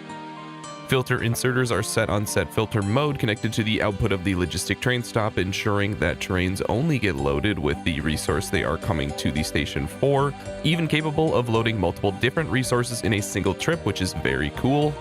This will be placed on the moon near cargo rocket landing pads that will load the warehouses and take them to space-based microfactories to build science. Only thing missing is the space train and rail, otherwise this single train station will provide all of the resources for space. Looking forward to it. Cool. All right, now we have a game plan. But yeah, this definitely needs a video. I am lobbying you. I just sent in a rocket to the... Yep, I see the chunks coming down. This is just for optimization science, and you can like force the bots to do stuff, make that in a messy way for now or something. There's some stuff I really want to do with Logistics Train Network now. It's mostly like not in Space Exploration, because we can't get to the scales that I want. Because you could set different networks for train lengths and stuff. So you could have like the turbo wide chooch, like 32 car train, and then bringing those to like a sub-processing facility that would sort them out into smaller trains and send those to like processing yards. Oh, there's so much cool shit we could do, man. Oh, we need beryllium for astronomic. Whoops. I didn't even know the last step, just these 20 random beryllium plate. Fuck. Well, got the rest of it set up. You want to see something beautiful? This fit was completely unplanned and it just worked like this. See that research server in there between the pipes? Yeah, that's... wow. That was not planned. Like you. Cool. So all we need is beryllium plates and this is pretty much ready to go. Okay, what's in astronomics science? That's like rocket reusability and shit. Okay. And aeroframe poles, which is what we need to get to the next tier of shit, like the space elevator and the weapons delivery cannon, so we can start fucking shooting people from space. That is exciting. Okay, should I look for Beryl? I mean, do we want to do the holmium first, or do we want to do Beryl? Because Beryl's just in the asteroid belt. There's a lot of stuff in the asteroid belt. It's kind of a pain in the ass to set stuff up. Well, we do get access to the spaceship that's there. Can we make it work? Probably not yet. Well, I found some Beryl in space. There's some right over here. 60 million. Wow. Yeah. Okay. Asteroids are going to be usually pretty rich, I think. Problem is like how much processing. Yeah. Okay. So we need sulfuric acid. Gonna suck ass. Well, I mean, it's sulfur and water, but there's water ice up here, and we can send sulfur. Then cyanite rod, which will make oil. That makes heavy oils a byproduct. So we'll get oil up here, and a lot of it looks like. So Hagen has cyanite and Beryl and water and no threat. Does it actually have Beryl though? Take a look. Okay, yeah, it has both. But it has like no iron. So we're gonna have to send in a lot of stuff. Well, yeah, but same at the asteroid belt. Oh, and it has coal, so you can do oil stuff with a little bit of coal that it has too. Oh, there's a 2.9 mile iron. 2.9 mil? Really? So it's like we got a 2 million barrel over there. Let's see. We got lots of cyanite. So we could probably just switch the cyanite processing over to here, honestly. 14 million cyanite down there. Yeah, this looks like a good planet. Not a lot of water to get in our way, but enough to use. I'm just gonna scan the whole planet. Oh, another fat barrel over there. 6.6 million barrel. Girl. The beryllium sulfate process makes sand. That'll help a little bit. Oh shit. To make a beryllium ingot, you need pyroflux. Well, that's fine. We just send you vulcanite. Like, whatever. We got infinite of that. You have to maybe make another cargo silo on Infamani. How much coal was here? Not a lot. Tiny bit, but we'll also get some from core mining. Oh, you need coal for beryllium oh wait, interesting. Okay, so there's 2 beryllium. Oh yeah, so we can go from molten, which is pyroflux, or which is probably the one we're gonna want to do, because that seems like it's gonna be the easiest. If we can go directly from powder to ingot without pyroflux, it means we don't have to import pyroflux. Are you gonna have enough coal to do that though? I suppose we could do a little bit of both. So like, prioritize the ones made from coal, but then also make some from pyroflux in case we need a lot of beryllium. The core miner makes coal, so we might as well do something with it. And if we can make a trickle of the beryllium with that, then we don't have to import as much pyroflux, which is nice. So we should do both, honestly. Okay, just have like probably a couple doing the coal ones and then the rest doing. Yeah, then we have to figure out crafting speed. Okay, I got a refresh on how to make cryonite. It's simple though. It also makes sand, which is nice. You need oil for it. Okay, well, that's where, and sulfuric acid. Yeah, so cryonite would be super easy here. Dude, cryonite is like such a fucking bitch recipe compared to the vulcanite one I had to set up. What the fuck? Like it's easy, you're saying? Yeah. Yeah, it's like the first one, so it kind of makes sense. They're ramping you down to that. You don't need the fucking centrifuges to get your enriched cycle up or whatever. Ugh. The other question is, how are we gonna power this planet? Oh yeah, because solar is gonna be garbage. If only we could have the good solar panels now. Oh, we do have better solar panels, right? Or do we not have them researched yet? No, we need optimization to get them. Oh, it's a holomium thing. Okay, so maybe we do that first. Yeah, I think so. Okay, well, we'll put this in the pocket then, I guess. Good to know. I wish when you hovered over symbol, it would tell you what the symbol is. I don't know what holmium looks like. Just looking at, there's another planet, Borum, that has a ton of uranium. That's the second most common resource, and holmonite's its main resource. Oh, 0% threat. 37% solar sucks, but if we're doing uranium, then it doesn't matter. It might just be faster to set up the nuclear than to... A ton of solar? Yeah, I guess. Well, if we do set up the barrel in the asteroid belt, then we can just use the gigasolar from that. I mean, and then you need a lot more rocket fuel over there too. And there's also like no resources there other than uranium and holomite. Well, it's got crude oil, so it can make its own rocket fuel. Yeah. And the uranium can make iron for the rocket fuel, and there might be a way. The fourth resource is copper, so there might be a way for it to slowly make cargo sections. It's such a long chain that I'd have to like think about it. I'm gonna load some shit here. Okay, so I think there's a ruin on each of the major planets. Because I see one on Chrysalis, Snek, Charon. I thought Hephaestus had one too. So if we want to just go to one of those and just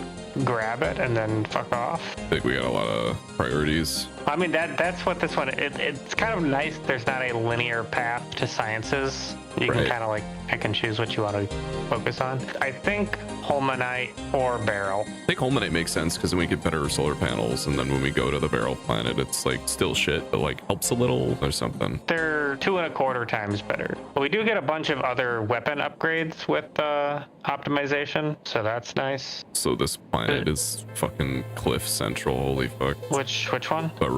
Plenty of copper and iron. Okay, I'm gonna cancel Hagen scan. All right, I'll go back to Navis and start planning the room. Anything else I need here? Probably not. We're actually 2 techs away from space rail. Actually, we're not that far from laser artillery. Oh, no, it's energy science 2. Never mind. I was debated. Oh, you know what? Fuck. When space is out of power, it's not sending its logistic signal. Oh, right. So that's, yeah. That's what's been. God. That's what's been causing all this bullshit. I didn't even think about that. Fuck. God damn it. Okay, Annoying. so that's easy to fix though, because that means if there's no signal coming from the receiver, just turn everything off. Dude, the default behavior. Shit.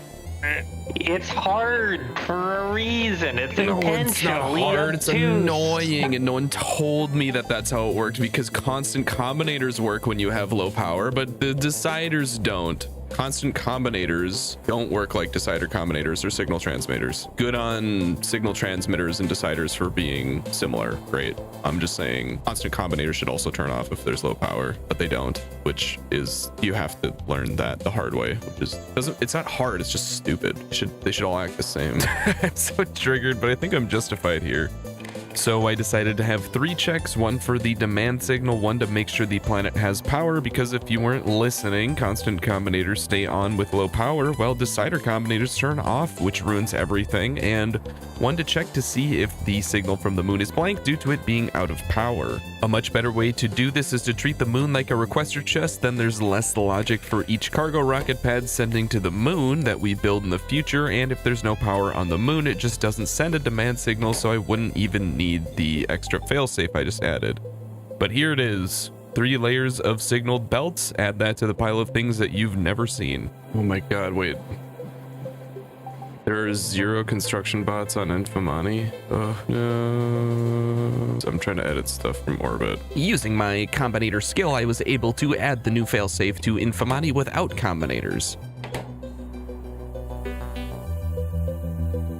Finally, my work here on Morrigan is done.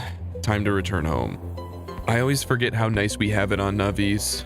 Anyway, our copper mines have run dry, so first order of business here is to fix that. There are 3 different 2 million ore mines in our large base radius, so I took advantage of the big miners' wide mining area and stuffed each one with 5 productivity module 3s, bringing the total productivity bonus up to 70%, closing in on doubling the amount of ore these mines will provide. The idea is that they just run for a long time without need of intervention, a trait that I have grown to value in any factory that I build. I mean, if anyone's objectifying anyone, it's you fucking sluts. Shut the fuck up. I feel like we should probably put a pollution absorber by these copper mines. All the ones that I've put down should be an easily blueprintable square. The one thing we do need to worry about on Navis is pollution. Prod 3's turned miners into private jets, which will trigger more biter attacks. WAS has set up a blueprint for pollution absorbers that reduce the amount of pollution in an area around them, however, and these are extremely helpful, so adding these next to our new far out copper mines is a must.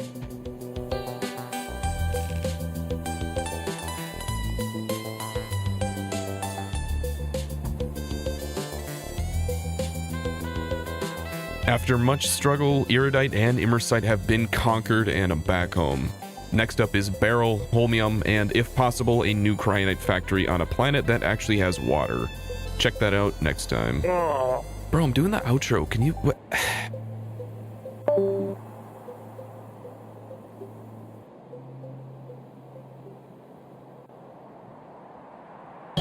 Boy, what are we going to do tomorrow night? Sauce Man Same thing we do every night. was Try to take over a planet in our solar system.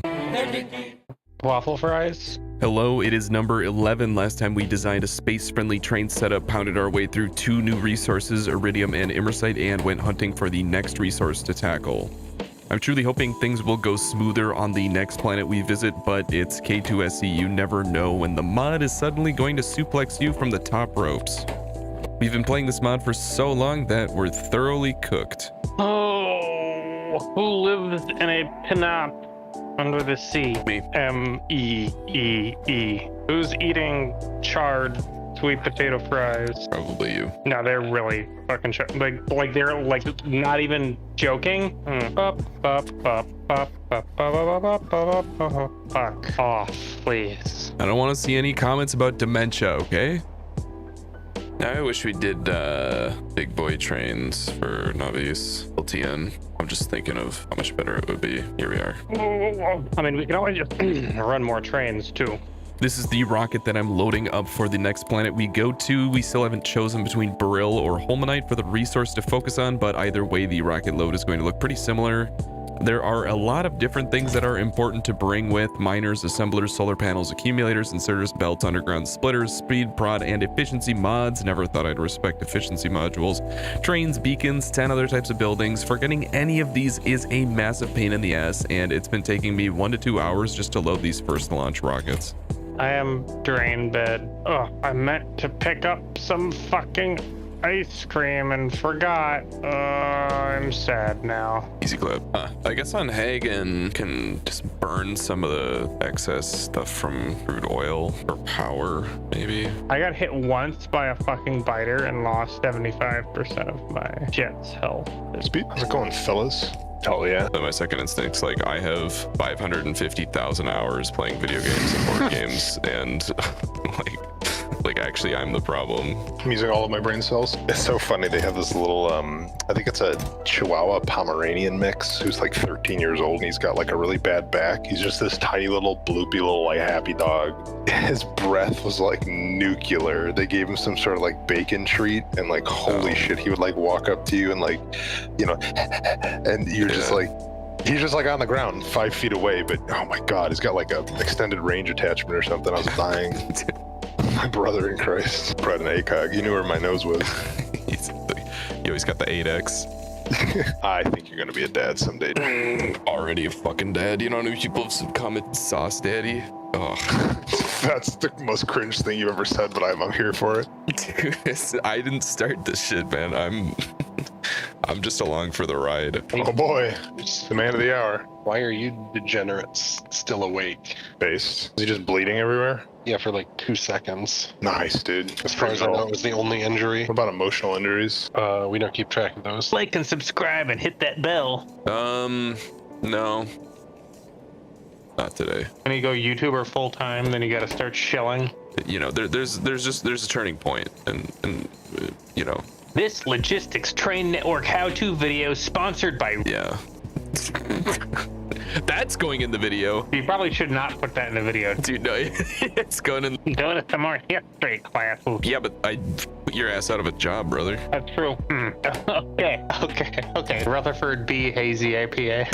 Who's your favorite president? I mean, you gotta go Lincoln, but like. I think he was the best president. I don't know if he was my favorite though. I respect Ulysses S. Grant. Yeah, I like Grant. He's literally like the White Knight. He's just like, my whole life, I'm just gonna be a fucking White Knight, but like actually. I do like Polk. I don't know if I know anything about Polk. We need. God, these copper mines are just fucking this wall so hard. Holy shit. The 2 small ones, the pollution is just like super spreading now, and I need to put a bunch more lasers up. I wonder, maybe you could get the artillery train going? I don't know how much effort that is. I mean, honestly, if I'm gonna do anything, I'm just gonna put some artillery at the wall and have the bots deliver shells. Nuclear artillery shell. No one told me about that. That's fun. What's the radius on that? That's the only reason why I was concerned. 30 radius. Okay, so that's really big radius. God, dude, I'm about to fucking fly over to Avorion and just refill that fucking train. Do we have space artillery? We could just shoot it. We don't yet. We will be getting that pretty soon, though. Did you want to go to that uranium planet? I mean, at some point. I'm gearing up to go to Hagen to get the cryonite, the copper mines. I just want them to last for a long time. So I wonder if I trim the surface and then we rescan it, do you think it regenerates it? I would be surprised, because then you could just hack all your planets. So it probably doesn't regenerate it. Never mind. It'd be really cool is if you could copy a recipe from a assembler and paste it onto a requester, and it would just set the resources. Yeah, you can do that. What? Shift right click, shift left click. That's part of why bot malls are so easy. What? Yeah. What the fuck? Why did I know about this? I set up that whole ass bot mall in Famani by hand. Oh my, I didn't know that. Ugh, Lamayo. Brother, why you do this to me? I didn't do this. You did this. I mean, you call yourself a Dosh fan. If you were a true Dosh fan, you would have known this. I do not recall Dosh ever mentioning that. The rocket is full, going to Hagen. I don't think I'm missing anything important. You'll remember when you get there. Yeah. Well, let me know if you need anything else, and I'll launch a rocket at you. Appreciate that. I should fill up my inventory with random shit before I go. Can you even use your trash slots? Oh, I just looked. There's antimatter artillery shells. Ow, okay. Guess how much damage the antimatter artillery does? Infinite? It does 20,000 damage. Ooh. Big chooch.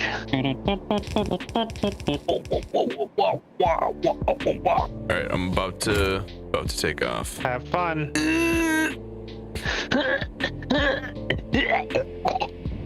Well, that's a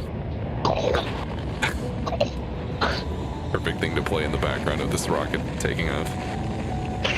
Do it.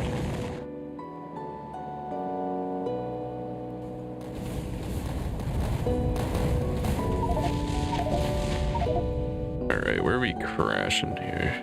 My hopes were to crash land on the west side of this planet. There's a great spot with oil, cryonite, barrel, a core miner location, and even some nearby iron and copper mines. Unfortunately, I landed in the middle of the planet, but there is a massive 2.9 million iron mine right here, so that will at least help get a few things started. That is extremely cringe. Third time building out an alien planet, and I have by far the best game plan this time. Solar is 22%, so it sucks, but it's still free, so I'm going to set these up to get a small amount of power that I will chain into pumping oil and refining it into primarily light oil, which will get refined into processed fuel and burned in burner generators. This will get me a few hundred megawatts, more than enough to mine cryonite and process it into rods, which can also be used to process beryl into ingots, its final product. Then I just need to make rocket fuel, which is basically free because this planet has a massive amount of oil. Finally, if I have all the resources, I can make cargo rocket sections using a new recipe that only adds a little bit of beryl to double the amount of cargo sections made. This planet will be 100% independent, capable of exporting cryonite and beryl. We're intergalactic veterans now, and I'm starting to feel comfortable actually developing and executing these large game plans. I'm also going to use LTN on this planet, which massively reduces the amount of time needed to set up train networks while actually adding features that were impossible with Navis's system. Artillery train is on its way. I missed that. Ooh, I got here just in time. Bam, bam, bam, bam, bam, bam. Oh man, the map view. Oh, beauty. The range on that artillery is not very high. It's pretty nice though with the pollution control. Sucks too, the range upgrades are so expensive. Oh, chalk it up as a success, Captain.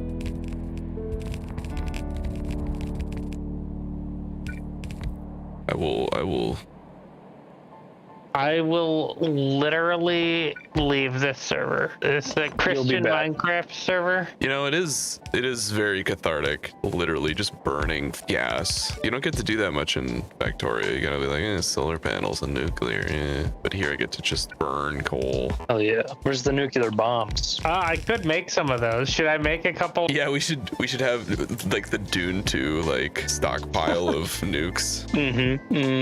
Hey, it does destroy cliffs. We could use it instead of cliff explosives. Nuclear artillery. Okay, well. Yeah. When in Rome. I noticed you're cheating right now. You brought your jet. It's not cheating. I'm on a planet. I thought we said no jets off of Nauvius. I used my jet on Avorion, so I guess punched that cherry a while ago. I remember no jets in space. Definitely no jets in space. What's up? What is up, you sluts? What are we doing tonight? It's Alter Bussy, dude. Yo. It's your boy, Alter Bussy. Yeah, Bing chilling. Oh, yeah. I'm leaving. You don't have coal there. I mean, you have a little trickle from the core miner. There's a few patches here and there. Because it's like 10 per ingot. Well, it was one or the other, right? Yeah. It's pyroflux or coal and sand. Got plenty of fucking sand. Because crushing anything just makes sand. So you just end up with a fuckload of it. Once again, here's the cryonite process. Boil it, mash it, put it in a stew, nothing too crazy. When I first set this up on Avorion, the process was filled with confusion, but I'm back with a vengeance to actually finish the full cryonite rod process on a single planet.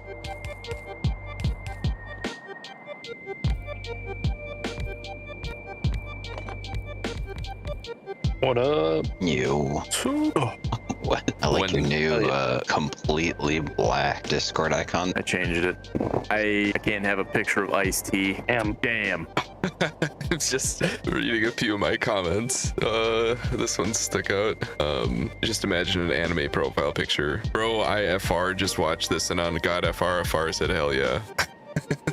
The hell is wrong with you? That is sus. Brother. Boys, we got them. I feel like you should use your influence to craft a legion of or a legion of legionnaires. The last video I called everybody a cat boy, and like half of the people who commented are on board. Oh, they like cat boys, or they are cat boys. They like being called a cat boy. Oh, yeah. I didn't make this. It's just where I am. All right. This is what you appeal to. You appeal to cat boys. I didn't know I appealed to cat boys. Okay, the cat riz. I mean, some would call it the genre. Oh god, that joke didn't hit at all. It sounded better in my head. Is it too cerebral for me to understand? Oh, you'll get the next one for sure. They can't all be good. Yeah, but I'll definitely only keep the bad ones. And oh, good. We got to make sure I don't seem funny. Yeah. Unfunny supercut. Yeah. Just crickets. Just 10 minutes of jokes that don't land. Or like he'll actually say something funny but just cut out the like laughter audio. Yeah, just silence it and let the like gameplay keep going. Yeah, I was actually gonna start charging you guys for every joke you make that isn't funny. Send you an invoice. You guys gotta fucking get on that. And just gaslight the shit out of people. I mean, that's the trajectory we got already. Hey man, if you want to charge for unfunny jokes, I think we'll be the ones making money. Is that too cerebral for me again? Yes. That asshole. With bots being a hot commodity, I'm going to try and make malls for more red belts without bots by just chaining items across single assemblers using bobs inserters. It's compact and I don't need a lot of them, so it was a good solution and it was kind of fun to set it up this way. Oh, dude, I have an assembler that's legitimately making 30 gears per second. Oh, that's funny to see. Fast. Yeah, brother. Who needs a bot mall when you can it's a bob mall. It's just bobs inserters. That is kind of horrifying, dude. It's just the one assembler. 21 a second. Very speed. This is the oil field in the west. It will be balancing light, heavy, and petroleum, as it will be making cryonite rods and lube with the heavy oil, solid fuel with the light oil to make rocket fuel, and sulfur and plastic with the petroleum. Nothing new here, just the cryonite processing that we're all familiar with.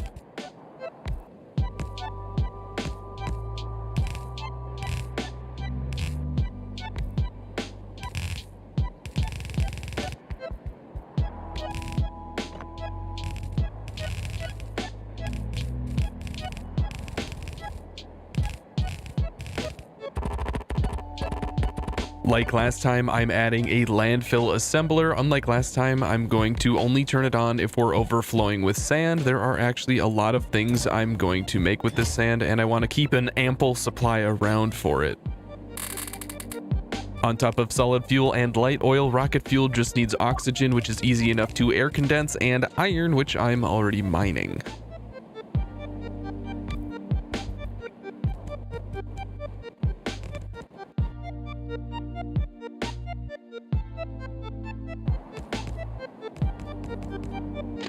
This rail rubs up against the heavy oil tank. I always tell myself that I'm going to be clean and allow space for expanding factories just in case, but I guess I just got that dog in me. A dog that's hungry for spaghetti. Guess what I did today? I can't think of anything clever. I opened my thumb up down to the bone. Wow, what? Lot of blood. Are you okay? Yeah, I just put a band-aid on it. Oh, I thought you had to like go to the hospital or something. No. It would be a shame. Think of the loss of productivity on the factory. You gotta think of the bottom line before you cut yourself open. Life sucks any day. I really want to eat more, but I probably shouldn't. Fritos. Sun chips, Doritos. Sun chip, Fritos. Frito scoops. Doritos.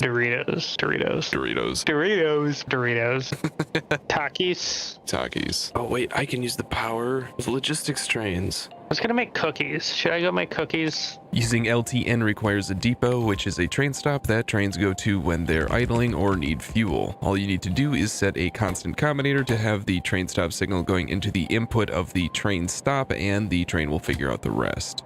I don't feel like making cookies.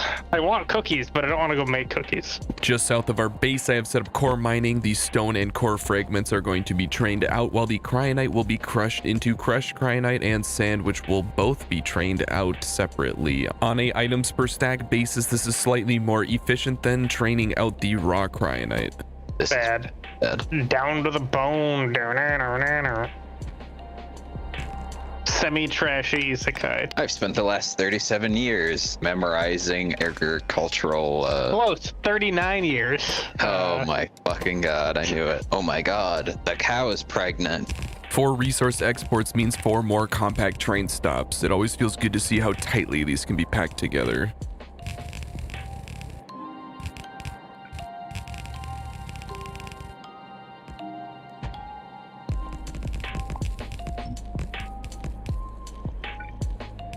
Well, that is so fucking wonderful. Just need a place to drop off the barrel and start working on our new resource. Barrel? That sounds like a rap lyric. God dang it, Barrel, I told you. Oh god, it's making fucking messages for me over here. Thank you for adding the shut the fuck up signal. Turns out the STFU signal you can add to train stops, which in theory turns off the notifications, does not in fact turn off the notifications. I said I wanted the rocket to text me when it's ready, not to be DM'd by these thirsty trains. One to Peepo. Nana. Dude, every fucking time.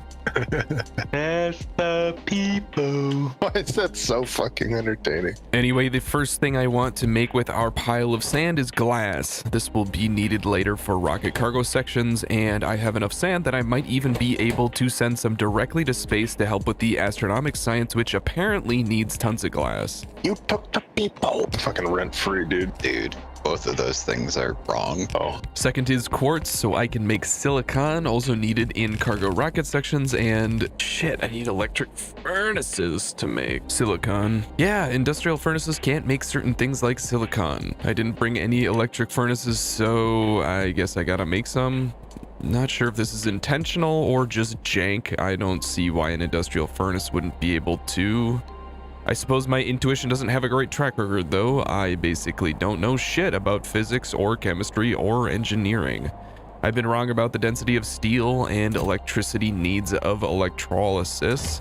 By day, I am a data scientist, so I spend my time worrying about other things like databases and machine learning. That's probably why all my factories look AI generated.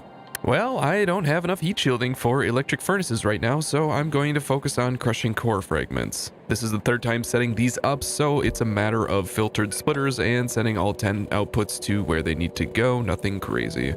You know, it would be a cool upgrade is if they would let you mine cliffs, like antimatter pickaxe or something. Jackhammer. Why, do you need some cliff explosives or something? No. I'm gonna send you an entire rocket with one stack of cliff explosives and nothing else. I think you broke some signals somewhere. I just need a turnaround. Do you want to build that loop and see if that fixes it? Because it's saying it can't pass, and I think it's because it can't turn around or something. Believe it or not, this absurd looking loop is necessary. Weird things happen on single lane train tracks.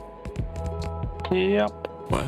Oh, it's trying to go here. Oh. What would I do without Waz helicopter parenting my trains? One issue with how you're loading these is that the bottom warehouse gets filled first. So even though it has the correct amount to fill 2 train cars, it doesn't fill the top one. 40 stacks is 1 train inventory. So the bottom one fills up to 1 train inventory. The top one fills up to 1. The problem is, like, as soon as you start unloading from the bottom one, it unloads from the top one into the bottom one. You know what I'm saying? Yeah, we could just disable them if the train is there by reading the train signal as well. Okay. It's a subtle change, but the inserters that are facing vertically here need to be turned off when the train is loading so that items that should end up in the top train don't just get loaded into the bottom warehouse, instead forcing the train to wait forever. Oh, oh god, it fucked up. It unloaded Cryonite into the... I don't think you can have them the same name. I didn't name any of them, what the fuck? So you copy pasted them, so they're all the same name. They're tweaking out now. But that's why it was being dumb. Ugh. Alright, you can turn off train stop names in the blueprint filter, thankfully. Moving on, although we make a lot of sand, there isn't much stone on this planet. Thankfully, I can make green circuits using an alternative recipe that uses wood instead of stone tablets, and because water is here, wood is basically free, so I can make wood in greenhouses and save my stone for other things like stone bricks. Oh. Wood is also needed for coke, then steel, which I'm going to need a lot of. Are you doing anything with your little electricity factory over there? Yeah, it's providing electricity. Yeah, it's very excited about having oil that for the first time in its life didn't have to train somewhere. Smog factory. There's still a lot of this planet unsullied by your touch. Yeah, dude, there's gotta be like blueprint gremlins somewhere in here. I might be the gremlin in that case. We still have so much of the fucking uranium to burn through in here. 97k uranium. Yeah, well, guess what? We don't have to send to space very often. Cryonite rods will be stockpiled and sent back up to the cargo rocket pads in the northeast for exporting, as well as sent west as an input to making beryl ingots. 40% productivity, just off the bat for miners is very nice. What? How'd you get 40%? It's just big miners. They're just plus 40%. Nothing needed. What the shit? Hell yeah, brother. Disgusting. Okay, I am going fucking nuts trying to figure out why this thing keeps dinging. Why? Maybe if we nuke the train. It shouldn't matter. Oh, beryl stacks to 50. That's nice. Where were you thinking it stacked to? Raw iridite stacks to 10. So yeah. You have this cryonite mine up here that's not doing anything because you're at to less than 0, so it doesn't ever... Every hour I find something where I'm like literal brain damage. In other news, I'm finally ready to downgrade my industrial furnaces so they can make silicon. That feels pretty bad.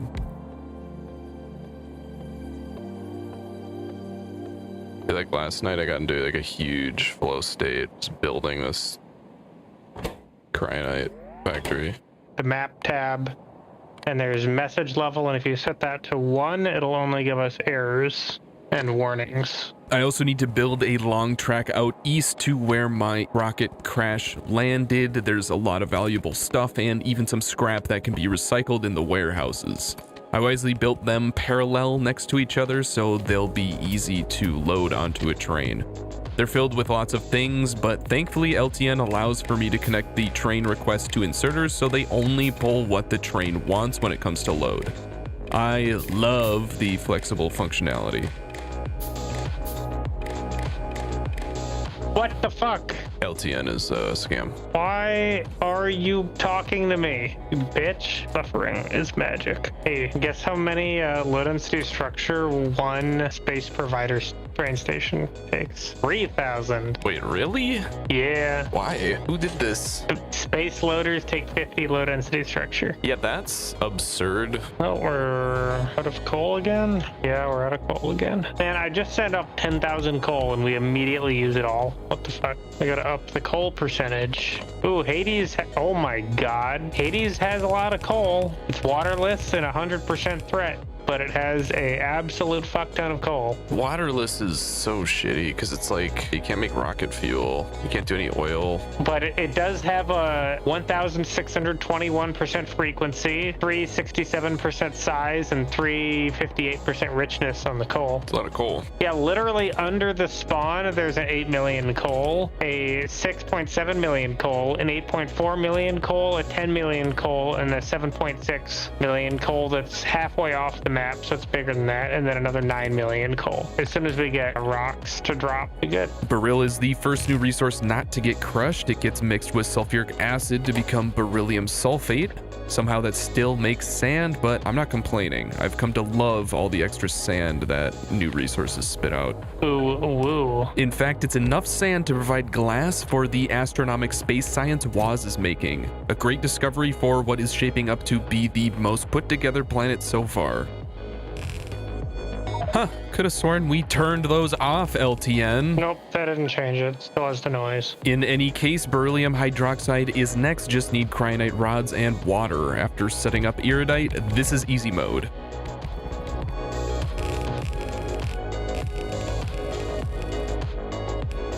Very aesthetic shape he got there. Let's be real, the rare Woz seal of approval is the most important part of this project. Fuck. Oh shit, I'm gonna mix cookies. They call to me. Next is beryllium powder. Literally just add water. Easy layup. GG, go next. You know what I want to do to fuck with people is make like chocolate chip cookies with garlic salt instead of regular salt. I'd eat them. I'm not old enough to not give a fuck about anything yet. That's not true. The real question is, do I add coconut to my cookies? You're asking me? Absolutely not. Consistency is ass. You haven't had true coconut. You have to put the lime in it. Here's where it gets interesting. Beryllium powder can be turned into ingots with either coal or pyroflux. The only pyroflux we have is from the core miner, otherwise we would need to import it, but it is twice as efficient as using coal. On the other hand, there is a bit of natural coal here on this planet to use, but otherwise we'd be taking from the core miner again. My idea was to do a bit of both, utilizing the pyroflux whenever we have it, then resorting to coal when the pyroflux runs out.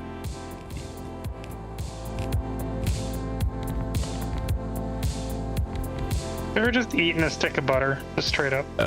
Absolutely not. Ever been to a Turkish prison? Turkish prism? We got new shapes? Ever seen a grown man naked? There's like a very small, like 69k gold mine, and I wish I could shove more productivity modules. It's so small I keep missing it out. It's 36k. Oh, there's a 21k on the other side of the fucking planet, and oh, 75k down there. I mean, that's, you know, oh, honestly, I might put a rocket ship down there just to launch the rocket to the other side of the planet. It would be so... Holy shit. Think of the rail cost. You don't even have fuel here, my dude. I could liquefy the coal to make rocket fuel. Okay, that's how we know we've made it. If we can justify launching an interplanetary rocket. Honestly, there's so many rocks on this planet. Does it ever make sense to just like smash rocks until they make coal? Yo, wait, we could turn heavy oil into coal.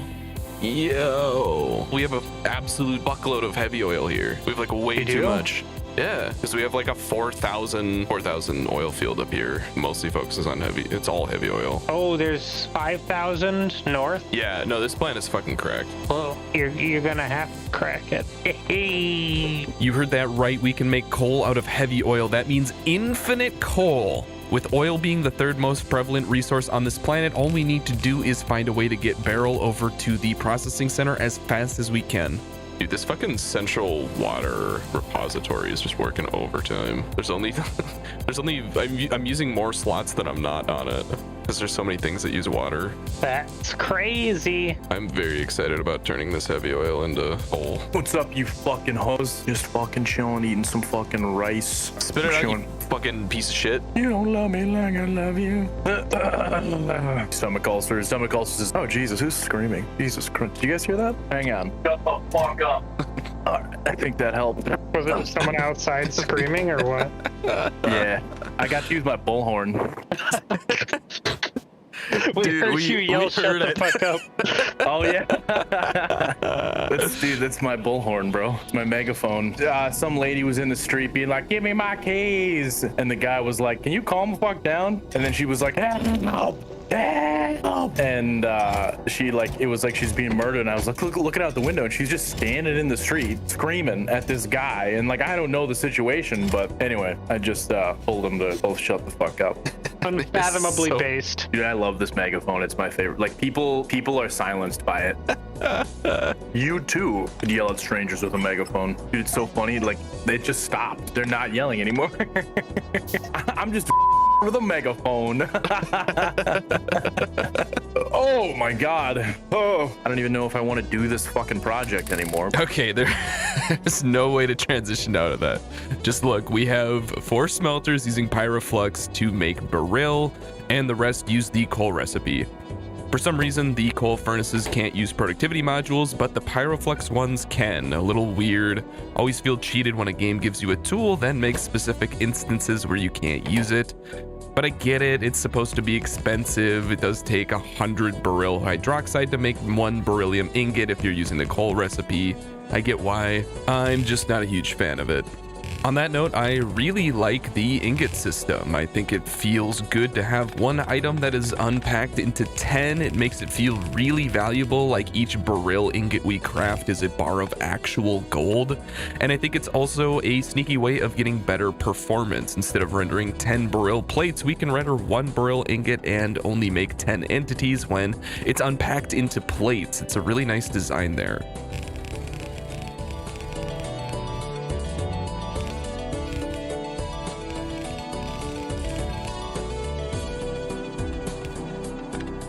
And here comes the first load of beryl, but don't be fooled. This process is very slow. It takes hundreds of raw beryl just to make 1 ingot, and we're definitely not mining that fast.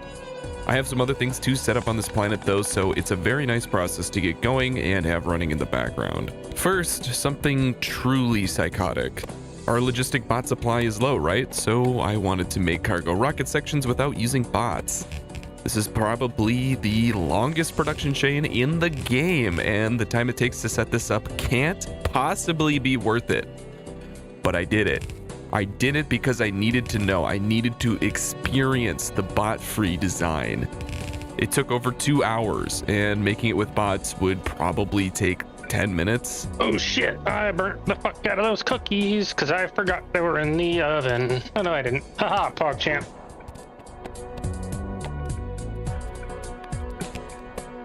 These things don't dump fucking warm thermofluid, they dump cool thermofluid, which is on the other fucking side of these stupid things. Fuck, god damn it.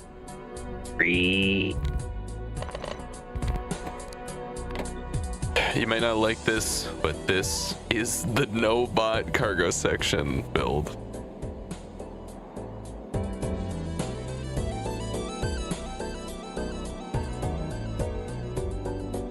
Fucking Factorio videos. Do you get mortality metrics for your viewers?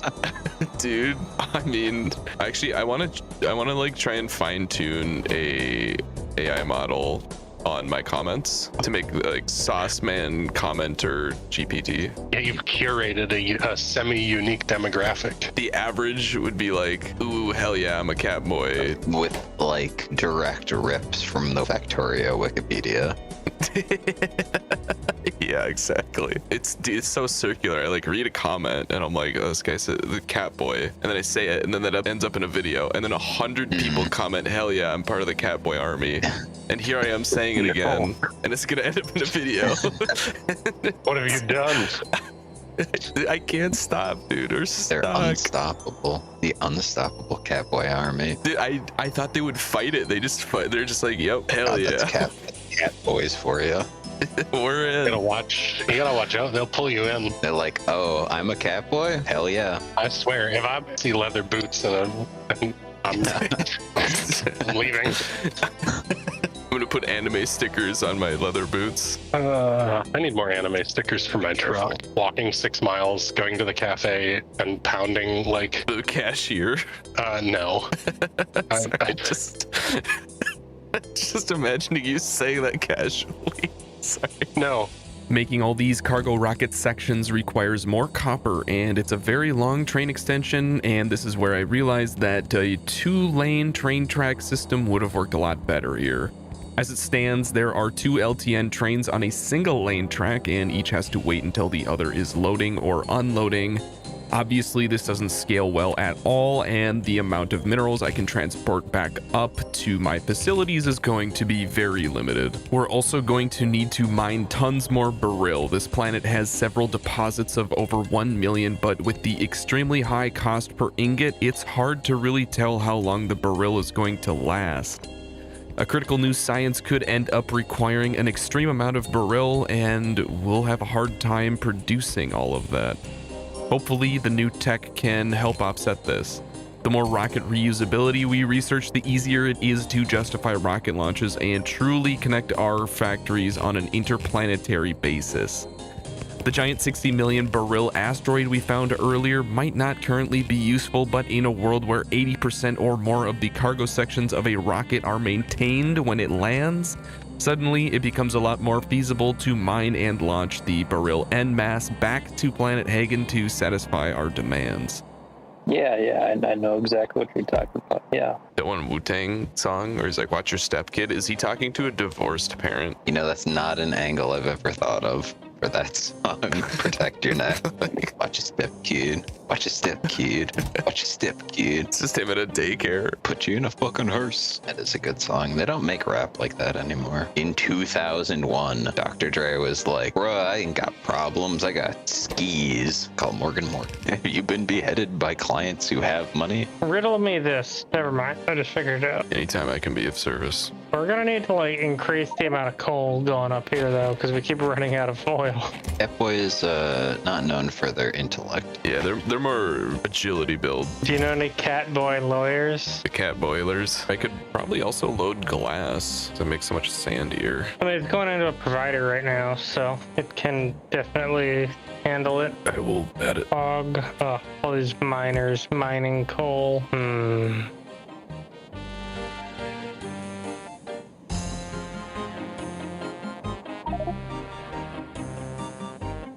The last rocket part we need are space capsules, which are expensive, but the Bob Mall making cargo sections already makes most of the inputs. Just need to add accumulators and solar panels, and Hagen will be completely independent.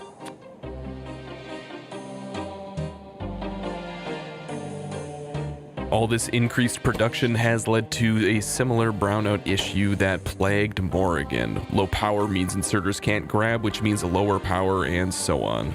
I added all these solar panels still in storage, but that only netted like 22 more megawatts, which is nothing. This is where efficiency modules became the hero I didn't deserve. I've always disrespected them, they just suck. But this mod has actually created a use for them. Each big miner uses 250 kilowatts, which turns into 2.5 megawatts if productivity modules are added to all 5 module slots, and the industrial furnaces are similar. This very quickly added up to over 450 megawatts, much more than the 400 I can currently satisfy. 2 efficiency modules reduce the power needs by a machine by 80%, however, and after swapping them in favor of the productivity modules, big miners already have a 40% productivity bonus anyway, my power needs came down drastically. There was still one issue though. Any spike in demand can still cause the brownout cascade, forcing me to reset the entire burner power apparatus, which is very annoying.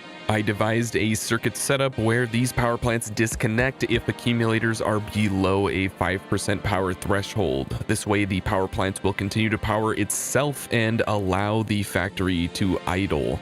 This might sound counterproductive, but it means that the power plant will no longer need to be reset if my power demand is higher than my supply, because it can still power itself and inserters can still grab the necessary fuel to burn.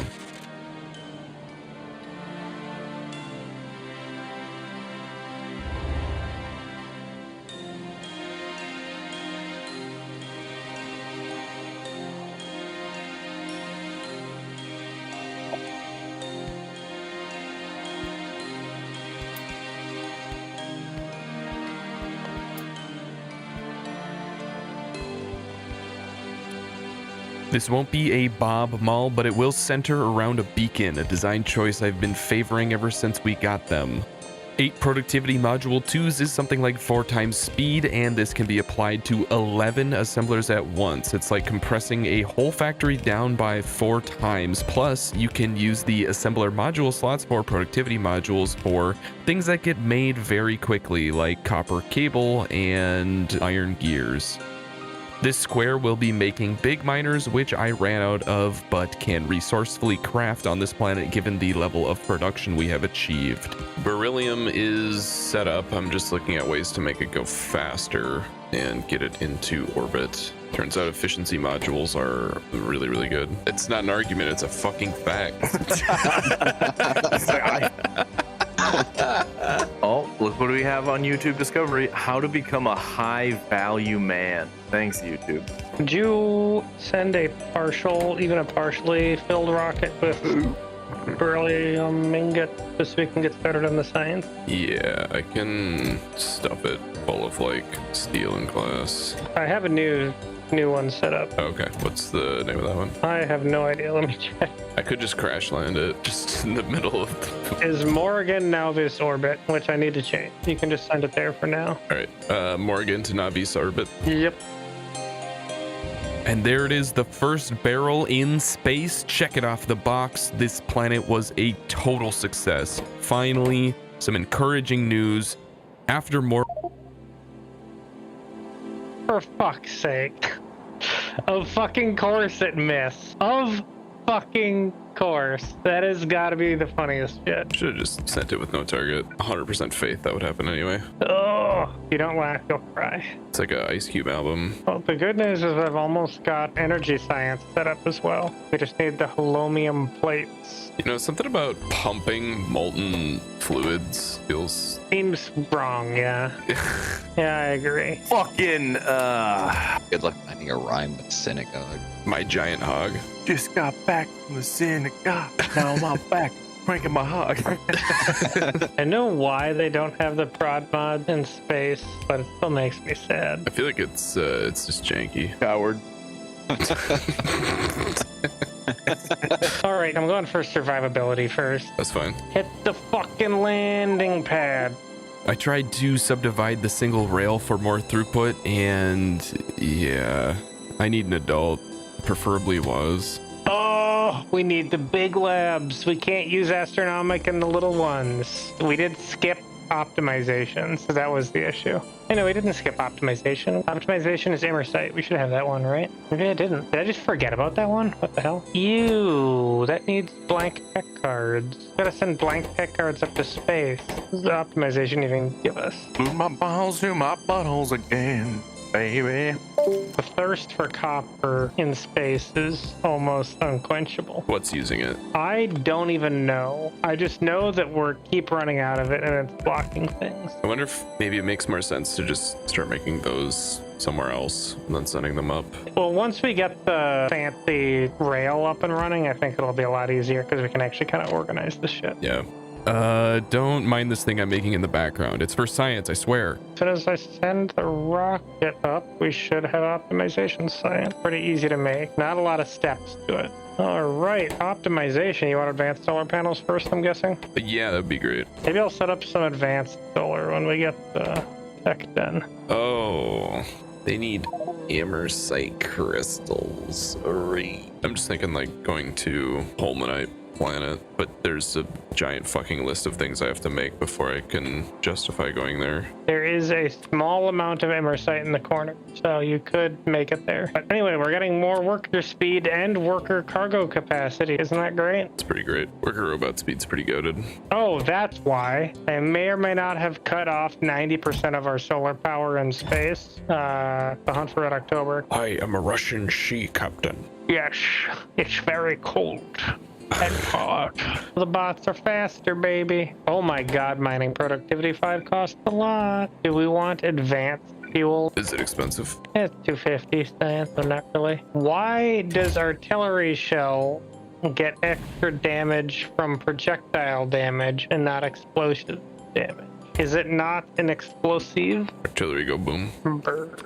I like how the fusion locomotive only needs production science packs, but to research it, you need energy science packs 4 as a prerequisite. It might be easier to go back to Navis to get all this shit. Or at least for the solar panels, I should do that here because of the Immersite. What are you trying to do? Just every single thing you need to set up a new planet. Oh, are you just gonna go there from where you are? Well, that's what I was thinking about. Is like, do I go there from here? Or do I go back to Navis and then go there? I mean, I would just ride the next rocket you send up to base and then just take a capsule down. I think it's easier to just set up from home base. Yeah, I suppose I can just make the advanced solar panels here and then... I mean, you can just grab an inventory full of crystals when you're on the space platform and go down. Suppose, yeah. What was the name of the pad in space that you made? I'm gonna update it. There. Now, orbit rail pad. You guys working on your Tyson Food Space Chicken Nugget Factory or what? Yeah. At this point, I actually whipped out the whiteboard. It was getting pretty close to bedtime, so meteor defenses were all I got down this time, but the list included placing a cargo landing pad. Really don't want to forget that. Offloading most of my inventory to storage warehouses because most of it is easy to make on Navis, and expanding the bot network in case we need repairs from a meteor that got through our meteor defense. I've never gamed this hard that I needed to whip out the whiteboard. K2SE is getting quite the honor. And that's the whole planet pretty much done. You may have noticed that there are 2 rocket silos, and that's because it is necessary in the Holmanite process, and we're going to export it to the next planet that we land on. I plan on it being Baroque, a large planet with massive Holmanite deposits and core fragments, notably boasting uranium, crude oil, and even a little bit of Immersite, as well as zero threat, and yes, it has water. I'm going to hitch a ride back on the next cryonite Beryl load to Navis's moon before heading back to Navis to prep the rocket next time.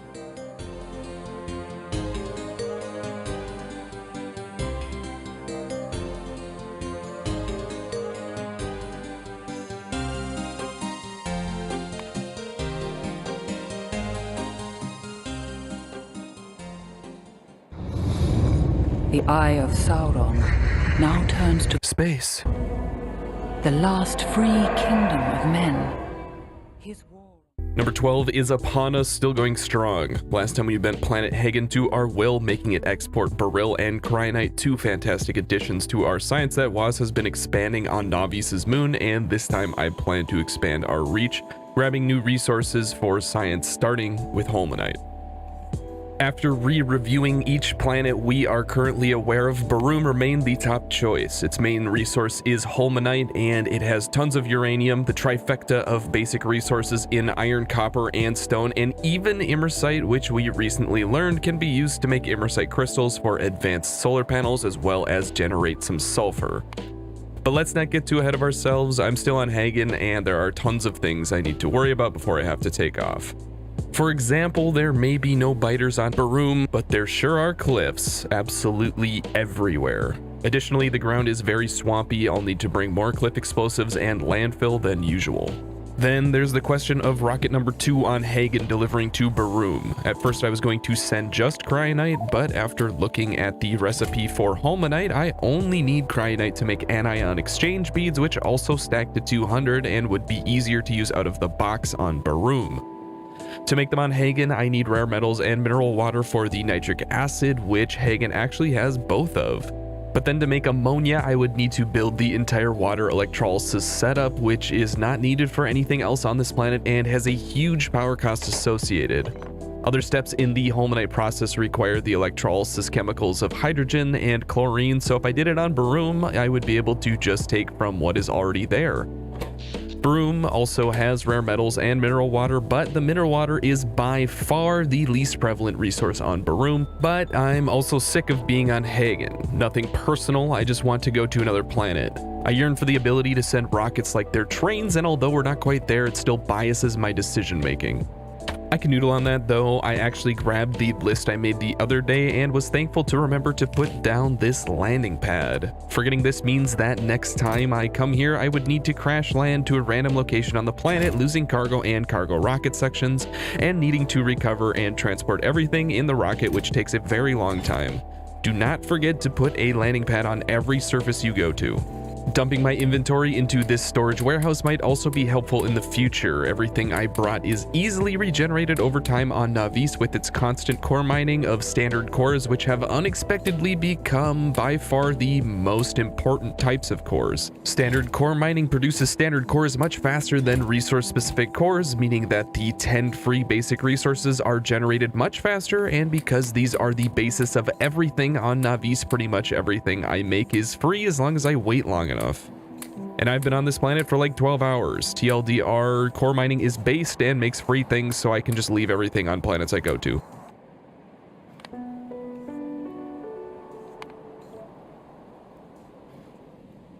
And that's a job well done. On to the next one. I grab a few imersite crystals here because I want to make the advanced solar panels that we can now make. They're 2.5 times better than normal solar panels, and Navis has everything to make them except for these crystals. I can stuff my space capsule and inventory with them before I take off, and it should be enough to make quite a few.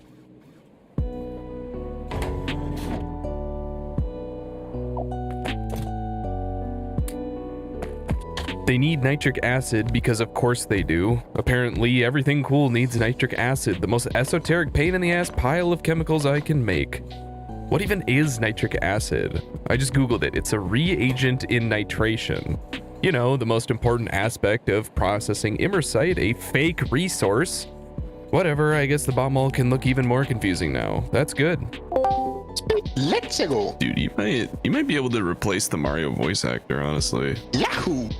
I am, wait, does Mario have a last name? Mario? No. Oh, fuck, no, he's gotta have a last name. Mario does not have a last name. Oh, wait. Oh, while celebrating Mario's 30th anniversary at an event in Japan, Miyamoto confirmed that Mario and Luigi both share the same last name, Mario, thus making Mario, and Luigi, Mario. Dude, that makes Luigi the biggest cuck in history.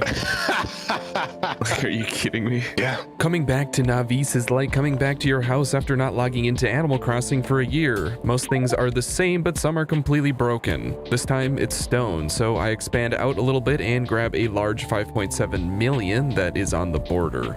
As I mentioned earlier, we do technically have infinite stone, but this will let us get stone a lot faster to help supply the rocket going to Baroque. Honestly, I really like the coming back and updating a few things here and there. It's kind of nice.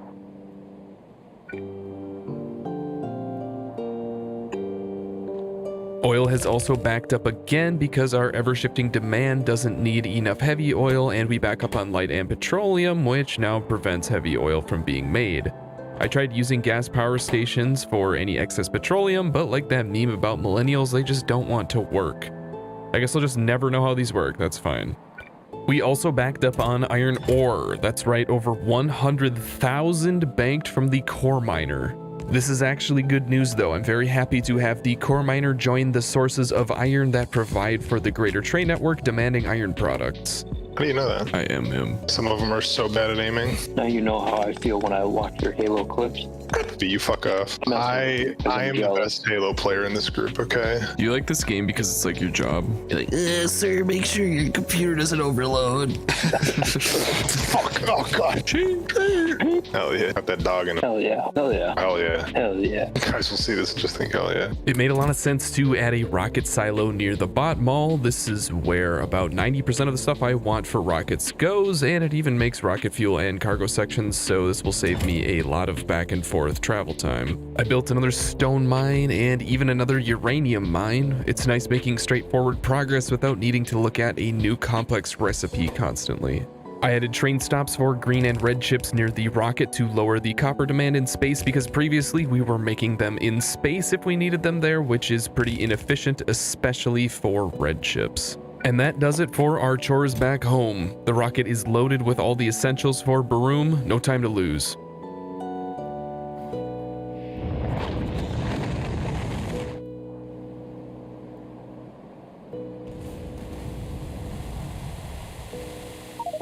Aside from landing in the water, I actually think this is a pretty good spot right in the middle of the planet.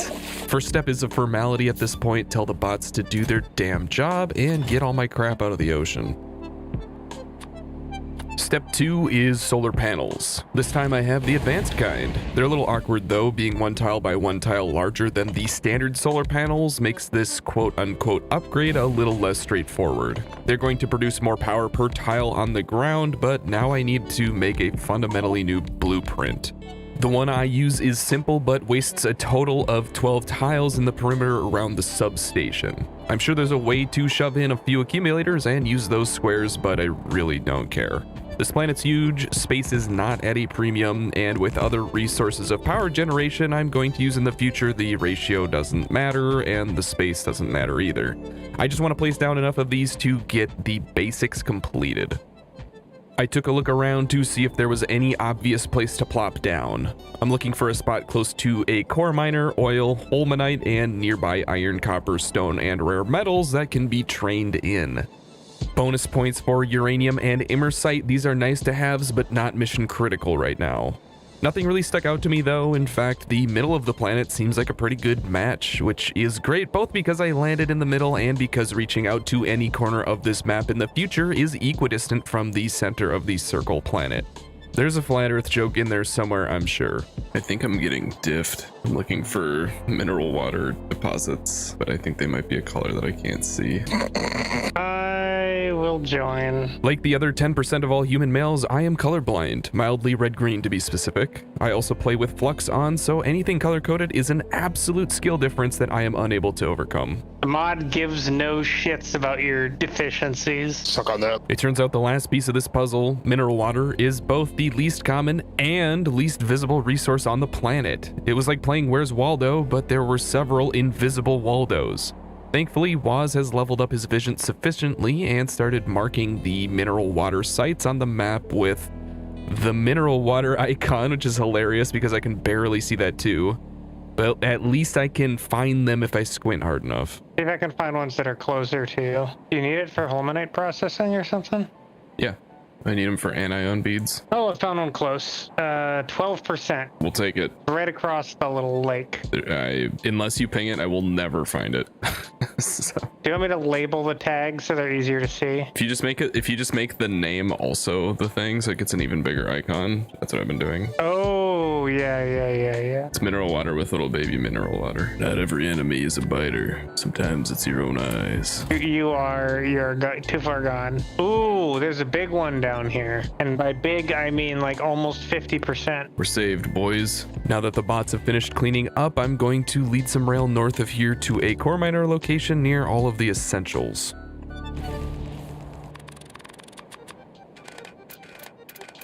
I was also thinking when we have space trains, what we can do is treat the moon like a requester chest. I think it makes a lot more sense to just have the moon send out what it needs. What do you mean the moon like a requester? You mean space platform like a requester chest? So where you are, space. Yes. That sends out a request. Well, you said the moon, which is why I'm confused. It's the moon, canonically. It's not the moon. I've been calling it the moon for like 7 episodes. You're implying I watch your shit. I mean, it's basically like reliving earlier trauma, but with funny zoom in memes. I think I've lived through part of it, so it's unnecessary. Northern Seer sauce, man. First resource will be oil. We're going to burn it for power like we did on Hagen, partly because there's no downside to pollution, partly because pollution is a loaded term. It's only pollution if you don't want it. From my perspective, burning crude oil is environmental activism. Look at the disco science. Now I just need to fly up there and put the fucking modules in them so they don't eat all the science. Can you do the modules from navigation screen? I don't think so, right? Well, we could try it.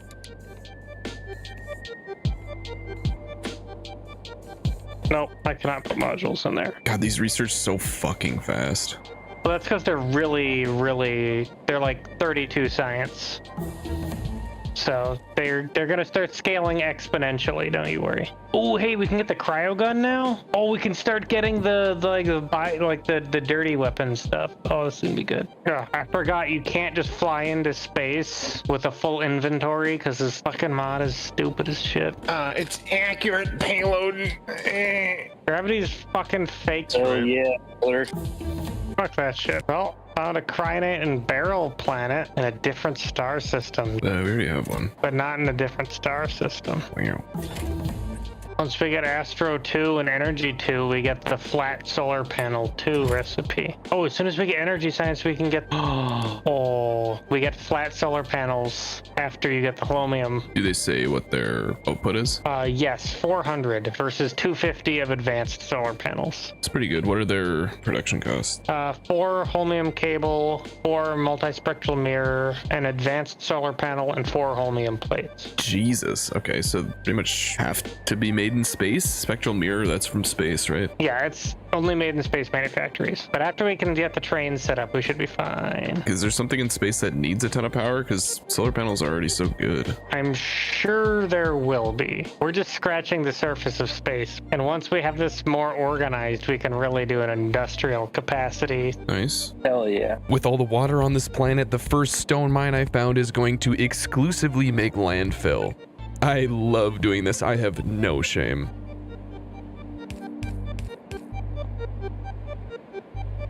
The core miner has the most complicated output, so I want to build everything near it. I think this is a little better than centering everything on the oil field, because moving crude oil with a train should be much faster and easier than moving the core fragments or all of their outputs after they get crushed. Holmanite core fragments are just like other specialized core fragments. Crush them for holmanite, stone, and normal core fragments. The next day I logged on, Waz was sick, so it was time to plow through and set this planet up solo.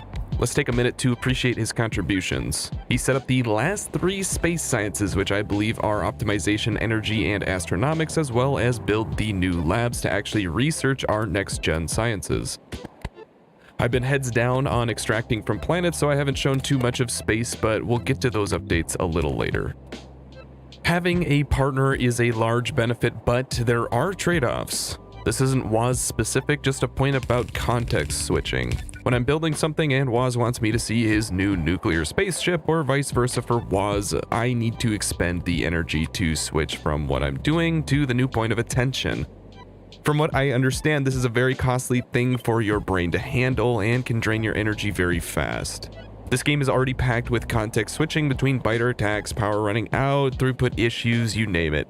And a partner is just another layer on top of that. Not to mention all the discussion that's required to make sure our builds are working together. If you haven't noticed, we are 2 highly opinionated and disagreeable individuals. Things go great when we agree, but slow down significantly if there are major or even minor disagreements. It's not like we can act like a married couple and just ignore our issues either. There is a level of perfectionism this game demands for things to work at all. The payoff of having a partner, however, is doubling the work power, having a person to catch mistakes you've made, and effectively having the complexity, because I don't need to make a build for the last 3 sciences if Waz did it, meaning my attention and energy can go elsewhere. This is a robotic analysis of the power of teamwork. Obviously, we have fun together and it feels good to get things done for someone else and share in the joy of completing goals too. The reason I bring this up is because he is gone, and you might think this is a strictly negative thing. You're right, there are mostly negatives, and I'm almost certainly better off with him. But in a different way, I benefited from the amount of focus I had on what I was doing. Without the need to communicate, I went into a flow state and started thinking much more holistically about how I wanted to set up the Holmanite process. It was like repurposing the extra layers of mental compute that were previously occupied. Well, that, or the coffee, but either way, I plied through Baroque for 12 hours on a Saturday. It helped a lot that it was very similar to Hagen, but I started to use blueprints from other planets, something that I know is better and I commonly ignore due to the muscle memory and perceived ease of placing every inserter by hand. But blueprints are definitely the way to go. They simplify things immensely and are very handy.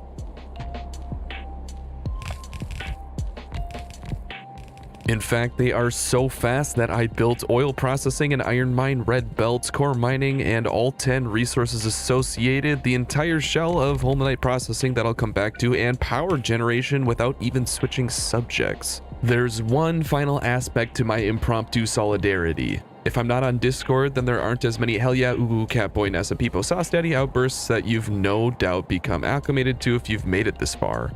If casinos have taught us anything, this actually is a positive. The increased variability on your reward schedule mean that the next time one of the Discord apes barks a particular moniker, the amount of neuron activate will be higher than ever. I'm sure you're shaking in your boots just thinking about it. Anyway, back to factory game. This whole section probably looks familiar, and that's because it's literally a copy-paste of the Iridite factory. Turns out Holmanite is the same process, only needing a few small tweaks.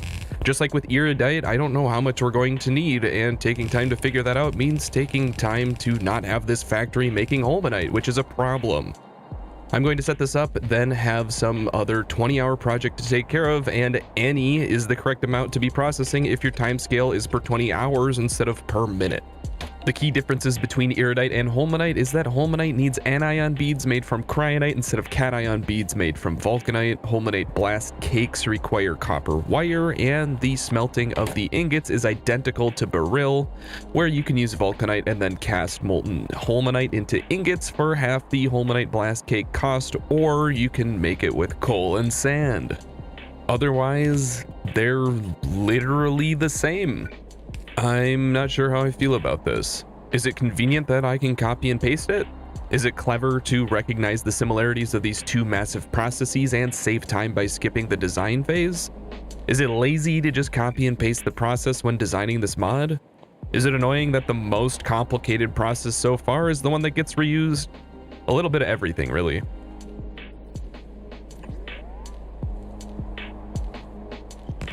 Back to using a 3-car train system. I also set the train ID to 2 for all of the train stops on this planet to make sure that the trains on other planets don't try to do any LTN deliveries on this planet. I'm surprised at the ability of 1 or 2 trains to handle the logistics of an entire planet.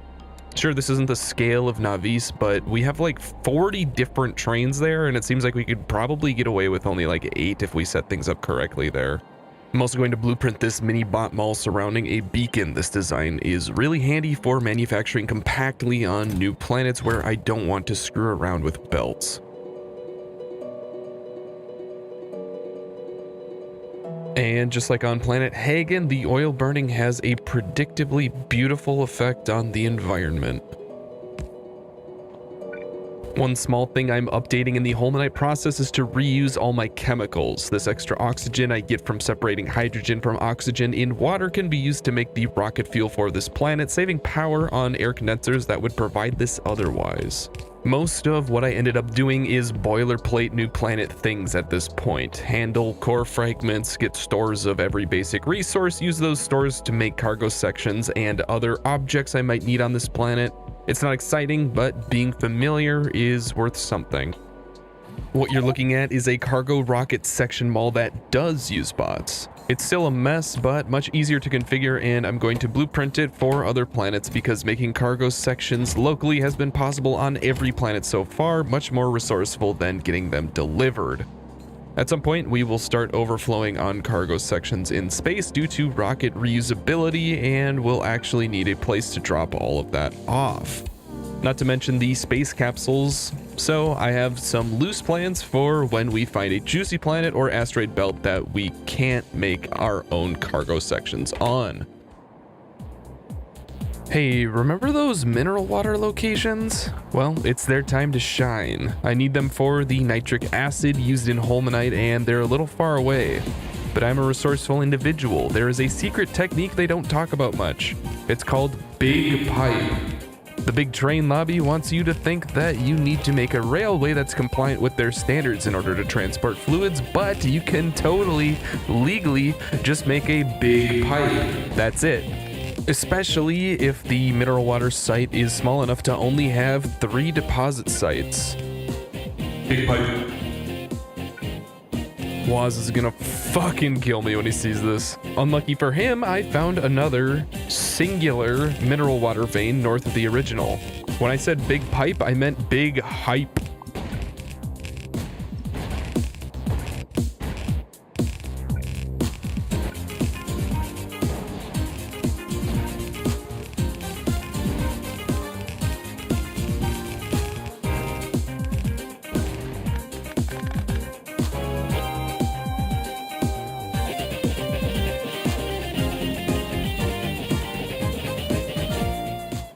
So the power on this planet is also a little different this time. This is what happens when you don't make enough power and tell your power plant to only connect when it has more than 5% battery with one accumulator. The accumulator fills up, connects, empties, disconnects, and repeats like 30 times per second. That has to be the worst possible thing the YouTube algorithm has ever tried to cope with. Holy. Anyway, the solution, like Hagen, was to dedicate some other oil field to making power. I just blueprinted the whole thing and also started handing out efficiency modules like candy. With our mineral water and totally stable energy system, we're now actually making a few holmanite ingots. It's like iridite with a better color scheme, honestly. Just happy I didn't have to redo iridite. Taking a look at some of the future science, I discovered quite a rabbit hole. Waz is gonna have to explain some of this when he gets back. There's like 17 space sciences. We're really gonna have to rethink the build in space.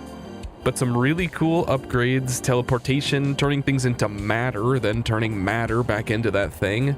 I started imagining a giant coal planet that turns the coal into matter, sends it to space, then we convert that into holmium, iridite, cryonite, you name it.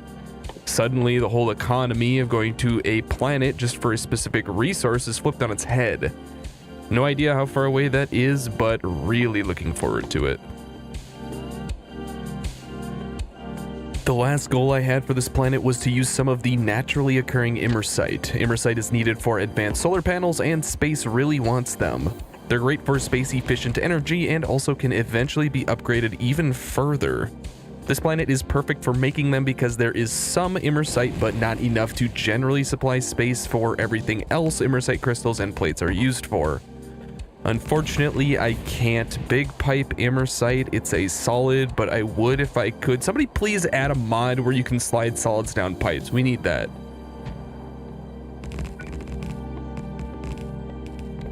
This time, the actual processing is only going to turn immersite into crystals. I don't need the plates for anything.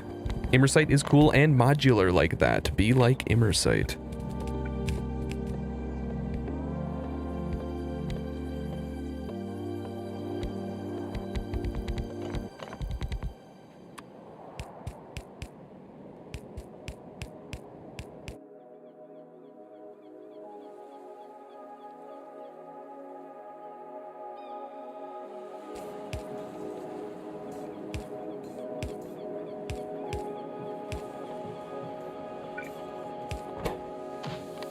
And there we have it, advanced solar panels.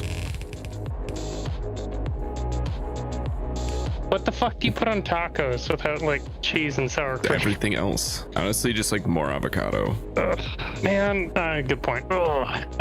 If you're sick. I mean, I wasn't. You're sick enough to not play Factorio. Dude, I have been here for an hour now, and you've been here for 5 minutes. And the server's been up the whole time. Well, yeah, but I've also been playing Total War because... If my friends are spending time selfishly being sick instead of playing Factorio, I will confront them. I will demand explanation. That's what friends are for. I got Holmanite up, and I also am making advanced solar panels on that same planet to send to space. I was thinking about how to load the train stop once we have a rocket pad. I was also thinking about that. Before items go into their respective warehouse, I feel like each item probably needs its own warehouse. If we did it that way, all of the resources could use the same pad. And what that allows us to do is multiple planets can make the same thing, and we wouldn't need to worry about it, but it would be more complicated. Gotcha. If we have 2 planets making glass, they're not going to overflow our glass in that system. Yeah. But I don't think we even have that problem right now. What we could do is just add more down here, add more scaffolding down here, and then just have a big line of warehouses for every resource. We could also make this like deep. Oh my god, wait, I didn't realize that a fucking... Yeah, that was literally the first one you fucking sent. I thought it got recovered.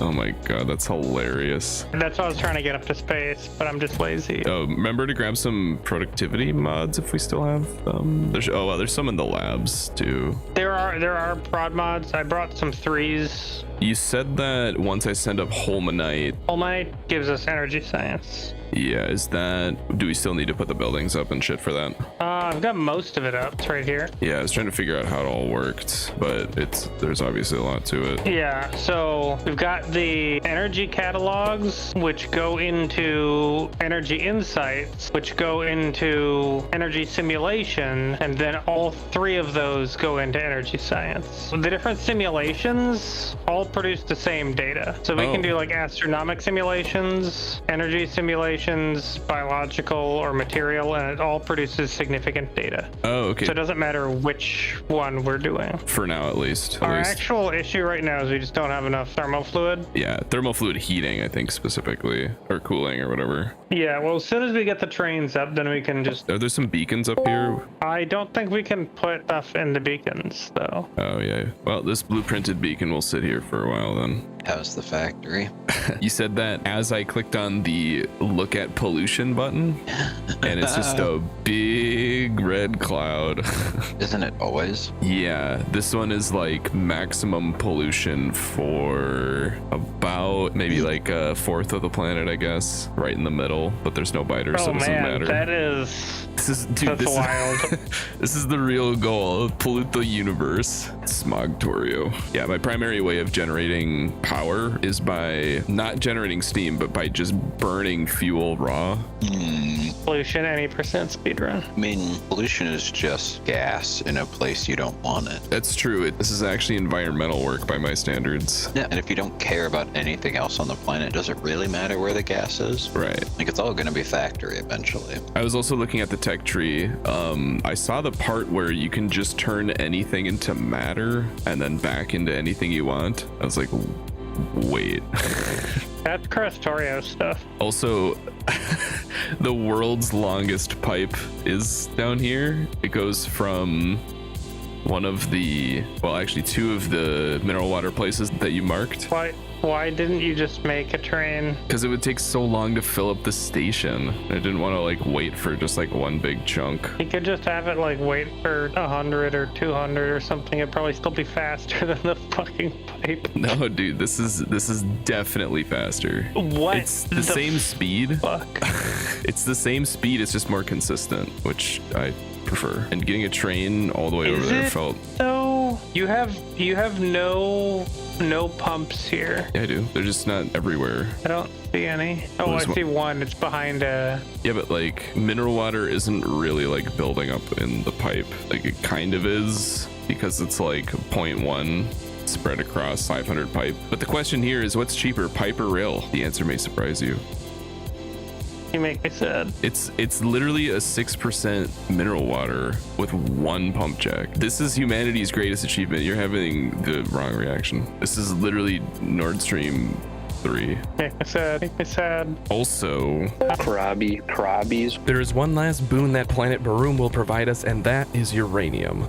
We have about 100,000 uranium-238 in space, but a fraction of that in 235, so I'm going to first process uranium ore, then send all of the resulting uranium into Covrex processing to convert it into 235.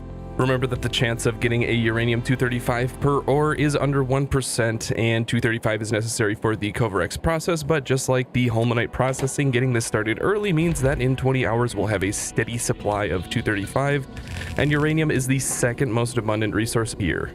It feels great that all our planets so far serve 3 or more functions. Yeah, and there's some debate whether that's country. But what's his name? Tipsy dude, a bar song. That guy, he's got some country. Shabuzi. Yeah, Shabuzi. 80 million plays. Oh my god, I'm gonna fucking die.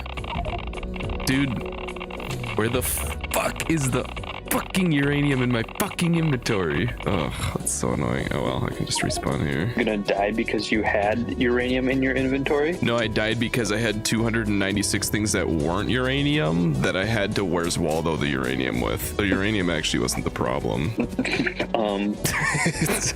I got assassinated by Where's Waldo. It's okay. I don't want to talk about it. Uranium. I'm gonna hover over you. Game. I wish I could jump into a warehouse to hide. What's up? Mech Warrior, gotta get you a mechanical keyboard that's louder. Oh yeah, I could switch to the blues. Bro, don't bring out the blues, please. You're never gonna hear me again. Slam dunked a price cut baby into the pocket. Perfect response. I'm here for it. You added geese.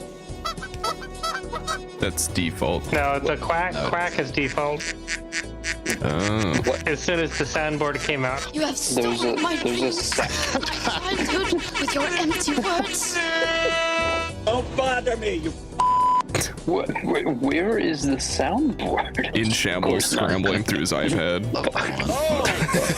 That is not good. Not gonna lie, I think the week that the soundboard came out, I lost hearing. We were spamming every sound as fast as we could, and there were no controls for soundboard volume or compression or anything. Just bleeding eardrums. Hell yeah. And a lot.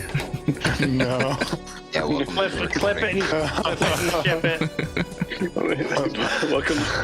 I wasn't told I was being recorded. In Minecraft. This is the recording booth. How I started playing Factory game, but actually ended up putting 35 people in jail.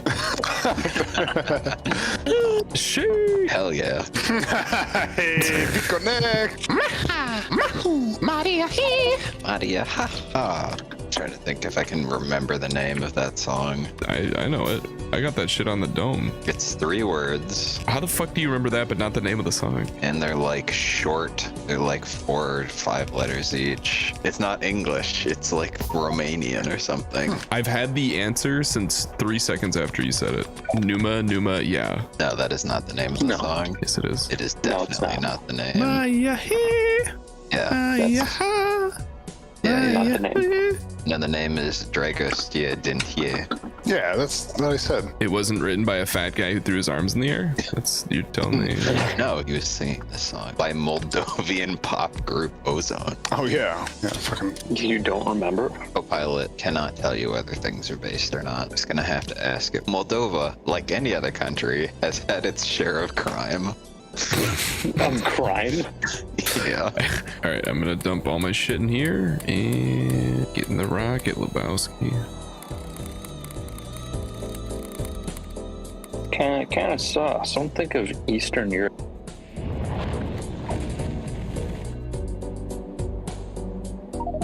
All right, we got that ummy up here now. Poggers. We got the Holmanite. I gotta remember to stop fucking leaving my life support. I'm very lucky that there's some up here.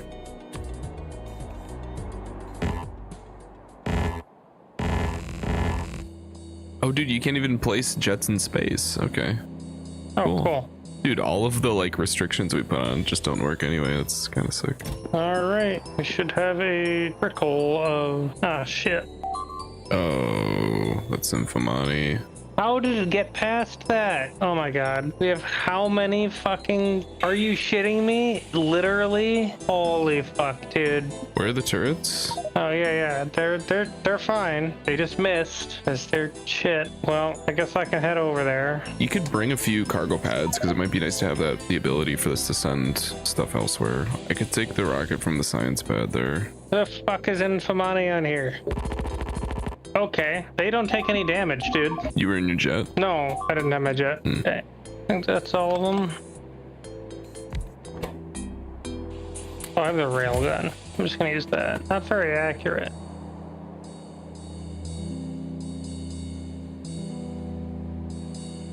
So where are we at? We just need that good uranium to make energy science. Okay. And then make holmium cable, and you know what that means. Trains. Yes. Trains, Gromit. We might be able to do Covarex on the moon. In fact, I think we can. That might be a good idea for right now, because we have so much shit uranium. I'm gonna start spamming a lot more scaffolding everywhere. That's a good way to get rockets to keep coming up consistently too. I don't know how 7 fucking guns with 80% chance managed to not take out those spider meteors, though. 20% to the 7th. I mean, I know there's a chance. Now, the real question is, how am I going to get back? Did I just launch the rocket? I feel like there's other stuff that might be nice to get accomplished there. I don't know if you brought anything. I brought some pads. That's it. Yeah, I guess it's also uranium. That might be nice. I mean, I can send up regular ass uranium. It's just not the most efficient. It's like 10 times less efficient. This doesn't launch rockets very often. Yeah, it would though if we were sending up uranium raw.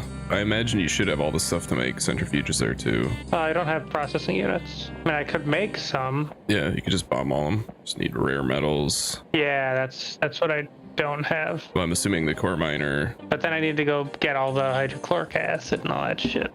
Sulfuric acid's easy. Hydrogen chloride. Yeah, but you don't need that many. If you wanted to make, I don't know, 50 of them, you only need 1,000 processing units. It's not like you need that many rare metals. I don't know if you need to make a new mine. I'm just looking for where core miners at. Yeah, you've got 6.9k stored. If I enrich the rare metals, then I can make the rare metals with vulcanite. Oh yeah. Okay, we are coverexing in space, so that'll be a nice addition. Cool. Especially to get all that uranium out of storage. Uranium fever. Oh, I don't have big motors here, and I don't have any lube. You have coal? Yeah, I do, but I'm not mining it. Ugh, it's just a pain in the ass, man. Why can't shit just not take a bunch of resources? Oh, the research is actually going. Let's go. Is it? Yeah, look on the top right. Is it? Also, in terms of the design of the science, did you have something in mind? I was thinking we could do like a square, and like in the middle are the research servers or something like that. Whatever we do, I want to make it expandable. Aside from the servers in the middle, well, I guess if we did do it that way, the only thing expandable in that case would be the research. Because there's a bunch of shit they all share with like junk data cards and machine learning data and significant data and shit. It'd be nice if they were close to each other. There's not much reason to like do that all far away from each other if they're all sharing inputs and outputs. Oh, yeah. So if that's the case, what's the best way to like get them near each other? Well, how much science do we want to be making? I don't think it has to be that much, because I feel like we've always researched everything important at least twice as fast as we've needed to so far. So I'm not too concerned with speed, plus beacons exist. Okay, so let's just shoot for 6 research servers making the new science. So that's what I've got right now. It can't actually run all those, but if we have 6 research servers running, then that will probably be good for us doing the late game tech stuff pretty quick. Okay. We could just have significant data just being made by whatever the easiest one to craft is. Honestly, the biggest thing is going to be the thermofluid, I think. Well, thermofluid's just like petroleum, and we're just gonna need a lot of it, and we're gonna need to move it around. Yeah, for sure. That could be another, like there's certain things that'll go in the middle, like data cards. Thermofluid's definitely one, if there is some middle. Better recipes for thermofluid, by the way. They're faster, but they waste more, is what I read. No, the one we're using right now is faster, but it wastes more. The one we unlocked recently is slower, but wastes less. Oh, you know, advanced solar panels kind of cook in space, because there isn't that much space for solar panels. Pretty nice. They're slightly bigger too, which is a little awkward. But... Ooh, that's not good. What else did we want here? Did you get uranium? All right. Whoa. God, we got him, boys. Came to the wrong chat. Everything is a struggle in this game, man.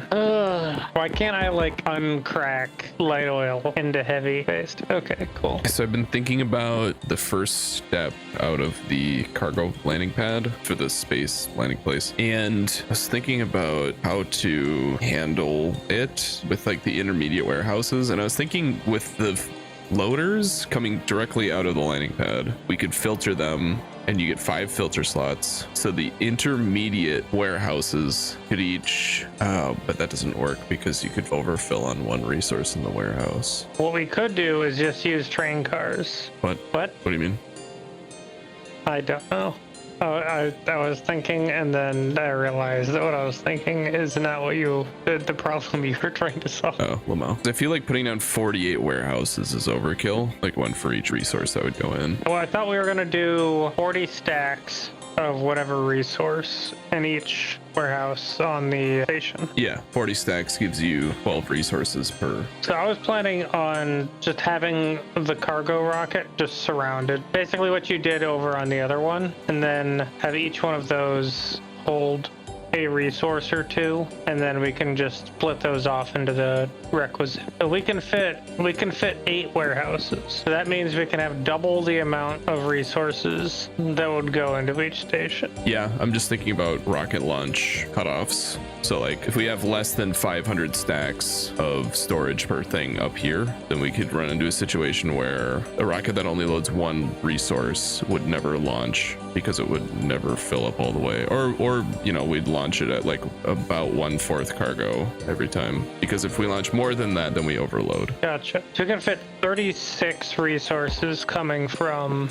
each landing pad. Right, 4 times 9. Yeah, might make sense to split it into 2 or even 3 landing pads. Yeah, more landing pads would be good, and we can just merge and split the belts as needed or whatever. So I don't think we can dynamically control which landing pad we send to. Right, yeah, I mean, mixed rockets will sort of always have that problem, I feel like. I guess we could like try and group things. Well, you wanted to have a full warehouse so we could dump an entire rocket, right? Yeah, it's nice because then you can theoretically handle almost every situation for rockets coming in. If you're completely empty, might be overkill for right now. I don't know if we even have, well, maybe we were up to 48 things we're sending up, 48 different things. You just want to start pinning stuff on the map where you want things to go, then I can start kind of planning out a rail network. Okay, probably just going directly north. We could have data cards and the stuff that's shared the most, which is probably blank data cards.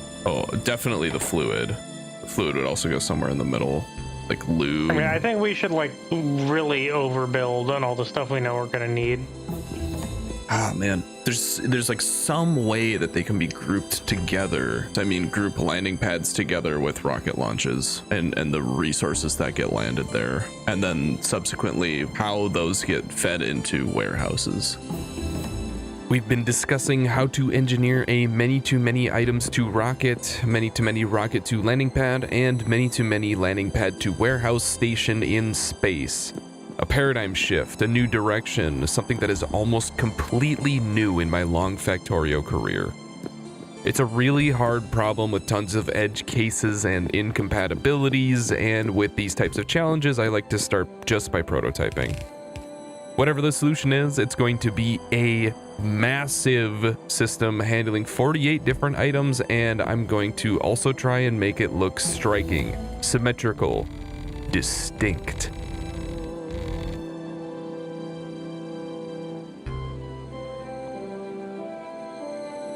Okay, so how do you want to do this? We have 48. That would be either 6 rows of 8 or 8 rows of 6. Problem is the underground belts aren't big enough to bridge these. We can space them out by like 1. And we had many more ideas about how to build it. It'd be nice if the landing pad was near the warehouses were near the train station. There was enough room to not use underground belts for aesthetics. I ended up pushing warehouses and loaders around for over 3 hours just feeling the problem out. I also really have a problem with isometric games. I'm sure you do, buddy. At the time, I didn't even hear the conversation in the background. I was thinking about how 48 divides into 3. I was totally gone. That's the way it works for me. I can visualize and push objects around in my head pretty easily, and it's even better when I have the objects right here in front of me. I spent the bulk of time building this out in one night, and when I went to bed, the warehouses, the loaders, inserters, landing pads, they were all still there, and I pushed them around in my head as though I were still in game. Man, why did they make the cargo a 9x9? How am I gonna get beautiful symmetry with that? It would make more sense for it to like go here, feed the left side, and this one like feeds the right side or something like that. Oh, I can type. Oh, I didn't realize I could type it in. Oh, there we go.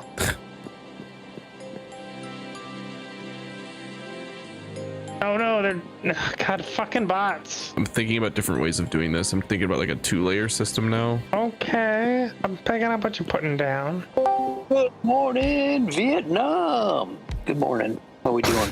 Well, we were doing good. If we're going for aesthetic here, we gotta I've already taken so much time on this, I can't possibly. we gotta go all in on aesthetic. Okay. Hell yeah. Yeah. Oh my god, wait. We could do this in a way where it's slowly wrapping around. Oh yeah. Due to symmetry, I realized that I only need to develop one corner, then I can blueprint my solution and paste it to the other corners with my 4-way symmetry and cutting the design work down by 75%.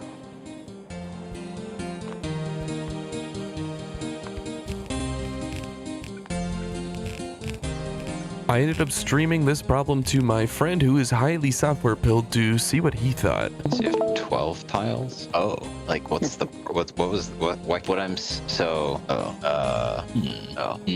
the world's Right. flat. What and what is so why this is not the scalable way to do it? What cache buffer? No, logically extensible, unordered, dynamically source of truth. Parallelization. Yeah.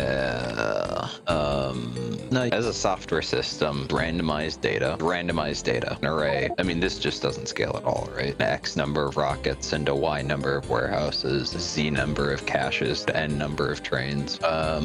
Pattern cache request.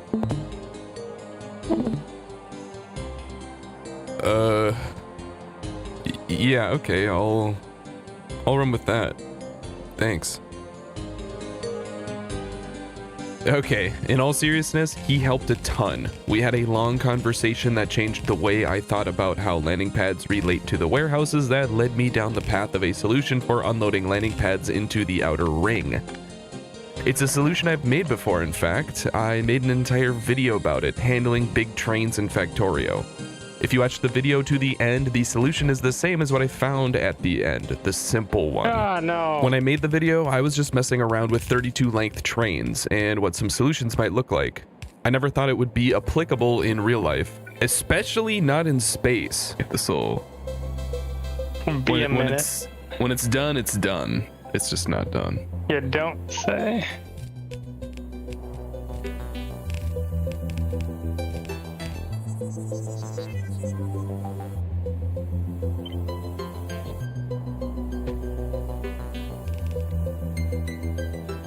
So we can get the better space platform. What is better about it? You walk faster on it. How much more expensive is it than normal scaffolding? It's normal scaffolding plus a heavy girder and 4 steel plates. Brother, that cannot be worth it. We jetpack everywhere here. But you walk 75% faster on it. We jetpack. But aesthetic. The cost. Aesthetic. And so we plan to make the new scaffolding aesthetic.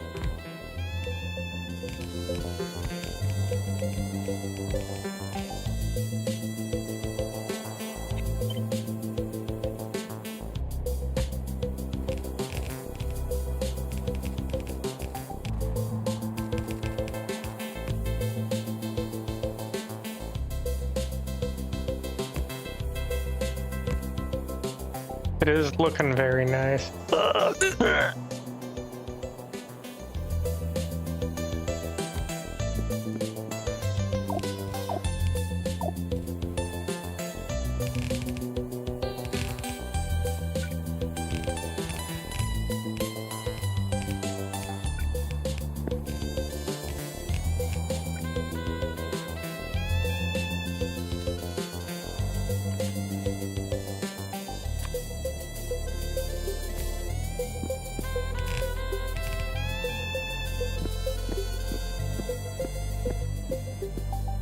And there it is.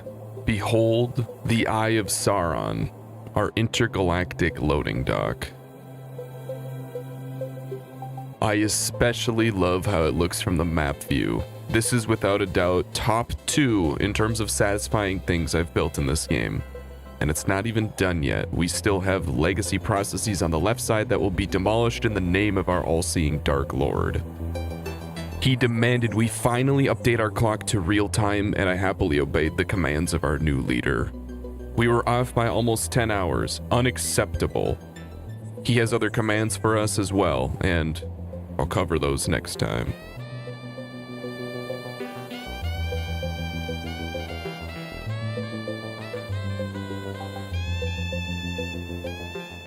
I've been playing one of Factorio's longest mods, Space Exploration plus Krastorio 2, for over 200 hours. We've colonized several planets, optimized intergalactic supply chains, and even built monolithic structures. We're in the endgame now, but with Factorio's biggest update ever, Space Age looming closer every day, our race to the finish before it's released is anything but certain. Will we stick the landing, or will the save file be abandoned and forgotten? Welcome to a race against time and space.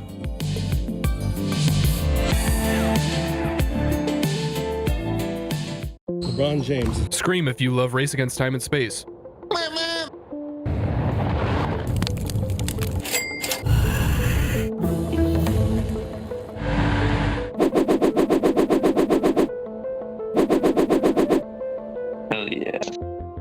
This is part 13. Last time we created the Eye of Sauron in space, a landing pad capable of handling 48 different resources. This time I'm working toward making it operational and helping Woz rebuild space to handle the new sciences. First things first though, I'll be adding a mod at Woz's request, fluid filtering, allowing us to store and handle multiple fluids in the same storage tank without them mixing. The real estate in space is extremely expensive, and this mod will allow us to handle fluid with fewer and smaller train stations. Quick refresher on how the Eye of Sauron works in space. Each warehouse will hold a single resource. Filter inserters connect adjacent warehouses, blacklisting the resource that is supposed to be in the warehouse it is pulling from, guaranteeing that it does not get pulled. Everything else gets pushed to the next warehouse, and warehouses are connected in a loop such that resources are getting pushed in a circle, ensuring that if a resource is designated in an outer warehouse, it is guaranteed to find its home if none of the outer warehouses are full. Additionally, it doesn't matter which of the outer warehouses the resource starts in, meaning that we can have any number of landing pads feeding into the eye. The 4 inner warehouses hold up to 40 stacks, exactly 1 train load of each of the 12 resources that feed in from their corner, and will load trains directly based on their logistic train request. All resources in warehouses are subtracted from a value set by these constant combinators to be 500 stacks of that resource, and projects this value for all cargo rockets loading resources for the eye. Cargo rockets will also project their storage back on the same signal to ensure that resources in rockets plus the resources in the eye never add up to more than the constant combinator value. The TLDR is that we do fancy circuit logic to make sure that we only receive up to 500 stacks of each resource we want in space. We chose 500 as this is slightly less than the 512 stacks that warehouses can hold, and because if there is only 1 rocket loading a resource, we are guaranteed to get a full cargo rocket launch of that resource when it runs out in space, ensuring maximum efficiency out of our expensive cargo rocket sections and space capsules. As it stands, most rockets load 4 or more resources, which makes it multiplicatively more likely that rocket launches will have full cargo and space will not run out of any one resource, even if multiple rockets are loading the same resource, which can potentially cause a deadlock. The construction in space will be expensive and time-consuming, and we plan to keep up the legacy infrastructure until the Eye and new science manufacturing are completed. The old stuff is slow and reliant on bots, but it still works, and it's helpful to use this time to chip away at research that we can afford, which at this point even includes Energy Science 1 and all the quote-unquote basic space science except for biologic. One of these is Zone Discovery, a new infinite research that I believe discovers a new planet in a new solar system. We've long since found all of the planets in our current solar system, so this will be super handy for gambling at a new planet that may have attributes our current system does not provide. We still need to harvest Vita Melange from a new planet, and it would be awesome to find a planet with Vita Melange, core mining, 0 biters, good solar, no biter meteors, water, crude oil, and maybe even some other elusive resources like vulcanite or beryl. It's a pipe dream, but I'll keep rolling the dice as long as I have the credits.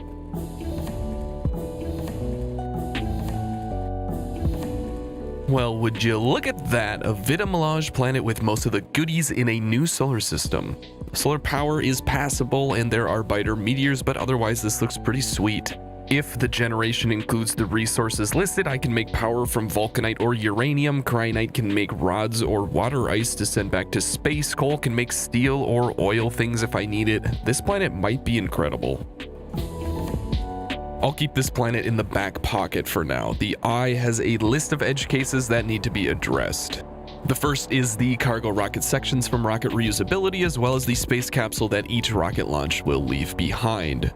This contraption will catch some of the cargo sections, packing and placing them into an active provider chest, but because sections are added to the end of a landing pad and landing pads are unloaded last to first, many of them will still end up in the Eye, and I don't really want to make a warehouse dedicated to cargo sections because they stack poorly, making trains bad at moving them, and I'd prefer bots to do this job.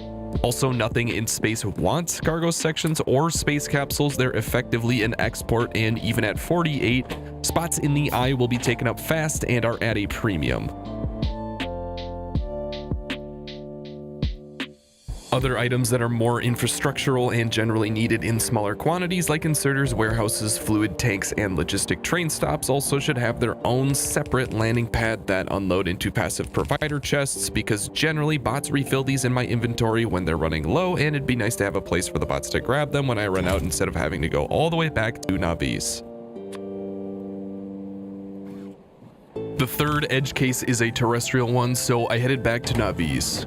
Counts of resources can be transmitted when they are loading into a rocket silo, in a landing pad, or in any of the warehouses in the Eye.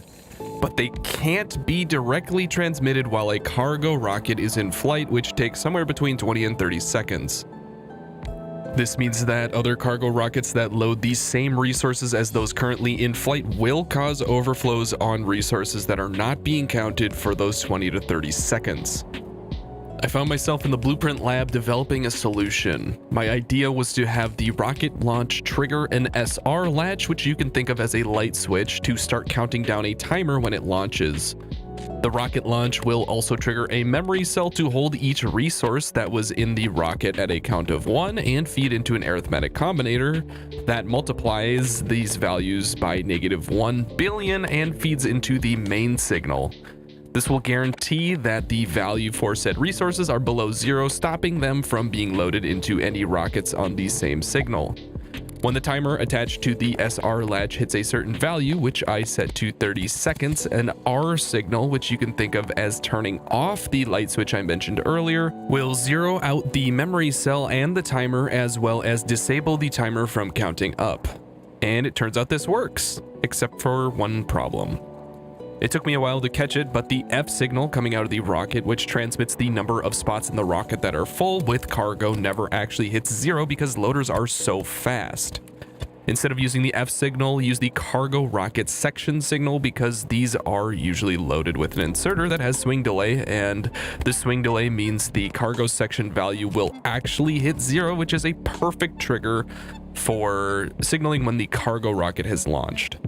This took me a bit longer than I thought it would. I thought it would be like riding a bike, but I was a bit rusty with the combinators. The final edge case I tackled was objectively simpler, but it took me way longer to solve, and I didn't expect that.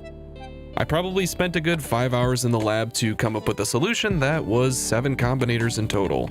To be specific, the last problem accounts for power outages.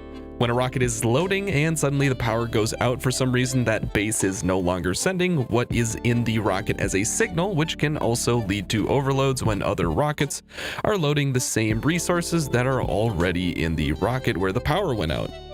My solution was to have each rocket that launches send a single value of an unused signal type to quote-unquote register the number of rockets. This value is stored in a memory cell that resets and takes a new value only if the new value is larger than the previous.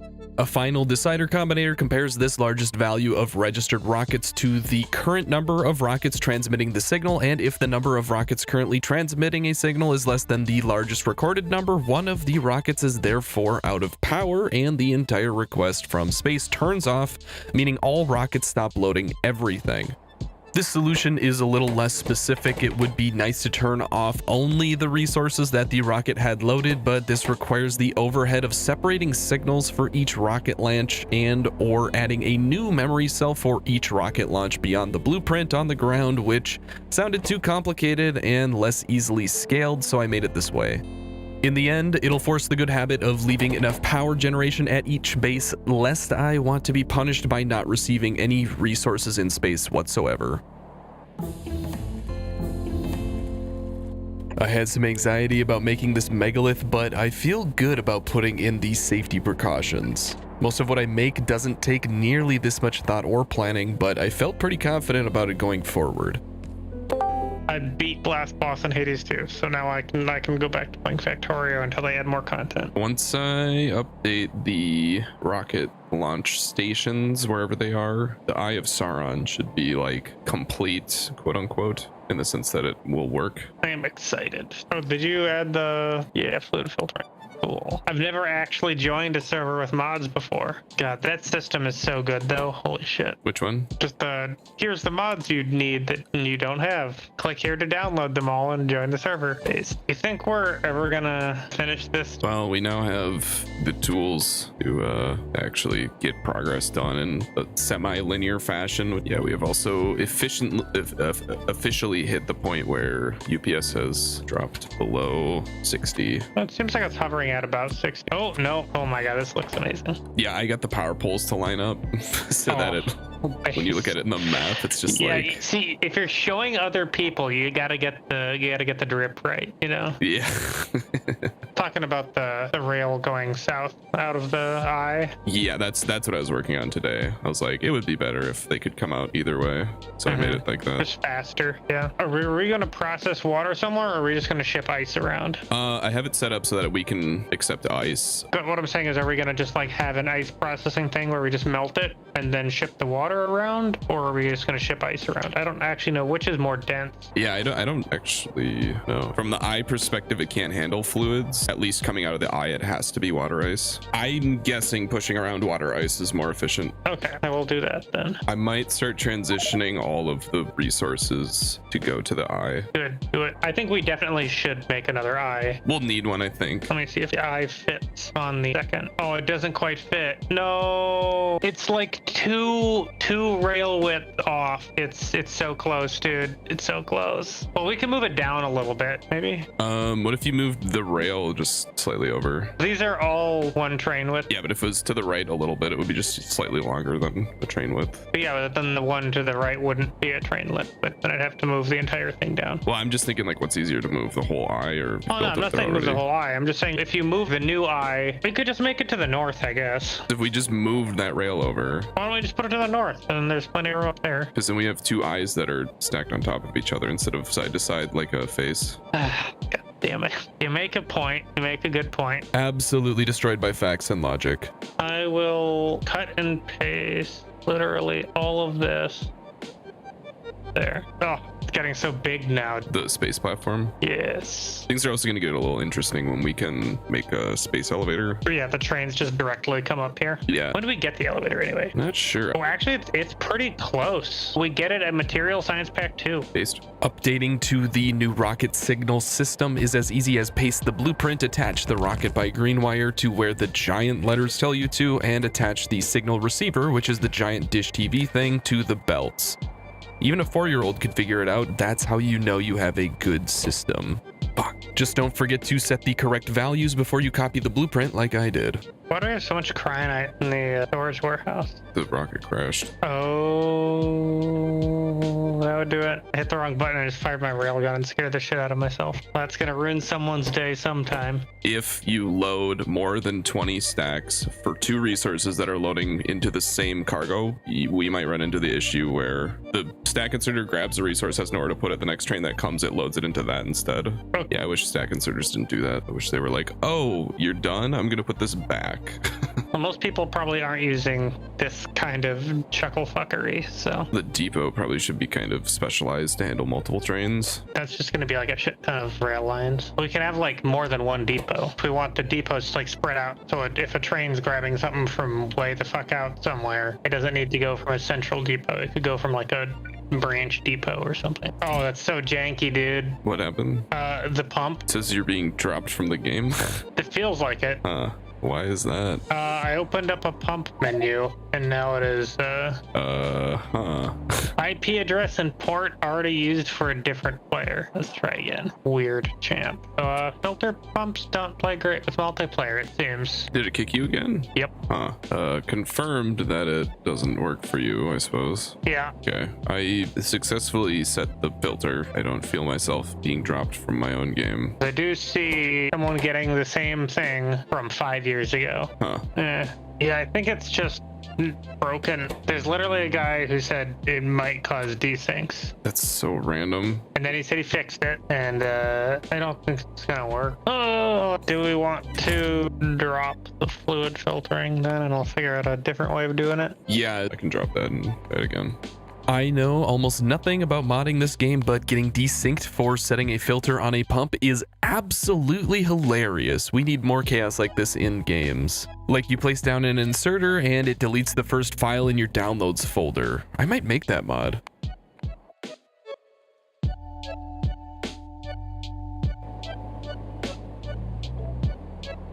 Okay. Should be good now. Could also do like a display up here of like all the resources and what percentage full they are on Nixie tubes. That would be neat. They just go up to like 99 then. Yeah, it'd be nice to show 100. I wonder if there's a nice way to do that. I think if they're side by side, yeah, they don't need... Okay, cool. Cool. Do they still need to be wired up? No, only the you don't. farthest right. Oh, shit. Yeah, so they chain. Oh, shit. That's cool. All right. Okay, first shipment is down. First. Oh, that looks pretty cool. Oh, that is so neat. Oh my god, dude. It's like a fucking Rube Goldberg machine.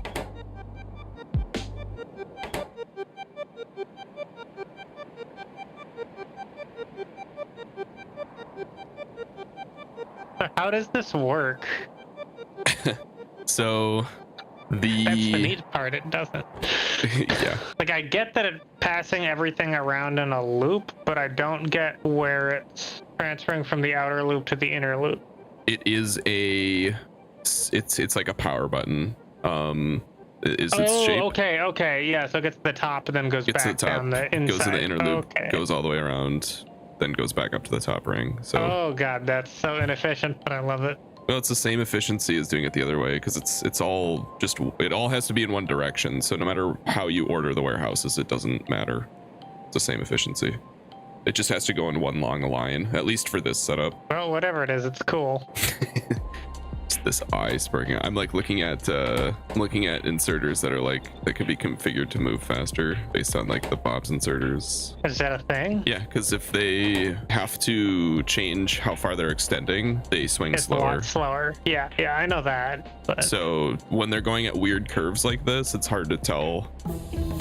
The nice thing about this is that if something's broken, it just means something gets passed around in a giant circle. It's like fine. Some of the cargo sections are going to make it into the loop and just go around forever, and so I just need to put a thing in there that catches them and puts them into an active provider chest or something. I mean, to be fair, we can just have this taken whatever, right? Well, any of the 48 resources. Right now we're only at 40. There can be a few things going around in a big circle, but at some point it would clog up. I feel like with our current setup, rocket launches, like pretty much every place can make their own cargo section, so it's not like rocket launches are that expensive. I put 4 exoskeletons in, and I still run really fucking slow on this. Just get jetpack 3s. Do we have those? I've got like 3 jetpack 2s, and I'm like kind of the speed of a jet.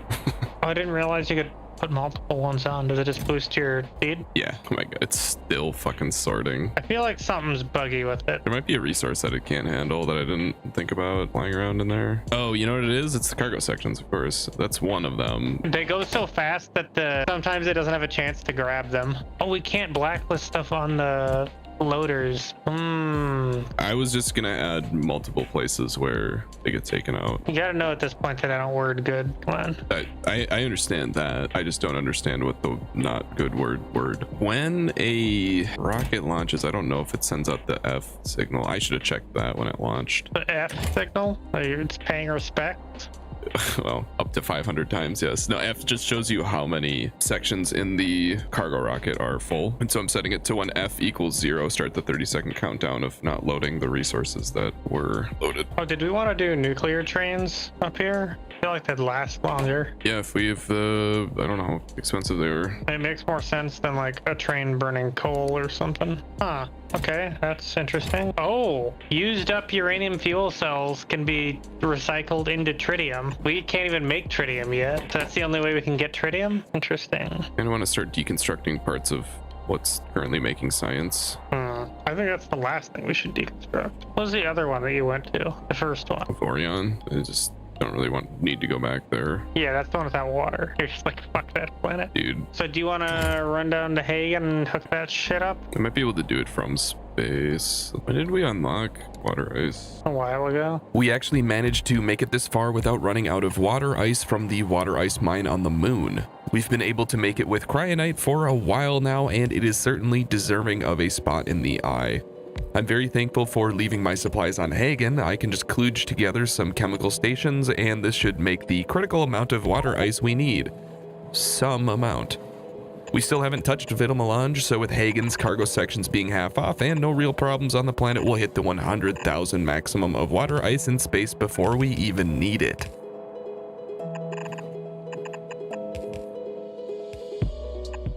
Oh, the eye is so janky, dude. I love it. It's just always tweaking out. Yes, it's glorious.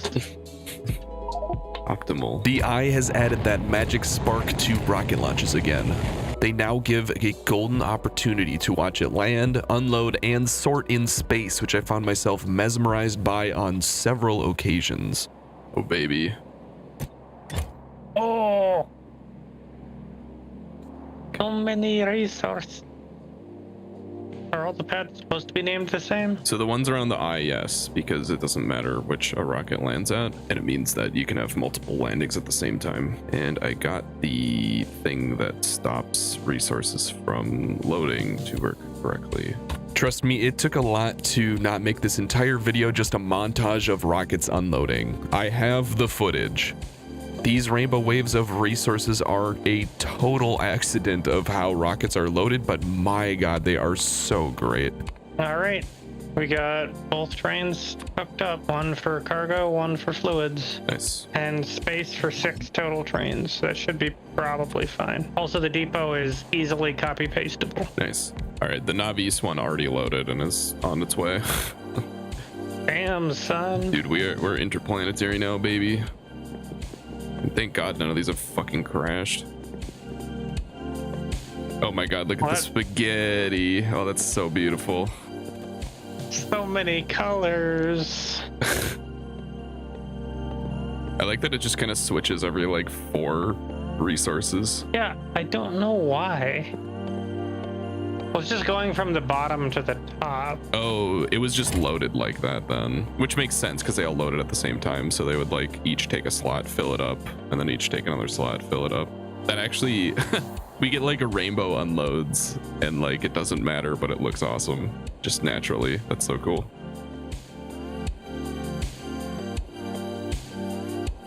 Here we go. Oh, look how fast that boy is. He has like green smoke too.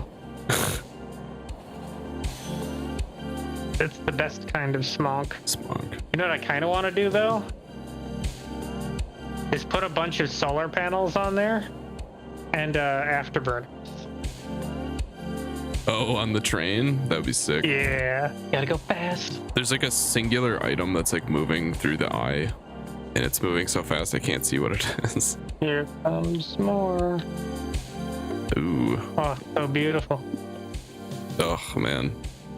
Is there any random garbage in this one? This should just be a whole episode. Just only this unloading. You should just do like a time lapse of this. Oh, dude, yeah. If I could set a camera for like a part of the map while I went off into other stuff. Wait, are we gonna have 2 rainbow unloads at the same time? Because another rocket's about to launch. It's gonna be close. No, ran out. No. Oh, it was off by like 10 seconds. Oh, that would have been so cool.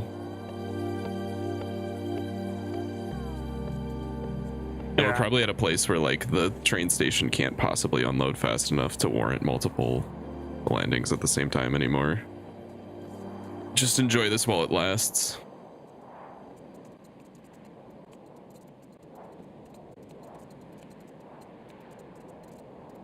It's not really a problem. I'm just optimizing for trying to get multiple. Oh, it's happening.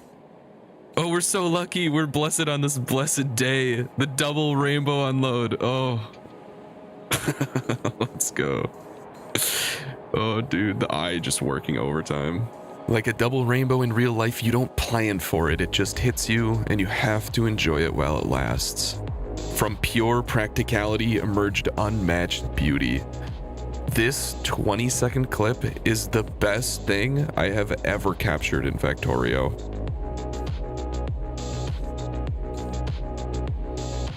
And just like that, the sun comes out again and it fades away.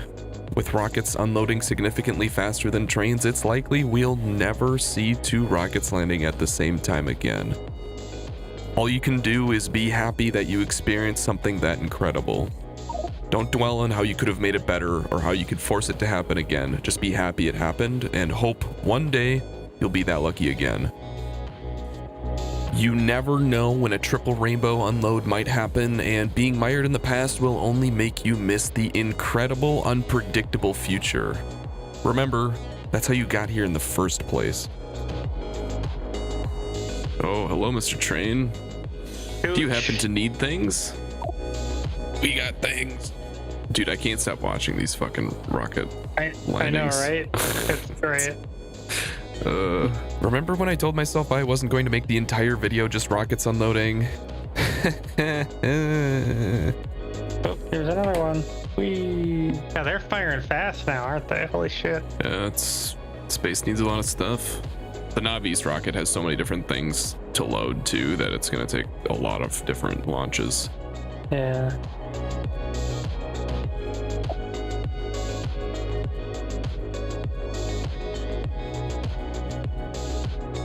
Well, here comes the ice. It's so cool when they land because they're like crazy rainbow colors, but they're like color schemed. Like this one's like light blue. I'm gearing up. Well, I'm making sure all the rocket stuff works, but then I'm gonna go to a Vitamelange planet. Before I do, let's appreciate the fact that this giant system is all actually working. The rocket launch, the unload, the sorting, the train loading exactly what it needs. It's so far beyond where we started, just pushing sand and ore around on belts. Oh my god, dude, the rocket landings are coming in so fast and furious. Feels good too, because like, at least as far as I can tell right now, I counted for the fail conditions. All right, that's enough rainbow rocket for now. To touch on Waz's project, he is making a station for all the fluids in space. He's starting with oil products, but there's also lube, chemical gel, cosmic water, and thermal fluid, which is entirely its own thing between making it hot, cool, cold, super cold, as well as all the sludgy stuff like biosludge, contaminated biosludge, and contaminated cosmic water. So he definitely has his work cut out for him. Oh shit. Ah, fuck. Oh, you ever just sit wrong? Oh. Oh, god. The perils of manhood. We're launching rockets so fast we actually ran out of cargo sections on Navis. That's absolutely insane. Based.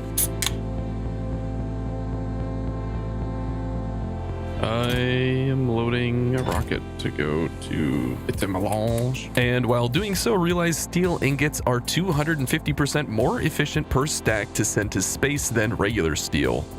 The recipe to make them is also more efficient than regular steel, needing only pyroflux, which, believe it or not, we are starting to back up on Navis just from the core miner.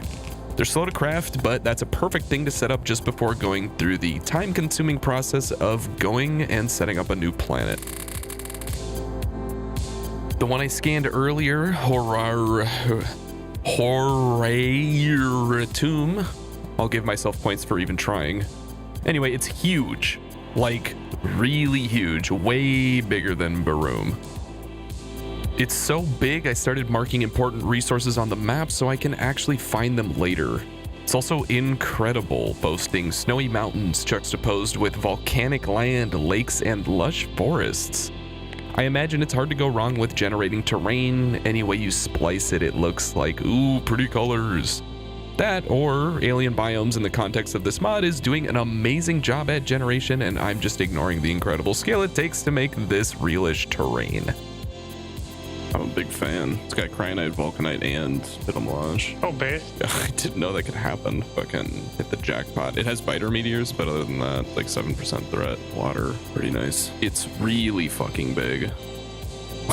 Like, it's so fucking big. Should take a look at planet Horaratum.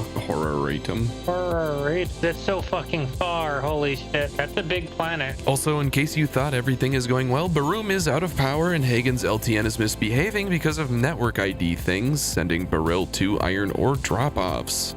These detours are still as prevalent as ever. It's like having pets. They take a long time to train and need more of your attention than you probably planned for. Oh my god. How did Beryl get there in the first place? I'm changing the name of this station.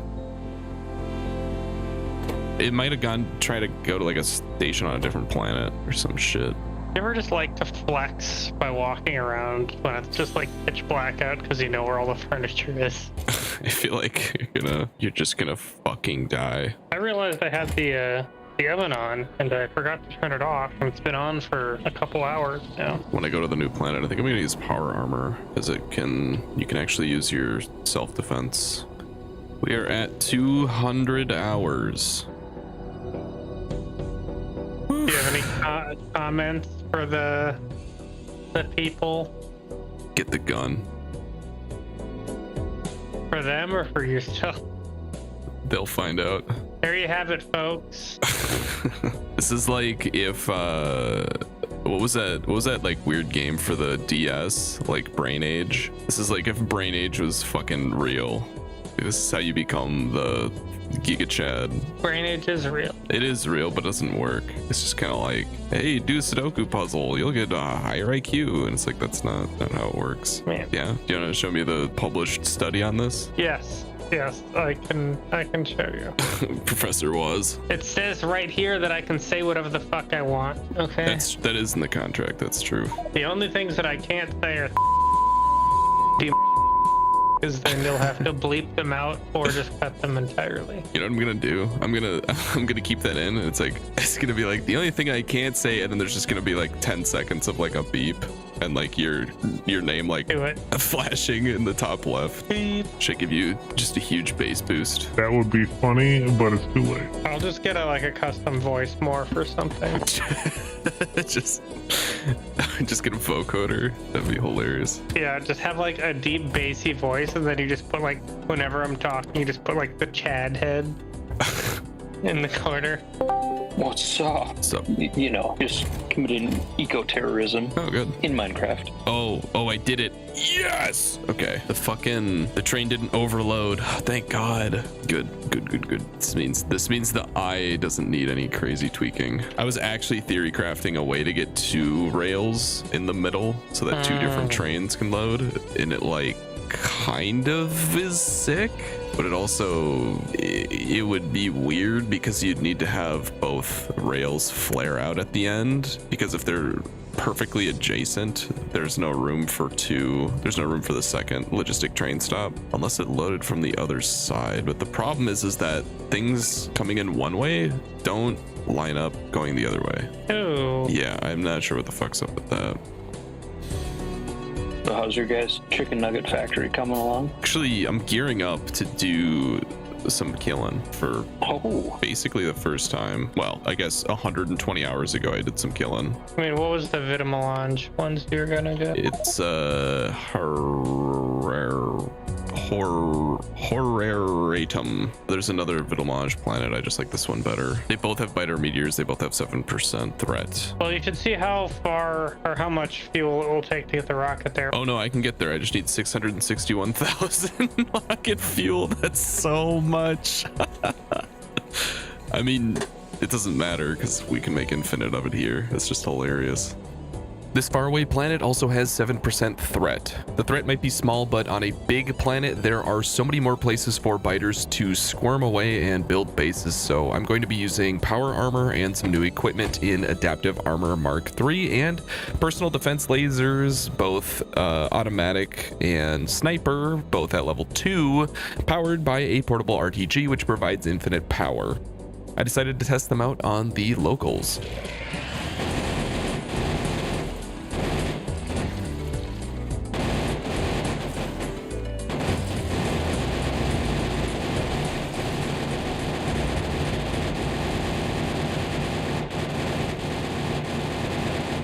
The gun on the jet is still using red ammo, which at this point is not very effective on biters. It's a little hard to tell, but the defense lasers are actually doing most of the work here.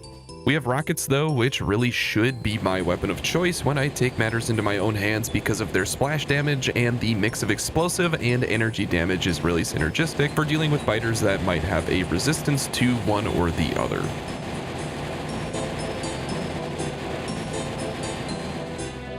This is the loadout I was using in the thruster suit. The life support and jetpacks are great in space, but don't do anything militarily. I'll still keep this suit on hand for when I do go to space though.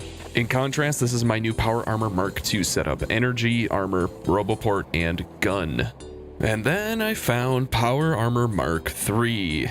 A larger equipment grid, better resistances, and technically we have all the things we need to make it. So I spent 3 hours trying to kludge together Material Science 1 in space, and it turns out this was a dumb idea. To make Material Science 1, we need to make material testing packs out of plastic, rare metals, iron, copper, and imersite crystals. Then we need to make 4 different types of data, which all need material testing packs and blank data cards, including cold, hot, tensile, and compressive. Cold also requires cold thermofluid. Hot also requires plasma stream. Cold and hot both output normal thermofluid and contaminated scrap as byproducts. Tensile also requires steel, iridium, and lubricant. Compressive requires concrete, iridium, and lubricant. Tensile and compressive both emit scrap and contaminated cosmic water and iridium as byproducts. Once everything is assembled and wasted properly, then you can assemble Exodia and make a material catalog with more cold thermofluid, outputting more thermo backwash, which can make material insights with even more cold thermofluid, giving back even more blank data cards and thermo bullshit. And with 36 of these, you can add even more cold thermofluid to make 4 significant data, 32 more blank data cards, even more thermo nonsense, and finally you can make these science pack ones with 1 significant data, 1 material catalog, 1 insight, 20 iridium plates, and yes, more cold liquid, giving back more hot liquid and junk data cards. With 50 bots feeding this entire operation, which needs like 500 bots, it's very slow, and we need 500 material science while also making 500 of every other science too, which are also only fed by 50 bots, and at least 2 of the other steps have a comparable amount of processing necessary. So spoiler, I didn't get Power Armor Mark III. Y'all still playing that game? Yeah. Done by now. No, that doesn't happen. When I say space science, there's actually 17 of them, and we have made like 6. So you're like 20% done. Yeah. This is ooh, that's the rainbow makes it a lot less ominous than I was hoping. Actually, how long did that take you? That's the rainbow unload that we get. That's a very cool rainbow. Oh, look, they're so frantic. Some kind of cursed anemone. I need to make a steak now. Right, seeing other people suffering and being like, I don't understand. Sauron. It's supposed to be resource Sauron. I don't know. Because I was reading it as like sour Sauron, and I was like, what is sour about? Ooh, no, the 2-dimensional flying bottle. The Hyperloop. A Taurus? Mobius strip. Yes. That's an update on the steak. The sear is fantastic, and it's slightly overcooked. 9 out of 10 dentists recommend removing the rat. It's gotta be so shitty to be a rat. All right, I do need to ask. Raise your hand if more than a week ago you knew the full extent of what a Catboy was. I'm raising my hand. I'm raising both my hands. With all the weird, freaky stuff. Everybody but you. I thought it was just like, cat ears. Oh my god, no. Having fun. Okay, but like actually, everyone knows about the Catboys. I'm just I thought just like simple, and it's not. See, And we I'm just also start talking about cat boys and just on time. Yeah? Yeah.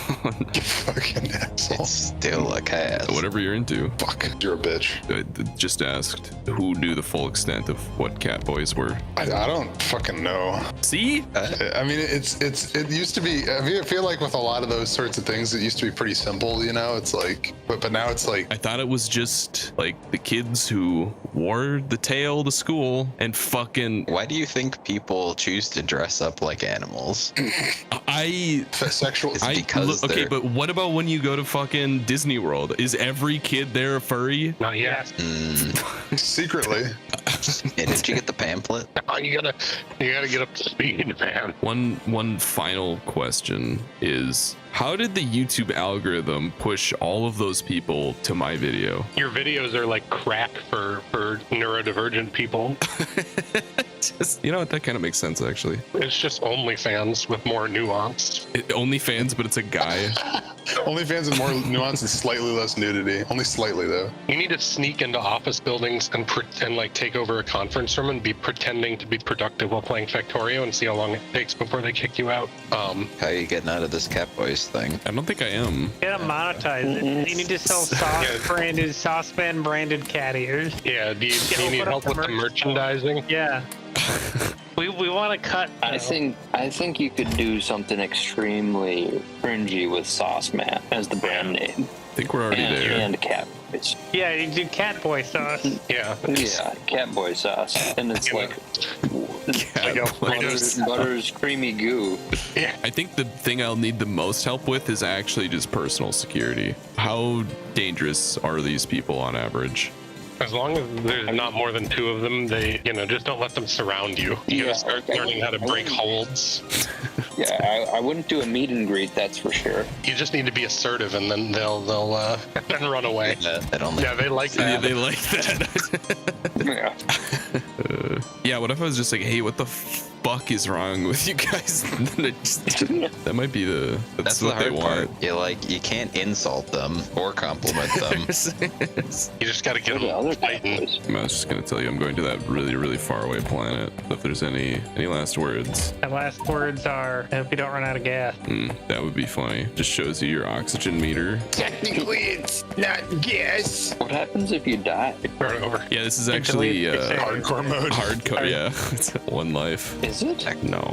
That would fucking... Dude. That should be your next challenge. Like 300 hours in, hit yourself with a train.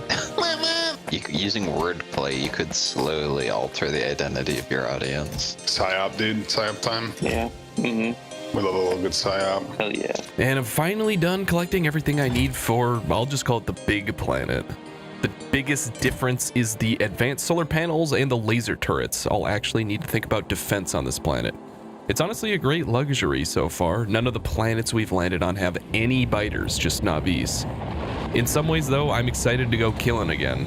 With the new armor, I feel like a new car at a stoplight.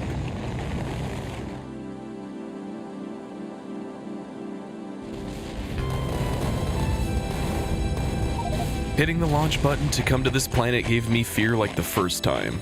It's so far away. I know that it's not literally, it's just some amount of rocket fuel away and the time to travel is the same. It's just that 600,000 rocket fuel feels so far away. Thankfully, I dodged my biggest fear of landing right on top of some biters, and I'm in the middle of the planet near an iron mine, which is pretty good. The place I want to make a base is much more complicated than the planets before. I want to find an intersection of vitamelange, pyroflux, and cryonite with nearby iron, copper, stone, and oil. I've only scanned half the planet and I don't know how feasible this is, but I also have some basics to set up first anyway. The planets have 46% solar, but my solar panels give 250% power, so I actually end up with about 25% better solar than basic solar panels, and I'm going to set these up while the bots sort the blown up rocket into storage warehouses.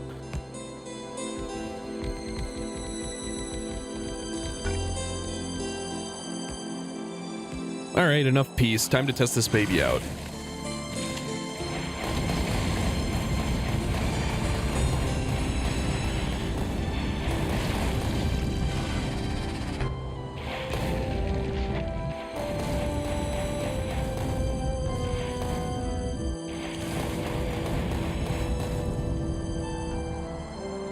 Mark that down as a success. Very wholesome interaction.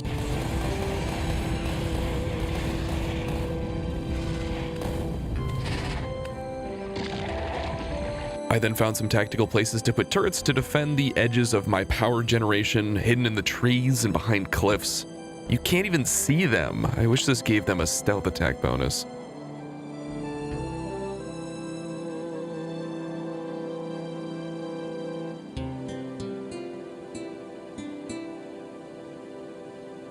Being on top of an iron patch means I can drop down my trusty red belt and pipe using only belt's blueprint.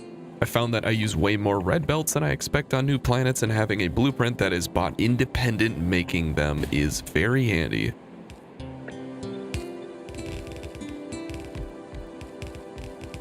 And there was a lot more killing I had to do. It helped a bunch with getting more space, but getting them totally eliminated is difficult even on just half this planet. After about 2 hours, I got weary of biter meteors and decided that the killing was satisfactory for now. I should settle down somewhere to get the biter meteor installation turrets in place. If a biter meteor lands within 10 miles of my advanced solar panels, I'm ramping this up and killing every biter in the universe. It has to be done. Anyway, I actually found a great spot for the base Vitamelange right next to a core miner seam with cryonite just to the east, vulcanite to the west. Not too far to the south are some large stone, iron, and copper patches, and a little farther out even crude oil and coal. Because I already have a significant amount of power generation in the middle of the planet, I run a big pole line back, and on the way found a nice little surprise. If I remember correctly, these temples have some goodies, some super high tier modules or something, and even a secret associated with them, but they're filled with biter nests, and I'm not ready to find out if it can kill me, so I'll save that for later.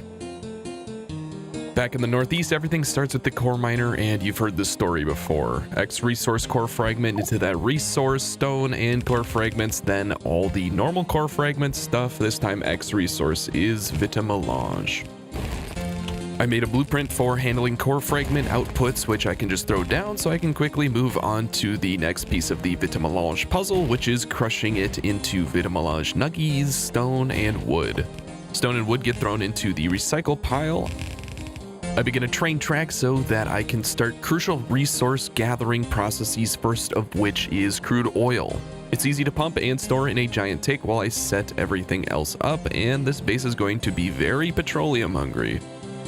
I also have that handy dandy cargo rocket section blueprint, which I can just throw down while I gather the raw resources. It's probably the longest production chain that we have run into so far, and not having to think about it has intrinsic value.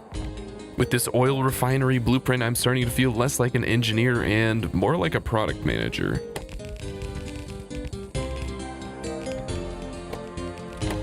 This Pyroflux mine definitely needs this blueprint, and ugh, I actually have to make something. Isn't that the bot's job? Was set up vulcanite originally, so to get the rundown, you crush it into crushed and a little bit of refined vulcanite and stone. Then you can centrifuge the crushed, refined, and sulfur to get more refined. Then you can combine them with petroleum and water to make vulcanite blocks. These are actually needed down the line in Vitamelange and have a lot of utility in making Pyroflux for rocket fuel and productivity module 3s. No factory is complete without iron, which is conveniently right off the track on the way to oil and vulcanite, and I can complete the vibrantly colored vulcanite process back at the base. For the first time, that sound actually means something on a different planet. This time it's a false alarm, thankfully, just some rowdiness on Navis. Rowdiness in the form of 4 meteors hitting at the same time? Well, I don't negotiate with terrorists. No base is complete without copper either, this time having to trek down into Shrek's swamp, but it's copper all the same.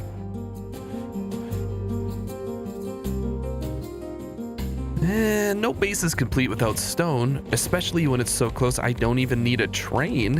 One thing that is nice about stone in particular is all the things that output stone as a byproduct, meaning that this 1.6 million stone will be strained quite a bit less than it otherwise would with all the core mining and Vitamelange crushing helping out. And no base is complete without mineral water. No, you can complete a base without mineral water. Once again, I need nitric acid, which is a process that has made my shit list. It uses mineral water and rare metals, which almost nothing else need, meaning that you can assess a planet for all its essentials and then be out of luck for getting mineral water or rare metals if it doesn't have it. I didn't even plan for either on this planet, just got lucky.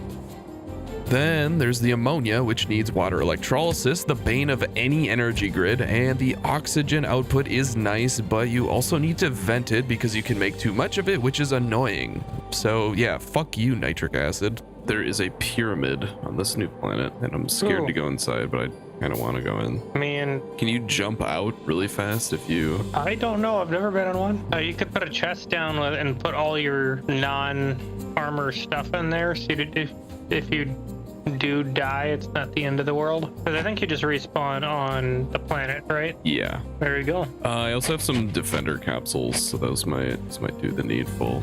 You should stream because I want to see this. Oh. Okay. I waited for like a millisecond. You can go in and out very easily. So. Okay, that's good. Just show me. Let's go. Okay, let's see this shit. Make sure you're filming this. This is important. Yes. Just play the Indiana Jones theme as much as you can.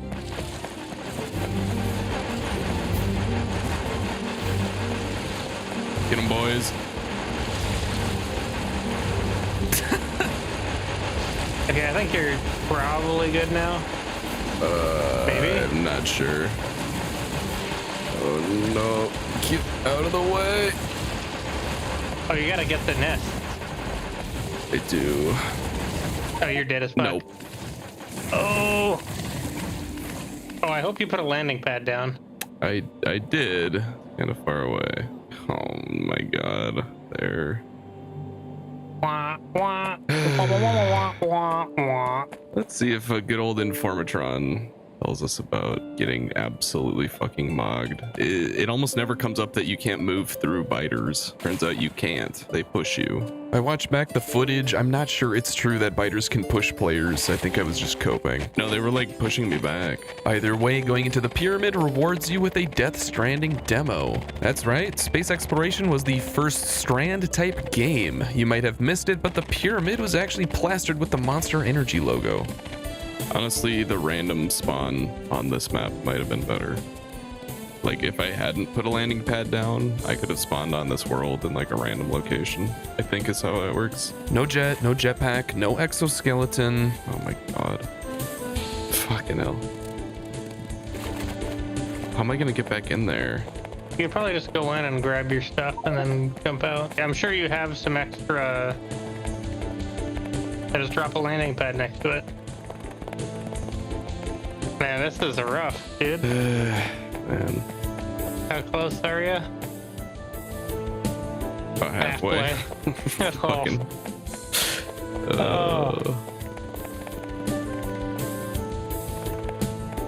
This is a big fucking planet. Holy shit. Dude, it's absolutely massive.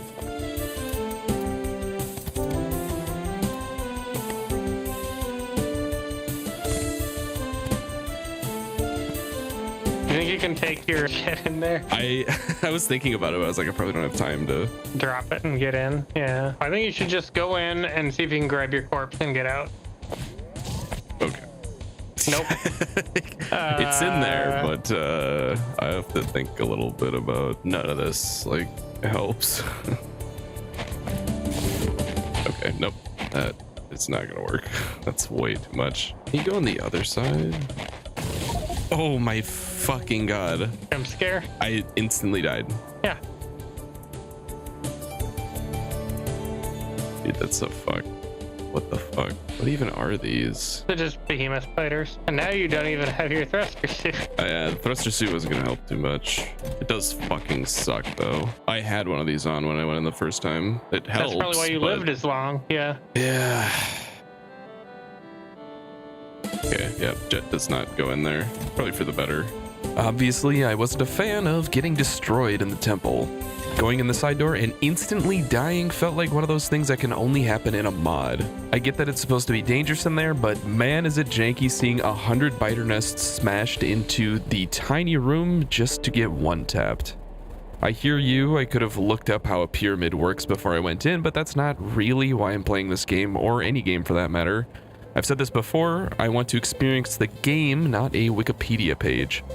I suppose if you're into Dark Souls-like games, this might be one of those things that you get off to, but I'm not into Dark Souls games, and I feel like these are quite punishing. I do like the intrigue and mystery, having spots to come back to in the late game in this sort of Metroidvania style is cool. It's just the combination of instantly dying massive planets to traverse and slower movement on alien biome terrain is pretty annoying. I might just also be losing my mind. I've had illusions of grandeur of actually beating this mod lately. I can see the path. I feel like I just gotta keep executing. The eye has shown me the way. Ugh, my carrying capacity is lower. God. In an uncontrollable rage, I manically built up the new planet. Nitric acid is needed for fertilizer, which is needed for the next step in vitamelange. This, of course, requires electrolysis. Ugh. At least I can use the oxygen for rocket fuel at some point. To keep the core miner going, I need to find a home for the Vita Nuggies, and it turns out they have a fuel value, which means I can turn them into processed fuel and store them to power both the trains and my base if I need more power in the future. I'm a huge fan of this, really liking vitamelange so far. I just need to actually be careful with pollution on this planet, so I'm only going to start burning them for power if my accumulators are really low. How's the chicken nugget factory going? It's good. We got some Tyson Anytizers going. Oh, love it. I could use some nuggets right now. Fertilizer also needs biomass, which can only be produced in biolabs, whose only recipe is biomass.